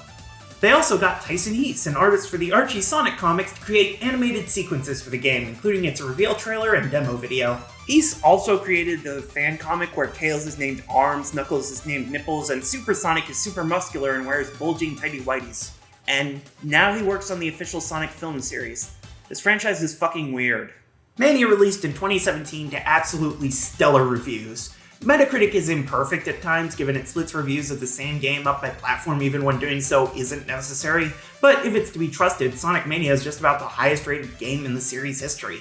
The PS4 and Nintendo Switch releases have multiple perfect scores, and the lowest reviews I could find were still 3 out of 5 stars. Critics love this game, with only slight caveats for reused content, and the fans were similarly ecstatic, though over time opinions have split on the game. I don't think anyone would call Mania a bad game outside of 1 or 2 Metacritic trolls, but there has been some backlash to just how much overwhelming praise the game has gotten. Part of that is just the inevitable result of people not wanting to just go with the herd, but part of it is also the game's sheer devotion to the past. I mean, only 4 zones are actually original, and the gameplay is almost exactly like the Genesis games. It's not that impressive, right? Look, I'm not an unbiased critic here. This game does actually have some plot to it, at least more than, say, Sonic 4. If you want a little more context, you can check out the digital manual, which tells you Eggman detected a strange energy signature in Angel Island. I'm surprised he was able to detect it given how many emeralds are already on the island. Maybe that's why these super emeralds died. He sends out a new set of minions to retrieve the source, the hard-boiled heavies, which seem to just be egg robos when we first see them, but alright. But Tails and Sonic also detected the signal, and they arrive just in time to see the heavies pull the source of the signal out of the ground, the mysterious Phantom Ruby. Oh, we're going to talk about you in the next review, just you wait. The Phantom Ruby teleports them through time and space, landing the 7 and also Knuckles in Green Hill Zone. Now the heavies have been transformed into dangerous foes and also gave them genders. Somehow.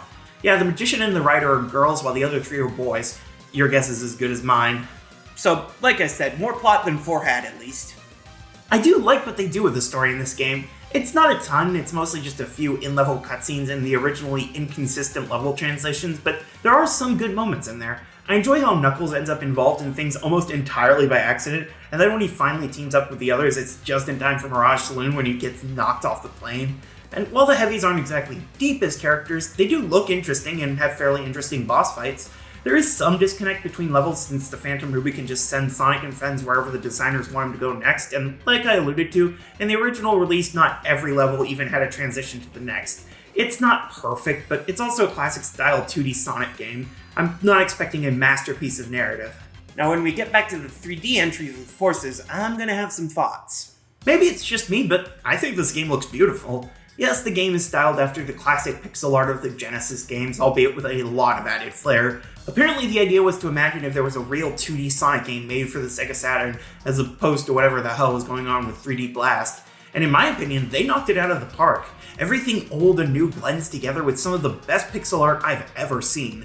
It looks incredible with detailed backgrounds, beautiful designs for every sprite, and the most vibrant colors. It all manages to look incredibly faithful to the originals while still having its own distinct identity. I love it. And that's not even getting into the moments of 3D the game uses, like in the special stages. Look, I'm not the biggest fan of the low poly look, but I can definitely appreciate when it's well utilized, and this looks incredible. It's like if the 3D Blast special stages weren't locked to a dead game. Shout out to Tom Fry, art director for Mania and co-founder of Evening Star Studio alongside Whitehead. You made a good looking game, dude. Respect. Shoutouts should also go to T-Lopes, who turned in an incredible soundtrack for this game. We do get some retro tracks mixed into the OST, especially Green Hill Act 1, Chemical Plant Act 1. There are a few tracks which seem to have been taken directly from the original games. However, most of the soundtrack is either reimagined versions of those retro songs or entirely brand new tracks made just for this game. And yeah, Lopes and his team knew what they were doing. This game has some of the catchiest songs in 2D Sonic history. If you can hear Studiopolis Act 1 and not absolutely jam out, you're a better controlled person than I am. The soundtrack can be serene and peaceful, upbeat and energetic, or menacing and intimidating, whenever it wants. It's incredible. Though, maybe it's just me or a result of the sound font used, but Titanic Monarch sounds weirdly familiar to me. Like, am I the only one who half expected to see Toby Fox pop up in the sound credits before Jun Sano did?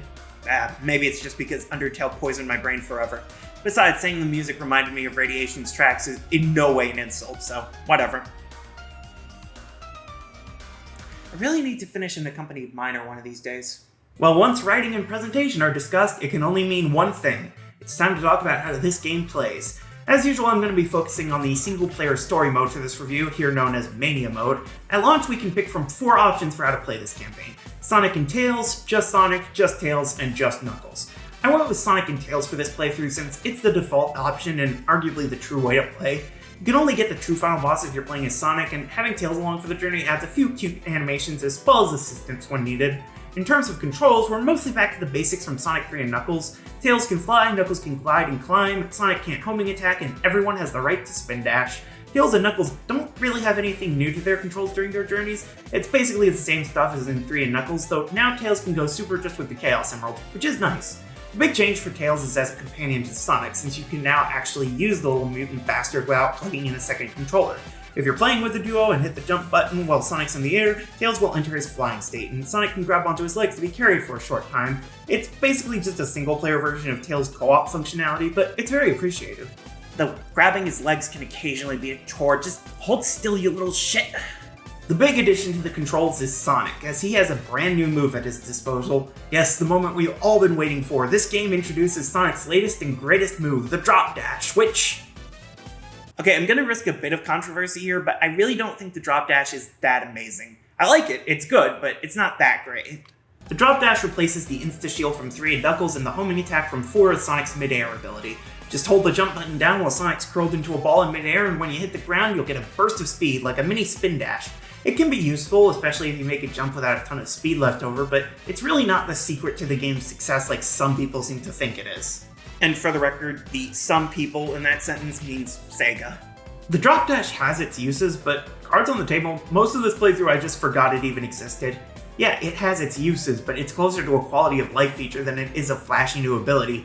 In fact, part of what makes it better for classic Sonic than the homing attack in 4 is just how unintrusive it is. Since you have to land on solid ground for it to activate, where you could just as easily stop and do a standard spin dash, they really can't build level design around using the drop dash. That avoids the issue Sonic 4 had where it felt like every other moment required the homing attack to move forward. Instead, the drop dash can just be a cool and occasionally useful tool in Sonic's tool belt, pulled out when necessary and otherwise forgotten about. It's not the sole reason this game got a 10 out of 10. At least I assume it isn't. Game critics are weird sometimes. Beyond the control changes though, yeah, this game feels amazing. We have all the momentum we could need, jumps and bounces feel exactly right, this game passes the half-pipe test with flying colors. I can't say for sure what differences there are between this game's physics engine and the one used for Sonic 3, but if there are any, they definitely don't bog things down. I love how this game plays, it's incredibly smooth to control. That also applies to Super Sonic, who after a very appreciated patch is activated with a separate button rather than the previous double jump method. He's definitely faster than normal Sonic and jumps higher too, but he doesn't feel nearly impossible to control during platforming like Hyper Sonic did in 3 and Knuckles. He's just a more powerful version of Sonic, and I can dig that. And he can even use the returning elemental shields from Sonic 3. Yes, the water, fire, and lightning shields return, with fire and lightning even having a couple new uses, like burning down bridges in Green Hill or getting pulled in by magnets and flying battery.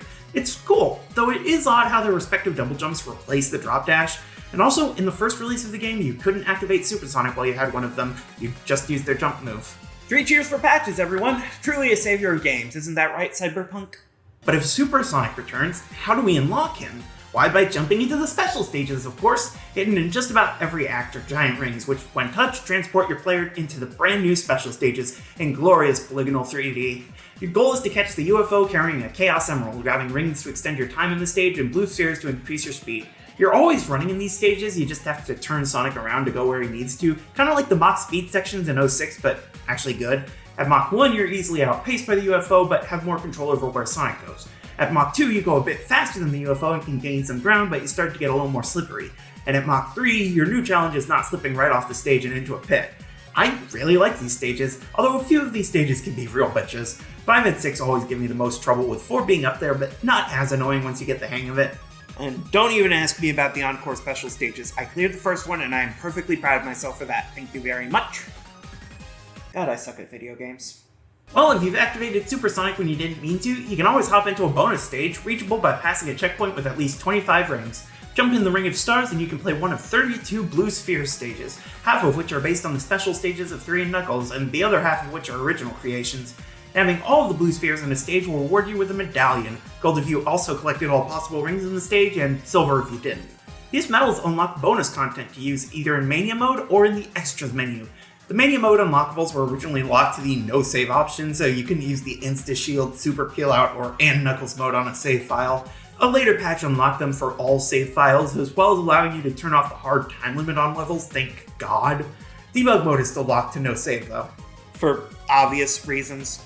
The other three unlockables are a Mean Beam mode, where you can play Puyo Puyo either against a computer or another player, DA Garden, which is basically just this game's sound test mode, and Blue Spheres, where you can play randomly generated Blue Sphere stages for the rest of eternity.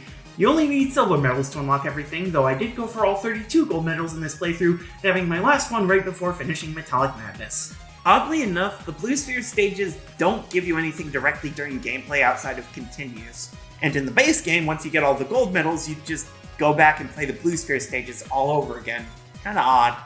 Now, given I apparently spent an hour and 20 minutes of my 3 hour and 42 minute playthrough just on these Blue Sphere stages, you could make the argument that too much time is spent on these bonus stages and not enough on the main game. But I really love Blue Spheres, so shush. Seriously, I don't know how many hours I've spent playing the random stages in Blue Spheres mode on my Switch. I might have a problem. Just call me Brittany Blue Spheres, I guess, except I actually like Sonic. Is anyone even gonna get that reference? Blue balls aside, all that's left is to talk about the levels, and y'all, this is my favorite Sonic game ever. We have 12 zones in this game, though Egg Reverie doesn't count, do not lie to me results screen. In keeping with Izuku's recommendation, 8 of these zones are based on previous levels from the classic games, albeit with new ideas and designs for each. We have 1 zone from Sonic 1, 2 from Sonic 2, 2 from Sonic CD, and 3 from Sonic 3 and Knuckles, which leaves 4 zones unique to this game. You could definitely criticize the reuse of old zones, especially only 6 years after Generations, but honestly, I view it less as especially lazy and more as particularly honest. Sonic games have been reusing the Green Hill concept since Sonic 2. The only difference here is they're actually being upfront about it. Is Bridge Island really that original of a level? I don't know, I haven't played Superstars yet. What's important about these levels is whether or not they're fun, and good God are these levels fun. Green Hill starts off very familiar, but even in Act 1, if you explore and go high enough, it's very clear they aren't just recycling the same maps all over again. We have new gimmicks. Act 1 is basically a truncated version of the 3 acts from the original. We end in a subterranean cave like in Generations, and that leads to Act 2, which has completely different level design. That continues into Chemical Plant, where Act 1 feels like a condensed version of the original zone, and then Act 2 changes things completely with a new bouncy gel, clingy pads, DNA push bubbles. We end with a round of Mean Beam Machine as a boss fight, oh my god! And then we get into the first original zone of the game, Studiopolis Zone, themed around Hollywood and TV studios. It's such a simple idea, but it's used ingeniously, with cameras and stage dressing being worked into so much of the design and most of the obstacles. We even get some casino elements incorporated because the TV studio in Act 2 is clearly holding the lottery. Oh, that's my number! My favorite! Then we jump into Flying Battery, where we bounce around the inside and outside of Eggman's blimp, sticking to ceilings with a lightning shield and dodging metallic hazards without. We don't have the screws from the original, but we do have fan platforms from Wing Fortress and the boss from that same level at the end of Act 1. Plus, we even get the Spider-Mobile with an upside-down Eggman sprite that others interpreted as a new character, and I'd interpret as Eggman making himself throw up after the fight is over. Then we go to Press Garden Zone, the second brand new zone, and this right here convinced me that we need more original levels designed by Jared Castle. What other team would even think of this? A printing press manufacturing propaganda that blows up at the end of Act 1 and transforms into a snow level? And it somehow seems perfectly logical. Yes, of course, the obvious choice for a Sonic level, Ice-themed Propaganda Factory. It's amazing. And after that, we get sent to Stardust Speedway, which somehow manages to combine almost all of Sonic CD's premier gimmicks in one zone, all while being more fun and fluid than that game ever was, even if it's kinda easy to get lost near the end of Act 2, but who cares, Metal Sonic is here now, and this fight is great. And we're only at the halfway point of the game? Oh my god. Hydrocity is next, and it's not my favorite in the game, but it's still a ton of fun. I like how you're basically exploring the original in reverse, complete with brand new gimmicks in Act 1 instead of Act 2, and the bosses getting switched around. Also, Gondola. Neat. Then we take to the skies from Mirage Saloon, which for everyone except Knuckles starts with a twist on the Sky Chase minigame from Sonic 2 and to a much lesser extent Sonic 4, only this time it's fun, and the stopover on Eggman's train for some brief platforming and item collecting is appreciated. Then Act 2 sees us exploring the desert, and as the name suggests, Saloon, and unlike other desert levels in games, this level has a strong American theme to it, complete with guns fucking everywhere. And then we get shot to Oil Ocean, which burns, baby, it burns! You were the start of the end for Sonic 2, bitch! This is what you deserve! That is, it's a pretty fun twist on the original, in my opinion. I'm cool with the overheating gimmick. After that, we head to Lava Reef, which is probably the closest any of the levels get to just being their original counterpart, although Act 2 does also incorporate some visual elements from Hidden Palace as well.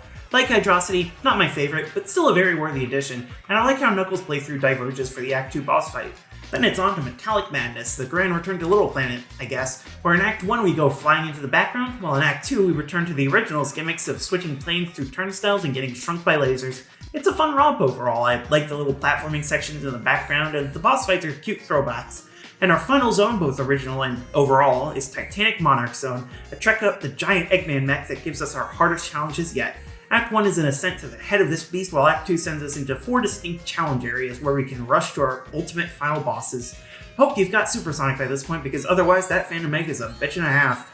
Still, Titanic Monarch manages to stay fair and fun throughout, even in the boss fights, which I think makes it the single best finale in a 2D Sonic yet. And that was Sonic Mania. Is this the best game ever? Just maybe. Sonic Mania was made with love, both for the game itself and the series as a whole, and it was received as such. However, there were some people who thought the game was lacking a certain completeness, at least on release. Half the levels didn't have transitions, the bonus stages didn't give you any bonuses, the last phase of the Metal Sonic fight was completely underwhelming, and while the characters controlled well, there wasn't really anything new from them, it was just the same team from 3 and Knuckles. Thankfully, all of these problems, and like 1 or 2 more, would be solved in summer of 2018 with the release of Sonic Mania Plus and the Encore DLC.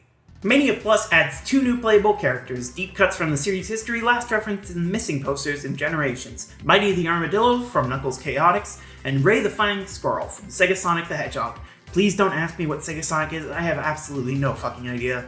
Mighty's main gimmicks are his hard shell, which can reflect projectiles and bounce him off of spikes when he's curled up, and his hammer drop, which is a fast and powerful ground pound that can dislodge items, destroy obstacles, and annihilate enemies. Ray's main gimmick, meanwhile, is that he's a flying squirrel, which obviously means he can glide like he's Super Mario and he just inhaled a cape feather. It's a ton of fun to get good at Ray's glide, and it can make some platforming challenges more relevant than even Tails' flight can. 2 very appreciated additions to the theme, no doubt. Mania Plus also brought with it some updates to the base game, making the whole thing feel a little bit more complete. For one, every zone now ends with a transition into the next one, sometimes with brand new vehicles leading the way, and other times just vandalizing a little bit of Hydrosity. Metal Sonic's fight also got a revamp, with Phase 2 now making it less frustrating to actually hit him, especially as Supersonic, and the final phase becoming one big Knuckles Chaotix reference. However, the biggest changes, alongside Mighty and Ray, would only be available via the full Plus release, or the Encore DLC. And that would be based on Encore Mode. Encore Mode is just the same game as Mania Mode. No, not really, there are some changes that make it a bit more interesting.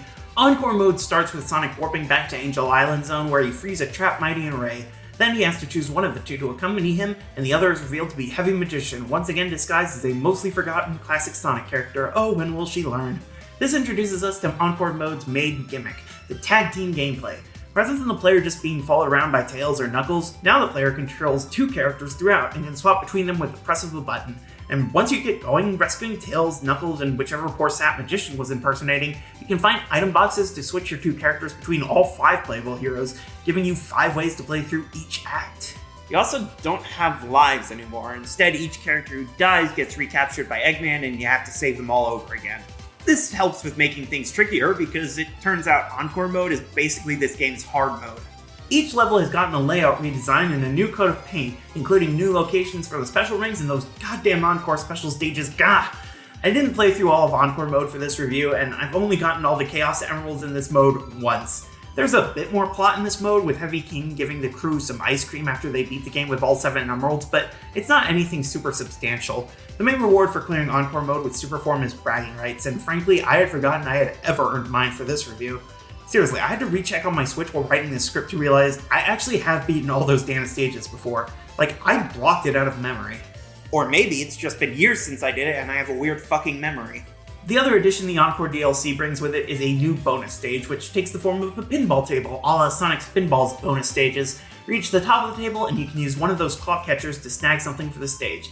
In Encore Mode, this includes any characters you need to rescue, sort of like the catcher minigame in Knuckles Chaotix. Yeah, this game loves the Chaotix for some reason. I didn't even mention the Combine Ring, which is in the game from the beginning. You can actually access the pinball minigame in Mania Mode if you get all 32 gold medals, which makes jumping into bonus stages much more worth your time. Other than that, though, yeah, Encore doesn't add much. But it's there, I appreciate its inclusion, and I like Mighty and Ray. Wish they'd come back again soon, but I'm not holding out much hope. Sonic, Mania. I love this game. It's easily the best Sonic game I've ever played. I do love Generations, and Adventure 2 will always have a place in my heart, but Mania is just... well, it's about as close as the Sonic series has ever gotten to perfection. There are other games and other series I love more, but I don't think there are many other games that do everything they tried to do as well as Mania does. Games like Frontiers or even Superstars might be more ambitious in parts, and I can appreciate that, but Sonic Mania manages to hit every single goal it sets for itself, and then some. I love Sonic Mania so much, and if there's any problem I have with it, it's the game it helped to set up. Okay, I can agree with that title.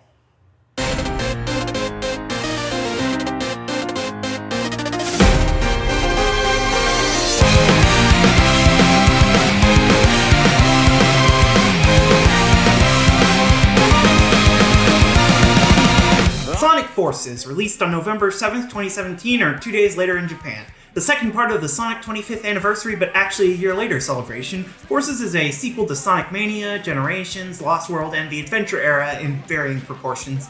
It's also a very bad game that marked the end of the boost era of Sonic, seemingly validated all the jokes made about the Adventure era, and completely missed the appeal behind the classic era, making it the rare game which most of the fanbase can agree on, specifically that it was a huge disappointment better left forgotten to the sands of time. Oh, sorry, is that a little bit too harsh for the opening section? I just figured opinions were united enough that wasn't going to get any backlash. Okay, it's not like everyone universally hates Sonic Forces, but it is a very common punching bag in the fandom. Like, the kind of punching bag where fans have debated whether it's worse than 06. I don't think it is. I think 06 is the worst game in almost every way. Note the word almost there, that will be coming up later. But no, Sonic Forces is not the worst game in the series. Frankly, I don't think I'd even put it in the bottom 5. But it is maybe the worst thought-out game in the series, and I have reasons for saying that. Forces began development after Lost World's release under the codename Project Sonic 2017, for reasons I'm sure make perfect sense to someone, with the director and lead designer roles going to Colors and Lost World director Morio Kishimoto, while production was handled by series producer Takashi Iizuka and director for Sonic 06 Shun Nakamura. To be fair, he was also the director for Samba de Amigo, so... yeah, I don't know. The game was intended to be darker and more realistic than the more fantastical themes of previous games, presumably because the Japanese developers hadn't seen the American spin-offs that had already done that multiple times. To achieve this, they used a brand new rendering engine, the Hedgehog Engine 2, an engine that, God help me, I can't tell the difference with, other than maybe the lighting's a smidgen worse. Several ideas were planned, scrapped, reinstated, mixed around. At one point, Green Hill Zone was going to be a dark and dreary prison, which would at least have been original. From reading about the development history, it seems like the game's earlier versions were almost completely different from the final product, which makes me wonder what exactly happened to lead to so many changes. I mean, I don't want to say a game that was in development for 4 years was rushed, but like, if the shoe fits. What I do know is the inspiration for the avatar creation in the game. Yes, truly the oldest joke about the Sonic fandom might be the original character. Obviously, Sonic didn't invent the concept of OCs, that was invented in 300,000 BCE when Grug came and drew a very sexy lady on the wall of his cave. But the Sonic fandom is definitely infamous for its plethora of fan characters, ranging from laughably elaborate to pathetically simplistic. And for the record, no, there's not actually anything wrong with making OCs, including Sonic OCs. Cringe is dead, do whatever the fuck makes you happy. But it is fair to say that in the internet age, particularly the late 2000s, the concept of Sonic OCs became mimetically dunked on. These especially exploded in popularity after Sonic Adventure 2 with the introduction of Shadow the Hedgehog. Like, remember last review when I mentioned Tyson Heath made a fan comic about the Sonic series and then years later became an official artist and animator for the series? Well, in the last page of that comic, he introduced a riff on Shadow, who's named Original the Character Do Not Steal. Not making that up. And remember, this slight reworking of pre-existing characters to make new parts of the Sonic universe is almost as old as the series. Isn't that right, Aaron the Echidna? Thanks, Ken. So, yeah, I think it's fair to say the Avatar in Forces was directly inspired by the culture of Sonic OCs, which only makes Sega about, a decade late to the joke? The game was revealed alongside Mania in 2016 and released only about 2.5 months after it in 2017, and the response was mixed. Some critics appreciated the game for having big moments and focus on speed and fun, while others thought it was a disappointing mess that fell flat. The fan response was similarly divided. Some believed it was a genuine masterpiece worthy of the adventure titles, while others... well, see what I said before comparing it to 06. If I had to summarize the game's main legacy in the fandom, it'd probably be the two meme lines. Green Hill's looking a lot more like Sand Hill right now. None of this is good, Vector. That's why it's called war. Yeah, that about sums it up. Sonic Forces does have its defenders. I'm sure if you look in the comments right now, you'll see at least one, but let's be clear here. It's not that many people. Apparently there's some split between regions, with the game being better received in Japan than it was the US, which is hard to say for sure without learning a brand new language. But at least from what I've seen, this game is not particularly well liked. And God help younger me, but I really can't argue with general opinion here. Start with presentation, Sorio. It's going to be simple. How deep do you have to go on how a game looks, right? So, I played this game on Switch, partially because it's where I originally played it, partially because I wanted to get it done quick and easy in one day, and partially because I wanted to install Overclocked on PC so that copy can't be the base version. And the Switch version... Look, the Switch can run some very good-looking games. Metroid Prime Remastered, Tears of the Kingdom, Luigi's Mansion 3, but it is also a lower-end console than Sony or Microsoft had out at the time, and in handheld mode, its screen is only 720p. So I don't know how the game looks on every system, but here it looks fine.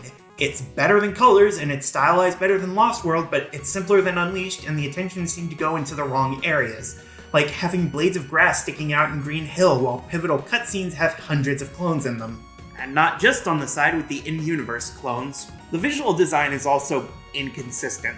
Some robots are turned more serious and realistic, while others are as cartoony as they were in the classics. Some environments look like they're pulled from the older, grittier version of Forces, and others look like they could have been in Sonic Boom, sometimes within the same zone. And Lord forgive me, the background characters based on the Avatar system don't look great, compared to the established characters or Infinite. I'm sorry, they just don't work. Now sound-wise, we're slightly better off. The voice actors mostly do a great job, with the slight exception of Kirk Thornton sounding weirdly quiet while playing Shadow. Yeah, I don't know why, I guess he's trying, but it's way too low most of the time. But otherwise, yeah, I like the performances. And the music... We have 3 main playable characters, and like in Adventure 2, each character sorta has their own style of level music. For modern Sonic, it's all pretty decent, sorta Colors and Unleashed style. It's just standard Sonic level music, well executed, but not particularly memorable. For the Avatar, we get more vocal tracks, generally lower key, but certainly cool. I really like Fading World, and Nowhere to Run is cool for such an early level. And for classic Sonic, they're trying the Sonic 4 thing again, aren't they? Yes, while modern Sonic songs were orchestral-style tracks, classic Sonic returns to the artificial synths that define the fake retro sound of Sonic. And speaking as someone who's released full albums where all the instruments were MIDI files, I feel like they could have done a better job. Especially since I'm a dork with no friends, and Sega is a multinational company worth billions of dollars, and also they did a better job in other aspects. So, a very mixed bag in presentation, but then that's nothing new for the series. I do like the 3 big image songs for the game. Fist Bump is good cheesy fun, The Light of Hope sounds beautiful, and Infinite is a way cooler theme than the character deserves. But a few good songs can't save a game, just ask Sonic 06 and Heroes. And good voice acting can't either, just ask, well, Sonic 06 again. Where the main bulk of the good and bad can be found comes in 2 places, the gameplay and the story. And for this game, like the Adventure era games, the problems of both are inextricably linked. So, why the fuck does Green Hill look like Sand Hill?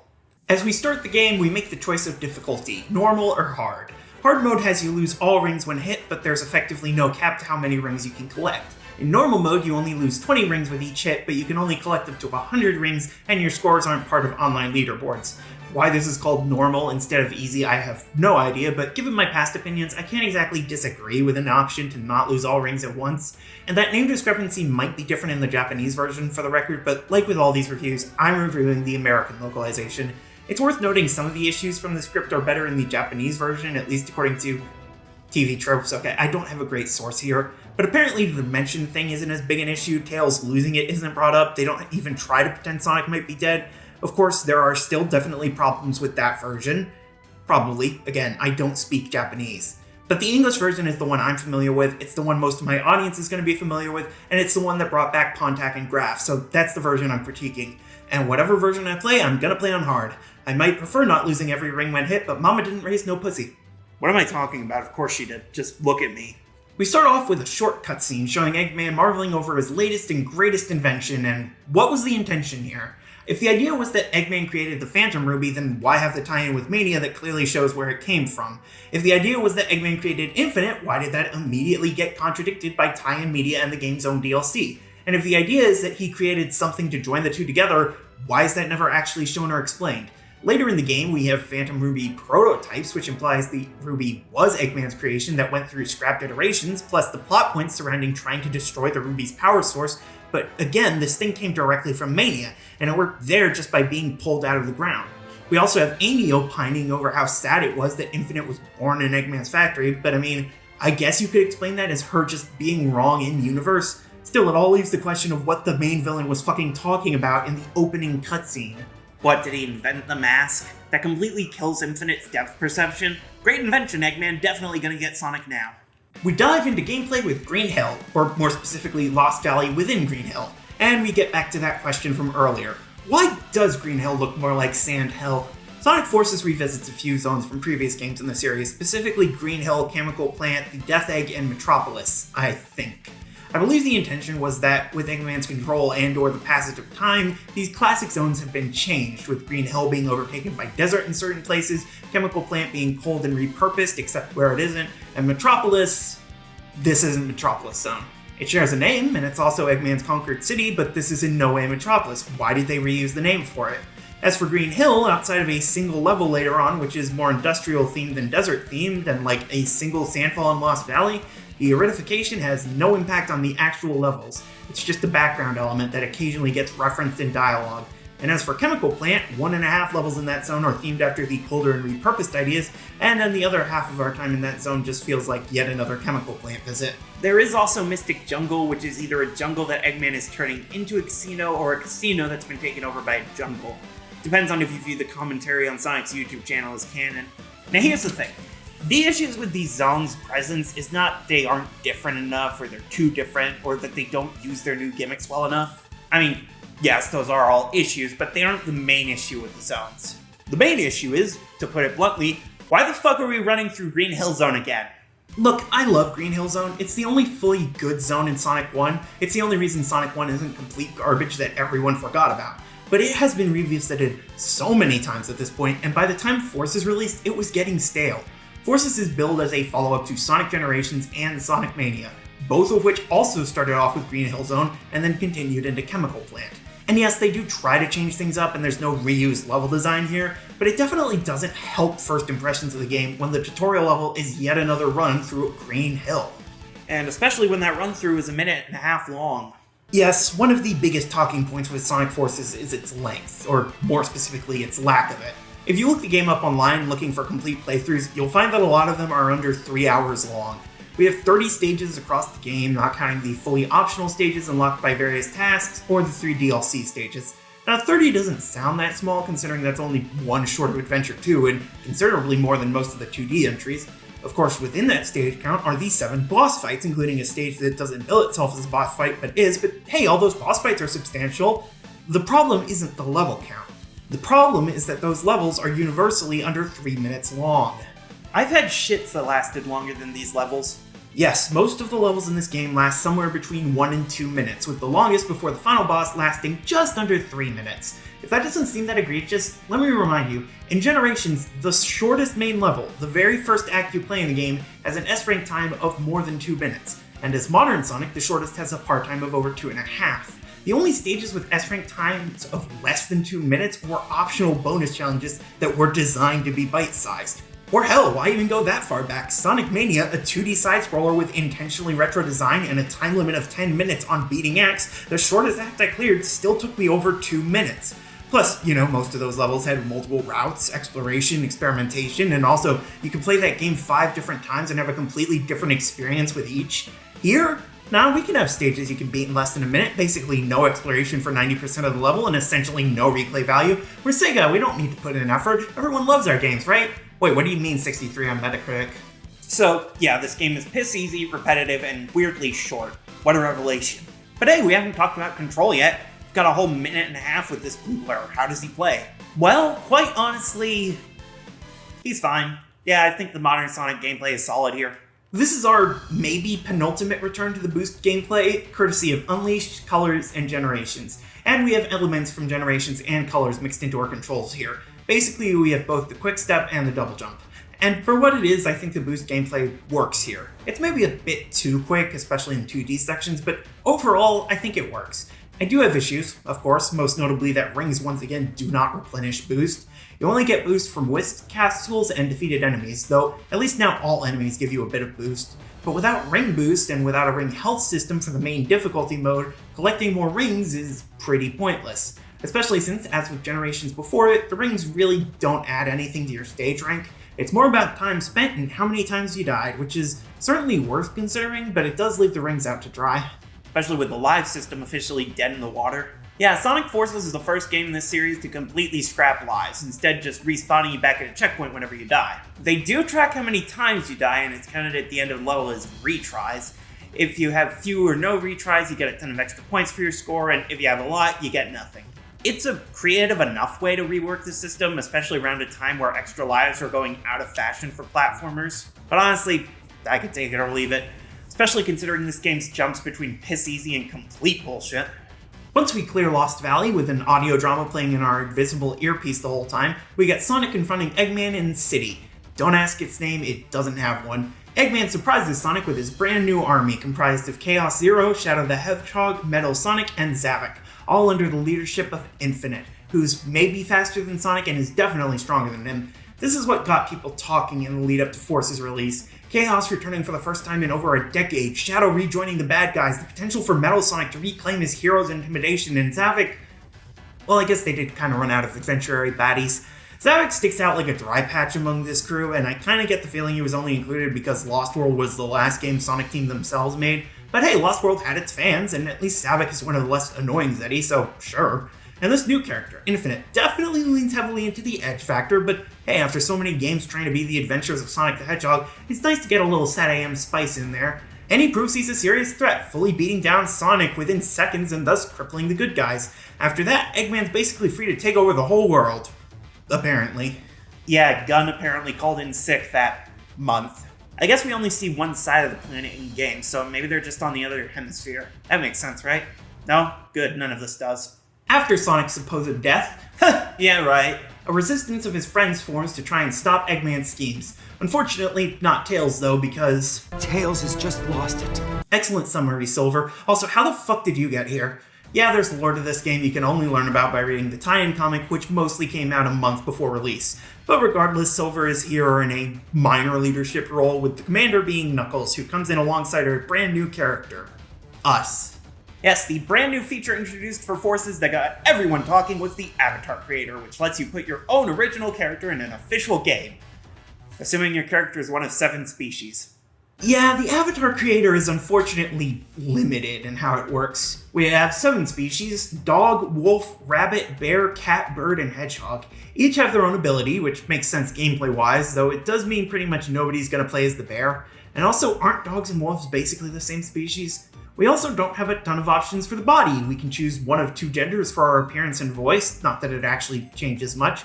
We have different eyes we can choose from, 2 of which seem to be exclusively useful for joke characters. The colors are varied, I guess, though it's difficult to find a combo that's both creative and good. And of course, the main thing you can change is the clothing, eventually. You start off with basically no clothing customization, but as you complete missions in the game, you unlock new clothing pieces, and my god, it is so much easier to engage with this system disingenuously and sarcastically than it is to engage with it sincerely. Again, I'm pretty sure this whole system was intended more as a joke on the plethora of fan characters than as a celebration of them. Genuinely, who thought the gamer hat would be used seriously? I'm sure somebody has at some point. Probably a very fascinating individual. I'm not a fan of the Avatar Creator, really. It can be some fun trying to make an outfit that actually comes together and looks good, but overall it just isn't deep enough to sink your teeth into. Really, the only thing that got me into it was coming up with dumb stories for each outfit I gave them, like giving them more concealing clothing before they raid the Death Egg. After Knuckles introduces the rookie to Resistance leadership, we make an astonishing discovery. Sonic is actually alive! No shit, Sherlock. He's apparently being kept prisoner on the reconstructed Death Egg, where Eggman has been torturing him all this time. Yes, even in the Japanese version, I don't see it either. Then again, Zavok is the one keeping him prisoner. Regardless, the rookie is sent to Chemical Plant Spaceport to hijack a shuttle and take it to the Death Egg. This gives us our first taste of the Avatar gameplay, and it's interesting. The Avatar has a lot of moves and controls in common with Sonic, albeit modified. We have a wire attack that functions as our homing attack, and the grappling hook we use for it can also swing on certain floating objects and, in a pinch, give us something kind of resembling the drift. We can jump, and if we're a bird, double jump, but we don't curl into a ball when we do it, so we are still vulnerable. Plus, we're a bit slower and don't have the boost, so levels are typically slower. However, the big gimmick for the Avatar is the Wispin, a portmanteau of Wisp and Weapon, based on 7 pre-existing Wisps from across 4 versions of 2 games. I will say, if we're going to reuse the Wisps for a 4th time, I do appreciate them coming up with a new way to do it, rather than just giving Sonic the color powers again. Though I do find it odd that 2 of the weapons are based on Wisps from Colors DS, and another a Wisp from Lost World 3DS. I guess they didn't want to give the rocket a 4th complete makeover. Each Wispin has 2 different modes, a main attack that can be used at any time, and a special action that you can use after collecting the relevant Wisp in level. And each Wispin functions at least a little differently, with their own kind of attack and way of changing things up, so let's go through them all, shall we?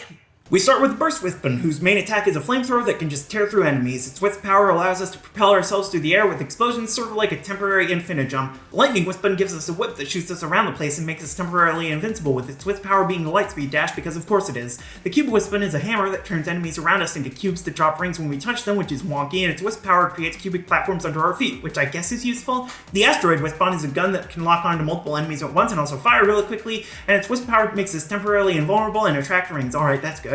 The Drill Wispin is a drill that you have to mash to go dashing 1,000 feet forward, and in 3D probably off the edge of the stage, with its Wisp power letting us grind along the foreign walls. Hey, that's just the Pink Wisp. The Hover Wispin blows enemies away, which is pretty useful, though it's unlocked so late in the game that the floating Wisp power will probably never be used. And finally, for being the final boss, you unlock the Void Wispin, which you're probably never going to use because you already beat the game, and why would you want to play more after that? I mean, you also unlock the ability to make secondary avatars after beating the game, which is also a stupid thing to unlock.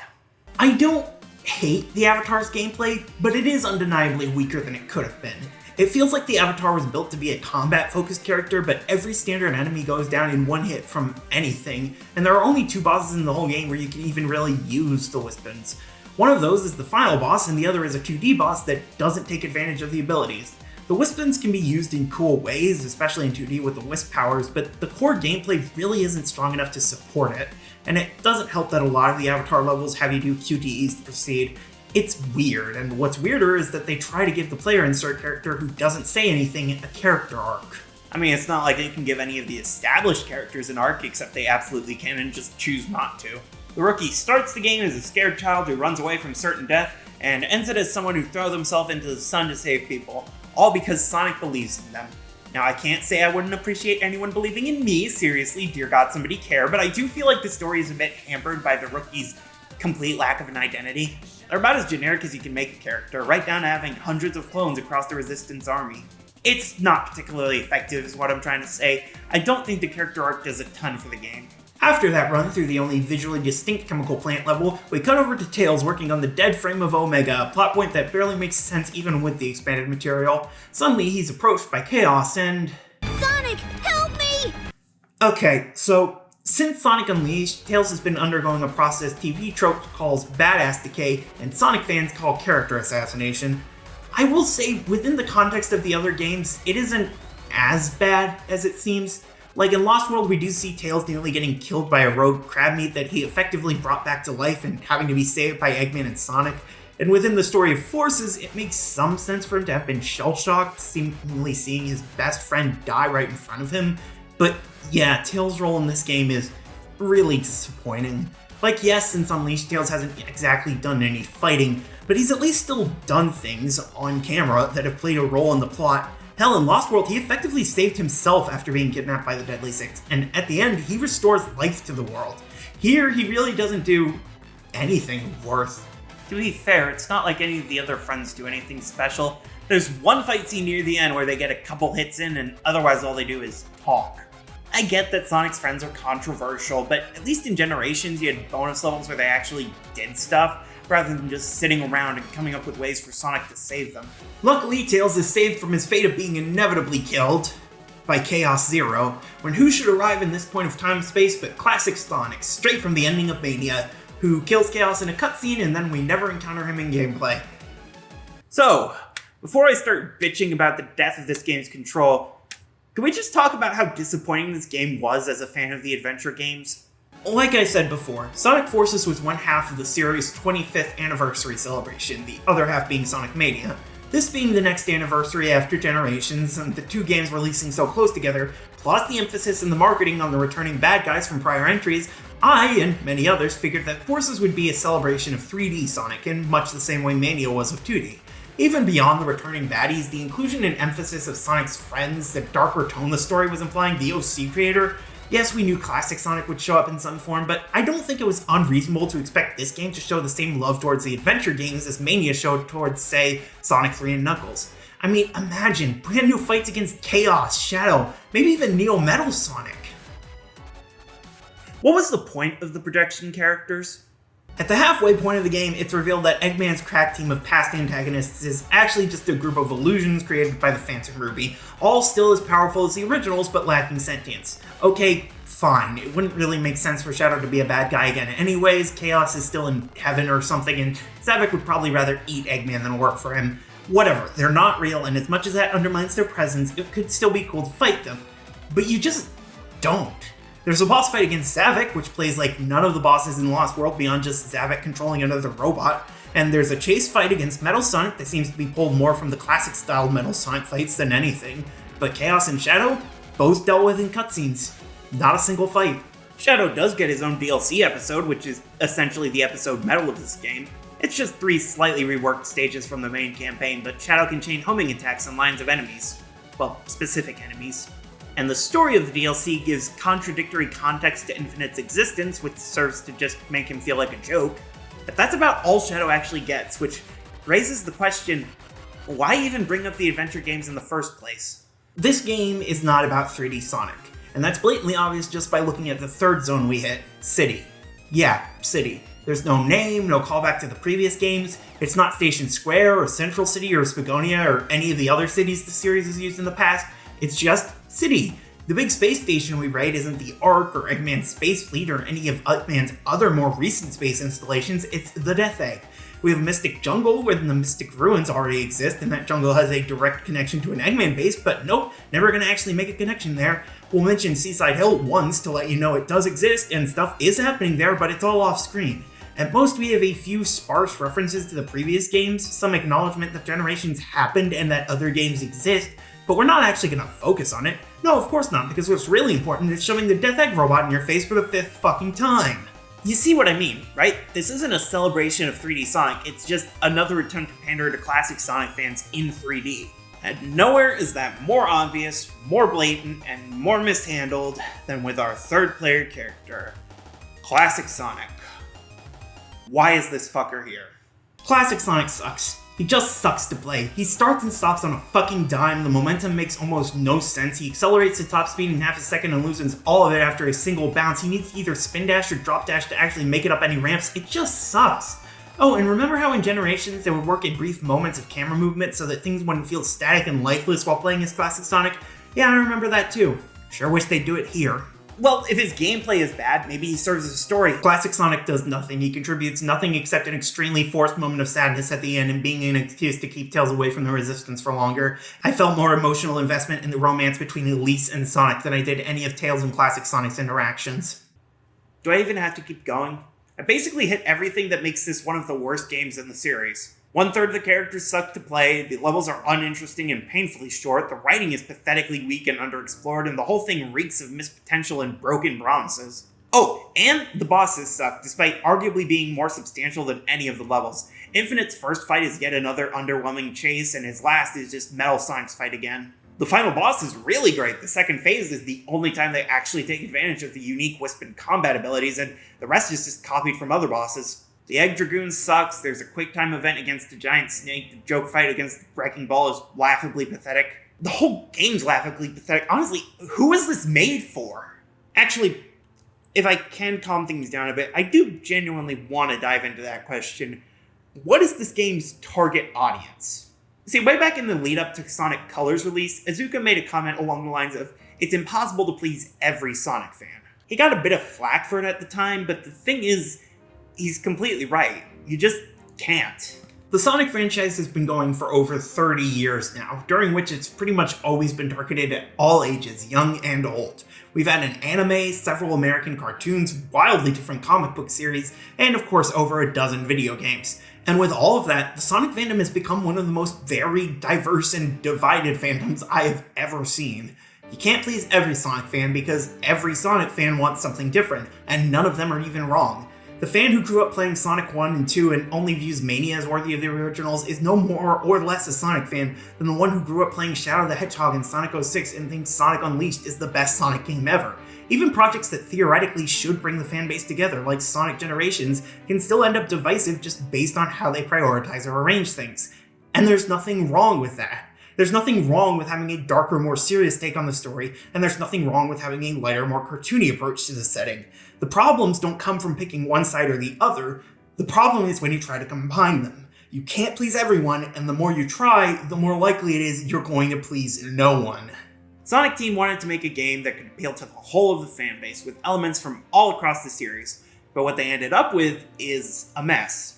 It's too dark to be ideal for kids, but it undercuts its adult moments with constant quips and a poorly written script. And what you end up with is a game that's just going to disappoint, no matter what angle you approach from. If you come here after loving Sonic Mania, you'll find a plot that fundamentally ignores Mania and classic gameplay that's 100 steps back from it. If you wanted a follow-up to Generations, you'll find that the levels are all neutered, the gameplay styles from that have been shot, and there's barely any extra content. If you were the rare but still existent fan of Lost World, you'll see the game abandon the parkour style and watch Zavik get pushed out of the plot just 5 levels in. If you're a big fan of the adventure games, well, we've already gone into how bad this is from that perspective. It doesn't have the polish of colors, or the scenery porn of Unleashed, or the novelty of Shadow, or the varied playstyles of Heroes. Even compared to 06, as much as that game is thousands of times worse to play, it's also 1,000 times more ambitious, and more importantly, it knows what it wants to be. It's sort of the counterpoint to the other big 2017 releases, isn't it? Breath of the Wild and Mario Odyssey felt like true celebrations of their series, changing things drastically while still taking the best parts of the past entries and blending them together. Sonic Forces, meanwhile, takes some of the worst of each past entry, pours in the bare minimum for good boost gameplay, and then ships it out the door with a dead meme on its shirt. I don't hate Sonic Forces completely. It has some good levels, the modern Sonic gameplay still works, and at the very least there is potential in some of these ideas. But as a full package, I'm sorry, but no. This is just a plain bad game. So, where do we go from here? Well, here's an idea. How about for the next game, we actually tried to do something new. So then, we reach to this decade. The game's still being shaped by modern discourse, and we have to ask the question, can any Sonic game be considered particularly controversial? I've touched on a lot of games with mixed receptions in this series, and really it's difficult to say any game is uniquely divisive in a franchise that has more splits than it does games. Unleashed is a good contender for most divisive game in the series, though it's mostly down to modern reevaluation and the lackluster reactions to the games immediately following it. Colors has become something of a splitting point for a lot of fans, though, in a sort of reverse situation to Unleashed, where it started out praised to the high heavens before being brought down over time. I suppose you could call 06 and Forces controversial, though from what I've seen, the groups that defend them beyond just there was a touch of potential there are small and mostly habitual naysayers. Sonic 1, Sonic 4, the adventure era as a whole. Like I said, this is a series where just about every entry is gonna have its own broken base section on TV tropes. It's difficult to only single one or two out. However, for my money, as someone who was already making YouTube videos when the game came out, Frontiers was a real splitting point. I'm here, reaching far across these new frontiers. With my life, I fight this fear. In my hands, I hold the ones I love. Walk forward through the cold tide. Always the new horizons. Sonic Frontiers released November 8th, 2022 for Nintendo Switch, PS4, PS5, Xbox One, Xbox Series consoles, and PC. The first mainline game released since Sonic Forces in 2017, and the first original game period since Team Sonic Racing in 2019 and the Tokyo Olympics in 2020. Don't ask. Frontiers was effectively framed as a transitionary title, from the boost era that had been dominating the series since 2008 to something new and original, the next big phase for the franchise. It was basically to the Boost era what Unleashed was to the Adventure era, albeit with different parts carried over and swapped out. Of course, given it's only been about 2 years since the game's last major update, and the only mainline games released in that time have been a classic-style 2D platformer and a Bowser's Fury-style addition to a remaster, it's difficult to say if the franchise will really continue going in the direction Frontiers has laid out. After all, I'm sure Lost World's developers thought it would be the next big step for the series. The difference is I actually like Frontiers. Yeah, we'll get into the split of opinion after the development history, but for me, this is an amazing game. I put it in my Game Awards for 2022, and I still stand by that. Sonic Frontiers is a great game, and I will not be convinced otherwise. In fact, it's so good I own 3 different copies of it. Well, all 3 are digital, but I own them in the same way I own this YouTube channel, you know? I got it originally on Switch for portability, I bought the PC version and will probably mod it someday, and for this review, I played it on my new Series X so I could get the full 4K experience. And you know what? I don't regret any of those 3 purchases. This is a game worth buying 3 times. Look, this should not be your first indication I'm rich and bad with money. I bought a Series X. Frontiers entered the planning stages following Force's release, with Morio Kishimoto once again taking on the role of director. Lead game design was handled by Junpei Utsu, planner for colors and lead level designer for Forces, and the script was written by the pair alongside longtime fan and Sonic comic writer Ian Flynn. If you don't recognize that name, he was the main writer for the Archie comics following Ken Pender's departure and is currently one of the lead writers for the IDW comics. He'd been trying to get involved in the games for a while apparently, but this was the first game he ended up writing for. Well, okay, technically he wrote the new animated scenes for Sonic Origins, but Frontiers was in development first. So we got a mix of new guard finally getting a chance to shine, and old hands trying to redeem recent failure. Sounds like a recipe for either a masterpiece or a disaster. And depending on who you ask, it was both! Apparently after Force's response, Sonic team decided they needed to go in a new direction. The linear level design of the boost formula had gotten stale, there wasn't room for evolution, and it didn't give players enough freedom. Yeah, I've been saying we need less linearity since Sonic 1. Glad y'all finally caught on. Kishimoto pitched an open-world Sonic game, with him apparently going as far back as the world maps of Mario 3 for inspiration. Thus, the project went into development for the next 5 years, during which the IDW comics started. Ian Flynn moved to Canada. The first movie was released. COVID-19 was discovered. COVID-19 became a pandemic. The world went into lockdown. Sega threatened to shut down Sonic Team. Shinzo Abe was assassinated. America got really weird. Development got completely restarted. The pandemic technically ended. The early trailers got completely panned. The second movie was released. Queen Elizabeth died! So, yeah, a bit of a hectic production. The game's release in 2022 came with a decidedly mixed reception. Some critics loved it, thinking it was the best 3D Sonic in years, and with just a little bit more polish, could become something truly legendary. Others were much more negative, thinking the game was a mess that never fully came together and that bit off far more than it could chew. Granted, one of the lowest review scores for it came from a writer who, at time of writing, is currently talking about how Concord could be improved and the new Quidditch game is really good, you guys, so I'll take that with a grain of salt. I have more respect for the Jimquisition review, and she apparently enjoyed Forces more. I think I've referred to James Stephanie Sterling in a different way every single time I've mentioned her reviews. It's because I read some comment once about how she still goes by Jim Sterling in a professional capacity and not any other name, but I don't even know if that's true, so yeah. While there were definitely critics at either end of the spectrum with Frontiers, I'd say the vast majority were mixed. Again, even a lot of the most positive reviews still admitted there were issues to iron out.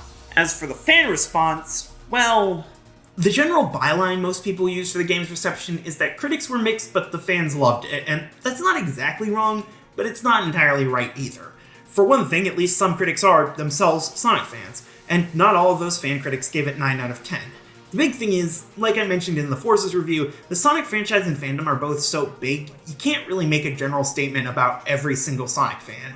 You could say every Sonic fan drinks water, and someone would come at you about how dehydration is the only true way to show your love for the series. There are a lot of different Sonic fans, and a good portion of them absolutely hated Sonic Frontiers. Hell, I think I technically bought one of them there at home. Again, bad with money, and I have too much of it.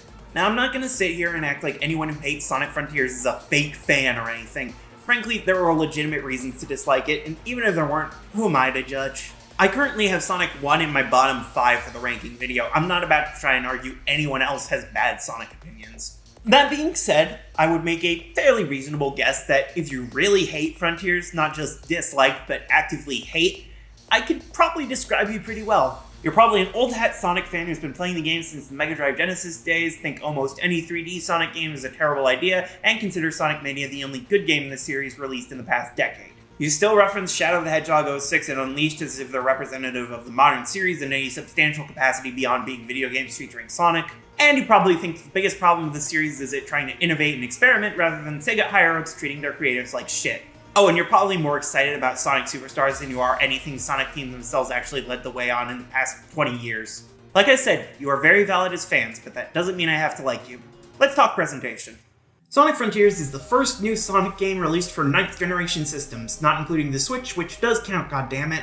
This was the first game Sonic Team made that could really take advantage of the PS5 and Series X's capabilities, and man does it show. In parts. Yeah, much as I've been choking on this game's dick, there are issues that even I have with it, and one of the most obvious is the truly unforgivable pop-in. To be fair, it's not like everything is pop-in. Global terrain and architectural structures are always loaded in for a map, and the rails either have no limited range for loading or a very high range. But platforms can and will disappear depending on how far you are from them, which can make finding certain platforming puzzles a bitch and a half, and I think the biggest problem is just the suddenness of the pop-in.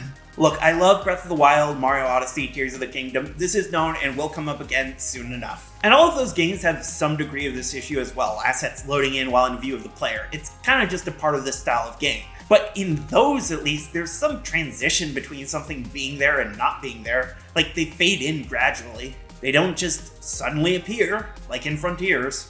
Now, the pop-in is one of the most consistent criticisms of the game's presentation. However, the other is the game's style, the way the world looks. And look, I don't think there's a right or wrong answer to this one. I can understand the complaints there is definitely a style clash between Sonic's design and the super realistic overworlds. But personally, I really didn't mind that clash. If anything, I appreciate the game looking different from the super cartoony appearance of the recent entries. Again, I don't think there's one definitive opinion that everyone should have on this, but for me, this wasn't really a problem.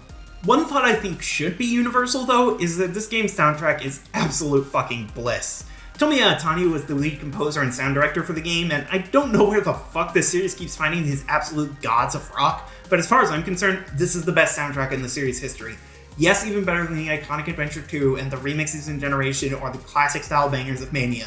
We've got some mellow orchestral music for the overworld, absolute banger electronic tracks for the cyberspace stages, and some of the best rock songs for the boss fights and credits. I can't even go into all the incredible tracks this game brought us. Nathan Sharp's now an official singer for the Sonic series with the absolute banger One Way Dream. 1OK Rock provided the instant classic Vandalize, which is, I think, the first Sonic song with fuck in the official lyrics. Find Your Flame sounds like it should be for the final boss, but is just as awesome for the third boss fight. Undefeatable comes in with such a strong first impression. Again, there are just so many.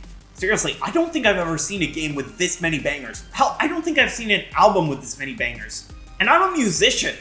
Look, I know the rule is typically that a Sonic game's OST is its strongest part, and yeah, that's usually true, but so many of these songs just leave me in awe. If you can listen to Breakthrough at all without your heart rate rising, I'm convinced it's because you don't have a heart. As for the voice acting, well, we have very different delivery from most of the cast compared to past entries, so different they fired Travis Willingham. No, but seriously, the voice acting in this game is incredible. Roger's performance is easily the most different of the returning cast, being significantly lower and more serious than his other times playing the character. Again, sort of like Unleashed was for Jason. Colleen's more than come into her own as Tails, and Cindy Robinson does amazing as Amy with a more naturalistic performance. I'm a bit iffy on Dave Mitchell's performance as Knuckles. I think it's good overall, but a couple reads could have probably done with another take. But hey, this was still fairly early into him doing the role, I can't fault him too much. And of course, loath as I am to praise the genocide apologist, yeah, Mike Pollock does an amazing job as Eggman once again.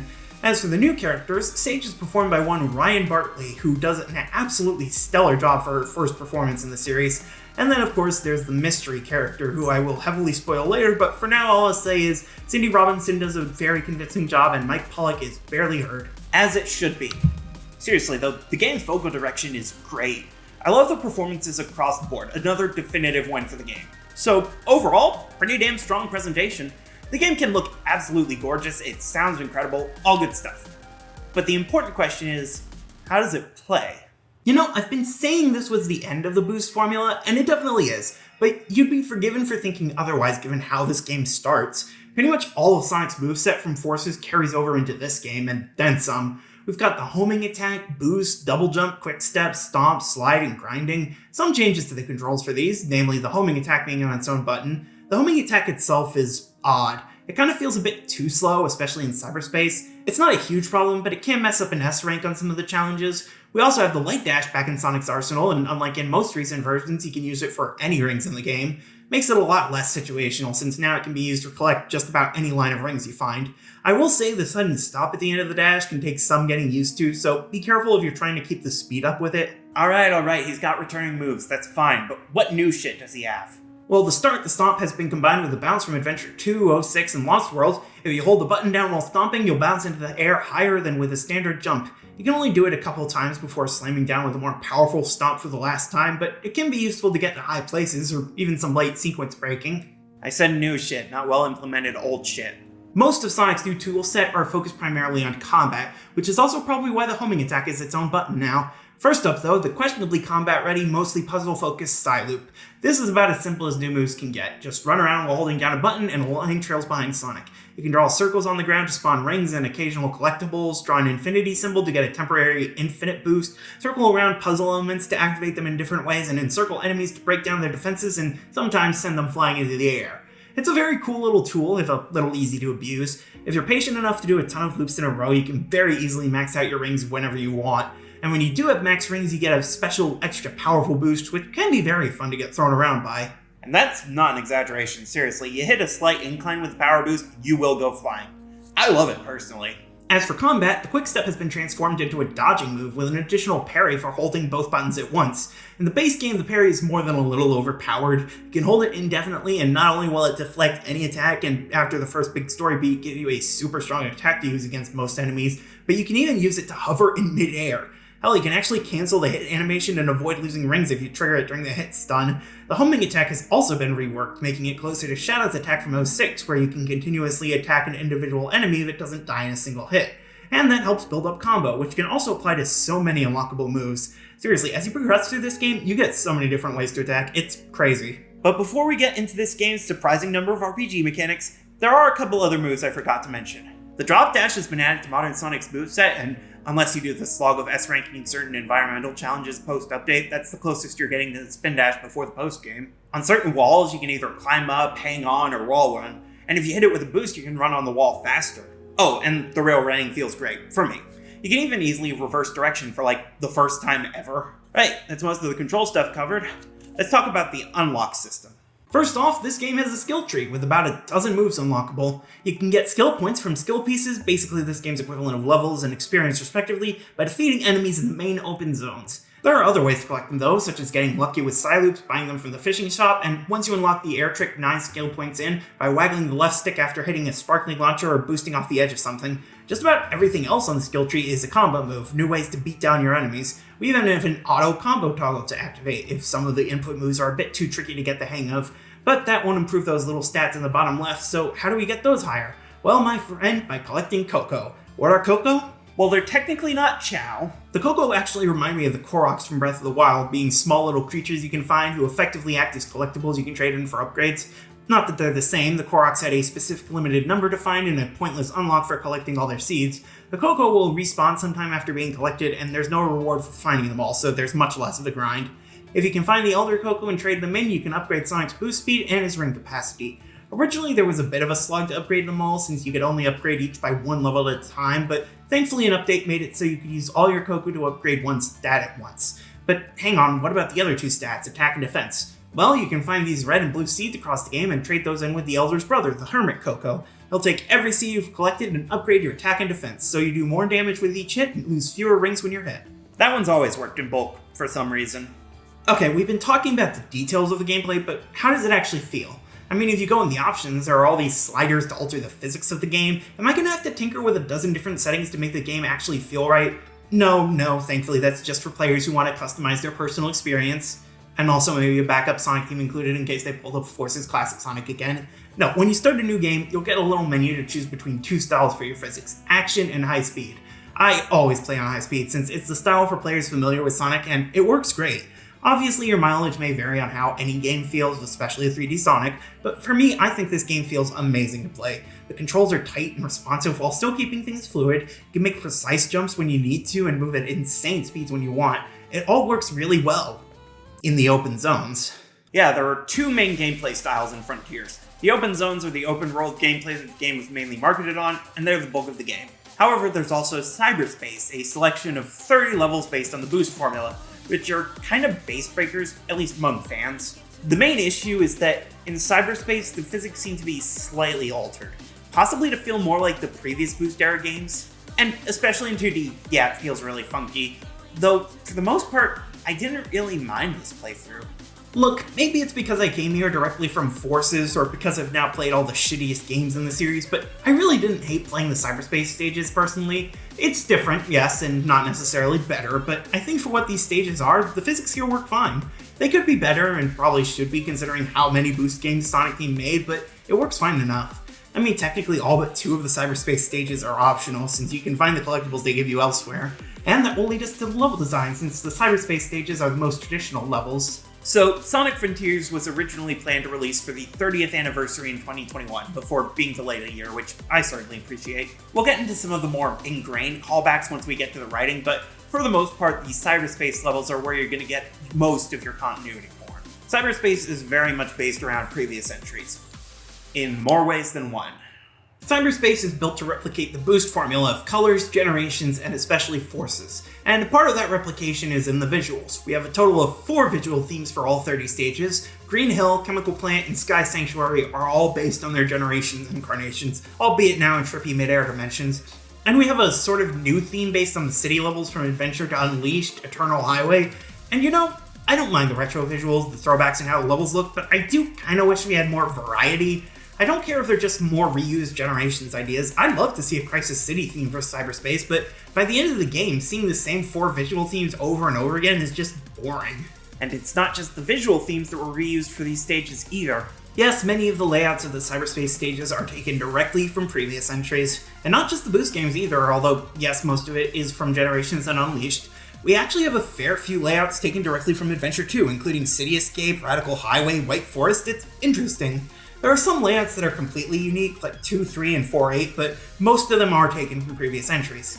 And yeah, I should probably be angry about that. It is undeniably unoriginal, but honestly, I kinda got a kick out of it. I distinctly remember the moment I recognized 2-6 as being Skyrail and being weirdly giddy. Like, hey, I recognize that level. I was there a couple of months ago. Yeah, playing all the Sonic games in a row does weird stuff to your brain. I don't particularly recommend it. In all honesty, while I could gripe about the reused level design for Cyberspace, I'm more forgiving than I think a lot of people are about it. My philosophy is, reusing old ideas and replicating what worked is all fine as long as you supplement it with new content. And boy howdy does Frontiers have a lot new. This game is the closest we've ever gotten to an open-world 3D Sonic, with 5 different major islands to explore. They're named after Greek gods: Kronos, Ares, Chaos, Rhea, and Oranos, which I'm probably going to pronounce in 20 different ways by the end of this review. And yes, one of them is Chaos Island, and I'm not 100% sure they realized how odd that is given, you know, chaos.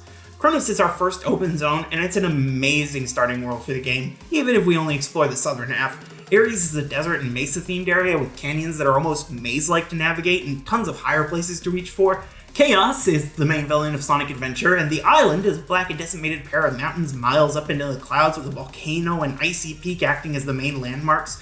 Rhea is technically the northern half of Kronos Island, and it's mostly just a brief stop to illustrate a major story beat, but climbing the towers here is a very climactic challenge. And finally, Oranos reuses assets and ideas from Kronos since it was originally envisioned as part of that island, but it still feels different thanks to the giant field of flowers and the huge pyramid landmark, plus the significantly more dangerous enemies. And all of these have puzzles to solve, platforming obstacle courses, collectibles, and enemies, and chances to see this game at its goddamn best. Yeah, if it wasn't clear enough, I love playing this game so much. Multiple times while playing, I'd start up around 3 or 4 in the afternoon, and then look around at some point and realize it was about to be midnight. Given just how long and in-depth this game is, my notes on it are surprisingly sparse because a lot of the time I just didn't remember to write it down. I was having too much fun. But of course, this being a 3D Sonic game, we don't just have the main gameplay styles, we also have mini games to quickly cover. Okay, here's the joke you've been waiting for. Big the fucking cat! Yeah, Big makes his grand return for the first time in the main series since Heroes in 2003 with his fishing minigame in tow. It's a lot simpler than in Adventure 1, basically just the kind of fishing you'd find in Animal Crossing with different presentation. You can go fishing in exchange for these purple coins scattered across the islands, and for each fish or twig that you catch, Big will give you tokens to exchange at his shop. Here you can buy pretty much any collectible to be found, as well as the unique egg memos that give more story to Eggman. Not sure why Big the Cat has these, but considering he's basically just a hallucination anyways, I guess it's not really worth questioning. God, this game's plot sounds weird out of context. Additionally, each of the 4 main islands has mini-games to play in exchange for progress to different locations or a couple of the Chaos Emeralds. Some of these use the standard gameplay in weird ways, like herding rolling cocoa to a destination or ripping up weeds with a side loop. Others have entirely new gameplay systems, like turning the statues to point lasers in the right directions or playing ancient pinball what. I enjoyed pretty much all of these, though they generally aren't as fun as the core gameplay. I did really enjoy the Ikaruga hacking minigames, if not enough to justify... Well, let's talk about boss fights. This game's bosses are the goddamn shit. I love them. Technically, we have over a dozen different bosses to be found on the islands in the form of the Guardians, and these are very interesting. Yeah, Sorio can be a bit wonky, but I love the sense of scale, and it's a great preview of climbing the Titans. Those Titans are the primary bosses, and some of the best boss fights in the whole series. You fight them all as Supersonic, and they're maybe the best Supersonic bosses in the series. They use the same combat system as standard gameplay with parries and combos and more, but supercharged and flying. The bosses all feel insanely powerful, Sonic can do insane shit, and combined with the fucking stellar music, oh my god, these are insanely hype. Supreme, the 4th and technically final Titan, is a bit underwhelming, but only by the insane standards the other 3 set. It's still an incredible fight, up there with the final hazard from Adventure 2. It's just not as transcendental as, say, the ending of the Night fight. But then, of course, there's the true final boss of the base game, only reachable on hard mode. The end. Did someone say Kirby final boss? Yes, the Ikaruga hacking minigames were training players to fight the true big bad of the game, if not the whole series. And yeah, it's a very big shift, but it does kind of work. I would have preferred if Final Boss fought as Supersonic himself rather than as a shoot-'em-up technically controlling Supreme, but it's still very fun, brutally tricky to tackle as a Final Boss should be, and has tremendous sound design. The final phase where it becomes invincible, the music goes quiet, and it lets off its final taunts and toughest attacks. Oh, it's great. And that's the final boss. Or at least, it was back in 2022. Yes, obviously there's more gameplay to discuss, and believe me, we will. This is gonna be a long one, just strap in. But first, there's something I've been putting off for a while. The aspect that I'd argue is the main reason so many fans absolutely loved this game. Let's talk this game's story. The game starts with Eggman arriving on a mysterious island, placing a mysterious new device on a strange object, claiming his AI will help him take control of the Ancients' technology. However, after strange robots begin looking more ominous, his device sucks him into the object, apparently as part of its protective initiative. The plot proper starts with Sonic, Tails, and Amy all flying to the mysterious Starfall Islands, where the Chaos Emeralds have been drawn. However, a strange atmospheric charge causes the tornado to start crashing, and suddenly a strange hole appears in the sky, sucking the trio into a strange new dimension. After Sonic manages to escape somehow, a mysterious voice from the sky tells him to collect the emeralds, beat the Titans, and quote, tear down the walls between dimensions. Swear to God, Sega, if this is your plan to bring classic Sonic back again? Soon enough, Sonic finds Amy trapped in a strange sort of cage, and once she's released, a strange corrupted energy flows into Sonic. But it turns out, Amy is still partway outside of reality, still stuck in cyberspace. Now Sonic has to save Amy, Tails, and the prologue trapped Knuckles from cyberspace, dealing with growing corruption in his body, and try not to be killed by the ominous little girl following him around and sending the Titans after him. Oh, and maybe find out who the Ancients are and why the Chaos Emeralds are now in these weird vaults. And when they aren't in the vaults, do a gay little dance to celebrate. As this game goes on, it becomes clear that the lore and continuity are very much back on the table. It turns out the Ancients were a species that looked an awful lot like Chaos, who had great control over the Chaos Emeralds. By the end game, it turns out they were an alien species chased from their home planet by a terrible force known only as the End. The Chaos Emeralds were originally from their world and drew them to maybe Earth thanks to the energy of the Master Emerald. There they began storing their minds in cyberspace in an attempt to avoid being completely destroyed should the End ever return. Of course, it did, and the species were mostly wiped out, with all that remained being their lucky charms and the memories placed inside those charms. Again, this plot is insane.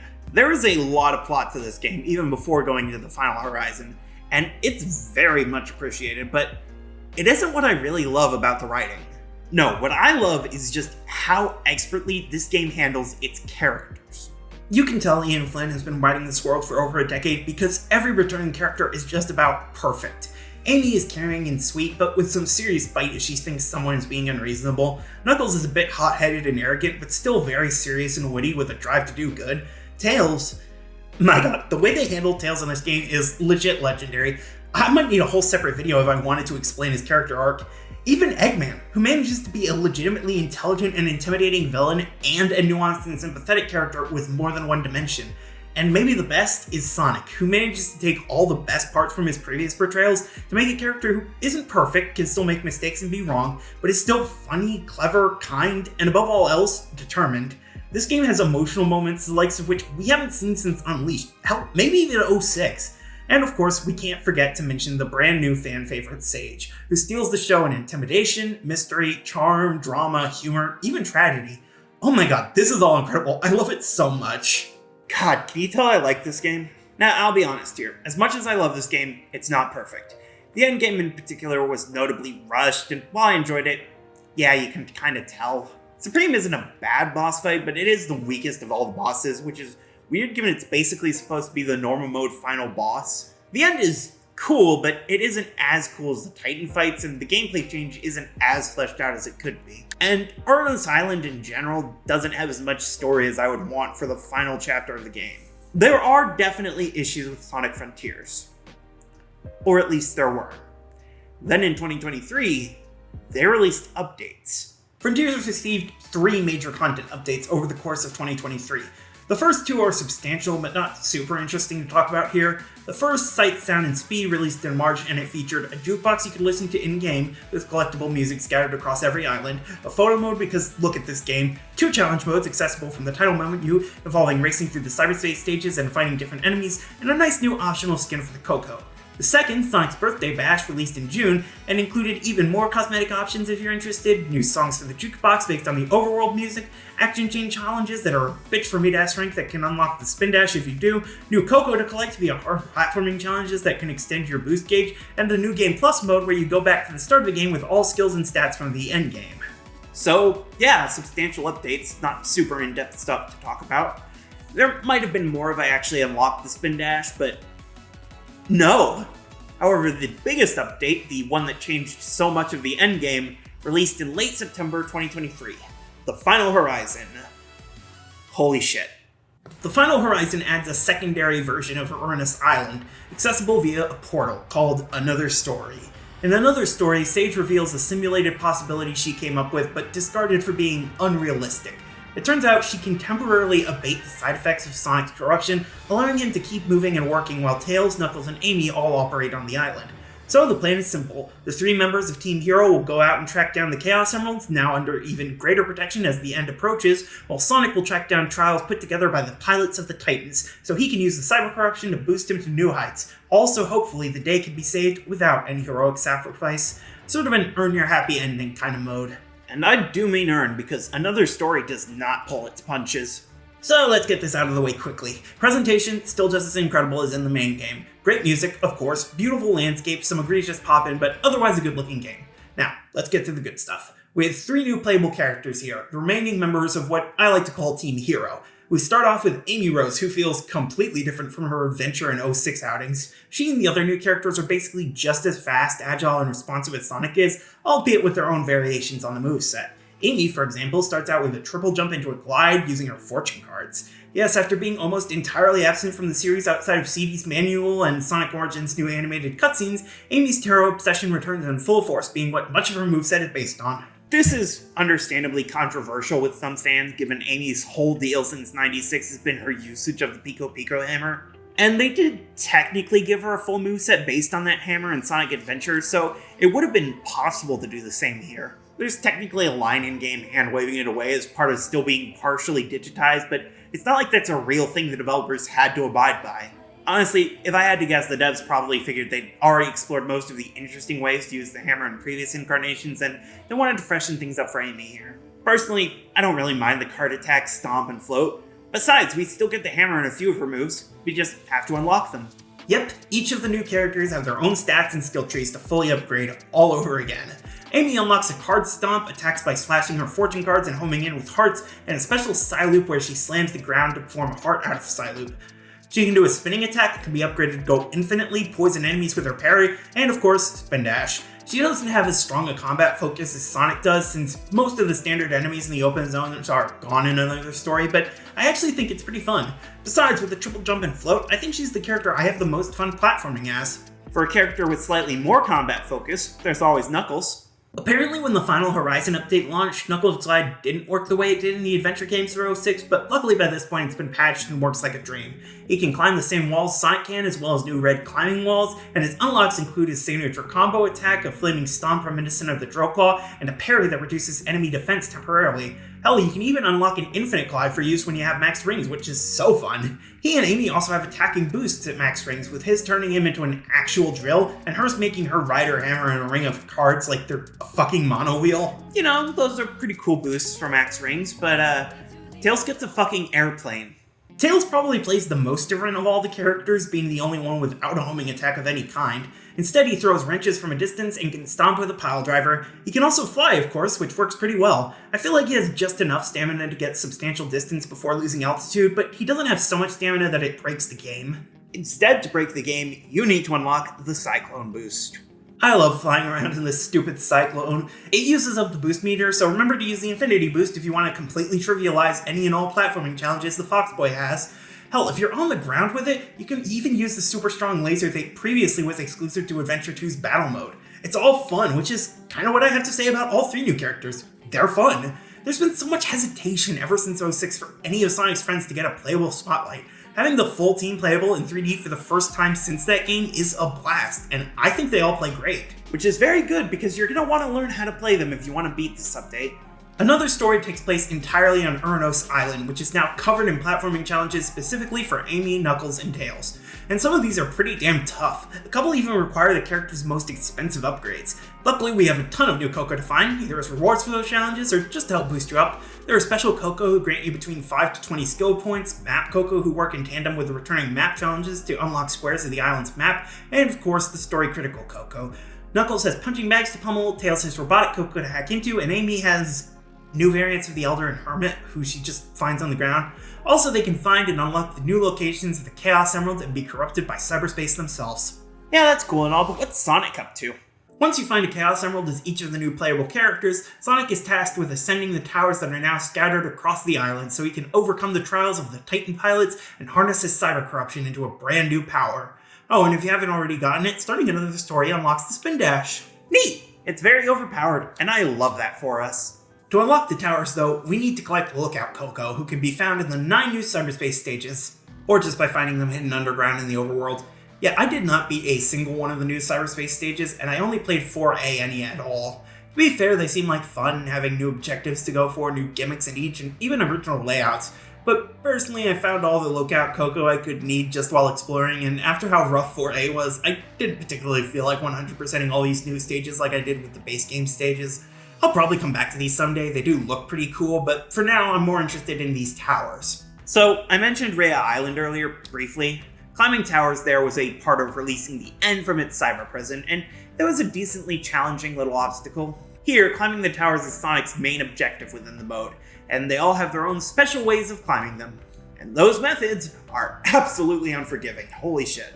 In case it wasn't clear yet, Another Story is a significant difficulty spike compared to the base game. It's not as noticeable as the other characters, just some more challenging platforming tasks and having to build up your stats all over again. Hell, that last one is a little easier since the slot machine starfalls from the base game have been replaced with ones that give you absurd amounts of seeds and cocoa, rather than lucking into purple coins to wander through big. With Sonic though, we have 5 very brutal platforming challenges to get to the tops of these towers, with each requiring near mastery of Sonic's physics and controls. And if you fall off, you better hope you only land earlier in the climb, because there's a very good chance you'll end up right back at the beginning and have to do everything over again. It's obviously easier on easy mode apparently, but personally I did everything in the open zones on hard mode because, like I said in the Forcer's review, Mama didn't raise no pussy, even though she totally did.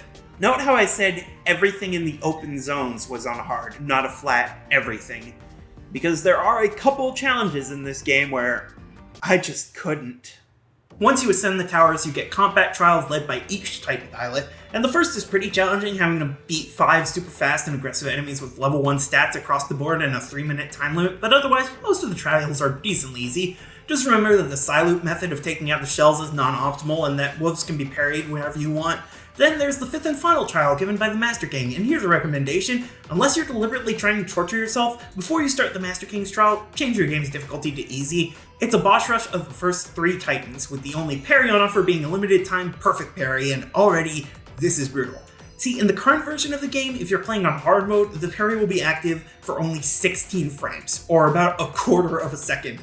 On normal, it's 24 frames or 2/5 of a second, and on easy, it's an extremely generous 10 seconds of parry time. However, in Final Horizon's original release, easy mode gave 1 second wiggle room to parry, and hard mode gave a paltry 8 frames. For context, and epilepsy warning, here's what 8 frames looks like at 60 frames per second.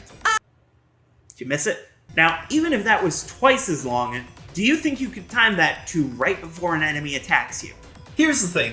Even on hard mode, the parries aren't the biggest issue. They're brutal and unfair, but I was able to get it decently enough to take down 1 or 2 titans. The problem is, on hard or even normal, you have to take down all 3 titans with exactly 400 rings, draining 1 ring every second. And I feel like you could calculate exactly how impossible that is. If you want to do this challenge on hard mode, you'd have to know the precise minutiae of Sonic's attacks, how to get the most DPS at once and skip certain phases and be able to perfect parry every single attack first try. And I'm sorry, but I did not come to this game to memorize attack patterns, I came here for fun. So yeah, I switched down to easy for this trial, and I'm not ashamed. And then after that trial is completed, we are given a few options. Continue exploring the overworld and completing objectives, switch to one of the other playable characters for a bit, or take on our final challenge. The final boss of Another Story is brutal and poorly explained. I switched down to normal difficulty once the fight began, and I had to use the Sonic Wiki Zone to figure out how to actually beat it. I won't spoil too much more beyond that, other than to say it's so much more fun, climactic, and difficult than the original The End fight. And nobody dies, so that's always a plus. And that was Sonic Frontiers, and this is the second longest review I've made for this dumb series. So, what do I think of Sonic Frontiers overall? Holy shit, I love this game! Sonic Frontiers is undeniably the biggest game in the Sonic series, and it is incredible. The controls feel great, the level design is killer, it looks beautiful, fuck you, yes it does, and my god, this soundtrack? The writing is fucking amazing, the way this game blends new and old is stunning, the fucking open zone gameplay is immaculate, and the best part of all of this is just how hopeful it makes me for the series' future. I played this game at the start of September 2024, and as of writing the script, it is the latest Sonic game released to be solely developed by Sonic Team. And not only is this game so great on its own, but it shows off so much potential for what future Sonic games could possibly be. After so many years where Sonic and Sonic Team alike were thought of as laughingstocks, this game makes me think the series could reach the kind of heights we've never seen before. Just one last sentimental thing, then I'll end this, alright? If you beat the game on hard mode, the final song that plays in the game is One Way Dream, with vocals by YouTube's own Nate Wants to Battle. That on its own is iconic, and the song has already become one of, if not my favorite songs in the entire series. Yes, this soundtrack beats Adventure 2. I'm sorry, it's just true. But in November 2022, composer Tomoya Atani gave an interview about the game's soundtrack to Sonic City. As one of the last answers he gave, he revealed that One Way Dream actually contained a message from the Sonic Team. Now, technically we don't know what part of the song is that message he was talking about, but if the editing here is correct, I'd be willing to bet it's this. They said we break. They said we lose. But here we are. What else is new? Stronger with every fall. Faster with every mile. You and me, we're built on trust. That's why we can always get up. Even if they laugh, we'll never bite the dust. Alright, that's the second to last game for this marathon done. Next week's review probably is going to be a lot shorter and a lot less gushy. Personally, I think of it as more of a bonus review, like a coda to this big climactic finale. Not that I'm not still going to put in the effort to make it a good review, of course, wouldn't dream of it. So, I guess I'll see you all there. Peace. And so, we come to the final main series game released in the series as of now. Not counting Sonic X Shadow Generations because I don't even know how you'd classify that. Sonic Superstars, the, third attempt to replicate classic Sonic, fourth maybe? Even more, we're being really generous to the Forces devs. This game came out not only when I was already making YouTube videos, but when I was making this kind of game review. And naturally, I was curious about it. Sonic Mania is one of, if not the best Sonic game ever made. And while Sonic Origins is arguably pretty scummy business-wise, I was at least warmer on it than others were. So, I was eager to see if this new game could live up to the expectations of being the next big classic Sonic style game. I bought it on release, and then didn't play past the third zone. Frankly, in retrospect, I'm surprised I got that far.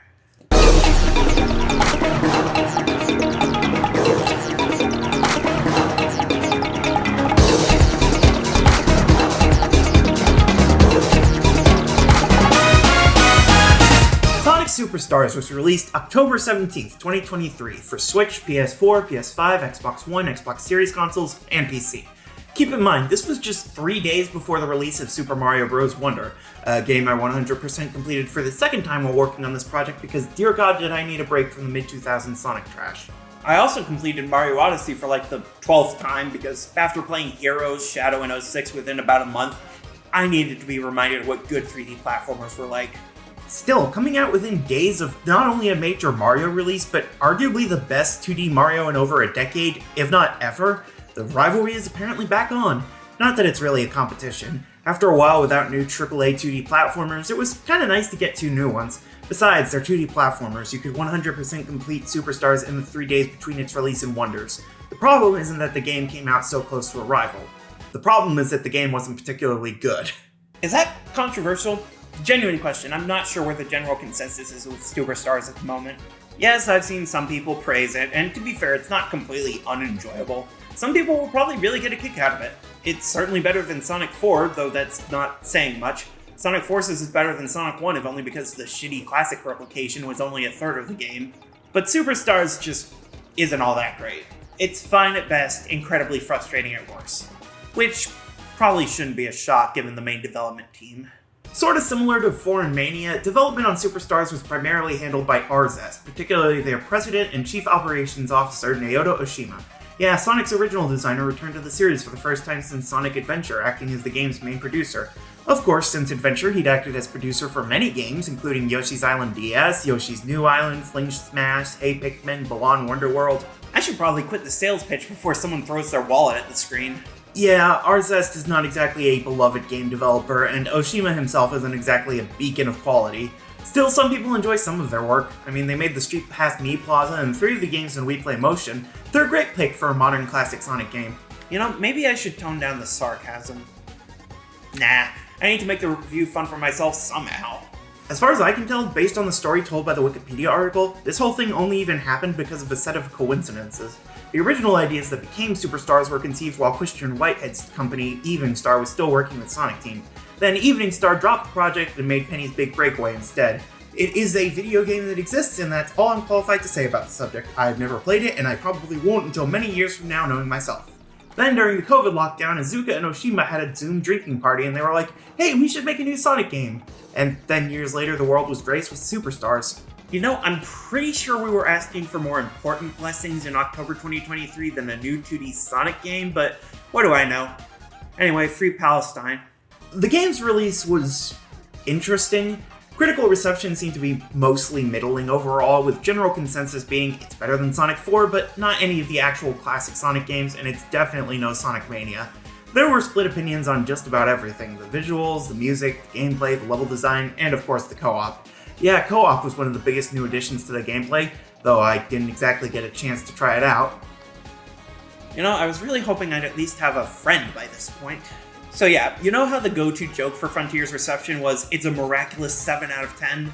I've never really thought that was a fair assessment, at least in how it was meant. Like, because of how fundamentally broken most numbered rating systems are, 7 out of 10 is basically dead average, and I don't think that's really how Frontiers was.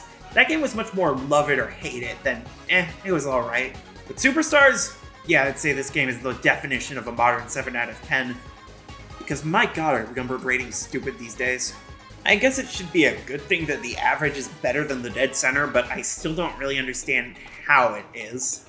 But then I'm not saying anything that hasn't been said 100 times before by better critics than myself. The point is, I'm a hack.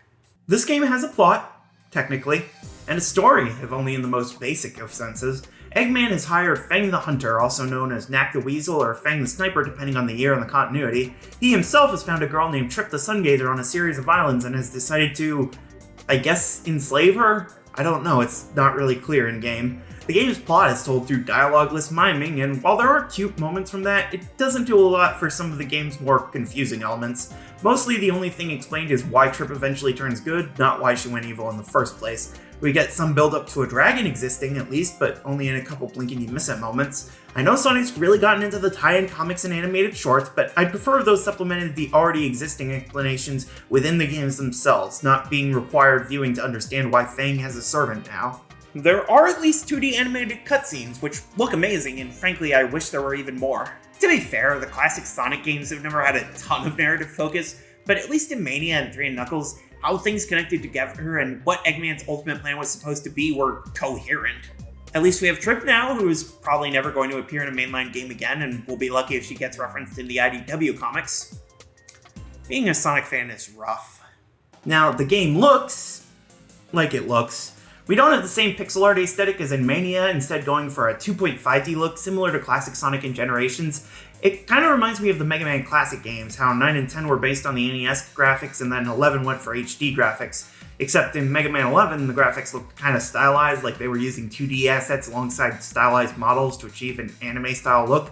Superstars, meanwhile, is just another 2.5D Sonic game. It also doesn't help that between Rush, Sonic 4, Generations, Forces, and the numerous side-scrolling segments for Boost Sonic, we've already seen 2D Sonic in 2.5D so many times before. In fact, I'm pretty sure Classic Sonic's model is pulled directly from Generations and Forces, and if it is original for this game, it clearly wasn't worth the effort given how near identical it looks. For the record, the game doesn't look terrible. Mostly. There are a couple really bad moments, but that's mostly performance issues. Yeah, I played it on the Switch, so that might be part of the issue, but given how many games I've played on Switch that haven't had the final boss's arm disconnect from its body at random, I think it's still worth criticizing. I really wish they went with one of the original ideas for the game, where the game would instead look closer to traditional animation. Yeah, it probably would have been a lot more work than the game was worth, but it at least would have looked more distinct than a new Super Sonic Brothers game. As for the sound, I swear these sound effects were pulled directly from Mania.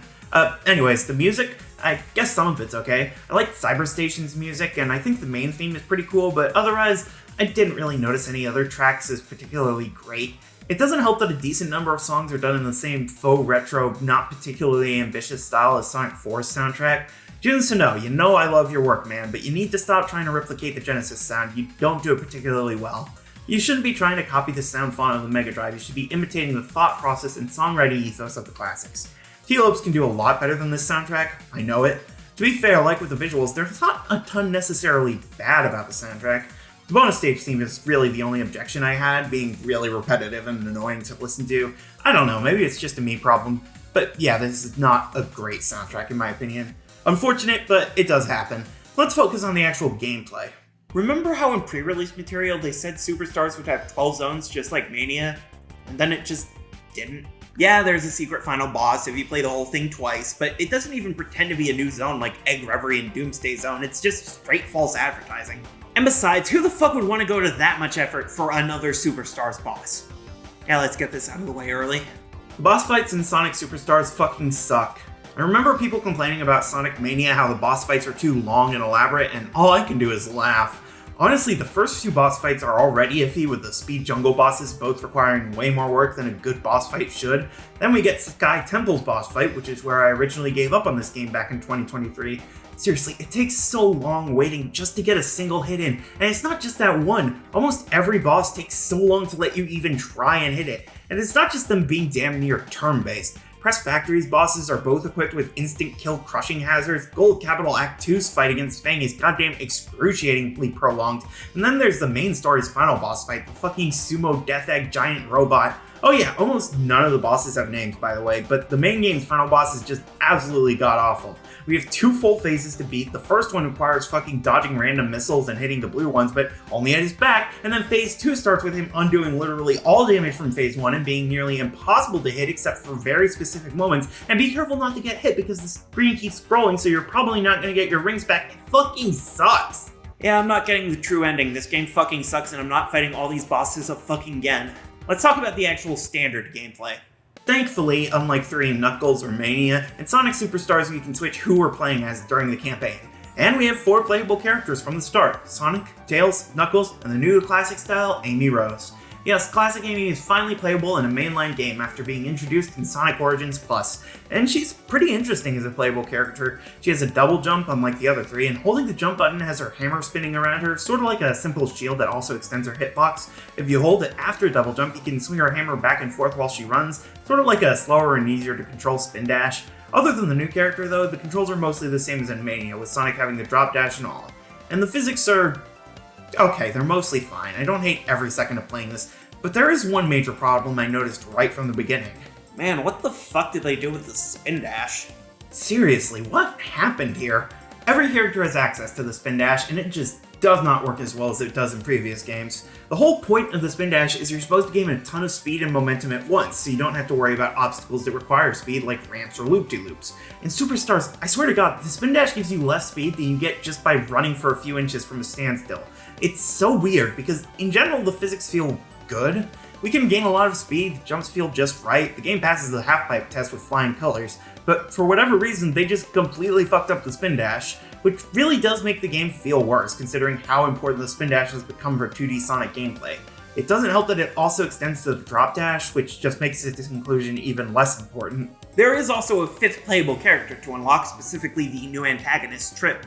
You unlock her after beating the game, though it's also recommended to collect all 7 Chaos Emeralds. Though, as we'll get into, you should probably collect all of them as soon as possible anyways. Trip feels interesting. She has Amy's double jump and she can roll along walls and ceilings like the pink wisp from Colors and Generations. It's not bad, I could almost appreciate a full mode where we play as her if it wasn't for the bosses. Seriously, those drag this game so far down for me. Because if it wasn't for those bosses, most of the ideas are actually kinda interesting.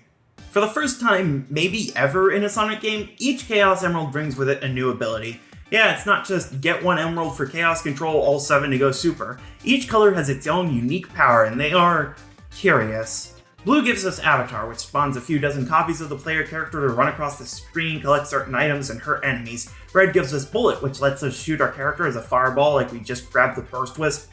Purple gives us Vision, which makes secret items and platforms appear, and boy is it lucky the game tells us when it's useful, or this could be really annoying. Cyan gives us Water, which lets us swim, not worry about drowning, and go up waterfalls. Also, apparently it avoids crushing hazards, not that the game actually tells you that. Green gives us Ivy, which lets us briefly grow a beanstalk up to higher areas with some control over direction, kind of irrelevant in single player given Bullet exists. Yellow gives us Slow, which slows down everything around the player while they move at full speed. And White gives us Extra, which gives Sonic the homing attack, Tails a tail swipe that spawns a tornado, Knuckles a punch that acts as a projectile, and Amy a hammer throw. And then there's the superpowers, accessible by all 4 main characters, even if only Sonic is specifically called Super himself. Oh, and Trip becomes a dragon with Super and shoots Mario-style fireballs from her mouth with Extra.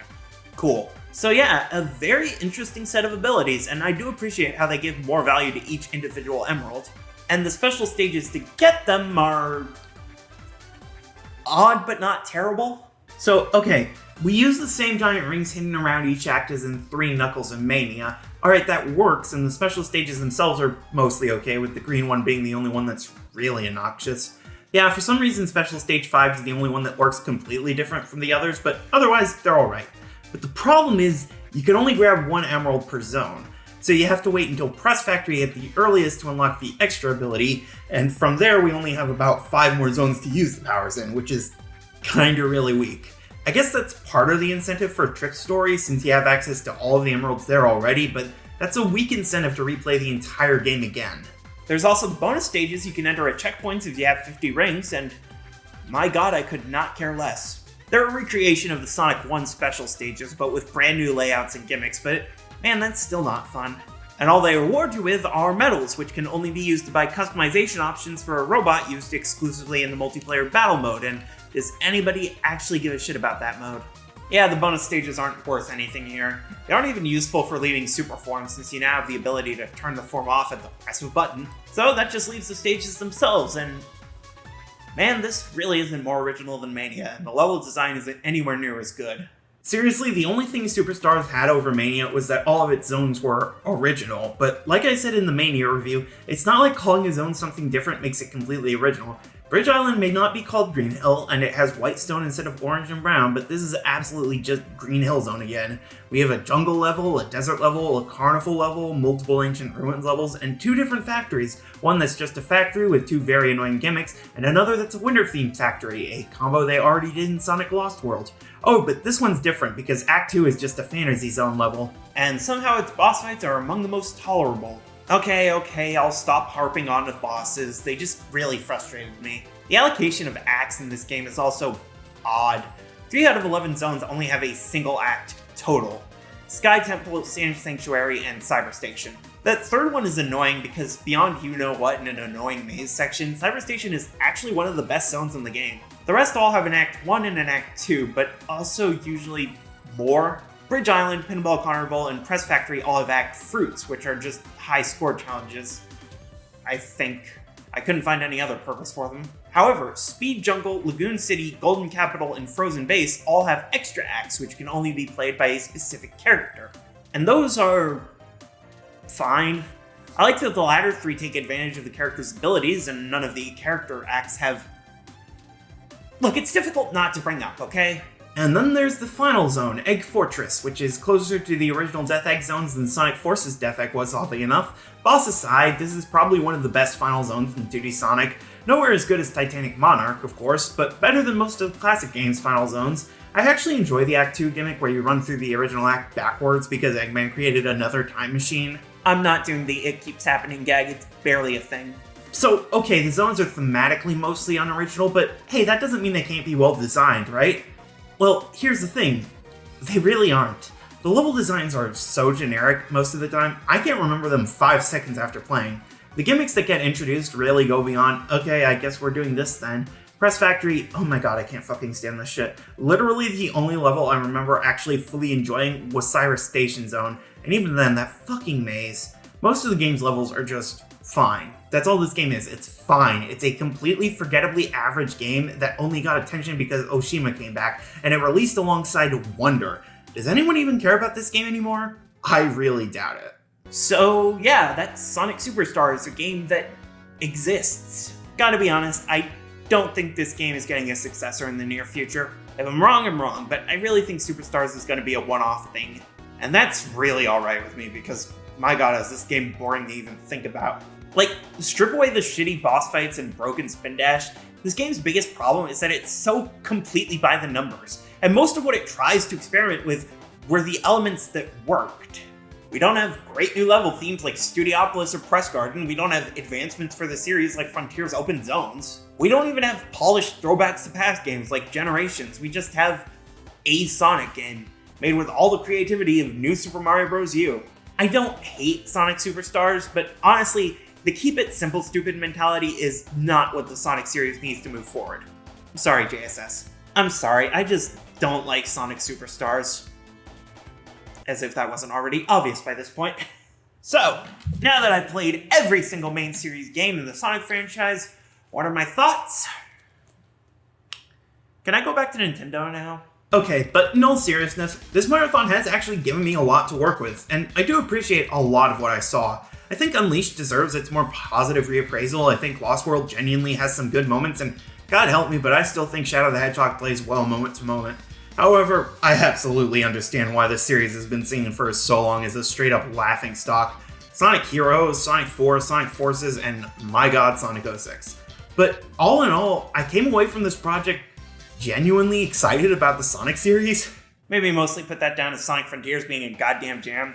Lord knows that's why I'm so optimistic for the series' future. Honestly, going back and revisiting Sonic Adventure 2, Sonic 3 and Knuckles, Sonic Generations and Mania, and basically ending off with Sonic Frontiers, it's been amazing for me. It's reminded me just why I love this dumb little series so much, why I've been a Sonic fan for so long, why half my name is based on this silly little guy.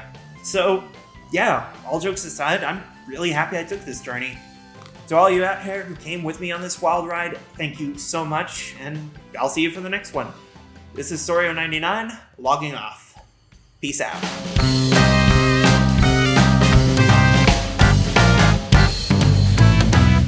Should probably actually talk about the most recent game in the series release, shouldn't I?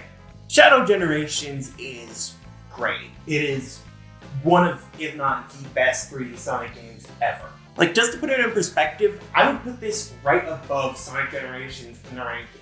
Even if you haven't seen the ranking yet, that should say a lot. Shadow Generations is still kind of a weird idea to me. I mean, I sort of get why, but I also don't. I get why Sonic Team wanted to re-explore Shadow as a character, because, you know, Sonic Movie 3 and all that stuff, but tying it to a Sonic Generations remaster is still kind of odd. That remaster, by the way, is just, it's okay. I like it. It improves in some ways, but others are just lateral changes, and yeah, it's fine, but it's not the best thing. Shadow Generations, meanwhile, might honestly be the best thing. For one thing, this is the best proof we've gotten in years that Sonic Team still knows how to make, like, full, lengthy, substantial 3D Sonic levels, which was kind of in question for a little while. Shadow Generations, meanwhile, despite technically remaking past levels, all of them are still pretty unique, which I was actually a little bit worried about pre-release. All of the levels are original, and they do some incredible stuff with these levels. Like, I am not a big fan of Sonic Forces, but the way they did the Sonic Forces level in Shadow Generation is, oh my god, it is so incredible. But yeah, all of the levels are amazing. The Arc, Whale Canyon, fucking Kingdom Valley. In Sonic 06, Shadow's Kingdom Valley was the worst version of that level, and arguably the worst level in his campaign. Here, Kingdom Valley is incredible. Shadow's moveset is also really cool. Like, it's very obviously based on Sonic's moveset in, like, Sonic Generations and Sonic Frontiers to a certain extent. They add to it in very interesting ways. Like, instead of just, you know, having the normal homing attack, which Shadow usually does, it's like Chaos Snap, so it's like he teleports to the enemy. And then there's Chaos Spear, which is actually incorporated into his normal moveset, which is so cool. There's Chaos Control, which we can just use. Like, it's an actual move and ability that Shadow has, like, at his disposal. And, like, you build it up, but it's still, like, oh, it's incredible. And that's not even getting into the Doom powers. Like, I was a little bit worried that they might be a bit gimmicky at times, but a lot of them are just like the Doom Spears in particular are just like a straight upgrade of the Chaos Spears. But on top of that, there's like, the surfing ability, which, like, you'd think, like, oh, it's just, you know, surfing. It's like, how much is that going to be? No, it's used a lot. The way the Doom powers sort of open up the level design to new, like, it is so, And we've got to talk about White Space. White Space in the original Sonic Generations is fine. It's a 2D hub area. Here, White Space is like, no, it's a whole, like, level unto itself with, like, challenges to get collectibles and all these different little things to find. And it's, oh, and the writing. Oh my god. A lot of Shadow Generations is, like, better than Sonic Generations, but Sonic Generations is still, like, really good with it. The writing in this, oh man. Shadow Generations, this game's story is, goddamn, it is, the dialogue is incredible. The way Shadow plays off of Maria and Gerald is heartbreaking. Having Black Doom come back is like an actual threat. Like, Gerald's journal, like, oh my god. Did anyone think we were going to get that much lore in Shadow Generations? Like, I already called it in the description for the Sonic Heroes review, but I just want to reiterate here, Professor Victoria is 100% Maria's sister, right? Shadow Generations is incredible. If Sonic Frontiers made me hopeful for the future of the Sonic series, Shadow Generations proves to me that that hope was not misplaced. And yeah, I guess that's really all I've got to say. sorry about this. This was a lot more unscripted than the actual reviews were because, you know... Actually, I don't have a very good reason for why it was unscripted. But, yeah, that is every Sonic game. Not counting any Apple Arcade spin-offs or whatever. I do consider them spin-offs, even Dream Team. Until it gets released on a console, that's not a mainline Sonic game. So, yeah. Don't know what else to say.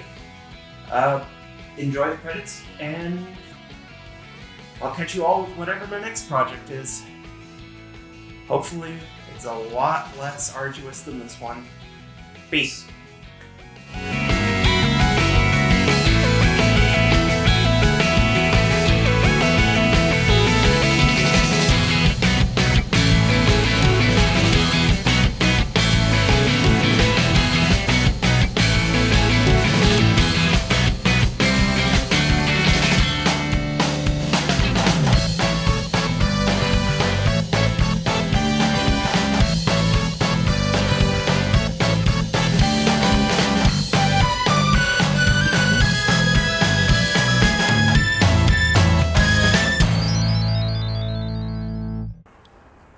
So, is that it?